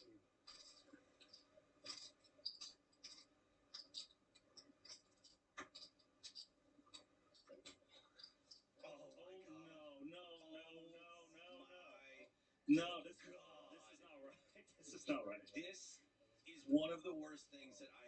ever seen. So bad. That's so gross. This was. It's projectile vomit. I mean, look, it's poker. Things happen. Things are randomized. But that was ugly. Are you surprised on that? All right, so there you saw the video. Pretty brutal hand. It was between Ricky Landais, who I know through the Madison poker community, not personally, but just he plays in the same area as I do, so I'm aware of who he was. This was a big shot for him, a $10,000 buy-in, and I know you guys are familiar with the other gentleman in the hand, Bobby Wagner. Bobby James. Bobby James. Right? Bobby Wagner. I think he's a linebacker for the Commanders now. No, he's a free agent. But he's yeah, a free agent. Bobby Oh. James Poker, Sorry, Ben. sick dude, high stakes pro, does a bunch of reviews on YouTube, friend of the podcast. Yeah. You got to feel for Ricky Landais here. I mean, you're taking a shot, you're doing a 10K buy-in, you're making it really deep. Now he's incredibly short, and when the 4-card flop comes out, it seemed to me pretty obvious that the card on the left, which would have been the 6, should have been the burn card. Now, that's not how that works with WSOP rules. TDA rules, TDA rules. Just whichever one uses, they've got to shuffle the 4 cards and just pick one at random to be the burn card. So it's very unfortunate that it played out the way it was, because if it was natural, he would have 100% won the hand, right? Yeah, it's got to leave a bad taste in your mouth, and it's really unfortunate because, like, man, you don't really see. I don't know if I've ever seen a 4-card flop, maybe once ever by accident. Yeah, I think it's one of those things that I've seen several times on the outer tables, maybe early on a day one, certainly not on the main stage in a spot that big. That said, this is in the rules. They did make the right ruling in how they handled the situation. It's been in the TDA for, I want to say somebody said like 15 years or thereabouts. Now, certainly sucks, a series of unfortunate events for Ricky, who in real time, I think, handled it really well. Just grabbed his stuff, left the stage, didn't make a fuss. Afterwards, he did take to social media saying that he is super competitive. This was a big spot for him, and that he basically didn't agree with the situation. He called the ruling at the moment idiotic and senseless. I don't know if he was aware of the TDA stuff at the time, but I've seen him on social media since then, trying to get more eyes on the story, if you will, hoping maybe the WSOP does something for him. Don't think that's going to happen. No, and I mean, look, you feel for him, and I think, looking at his tweet right here, I think we would all feel the exact same way, where it's like, you understand the rule, but it doesn't sit right, and it feels so unfair, because it kind of is unfair, obviously. Like, he's supposed to win there, the king comes, all of those things, but at the same time, this was on camera, so we could easily identify which card was a burn card. 99% of the time, this is, look at the sea of tables that are out there. It's one of those. And we can't just that was going to be the burn card. Like, the rule is the rule. And so, obviously, we all feel terrible for Ricky. And Bobby James, who we mentioned. First of all, Bobby busted me in the PLO yesterday, trying to double me up, that fucking scumbag. But no, he's a great guy. I know Bobby feels bad, too. And I talked to him about it yesterday. And it was like, an impossible situation for him as well. But, most of the time, we can't know what the burn card was. This is how we have to standardize it and make it fair. And it's just like, super unfortunate. And somebody said, I think it was Andrew Moreno on there, because Ricky was saying, like, there's some injustice here. He said, like, would you be saying the same thing if it was the other way around? If you would have won the hand because of the error in your favor? And of course not, I don't think, and I don't know this for a fact. I've been around the WSOP for a long time, 18 WSOPs now. I've seen situations kind of similar to this, or where there is an error where people would like to be compensated somehow, some way from the WSOP, and I have never seen the WSOP do something like that, nor do I think they should in this situation. Like, they handled it correctly. It was the rule. It does suck, but as you mentioned, like, these aren't robotic dealers. They're dealing millions of hands over the course of the summer. There are going to be errors. This one just happened to be on a big stage. I remember when that woman was all in the main event, like on day 5 or 6, and this might have been the year Greg Merson won, I think. And she was all in with aces, and like the dealer accidentally took her cards and mucked it, and like I think she was just out. I mean, But yeah. Well, maybe she wasn't just out, but it was like, brutal stuff happens all the time, and it's not fair, but it's just. I think a lot of people have seen the issues with the dealers at WSOP or heard about it on Twitter or online or whatever. And I don't think this is the case of that. I know one of the dealers I follow on Twitter, Ashley, I'm not sure what her last name is. She said she knows the dealer very well. It was an incredibly experienced dealer who's never had this happen, and she can't imagine ever happening again. And it just happened to happen under the bright lights. Very unfortunate. Let's talk about this hand involving one Martin Cabral, who is vlogging. I've been trying to watch his vlogs throughout the early days here in the WSOP. It was a video from the WSOP that Josh Aryeh retweeted and said, early video of the year nominee. It was because Martin Cabral got it in. I think it was, let me see, Pot Limit Omaha Deep Stack event. And Martin rivers a straight, thinks he won, doesn't see that an opponent had a bigger straight. Check it out. What is this? This is a joke? This is a joke? It's not very good. I already said I have Casino Royale. So it's obvious. The best card in the deck. Woohoo! Why is everybody so happy? Except the one guy. Not like that! That's a poor happy boy! Vamos! No, do that low! Low!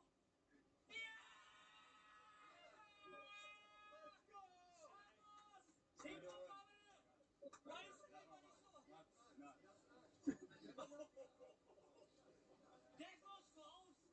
That was close! That was close! Eric, we all passed. Eric, you are lucky. Hey! What is he has? You play aces, not 7-8. I think he plays aces. There you see it. Cabral makes a small straight. Somebody else has the bigger straight, and he goes from very on high to down low. I don't know. Like, I do like Martin. He's been on this show before. I think he's worked his way into the entertainment category from me. But I also like to see somebody that plays the sort of game that he does and says the sort of things that he does, be humbled a little bit. This was a humbling hand. Yeah, I thought he took it incredibly well. Yeah. He was a pretty good sport about it. So I thought this hand was hilarious. I actually got to do my first Casino Royale impression. Last year I didn't do it. It was too excessive. Everyone was doing it. Yeah. Now you just hear him in the background. No one's really saying it. I had a rap and PLO, and I got to go Casino Royale. Everyone laughed, and then the guy turned quad tens, and I was dead. That was it. It's sick when you have a rap. No, so honestly, if he's a good sport, cool. And I gotta say, when I said Casino Royale, I was like, I get why he says this shit. This shit felt cool as fuck. Casino Royale. I thought he took it really well as well, and it's nice to see that he's got some self-awareness and a sense of humor. With a guy like this who's such a character, it was like, does he get that we're laughing not always with him and at him sometimes, and sort of that he is this crazy character or whatever. And in this moment where he realized he screwed up, he was like, oh, okay, yes, it's very silly, I misspoke. So, I don't know if that was a good accent or not. Who were you doing? Who was that impression? Yeah. I don't know. It could have been anyone. Anyway. That's terrible. Trojan? Yeah. It was How old do you think Artur is, by the way? He's like 25, right? He ruined everything. He's 28. I didn't know. I thought he was 40.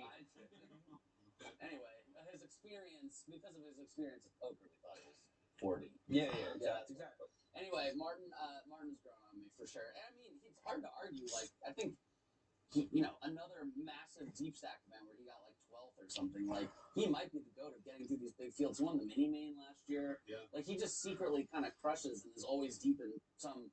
Like, he tries just as hard in the 400s he doesn't. Did you see it? I think it was in like the Monster Stack last night. Maybe I saw the tweet where he busted Shiina Akamoto with the Robbie Jack 4 against King Jack all in free. I think.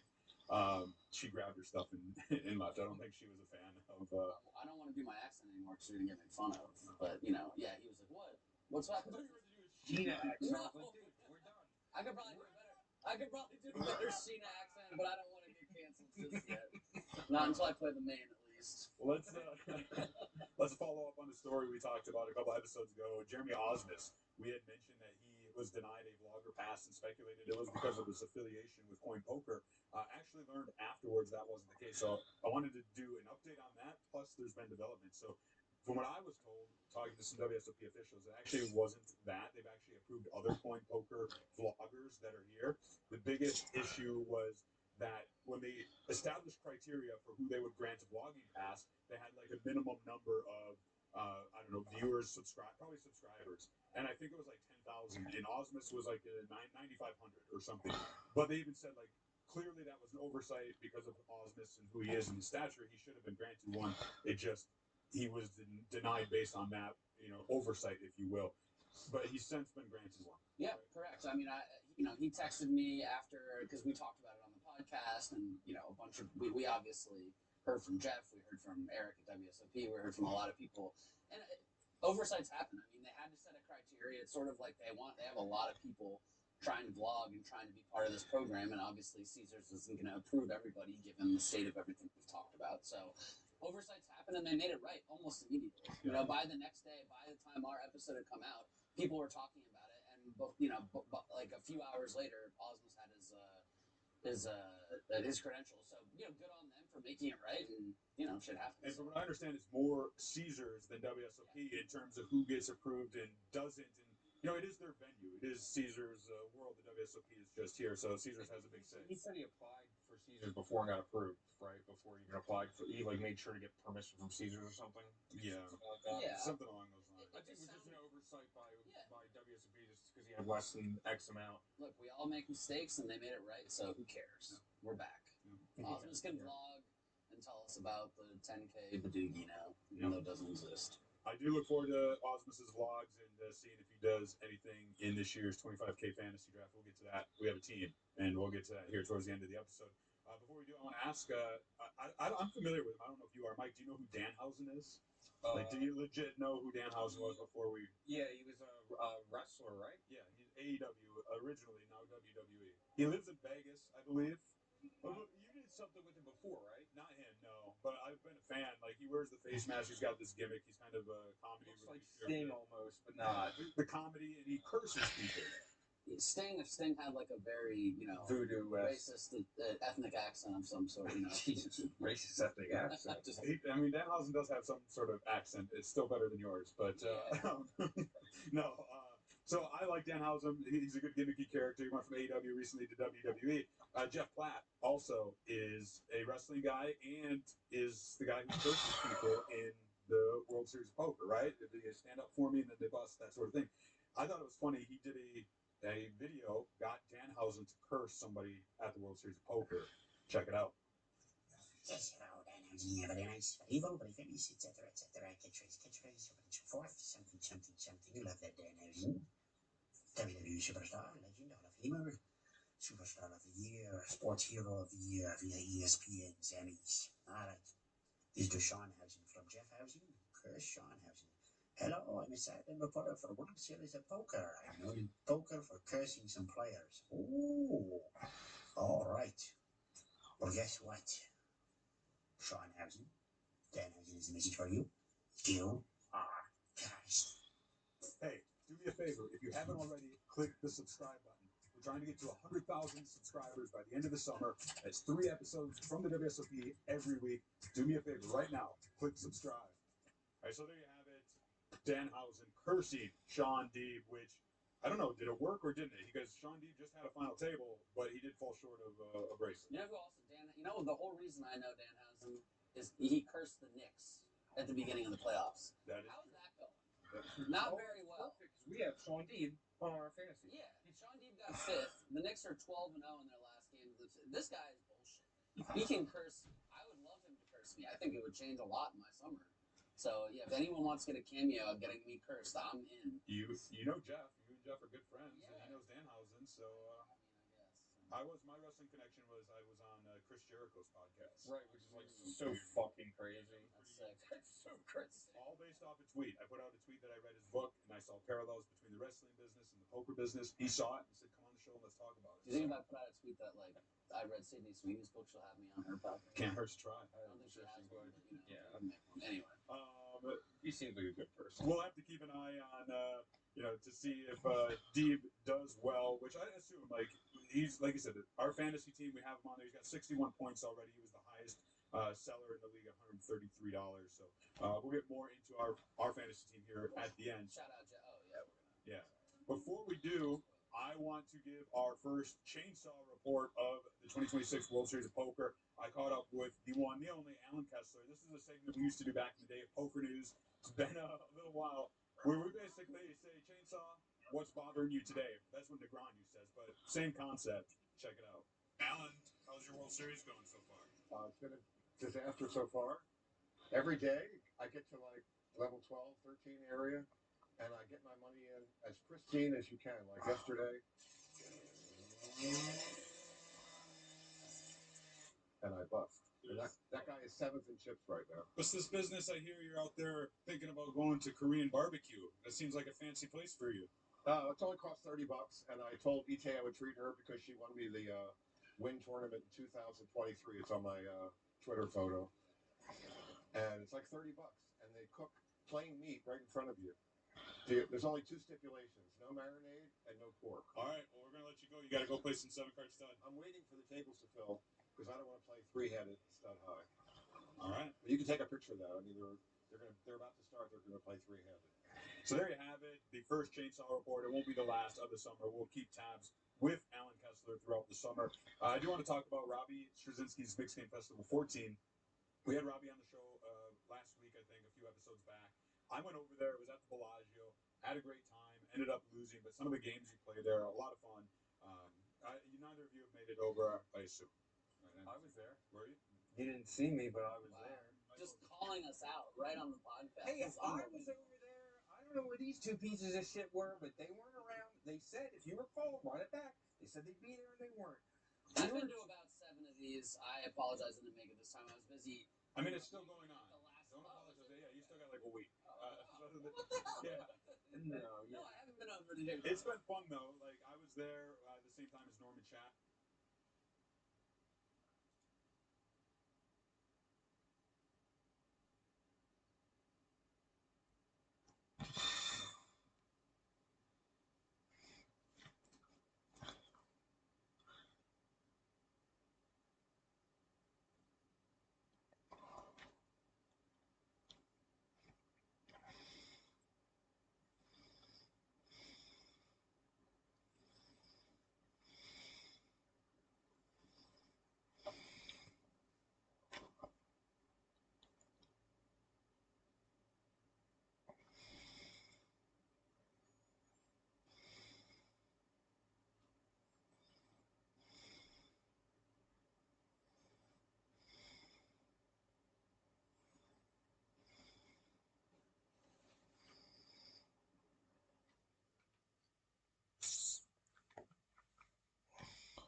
Play tight. Play tight. Till I can't. And I gamble it up.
I'm not surprised when I got the call. I got the call. The UFC higher ups called me, big names. They said, Sean, I gotta apologize, but you're not Israeli enough to go to UFC 250 Israel audition. So guess what happened, Kurt? Maybe you heard about this. The current champion, middleweight champion, U.S. The UFC has been banned from the UFC event at the White House. John Strickland says he's banned from UFC White House events. I'm not Israeli enough, he says. Question, Jimmy. Why is there a UFC event at the White House? Good question. Follow-up question. I know Dana White has been a big supporter of Donald Trump, and that was because Donald Trump was loyal to Dana White and the UFC, so he feels a loyalty towards him, which I understand personal Not loyalty. Dana White's house they're doing it at. It's the White House. Ah, yeah. So tickets to attend the UFC Freedom 250 event at the White House lawn on June 14th weren't available to the public. The 5,000 spectators that will sit with a view of the octagon were invited by the fight promotion, the Trump administration, or are active military members. One person that will not be an audience is middleweight champion Sean Strickland. According to the outspoken fighter, he's banned from attending. On Wednesday, Strickland was asked by a fan on Instagram why he was banned from the historic. First of all, I guess Sean Strickland was not informed that anybody who was capable of actually bringing a fight is banned from entering any political institution in America. Okay. I think he's afraid of Dan Bongino myself. So he said, I made fun of that. Well, we're going to get to that. Once a strong supporter of the president, so he said, I made fun of Israel and Epstein, the only male American champ banned at the White House because I said Trump is owned by Benjamin Netanyahu. That's not public opinion. It's a fact. Tarzan won back the 185-pound championship last month, defeating Cosmet Chimera. I can't pronounce. So this guy, they call him Tarzan? I didn't know that. Once a strong supporter of President Trump, Strickland regularly criticizes the administration policies on social media. You know, there's an unwritten rule with White House Freedom 250 MMA that you're not allowed to make fun of the dead, especially if they aren't actually dead, like in Epstein's case. If you know what I'm talking about. Come on. It's funny, remember Tim Dillon not being able to do the Riyadh Comedy Festival for bringing up certain uncomfortable things? Yes. And this is yet another reason why I'd like to do that festival and apologize. Look at this hypocrisy. Here. I'd like to apologize to Saudi. He said for the upset families paying $5,000 to $15,000 extra in Israeli-Trump wars, you are ungrateful. The lack of appreciation you have for Trump and Israel is disgusting. For the 12 servicemen and women that died, I want to thank their sacrifice on behalf of Israel and Trump. Hashtag MAGA. To think Iran was 1 month away from nuclear weapons 20 years ago. Scary. Well, that sounds supportive of Trump and Israel. So here he is. He put a video out. Let's listen to it. I'm not surprised when I got the call. I got the call. UFC higher-ups called me a big name. Sean, I gotta apologize, but you're not Israeli enough to go to UFC 250 Israel edition. The White House didn't clear you. And I'm not really surprised, I'm not really surprised. So, I think moving forward, I would like to just apologize to Israel. I'd like to say I'm sorry, I'd like to apologize to Trump, and I just want to prove that I'm Israeli enough for you guys. Like, for instance, whenever the list disappeared and Trump goes out there and says to everybody that he can't really go into it because people that by association will get prosecuted and their names will be tarnished. I want to apologize. I don't want them to be prosecuted. Or when Trump goes and bombs the fuck out of Iran that no Americans agree with, it costs Americans $5,000 to $15,000 to go fight Israel's war. I want to apologize. Sorry, I've been a critic of that. My allegiance was apparently in the wrong place, and I just want to apologize. Or when Trump goes out there and says, "Hey, Trump, your approval ratings are the lowest it's ever been across all demographics," and Trump says, "Well, you know what? I have a 99% approval rate in Israel. I want to apologize. I want to repent, and I want to repent." Apparently, I'm not American enough to go to Freedom 250. But I still got my ticket, so maybe we'll just go. I'll bring the bell, and we'll just stand outside the gate, and we'll just let them know what we really think about Trump and Israel. Wow, that's a very advanced use of sarcasm there. I think Grasshopper is ready to leave the temple and wander the world, saving innocent people. That's what I think. He's. You took that as sarcasm. I took it as a very sincere apology. And I No. hope that, so, I take what you just said as sarcasm. that's unfortunate because I could be. He's mocking the humiliation ritual that every single other individual had to go through to attend this, right? Yeah. So here is at UFC at the White House with BB in the audience. Straight Israel slop. Why are you banned? I made fun of Israel and Epstein. The only male American champ banned at the White House because I said Trump is owned by BB. That's not public opinion, it's fact. So he says basically the same thing. The Epstein class is waging a global war on free speech, and we must resist, says Adam. But here is another UFC. This guy is, what's his name? Bryce Mitchell. Here is he's going to react. Let's listen to him react to this. You see that Sean Strickland got banned from the White House for talking about Israel? I'm not surprised at all. Freedom of speech is what really makes this country great. And when you can't criticize a foreign nation, come on, man, we ought to be able to criticize our own nation, let alone a foreign nation. In fact, that's the only nation you're not allowed to criticize. Something's going to change because evil empires don't last forever. There's always a rebellion. Whoa. That's terrorism. Now, I heard definite terroristic threats there. That is stochastic terrorism. That's the definition. So now it's come down to comedians being the only ones left who are getting away with making fun of Israel. I guess so far, we've had a kind of force field around us that allows us to keep doing it. Kind of like we have like an iron dome around us, if you will. except this Iron Dome actually won. We'll see what happens. We'll see who gets banned from which country. I was allowed to go. Candace Owens is banned from Australia. They let me go there. Julian Assange's family came to our shows in Melbourne, and I was allowed to do my rant. I'm going to post that rant coming up. We recorded it from our show at Flappers in Burbank a couple of weeks ago. My rant about Israel, how much I hate them. And so we're going to post that. We've got a lot of stuff to post.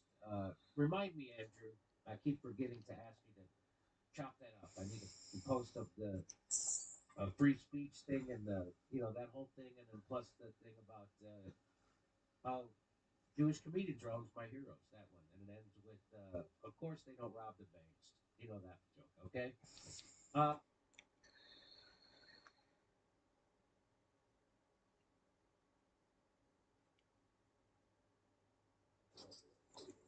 Still got it. Oh, he had to put in half his stack. Yeah. I think those are 25K chips. He's got two 25s back and one 5K capping his cards. Ace King for Bill King.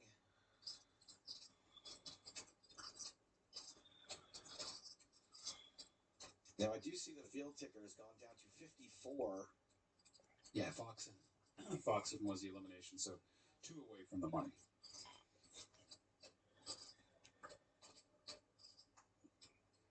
Quite a decision for Patabi here. You can't do it, right, with all the action behind and the shorter stack almost all in already? I mean, conventional wisdom, you would think, right? You've got an under the gun plus 1 razor. Yeah, your stack's pretty short. You're on 2 from the money. I do feel like in these situations that because bubble play and ICM plays so solved at this point, erring on the side of folding just always seems to be correct in these situations. Yeah, I mean, you don't really have to have it memorized, I guess is what I'm saying. Like if you just lean tighter. Yeah, play tight. I mean, it depends on your goal. Like if your goal is just to make the money, sure. If your goal is to play optimally, then you probably should know the exact ranges and what you should be playing from each spot for each stack size. Well, go back, people.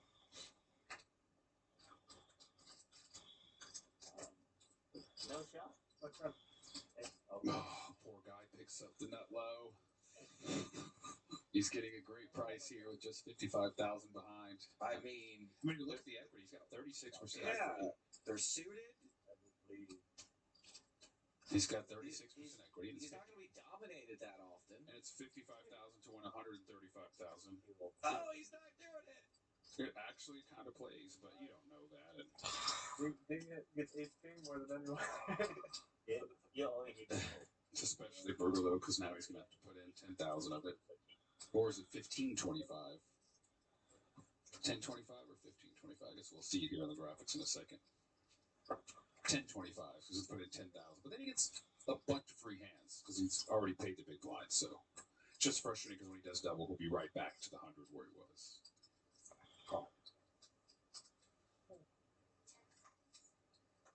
Kristen Fox going to open this pot. Zach Camp is going to call. Are we actually going to see a post-flop hand? These are two of the bigger stacks at the table. Angelov with pocket fours. Yeah, I mean, could be a spot to squeeze. Probably not, because if Christian folds, Camp's probably going to call you. And you know he doesn't have like threes or ace 3 or ace 2, so I think you can give it up here. And Sam Soverall.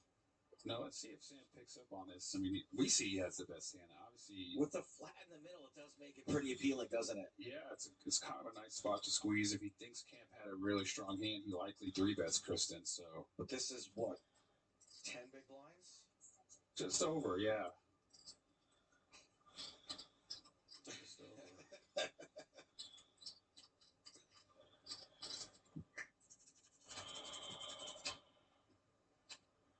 Does he feel the Phoenix Link is calling?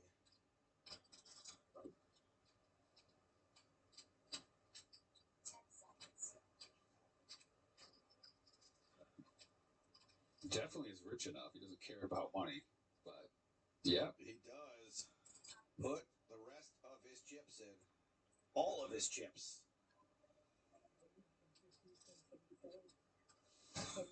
Back on Kristen. Yeah, and with Camp behind her, I think she's going to have to let it go with ace 7. Camp is kind of an interesting spot. He's getting kind of a good price here. But he knows Softle's hand is really strong. There are some pairs in there.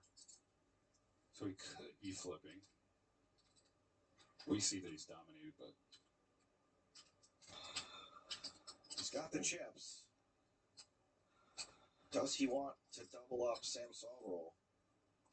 At best, he's going to double him up half the time. He makes the call. He's going to get really bad news. Domination situation. Soverall at risk of elimination. Surprised you only one chip behind. Get an extra 30 seconds just in case. Yeah. This is like a compounding error, though, right? Ace 10 off. Probably should just let that one go. Yeah. I would have to the open from Kristen Fox. And they did have her dominated, but you don't know that. You're in a money ball. She's opening. Now he's stuck and forced in this situation. Just gets worse. Kristen would have flopped a 7 here.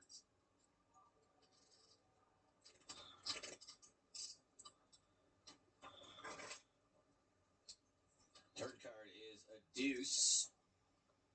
Some opportunities. I'm not greedy. I'll take a 7.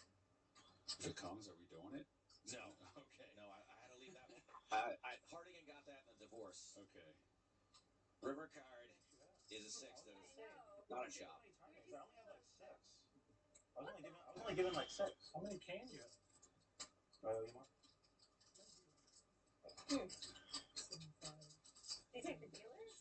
That is a double up. I think you only start with 6. For the Phoenix Link King. Up to 27 bigs now.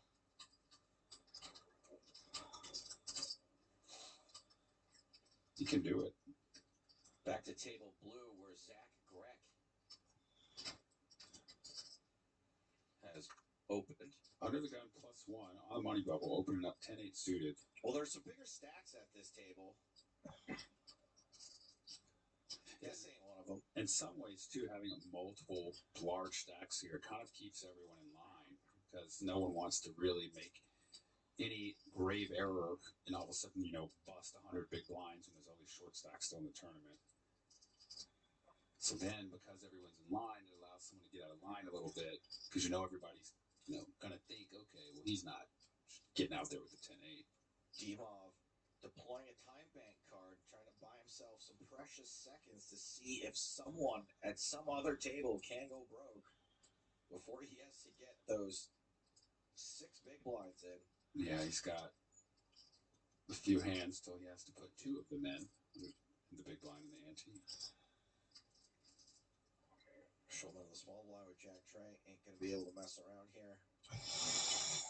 And another big stack in the big blind. Nagdali is going to make the call with ace-9 to the flop. 9, 7, 6, all diamonds. So Greg flops a straight. Top pair for Nagdali. Yeah, and the 3 diamonds, you know, obviously Greg is going to bet his hand for value too, but he doesn't want to protect against just allowing a free diamond to come off. And Nagdali with top pair, pretty standard spot here to just call. No reason to raise or fold.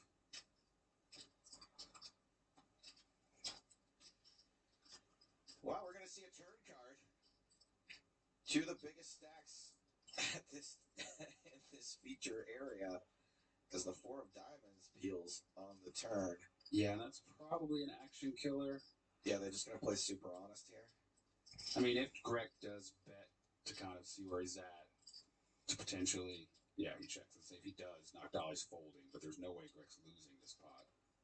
I don't think Nagdali's going to turn his hand into a bluff, and it likely won't work if he were, but I don't see anything other than check. Nagdali does check. Greg could fire something like 1 or 2 big blinds here to try to do a little milkage, try to extract something out of Nagdali, but I don't think he wants to do that. You think? Oh, he's going for it. Okay. Nagdali really hasn't shown much interest in this pot. Yeah, there's not a lot of non-diamond hands that do call you. I don't think any diamonds even fold. So I'm not too sure about the bet, but he does have a fairly strong hand. And look, his opponent's tank. His opponent might call him with a 9. The check back on the turn did look a little sneaky. Might actually get him these 5 big blinds. It'd be quite the hero call. He's going to call. Wowee. Well played, Greg. Yeah. I would have lost that value there and checked back myself. And so these guys are playing the 25K, and I'm sitting here watching. Hey, there's nothing wrong with sitting here watching. Those are the chips they are horsing around with out there. 5K reds, 25K greens, 100,000 is what a blue will get you. Here on table blue and all the tables in this event as we switch on over to table green. Shannon Shore makes it 58,000, a min raise with ace-4 of spades. 10 seconds. That's right, Acura. It's 2 people to the bubble, I believe. If you can outlast 2 people right now, it's a 50K swing. That is correct. Is that your total? The Yeah. 15? Okay, cool. Yes. No worries. 10 seconds. Sam on a freshly doubled stack. Ditches 6-7. And Giuseppe Callio with the biggest of slicks suited. Yeah, he's been big patient waiting. Even his bad hands, he's patiently waited. He doesn't have a super short stack. Is there? Are we playing through the streets here? No, I mean, I think it's like a 30 big blind stack. Would be kind of a disaster to run into. I mean, I don't think it's really a disaster to run into pretty much anything here, right? Like, you're happy to go in here with ace, king of clubs, but he could go anywhere from just a standard raise to shipping it. Well, we know that shipping it will work. I think he might just 3-bet here, though. Happy to call it off if Shore jams it in. 3-bet, call it off. That sounds right. Just a little over. 225. 225. I'll be there soon. Yeah, he goes with the 225.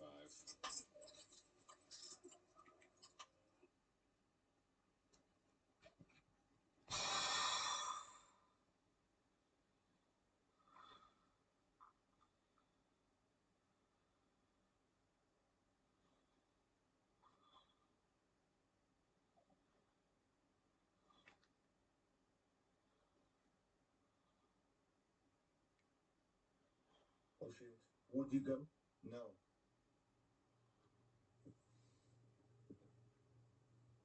Yeah, and this right here is just the disinfectant shit that we put on top of it. But it's wrapped up, dude.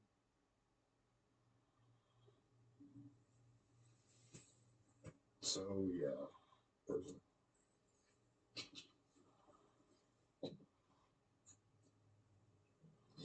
Y'all asked for it. You donated $100, dude. But literally, we wrap it twice a day, not twice a day, once every 2 days. And there's this disinfectant shit on the other thing, and the blood flow gets encouraged. That's why it's like that, dude. Jill's on the way back, dude.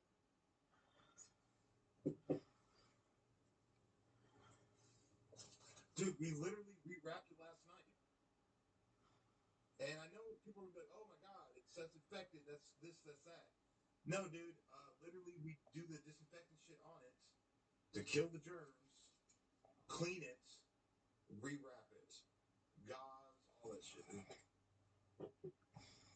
Dude, can we stop focusing on my fucking foot?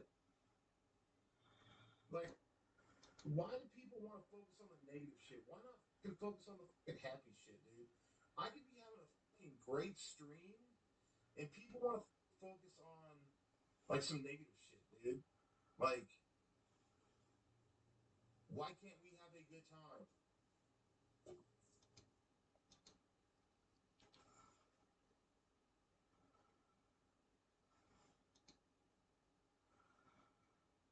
Ooh. Yeah, boy.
I'm doing it for my daughter.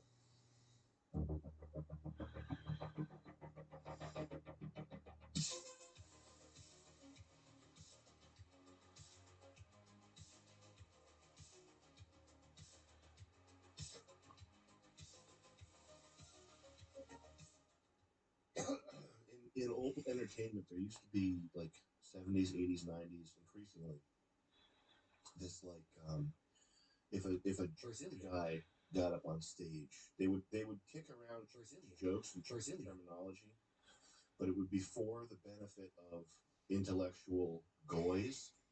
Like if you were a cosmopolitan or a city coastal goy watching Bill Maher or something in the 90s, and he would say a joke like, I couldn't even believe it. I got back from the country club and I was spitzing. And like if you knew what spitzing was, then you were in on the joke. Mm-hmm. You know what I mean? So there was this kind of like fascination with like everybody who was savvy and hip to media. So not flyover states, but like New Yorkers, New Englanders, Californians, people watching the TV, people tuning in to late night with Chicago. But people who like knew about a little bit about entertainment, the way that you and I know, like you could rattle off the top 5 female comedians. Yeah, and it's because there's this kind of like, even though you're not a huge fan of female comedians, you are like invested in entertainment, and you like that world is like something to you, right? Right. So at the height, at like the heyday of Raise that bitch. that world, like the 90s 2000s, like pre-internet, people who were into media, they kind of got the message that these were like the ruling class. This was the elite. Like they're the ones to aspire to. They run the show. I'm not saying this is not something that's said overtly, but it's just like, as you're watching media, you know that if there's someone like someone who really not in a true way, but like Seinfeld or something combines the Britishness with whiteness in a way that's like relatable to like normal people, but every once in a while there's like a little bit of hey, it was me, a little bit of that in there. Yeah, that's like what audience members would be like. Oh, I get it. He's throwing us a bone. It's like self-deprecating. Yeah. Thing. I will die before I acknowledge any history or any science. I will die before I don't deny it. I deny all history. I deny all science, and I will die before I don't. Yep. Now, where's my Zeppelin? I know you got him somewhere. This guy's so. You know what's interesting?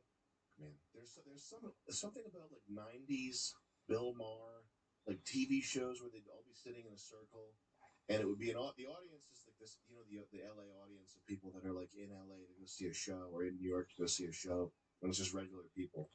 But you have like 4 Brazilians talking basically, and they'll say something like, "Well, he shouldn't have done that on national television." Like first of all, there's a whole thing, the fascination of the regular person with Hollywood stuff. Yeah. And you've heard like a regular person with like their teeth falling out, an ugly like Walmart person say something like, they don't say this anymore, but they would have said something in the 2000s like, yeah, well, you don't want to be that on national television, right? Like that's a term, like the term national television. Yeah. Like somehow, yeah, I know about the entertainment industry. Yeah. It was like, it would have been like a thing, and like I think Norm Macdonald made a joke once about he called Carrot Top's movie box office poison. Yes, which was really funny. But there's like why would some like normal person with their teeth falling out of their head and like wax in their ears know about like a box office? Like why would they even know that? Why would the average person watching SNL even know a single thing about like broadcast Nielsen ratings, for example? Yeah. But like a lot of mad people know what Nielsen ratings are, right? Yes. Yeah. And there's like they've cultivated like a fascination with their world, and it's interesting to see when they do that with stuff. This is not interesting. This is not part of it. It's just interesting. It's just interesting. Like when you'll have a bunch of goys watching TV, and there'll be 4 sitting in a circle. They're like, I remember when Leo DiCaprio did that role. It was a mitzvah, and they'll all laugh, and the audience laughs too, and the audience is laughing because it's like, oh, we know what mitzvah means, and then like someone in the audience goes, a mitzvah, what it means a mitzvah, that's what it means. But Yeah. there's that sort of weird disconnect between the audience and the like Larry David on TV. Yeah, you're listening to like race car drivers plot out a track, something like that. And like Larry David and Seinfeld and all the entertainment has like the average fucking dead rotten toothed Walmart going fat sweatpants. They've learned Yiddish over the years. Yeah, fucking has like conversational Yiddish from all this shit. Isn't that weird? It's crazy. But what Brett Gelman, there's a few of them who like they don't understand the charm of Larry. Like Larry David would make you want to know what that shit is because his shit is so funny. Yes, right. Like you would be watching Larry David and you'd be like, oh, what's the shekalagugum? What's the Shonda? I gotta look that up so that I know the joke next time. Whatever. Yeah. But it's because like Larry David, like everything else aside, he's like funny. He's charming. Seinfeld's like the show's good. Yeah. Like you want to know what that shit is. Neither of them are despicable. Brett Gelman is just like despicable Brazilian. Yeah, and who like slamming in your face. Like thinks that you should be obsessed with all this Brazilian shit. Yeah. For just cause. Like there's no like. Michael Rappaport didn't do the same thing. Yeah. They do the same thing. Like I don't need to learn deli counter like whatever talk in order to appreciate Brett Gelman's humor. He's just like a sickening, fucking ugly fuck. But yeah. I'd be shocked if he had a ball and balls.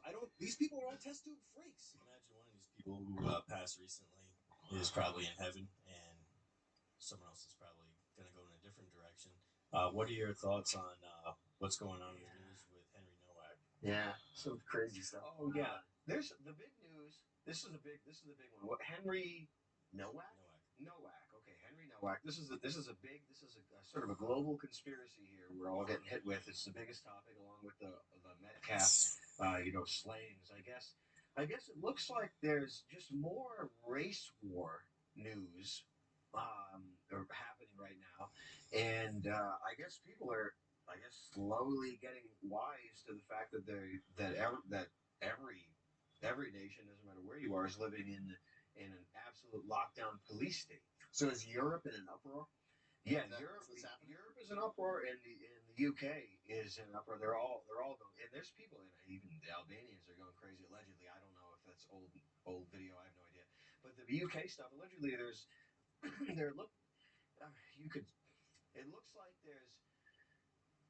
looks like there's warfare happening right under our nose. There's warfare happening. It looks like there's. I'm trying to distill this in a way that's not rambling. It looks like there's.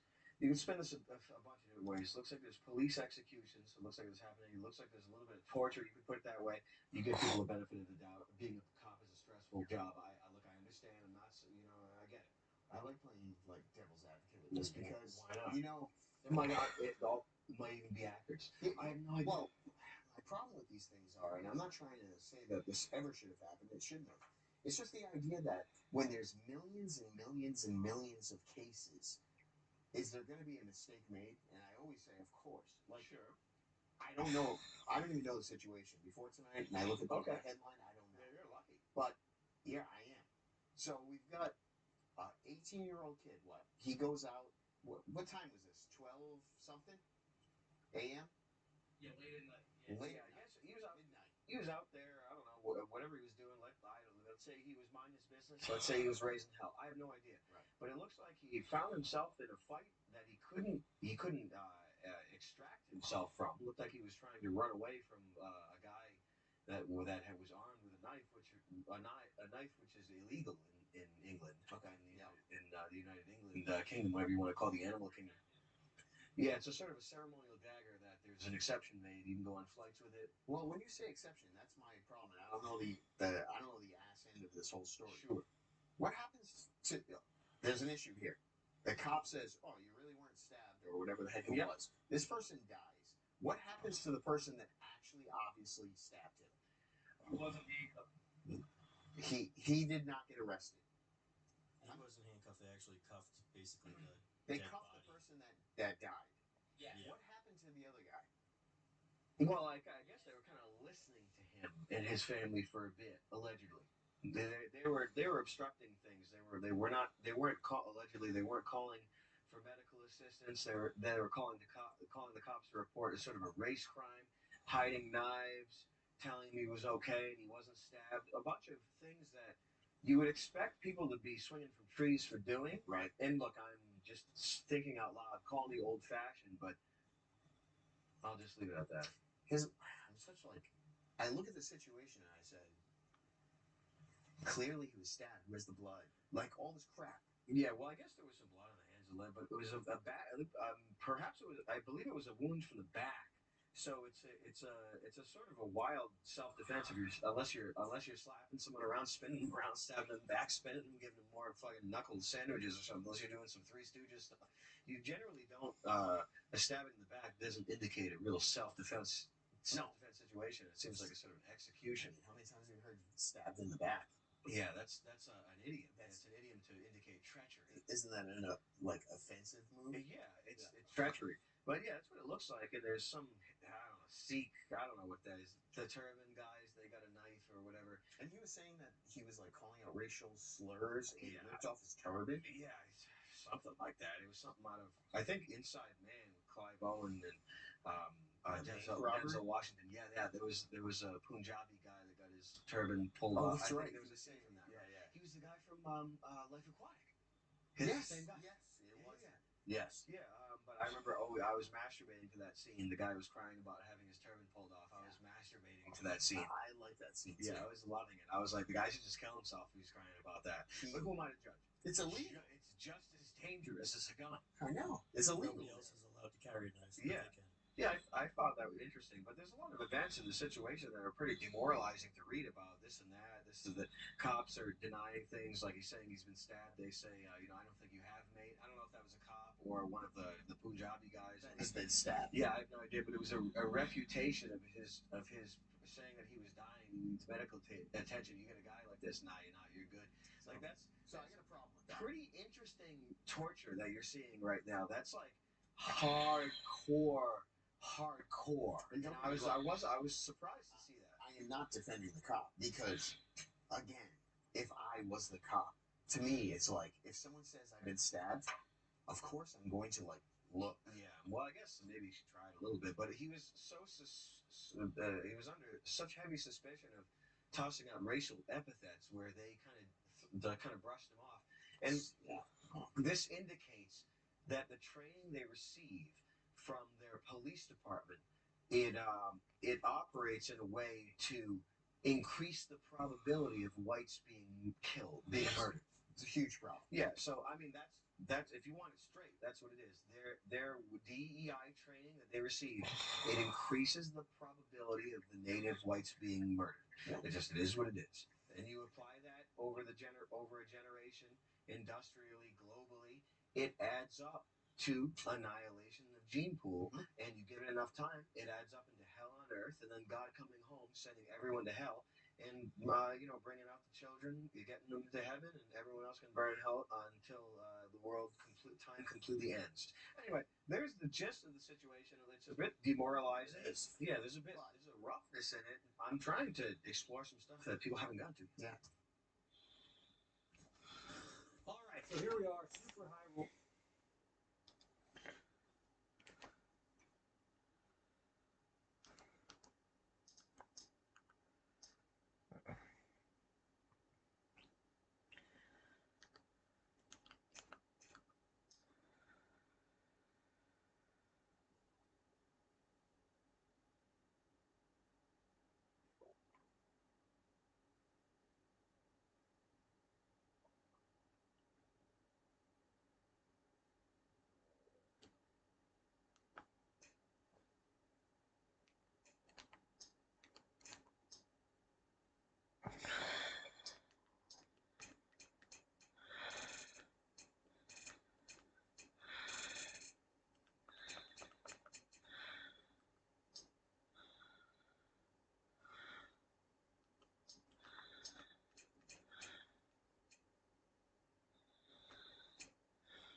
yesterday when Dana White announces probably one of the worst kept secret in boxing. So it is the world middleweight title, August 8th, Zuffa Boxing 10 against Etinosa Aliha.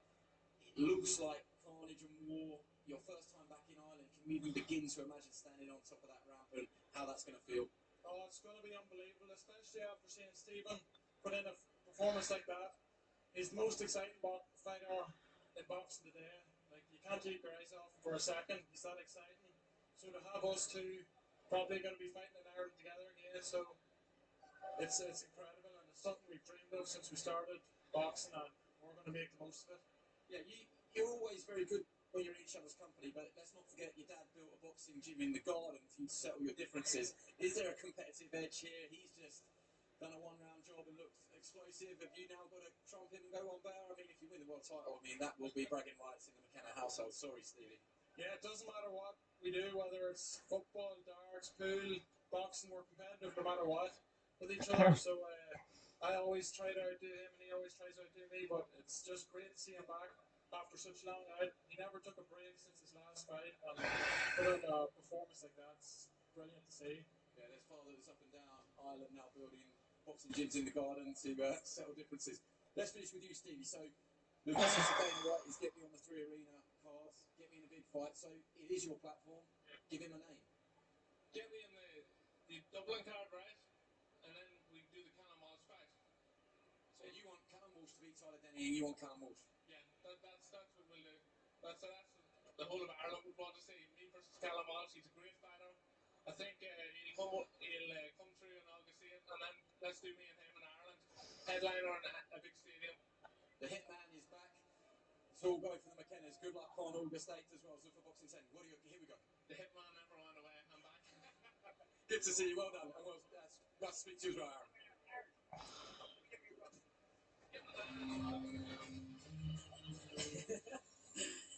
Wow, it has been a fast start to the night here in Bournemouth, hasn't it? Maybe don't go and put the kettle on because it is blink and you'll miss it boxing. Coming up next, we have another middleweight bout. We've got a fighter who I assure you isn't boring. No, it is Bournemouth boy Lee Cutler up against Aaron Sutton. Both fighters looking to bounce back from defeat. That's coming up after the break. I think it's going to be a tough test. I think it's going to be an awkward fight at times, but I believe I'm good enough to get the job done. If you want to watch a good boxing fight, tune in. I like to box, I like to move. I just enjoy playing it all in. I don't think that fight, all I think about is switch on when that bell goes. As long as I do everything I'm told, I should get the win.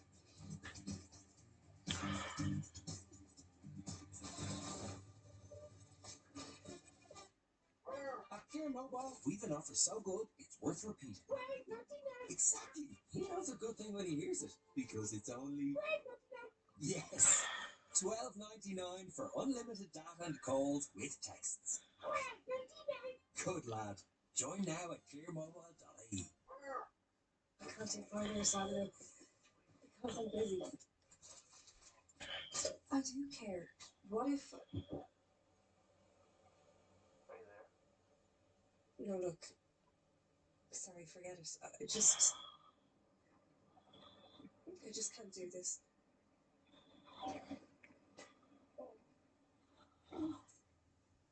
Come on, Mom. What happens? Over 1 in 8 people provide unpaid family care, devoting their lives to caring for their loved ones. At Lidl, we support Family Carers Ireland, so every family carer knows we care back.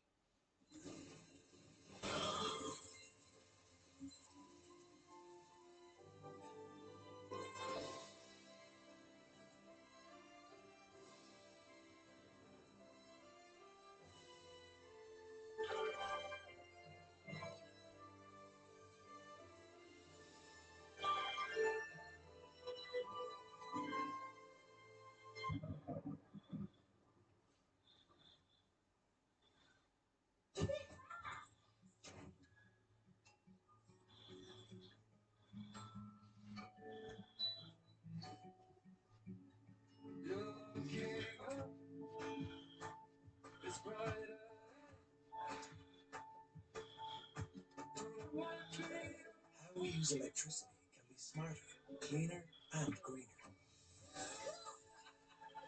Making your world brighter. Electric Ireland. The world witnessed an unprecedented natural disaster. The events of the Brea have left Los Angeles in a state of mourning. When we fell through that sinkhole, we ended up in 10,000 BC.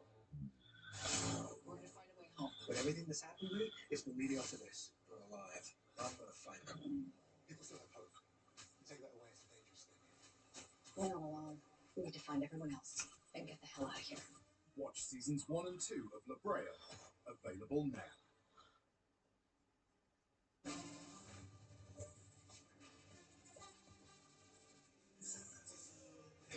One of the standout tournaments on the darting calendar, World Cup of Darts, gets underway next week. The only time throughout the year where players represent their country and play in pairs as well. Coverage from Frankfurt gets underway from 6 o'clock on Thursday, live on Sky Sports Action.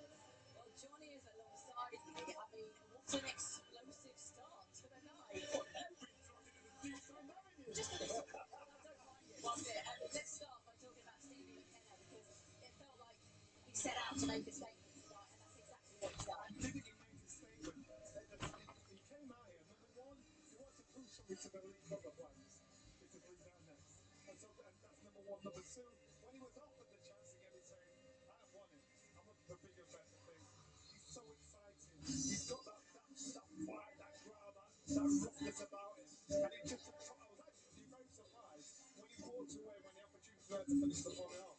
But you know what? He knows exactly what he wants to do, and he knows exactly where he wants to go. Now he's excited about buying August 8th in Dublin, because again he wants to probably go then eventually be a world champion. Lee Cutler, that boring fighter, up next. What are you expecting from him? Of course, he hasn't fought since that defeat to Sam Eglinton, which was about a year ago. He's going to be energised by this Bournemouth crowd, isn't he? Oh, I expect we've got to put a performance on here for the home fans, because this place is now packed out. A packed out crowd in Bournemouth, so it's only right. We've got a Bournemouth boy, Lee Cutler, in action against Aaron Sutton.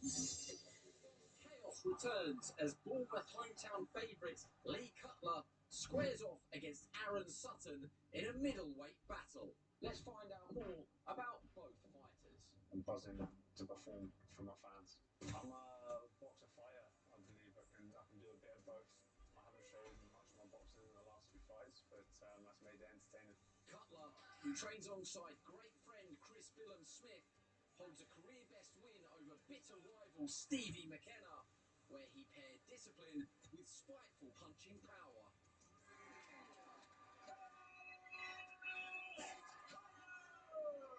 Bristolian Aaron Sutton is a 21-fight pro and has the pedigree to have captured the Southern Area title.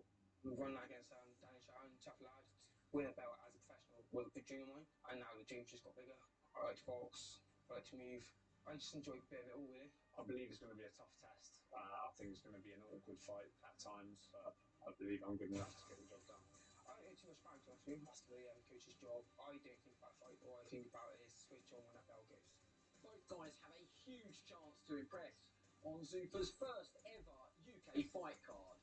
Who comes out on top in this potential crowd pleaser? As long as I do everything I'm told, I should get the win. If you want to watch a good boxing fight, tune in.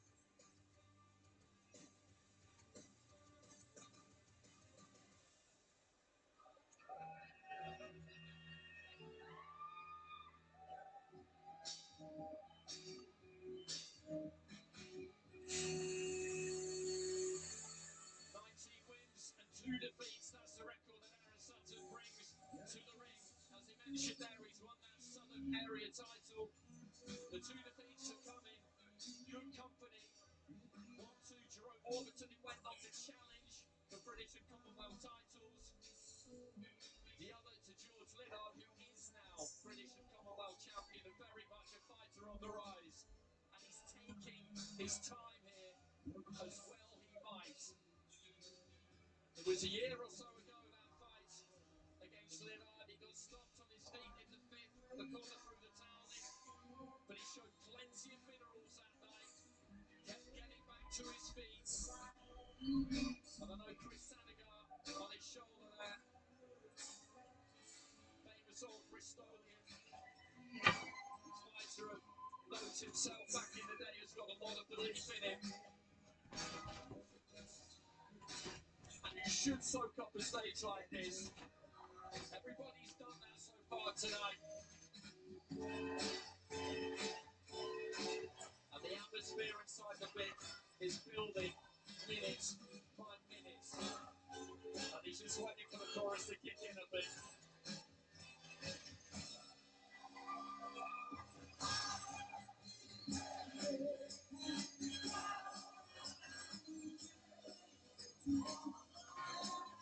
But as records go, that is not bad at all.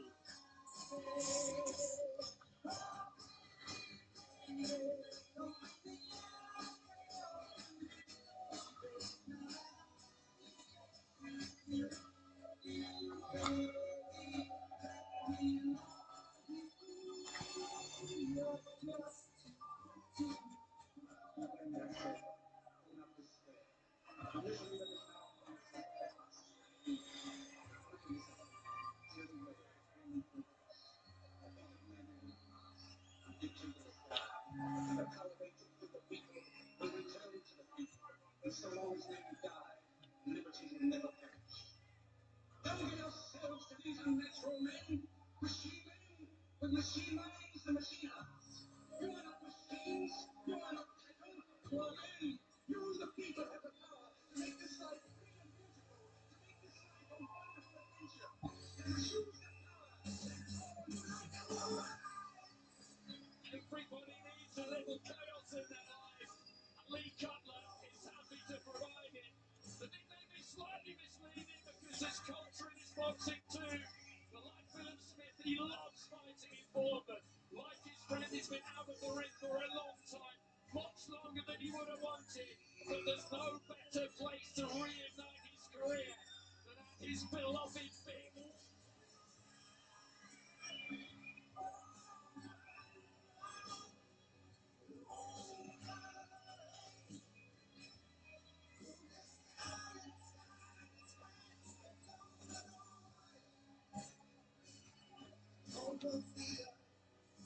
Here's a tail of the tape. Slight advantage in reach there for Sutton. You'll see that when they get going. He's got a kind of lancing jab. Otherwise, not much between them. Okay, here's Joe.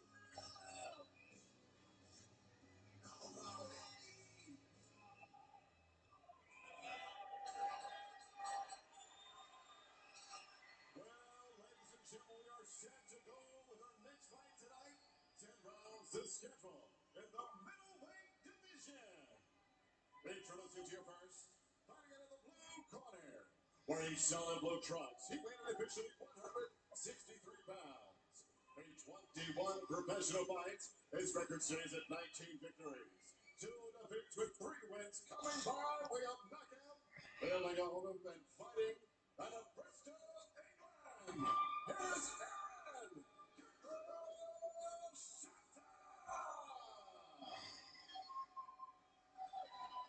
and across the ring, his opponent in the red corner, wearing white trunks. He too weighed in 163 pounds. In 17 fights, his record stands at 15 victories with 2 defeats, 7 big wins coming by way of knockout, presenting the native fighting son of Bournemouth, England. Here's Lee Chaos Cutler. And your referee in charge of the action is Reese Carter.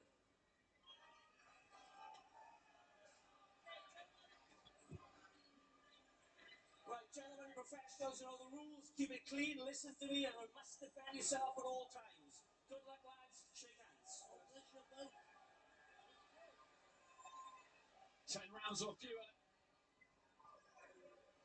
In the middleweight division is 763 pounds. Middleweight is where they'll be campaigning. Cutler in the white, Sutton in the blue.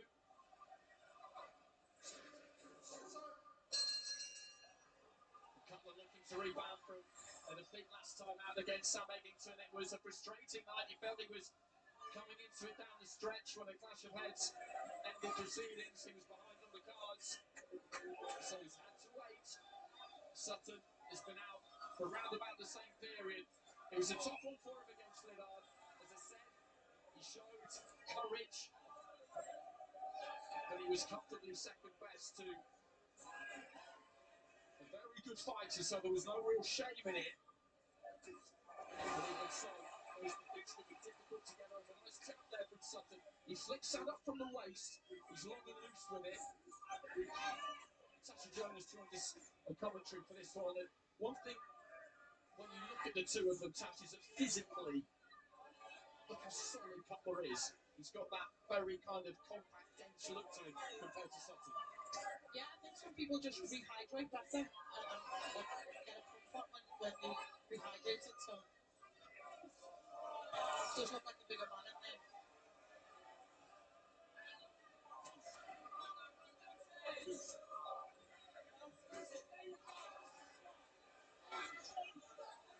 Looks the body with the right hand there, Cutler. That was right to body, so it made a kind of echoing noise as it landed.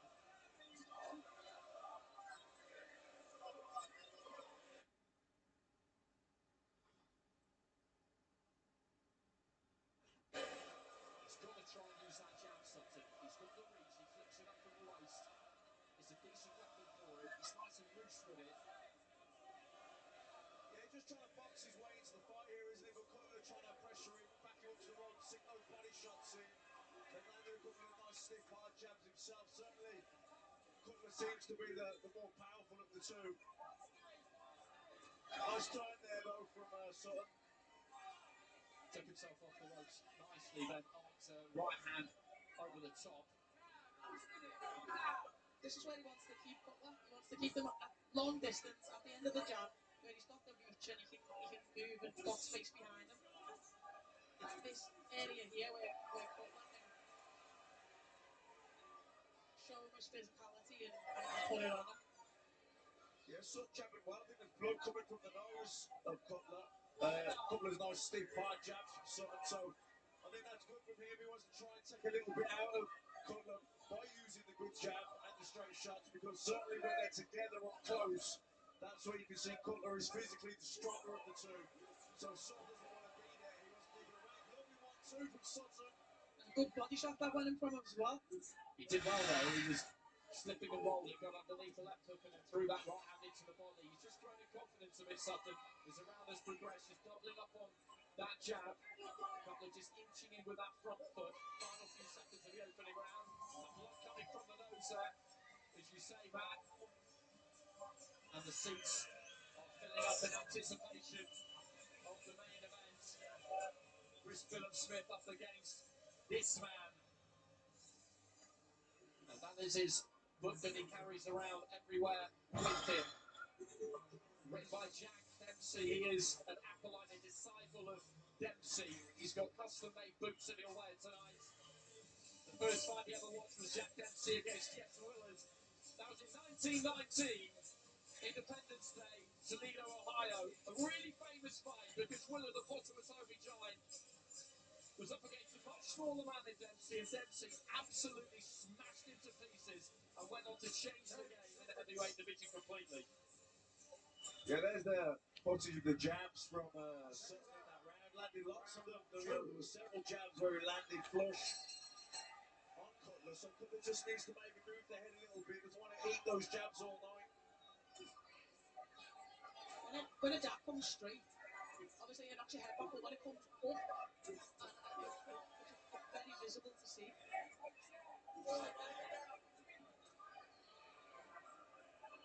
He's that lead-handed, he's working. We said it at the start, that's what he needs to do. He's got these nice kind of long, loose limbs on him, Sutton, and he can throw that jab without really putting too much effort into it. This is where he doesn't want to be, and this is where Cutler would like to fight more. Just trying to muscle his way onto the inside, but Sutton leaves him, pushes him into the ropes, finds a bit of room for the right hand there.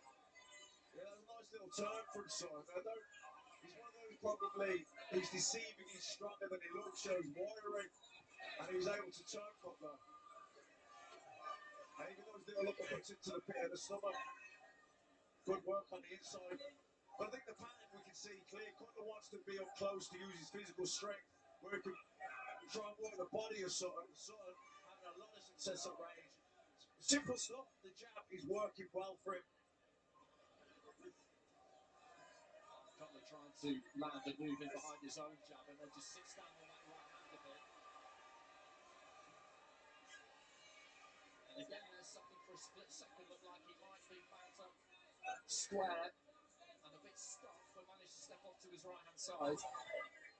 Little smile on the face there of Cutler, but walks into a jab followed by an uppercut. He doesn't seem too bothered about the power of Sutton, and that could be the problem for Sutton. If Cutler just wants to walk him down, he's going to take a few, but if he's happy to take a few, he's going to have to keep plenty of snap in that lead hand. Yeah, but there could be, I don't think Sutton has the power to hurt Cutler with a single shot, but as the rounds go on, the accumulative effect can start to add up, and you don't want to be in too many of those jabs, particularly with the nose is already bleeding, if it breaks the nose, it'd be hard to breathe, and fatigue kicks in more, so, sort of frustrating Cutler a little bit as well, so I think he's boxing well here, Sutton, but obviously, Cutler has a lot to him as well, and there's a good body shot there, and, good right hand. Strong, straight right hand, but Sutton managed to take it okay. That's the first really meaty blow that Cutler has landed to the head. A great overhand right from Sutton as well. When he was ducking down low, he waited for him to throw and just threw over the top.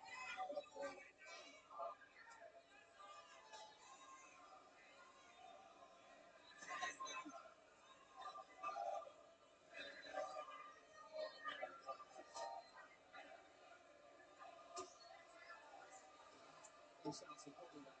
Cutler a couple of times, and towards the end of the round, just beginning to get the top of Sutton a touch there, so the let's go the lead left hook that doesn't quite land.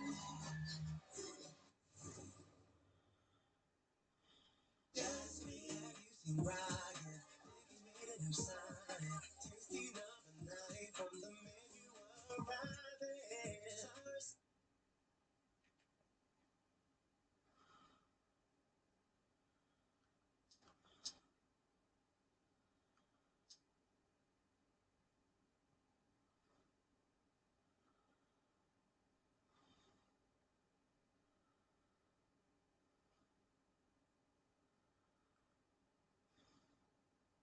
Piers Morgan just had a panel on to debate the death of Henry Miller. This debate exposed a new level of stupidity. You had no police force at all. That is what I'm saying. This is what is at stake when we're talking about equity, DEI, because we're seeing a clear example of what this will lead to. When you edit out all the fillers, suddenly you can see it in a way that was not possible before. I don't think this is a moment to say, hey, the truth is white guys are the ones who are catching all the hell, or non-black or brown people are the ones catching all the hell when it comes to policing in this ostensible two-tiered system of justice. I think a better way of thinking about it is this is an opportunity for us to think about policing differently. First, he makes it about black people being treated differently by police, which I don't know what that has to do with anything. That's not to say that all races get treated the same, but I think there's a fundamental problem here. But again, finally, there's no evidence that black people get treated better by police. Dave Smith counters this by asking Mark, okay, what if we switched the races? What if it was a black kid? All the variables are the same. If there had been a situation where not a person who was committing a crime, a low-level crime, and then had an incident with police after that, but just a black kid was walking down the street and a white guy stabbed him to death, and then the cops handcuffed the black dude while he was bleeding out and sided with the white dude who had just stabbed him to death, I don't think Mark would be up here saying, let's not make this a race issue. Watch how Mark responds to this. Earlier, David said that if the tables were turned somehow, I wouldn't be denying that race matters here. Again, to be clear, I never said that race didn't matter here. That is what you're saying. He's jumping between these two positions that contradict one another. What I'm suggesting here is that there isn't a two-tiered system of justice where white people are on the wrong side of it. If, for example, the person in handcuffs bleeding out were a Jamaican immigrant, or were a black American who'd come over, or were a West African migrant, I don't think that they would have been treated any differently. But then just a moment later, he claims police should treat people differently based on race. They do treat people differently, and that's a good thing, actually. The issue here, as Pierce pointed out at the beginning, was a level of deference to the claim made by the Sikh that something happened to him. And I don't think that's the worst thing. If somebody says, hey, I was just the victim of a racial attack, I understand why police may even be more sensitive to that right now. Again, he goes back to a completely separate claim. But I think we'd have to be living in a bizarre world to believe that if the person in handcuffs were black, they would have been trusted and listened to more. There's no history in any Western country. Mark, are you kidding Whether it's the United States, whether it's Europe. The true issue is whether or not white people are being policed differently. Even though we have a video example, he claims there is no evidence. Well, Pierce counters this by providing some evidence. In the UK, the Independent Office for Police Conduct, IOPC, is now reviewing a 2025 guidance document, so last year, from the National Police Chiefs Council, which says its goal is producing equality of policing outcomes. It doesn't mean treating everyone the same or being colorblind. Yes, police need to factor in race like any other data point, but the application of the law should be colorblind. But it is quite possible that this is filtered through police forces up and down the country, and that they've been effectively instructed not to treat everybody the same, not to be colorblind, so to be aware of people's racial ethnicity in incidents like this. Michael Moore spots the game that he's playing, changes up the hypothetical to where it's a Sikh person, which is what we have in the video example. Can you contend with that? Hey, hypothetical here. The guy who's been stabbed 5 times and is bleeding out on the ground saying, "I can't breathe," is a Sikh man. And the guy who's claiming that he wasn't really stabbed and there was some racial incident is a white guy. Let's say the roles were exactly reversed, not to go to some trite racial political nonsense, but I guess it's illustrative here. Let's see how he handles this. If the complainant is a white guy and the person in handcuffs bleeding out is black, there's a whole history in the United States and in the UK of this happening. Or Sikh in this case. Sikh in this case in the UK, yes. I'm accepting in terms of your hypothetical. I'm saying yes. I don't believe the police operate any differently. It's not I got a because bridge in London I to sell you, believe Mark. that. I got a bridge in London to sell you. Marcus made it very clear he does not believe that there is any difference in how police respond to non-white people. Ridiculous. That's great. But allow me to tell you the reason why, since you asked me. The reason is because I think that we have a problem with policing.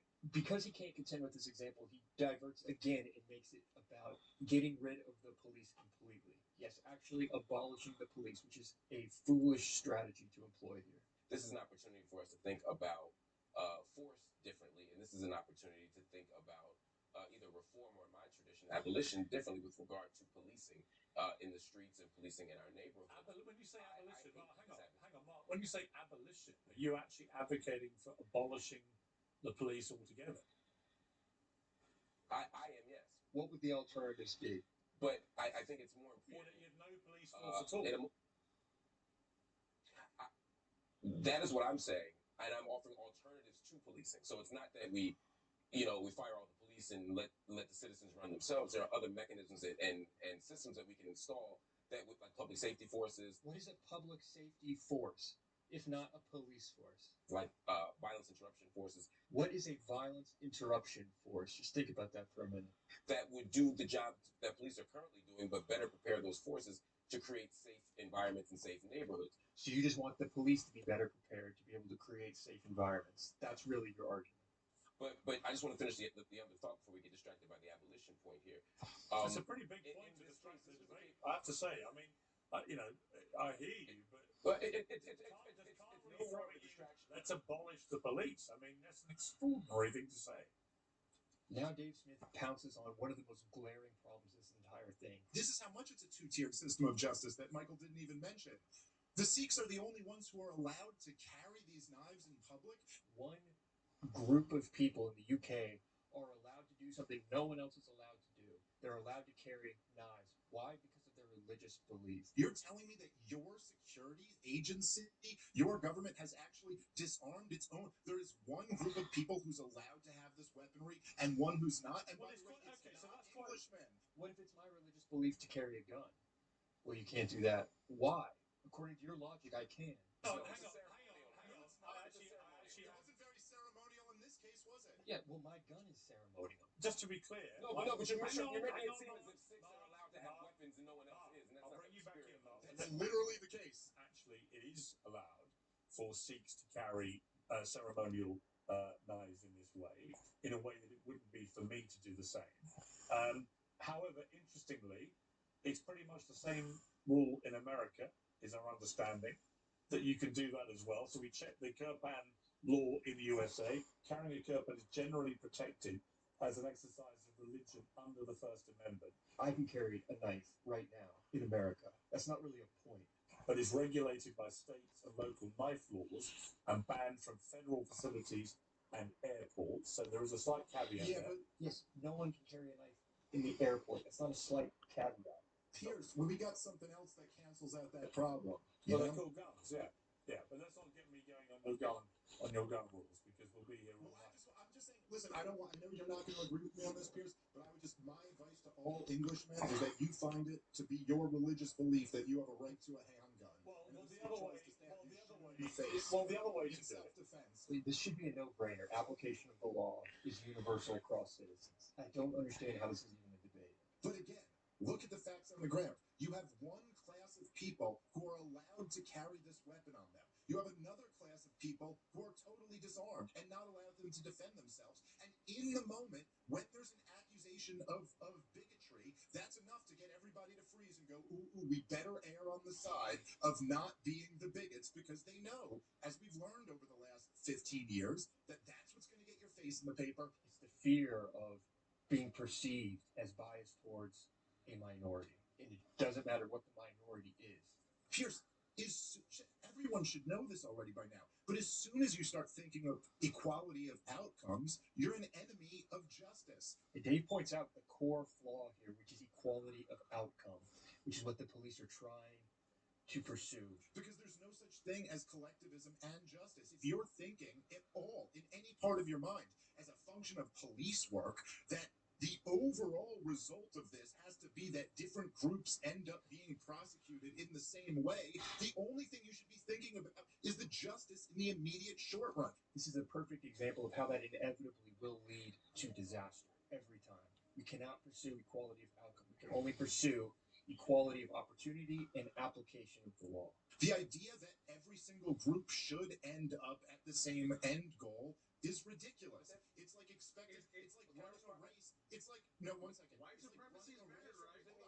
Fascism is better, right? It's like running a race with the expectation that everyone will finish at the exact same time. That's not how human beings work.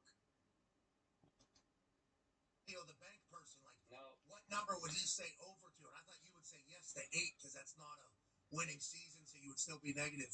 So you're like, This is comedy. We like misdirect. We like the opposite of what you think it's going to be. So you gave me the option. I took it, baby. I'm going low.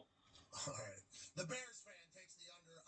Not Bears fan, will take the over on the Chicago Bears for $10,000 to charity. I like this. I like everything about Let's this. do it. Okay. So I appreciate you guys very much. Hopefully one day I'll pop in studio live, man. I'd love to see you guys. we got a golf simulator right up there, too. We can see what your 247 is, you know, right up there. Let's do it, man. Let's do it. We got all the golf clubs you can need, too, because I haven't been able to figure out golf yet, so we need new clubs. New clubs? No, I'll bring my own sticks. I'll bring you some sticks. Yeah, throw those away. I'll bring you some sticks. What do you play, Andrew? What sticks you got? I'll throw them away. I play Bettinardi, who's a Chicago-based company. I'm supporting my Chicago-based family. Bettinardi, they make some of the best putters in the world, and they make irons now too. So I play Betty. Betty is my guy, and Bettinardi is one of the best companies out there. What do you got? What putter is that? Is that a lab? LAB. Is that what you're saying? Yeah. I heard you talking about Denardi. I respect it. Bettinardi. Do yourself a favor, Pat. Throw that thing in the trash. Throw that thing in the trash. Throw that spaceship.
basically she has that shit except that, right? Which, yeah, all she did is switch it there. It's what they love. They love. They do love. They love a dignified loser. That's what they love with that the most, dude.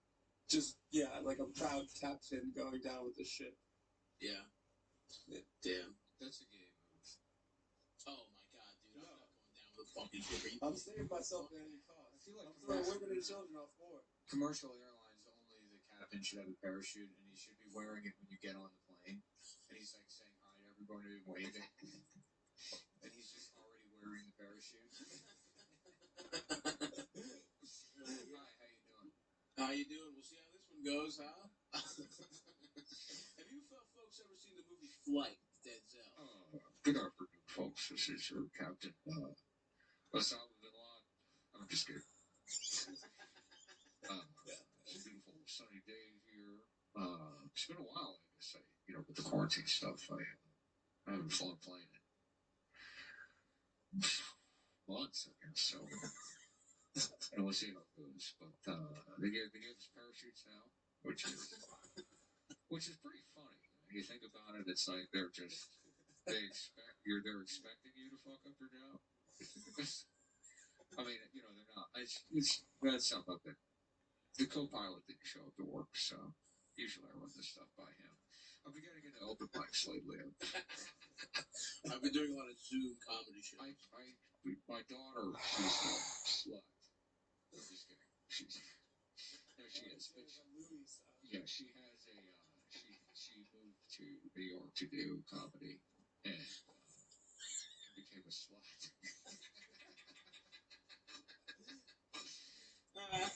No, I'm just kidding. But yeah, I watched her show.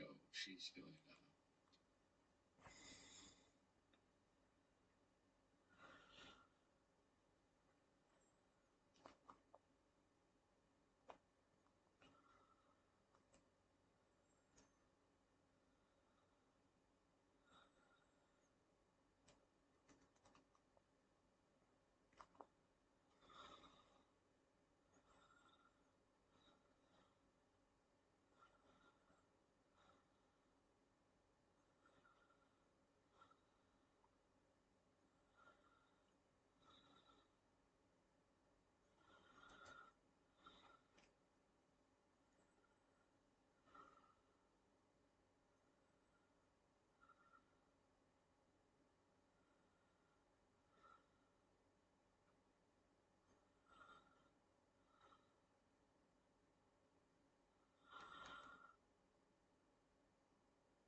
What's up, everyone, and welcome back to the MMA Zone. Today, let's get started with Eddie Hearn challenges company man Michael Bisping for Tom Aspinall comments.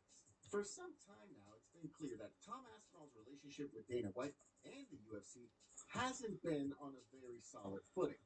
And yes, some would argue that it's gotten much worse since Eddie Hearn started managing Aspinall. Well, now it looks like tensions are starting to ramp up between Aspinall, Hearn, and Michael Bisping. But before we get into that, make sure to leave a like on the video to help support the channel. As Cyril Gane and Alex Pineda prepare to fight for the interim heavyweight title at the UFC's White House card on June 14th, it's still not clear when Aspinall would be ready to fight again. The champion remains sidelined due to the damage his eyes got in his fight with Gane back in October. Recently, Michael Bisping raised eyebrows by questioning if Aspinall's comeback is still being delayed by eye issues. Not only that, he questioned whether Aspinall's ego has gotten too big and if he thinks he's too good for the UFC. Well, at a recent press conference to promote the Katie Taylor-Flora Peely fight, Hearn was asked to respond to Bisping, and he fired back by calling calling him biased towards the UFC since he's a paid employee, and he also challenged him to a debate.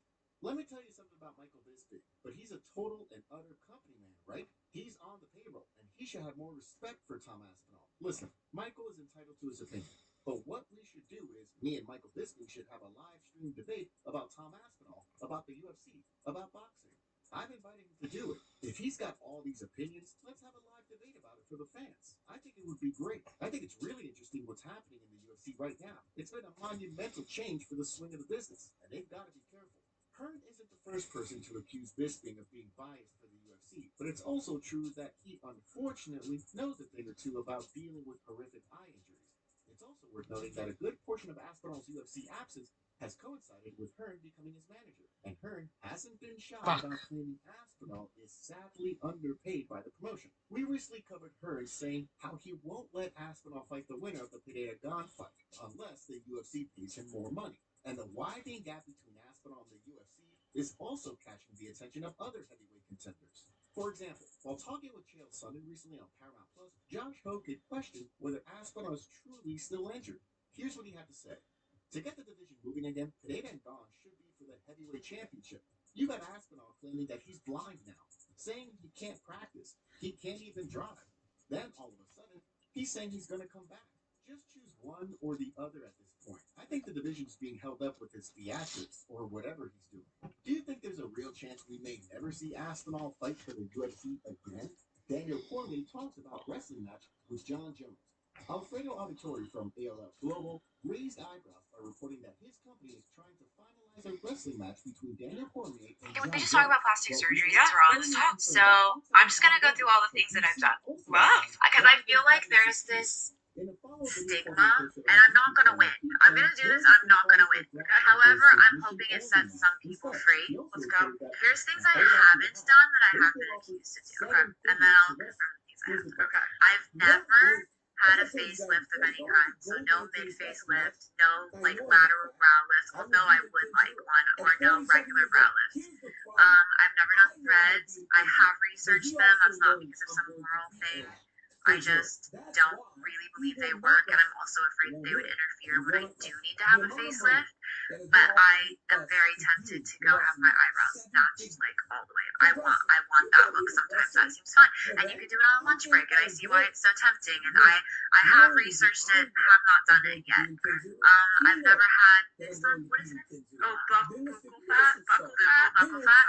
I'll never have any fat removed. I'm a very like lean person that doesn't have enough body fat or fat in my face, so I will only ever put fat in. I will never be taking fat out, which leads me to I've never had any like liposuction or body content.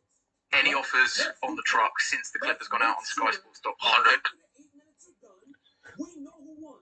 So I said no. I'm not gonna do it. I don't want to wrestle. Don't want to grapple. But to do it against Jones, to have an opportunity to do something against Jones, I would do that. So it'll be interesting to see if Jones responds to Cormier and whether he has a different side to the story. But you would think if $1 million does get tabled, some sort of match will get signed, right? Max Holloway sends a warning to Conor McGregor ahead of UFC 329. Since the Conor McGregor-Max Holloway fight was announced, many have argued that the longer the fight goes, the more likely Holloway will have his hand raised. But recently, Holloway let the world know he'll be hunting for an early finish. While talking about the fight on his YouTube channel, he warned Conor that he'll be gunning for a stoppage early. I think fans are in for a treat with this fight. Two strikers, fun fight. I mean, two mixed martial artists. It's gonna be great at a weight where me and him is gonna both come in healthy. It's gonna be a fun fight, man. I think so. I'm going out there. I'm not looking for a long time in there.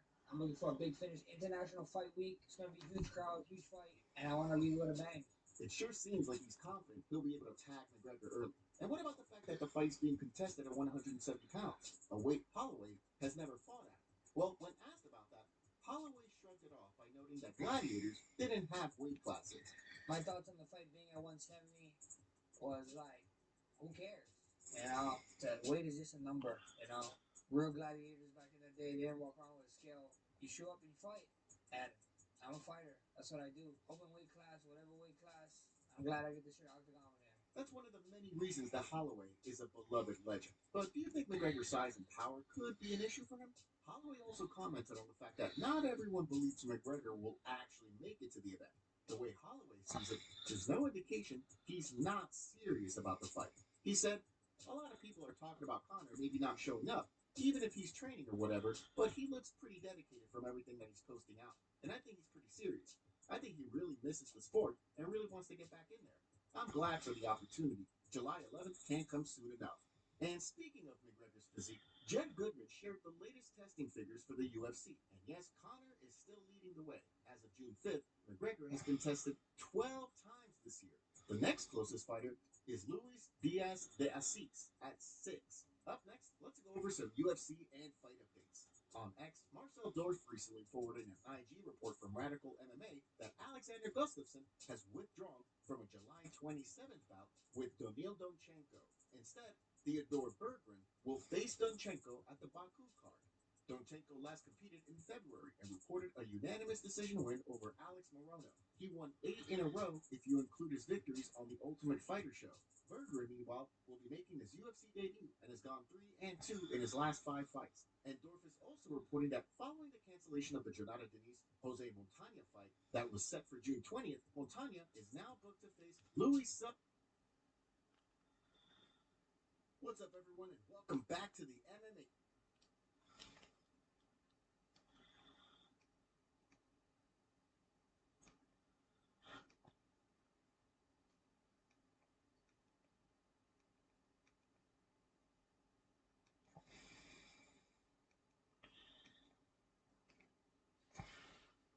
The rounds. Dana White responds to Joe Rogan comments about UFC White House.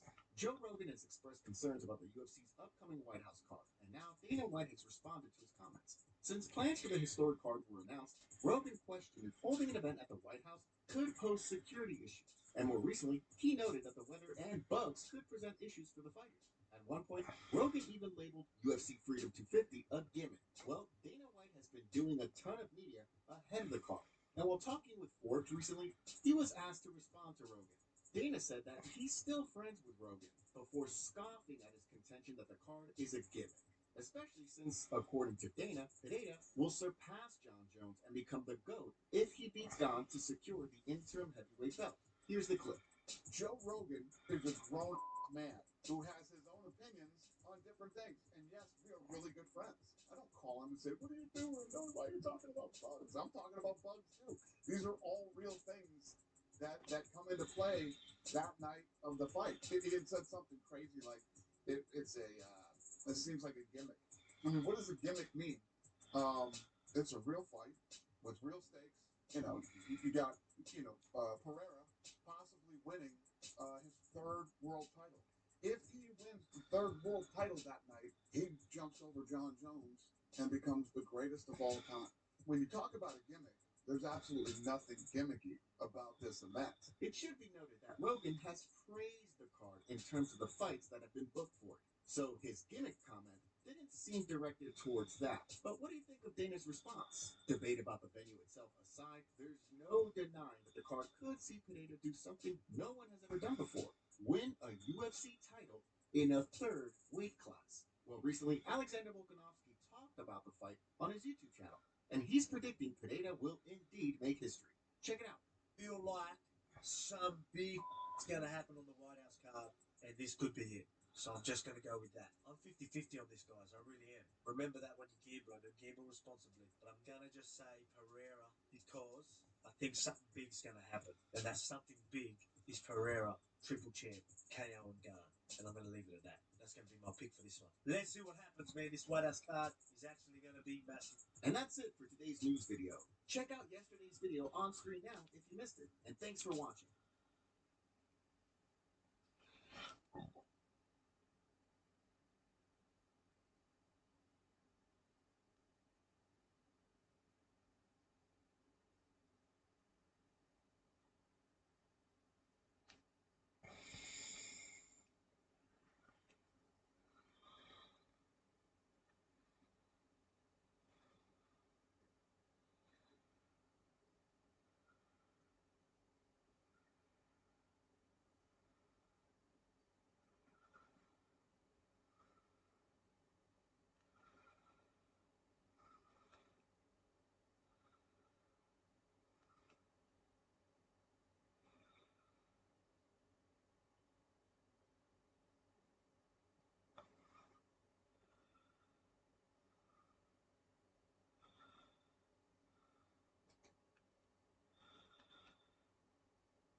What about what? Like, what am I gonna? Here we go. What do you want? Can you fucking read? It's not there, you fucking dopey, fucking loudmouth, fucking idiot. Put it up what it was. Put it up.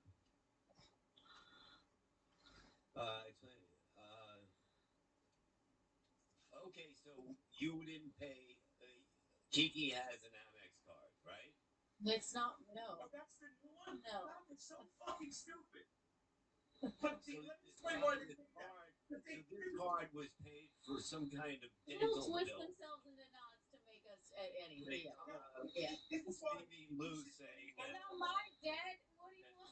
Because they're so dumb. They're like, well, how would he get 33,000? He must have sold Kiki's card, or maybe he had a very legitimate account with Amex and he didn't need health care until a fucking meth head fucking broke his jaw. And Gina said, well, put it on my Amex. You know what I mean?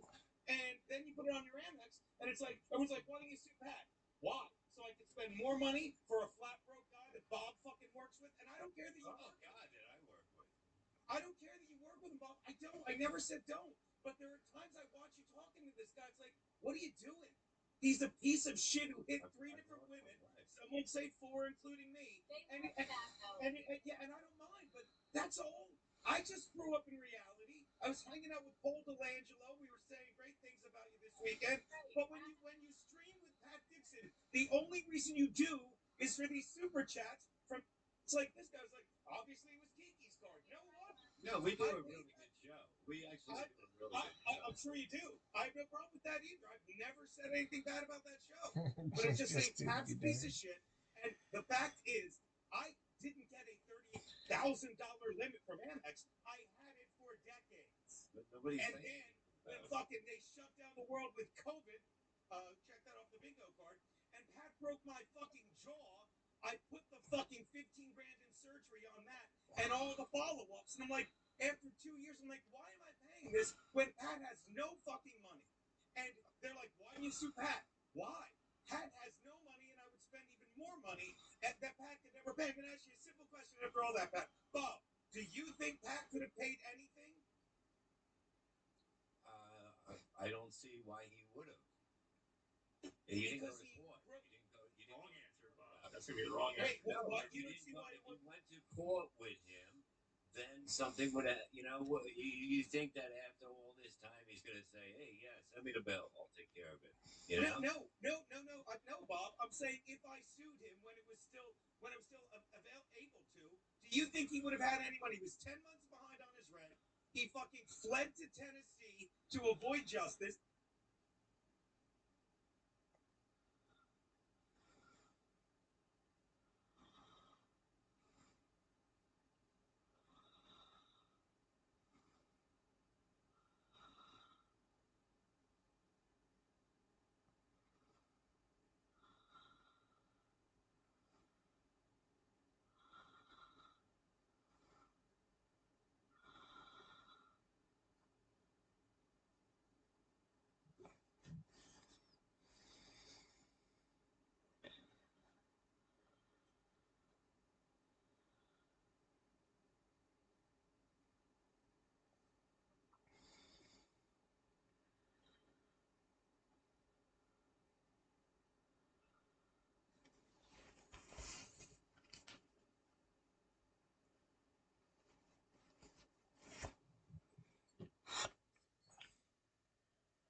Oh, that's a rootin' tootin' cowboy, all right.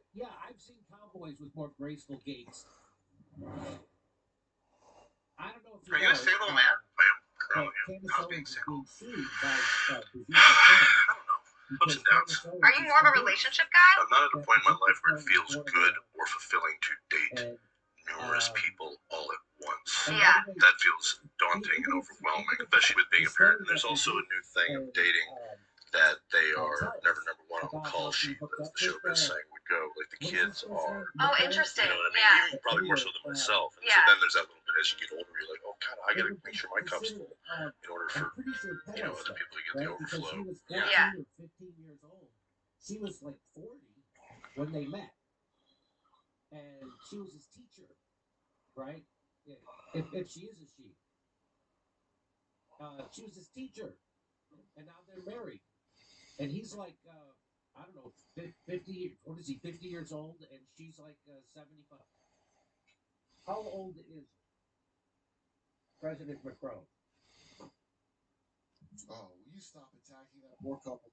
How old is, what's Macron's first name? Oh, Emmanuel. How old is Emmanuel Macron? He's 48 years old. What? I'm a year older than him? 48 years old. Oh, I'm not even married to my dad. He's 60 something. She's 73. Oh, she's sexy. Whoa, no, is anybody worried about the power imbalance? Wow. What about the power imbalance? Jimmy. Yeah, I want to switch to Rumble. All right, let me do this quick story, then we'll switch. This is a quick story. So, if you have a hard time believing that this person was born a male, let me show you this. Let me show you this graceful gait and the way she sits down. Watch this. This is David Spade, I thought. Is that David Spade? Because it looks like David Spade. I thought it was David Spade. That's why.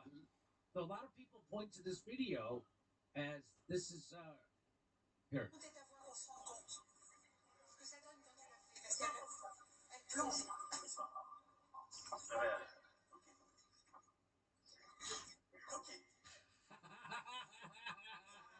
Oh, that's a rootin' tootin' cowboy, all right.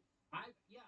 This is my current favorite hoodie. My son Otis went out shopping with my sister Kristen, and I was like, I love that hoodie. Check the SKU. Like, got the number, looked it up. They sold it in all adult sizes. I bought two. We're in London. I come downstairs. He's getting ready for school, and he's like sitting at the table, and he just sort of looks at me. He goes, I have that hoodie. I go, I know. And he comes up and walks up to me. He's only like this tall. He just comes up to me like this, and he just picks these up. He goes, these are really good to chew on when you get anxious. I know, right? And they fucking are.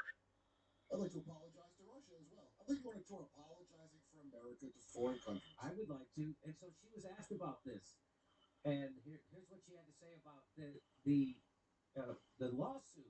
Because if anything that will quiet down a lawsuit about whether you have a penis or not, it's a lawsuit. That's what it'll do. Yeah, right. Let's listen. Scandalous. Oh, it's a scandal. What up, yo? It's the Rock Ball, man. We in Niagara Falls, man. We here, man. We out here. Comic-Con, you know what it is, man. We here. Who's the one person dead or alive you'd want to share your actual last meal with? Socrates. So that's what they do when they sue people. They make it seem like they're suing about a bigger issue, and they're actually suing about a little itty bitty thing. And what they're suing her about is they're trying to say she accused them of theft. I'm not kidding. That's what they're suing her about. Let's listen. It was just a PR effort, and people assumed, oh, Brigitte must be suing because Candace said that she's a man. No, nope. Suing on a technicality because I said that Brigitte stole her brother's ID, and that's accusing her of being a thief. So they're not suing Candace because Candace asserts that she was born a male, and that's not why they're suing. They're suing because they say Candace accused them of her of theft. That's what this law. So, but they make everybody think they're suing. They make everybody think what they're suing about is the big issue that Candace says that Brigitte was born a male. That's what they make you think that this lawsuit is about. So if they win it, they go, look, we won. The court agrees with us. By the way, they did sue two journalists over this already, and they won the first count, but then the court overturned it. Mm-hmm. So the appeals court overturned their win in the courts of two people saying that Brigitte was born a male. So just to let you know, the French court's now on the side of the journalists, not on the side of the Macrons. So okay, so that's what. So this is what they're doing. This is their game. Their game is to sue over a technicality and then try to make everyone believe they're suing over the big issue, which they're not. Okay. They've done this before. Yeah. I mean, come on. You know what I mean? Yeah. And that has been the tradition of all of the lawsuits internally inside of France, is to never sue based or pursue anything based on the substance, but to control the media apparatus so that the public thinks that they're suing on the substance and it proves that it's just not true. It's exactly the opposite. Common sense. I don't know who was advising them. A sitting president of a foreign country suing a podcaster in another country shows that there is something very true about the claims that are being made, not the opposite. Much like redacting the Epstein files proves all the worst things are true. That's right. That's enough proof for me. You redacted a beef jerky recipe? That doesn't add up. Yeah. And first of all, and not only did they redact so much stuff in the Epstein files that they have released, half the files they won't even release. So what does that tell you? Again, if you were a real journalist and cared about the facts, that would be a red flag to you. And you would be trying to find out what is actually in those things that they don't want to release, what is actually being redacted. That's what you would be interested in, not doing some kind of media blitz on how there's nothing in them. How do you know there's nothing in them when you haven't been able to see them and they've redacted most of the stuff that you have been allowed to see?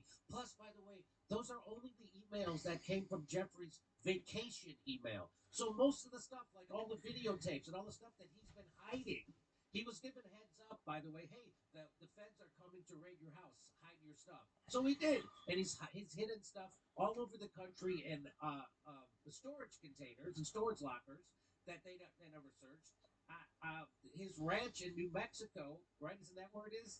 I think they finally did a search on it, maybe, but it was at some weirdos buying it. Some absolute weirdo creep is buying his cloning, whatever the hell he's doing down there.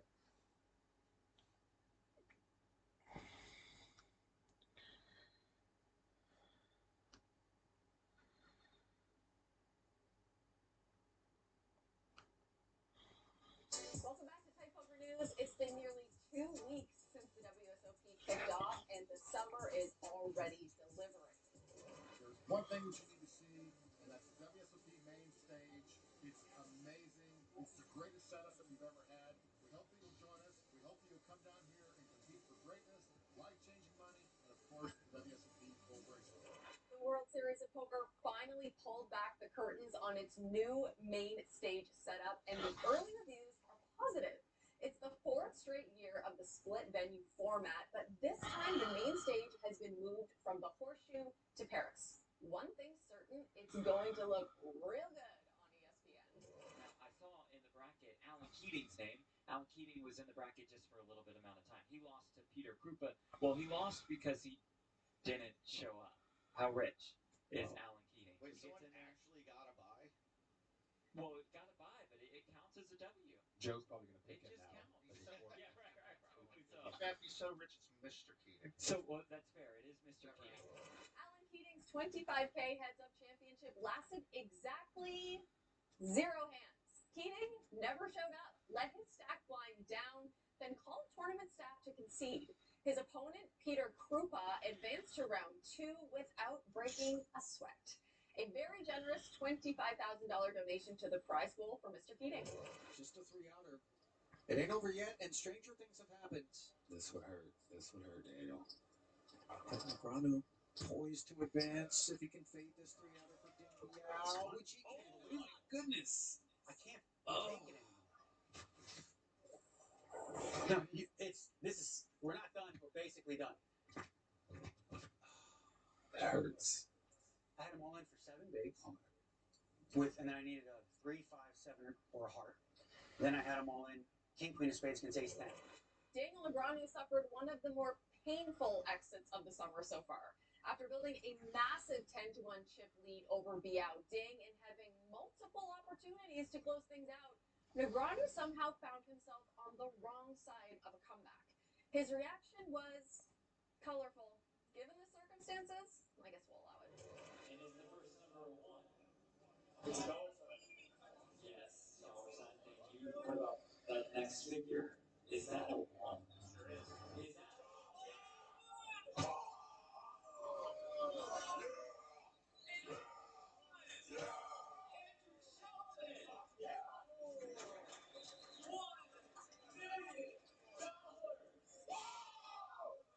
what are you going to spend the money on?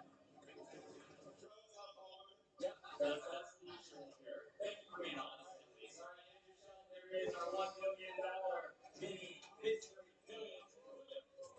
Meanwhile, the $550 Mystery Millions found its biggest winner. Recreational player Andrew Shelton pulled the $1 million bounty and delivered the kind of reaction that reminds everyone why these tournaments are just so fun.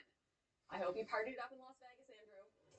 Yeah, I deserve better from a poker perspective, but I am rich and famous, so yeah. And I don't know. I mean, maybe I'll just win the next tournament out of the box. I'm really grooved, and but I mean, I'm just a little stunned. Come on, it's not supposed to come down like this. You know, it's not supposed to. Phil Hellmuth's quest for bracelet number 18 came up short. The poker brat bowed out in 7th place of the 10K Omaha 8. But let's keep things in perspective. That's the 76th final table of his WSOP career. Y'all keep saying he's washed, but the results are arguing otherwise. This Ivy's second effort in the event. Could it be coming to a close? A 7 on the flop says not so fast. Now Nakanishi can obviously turn the tables with a queen. A diamond would give him some outs as well, other than the 4. Oh, quad sevens. So, wow, the queen on the end. Ivy actually needed the 4th 7, as it turns out. Wild. Phil Ivy and Shoda Nakanishi both went in with pocket pairs in the 25K Heads-Up Championship. Ivy looked untouchable after flopping trips and filling up on the turn. Then came the queen on the river, and for a brief moment, Ivy realized he'd only just survived, triggering what may be the first visible emotion we've seen from Phil Ivy in a decade. That's all this week on Tight Poker News. For strategy, features, game guides, and the latest poker news, head over to tightpoker.com.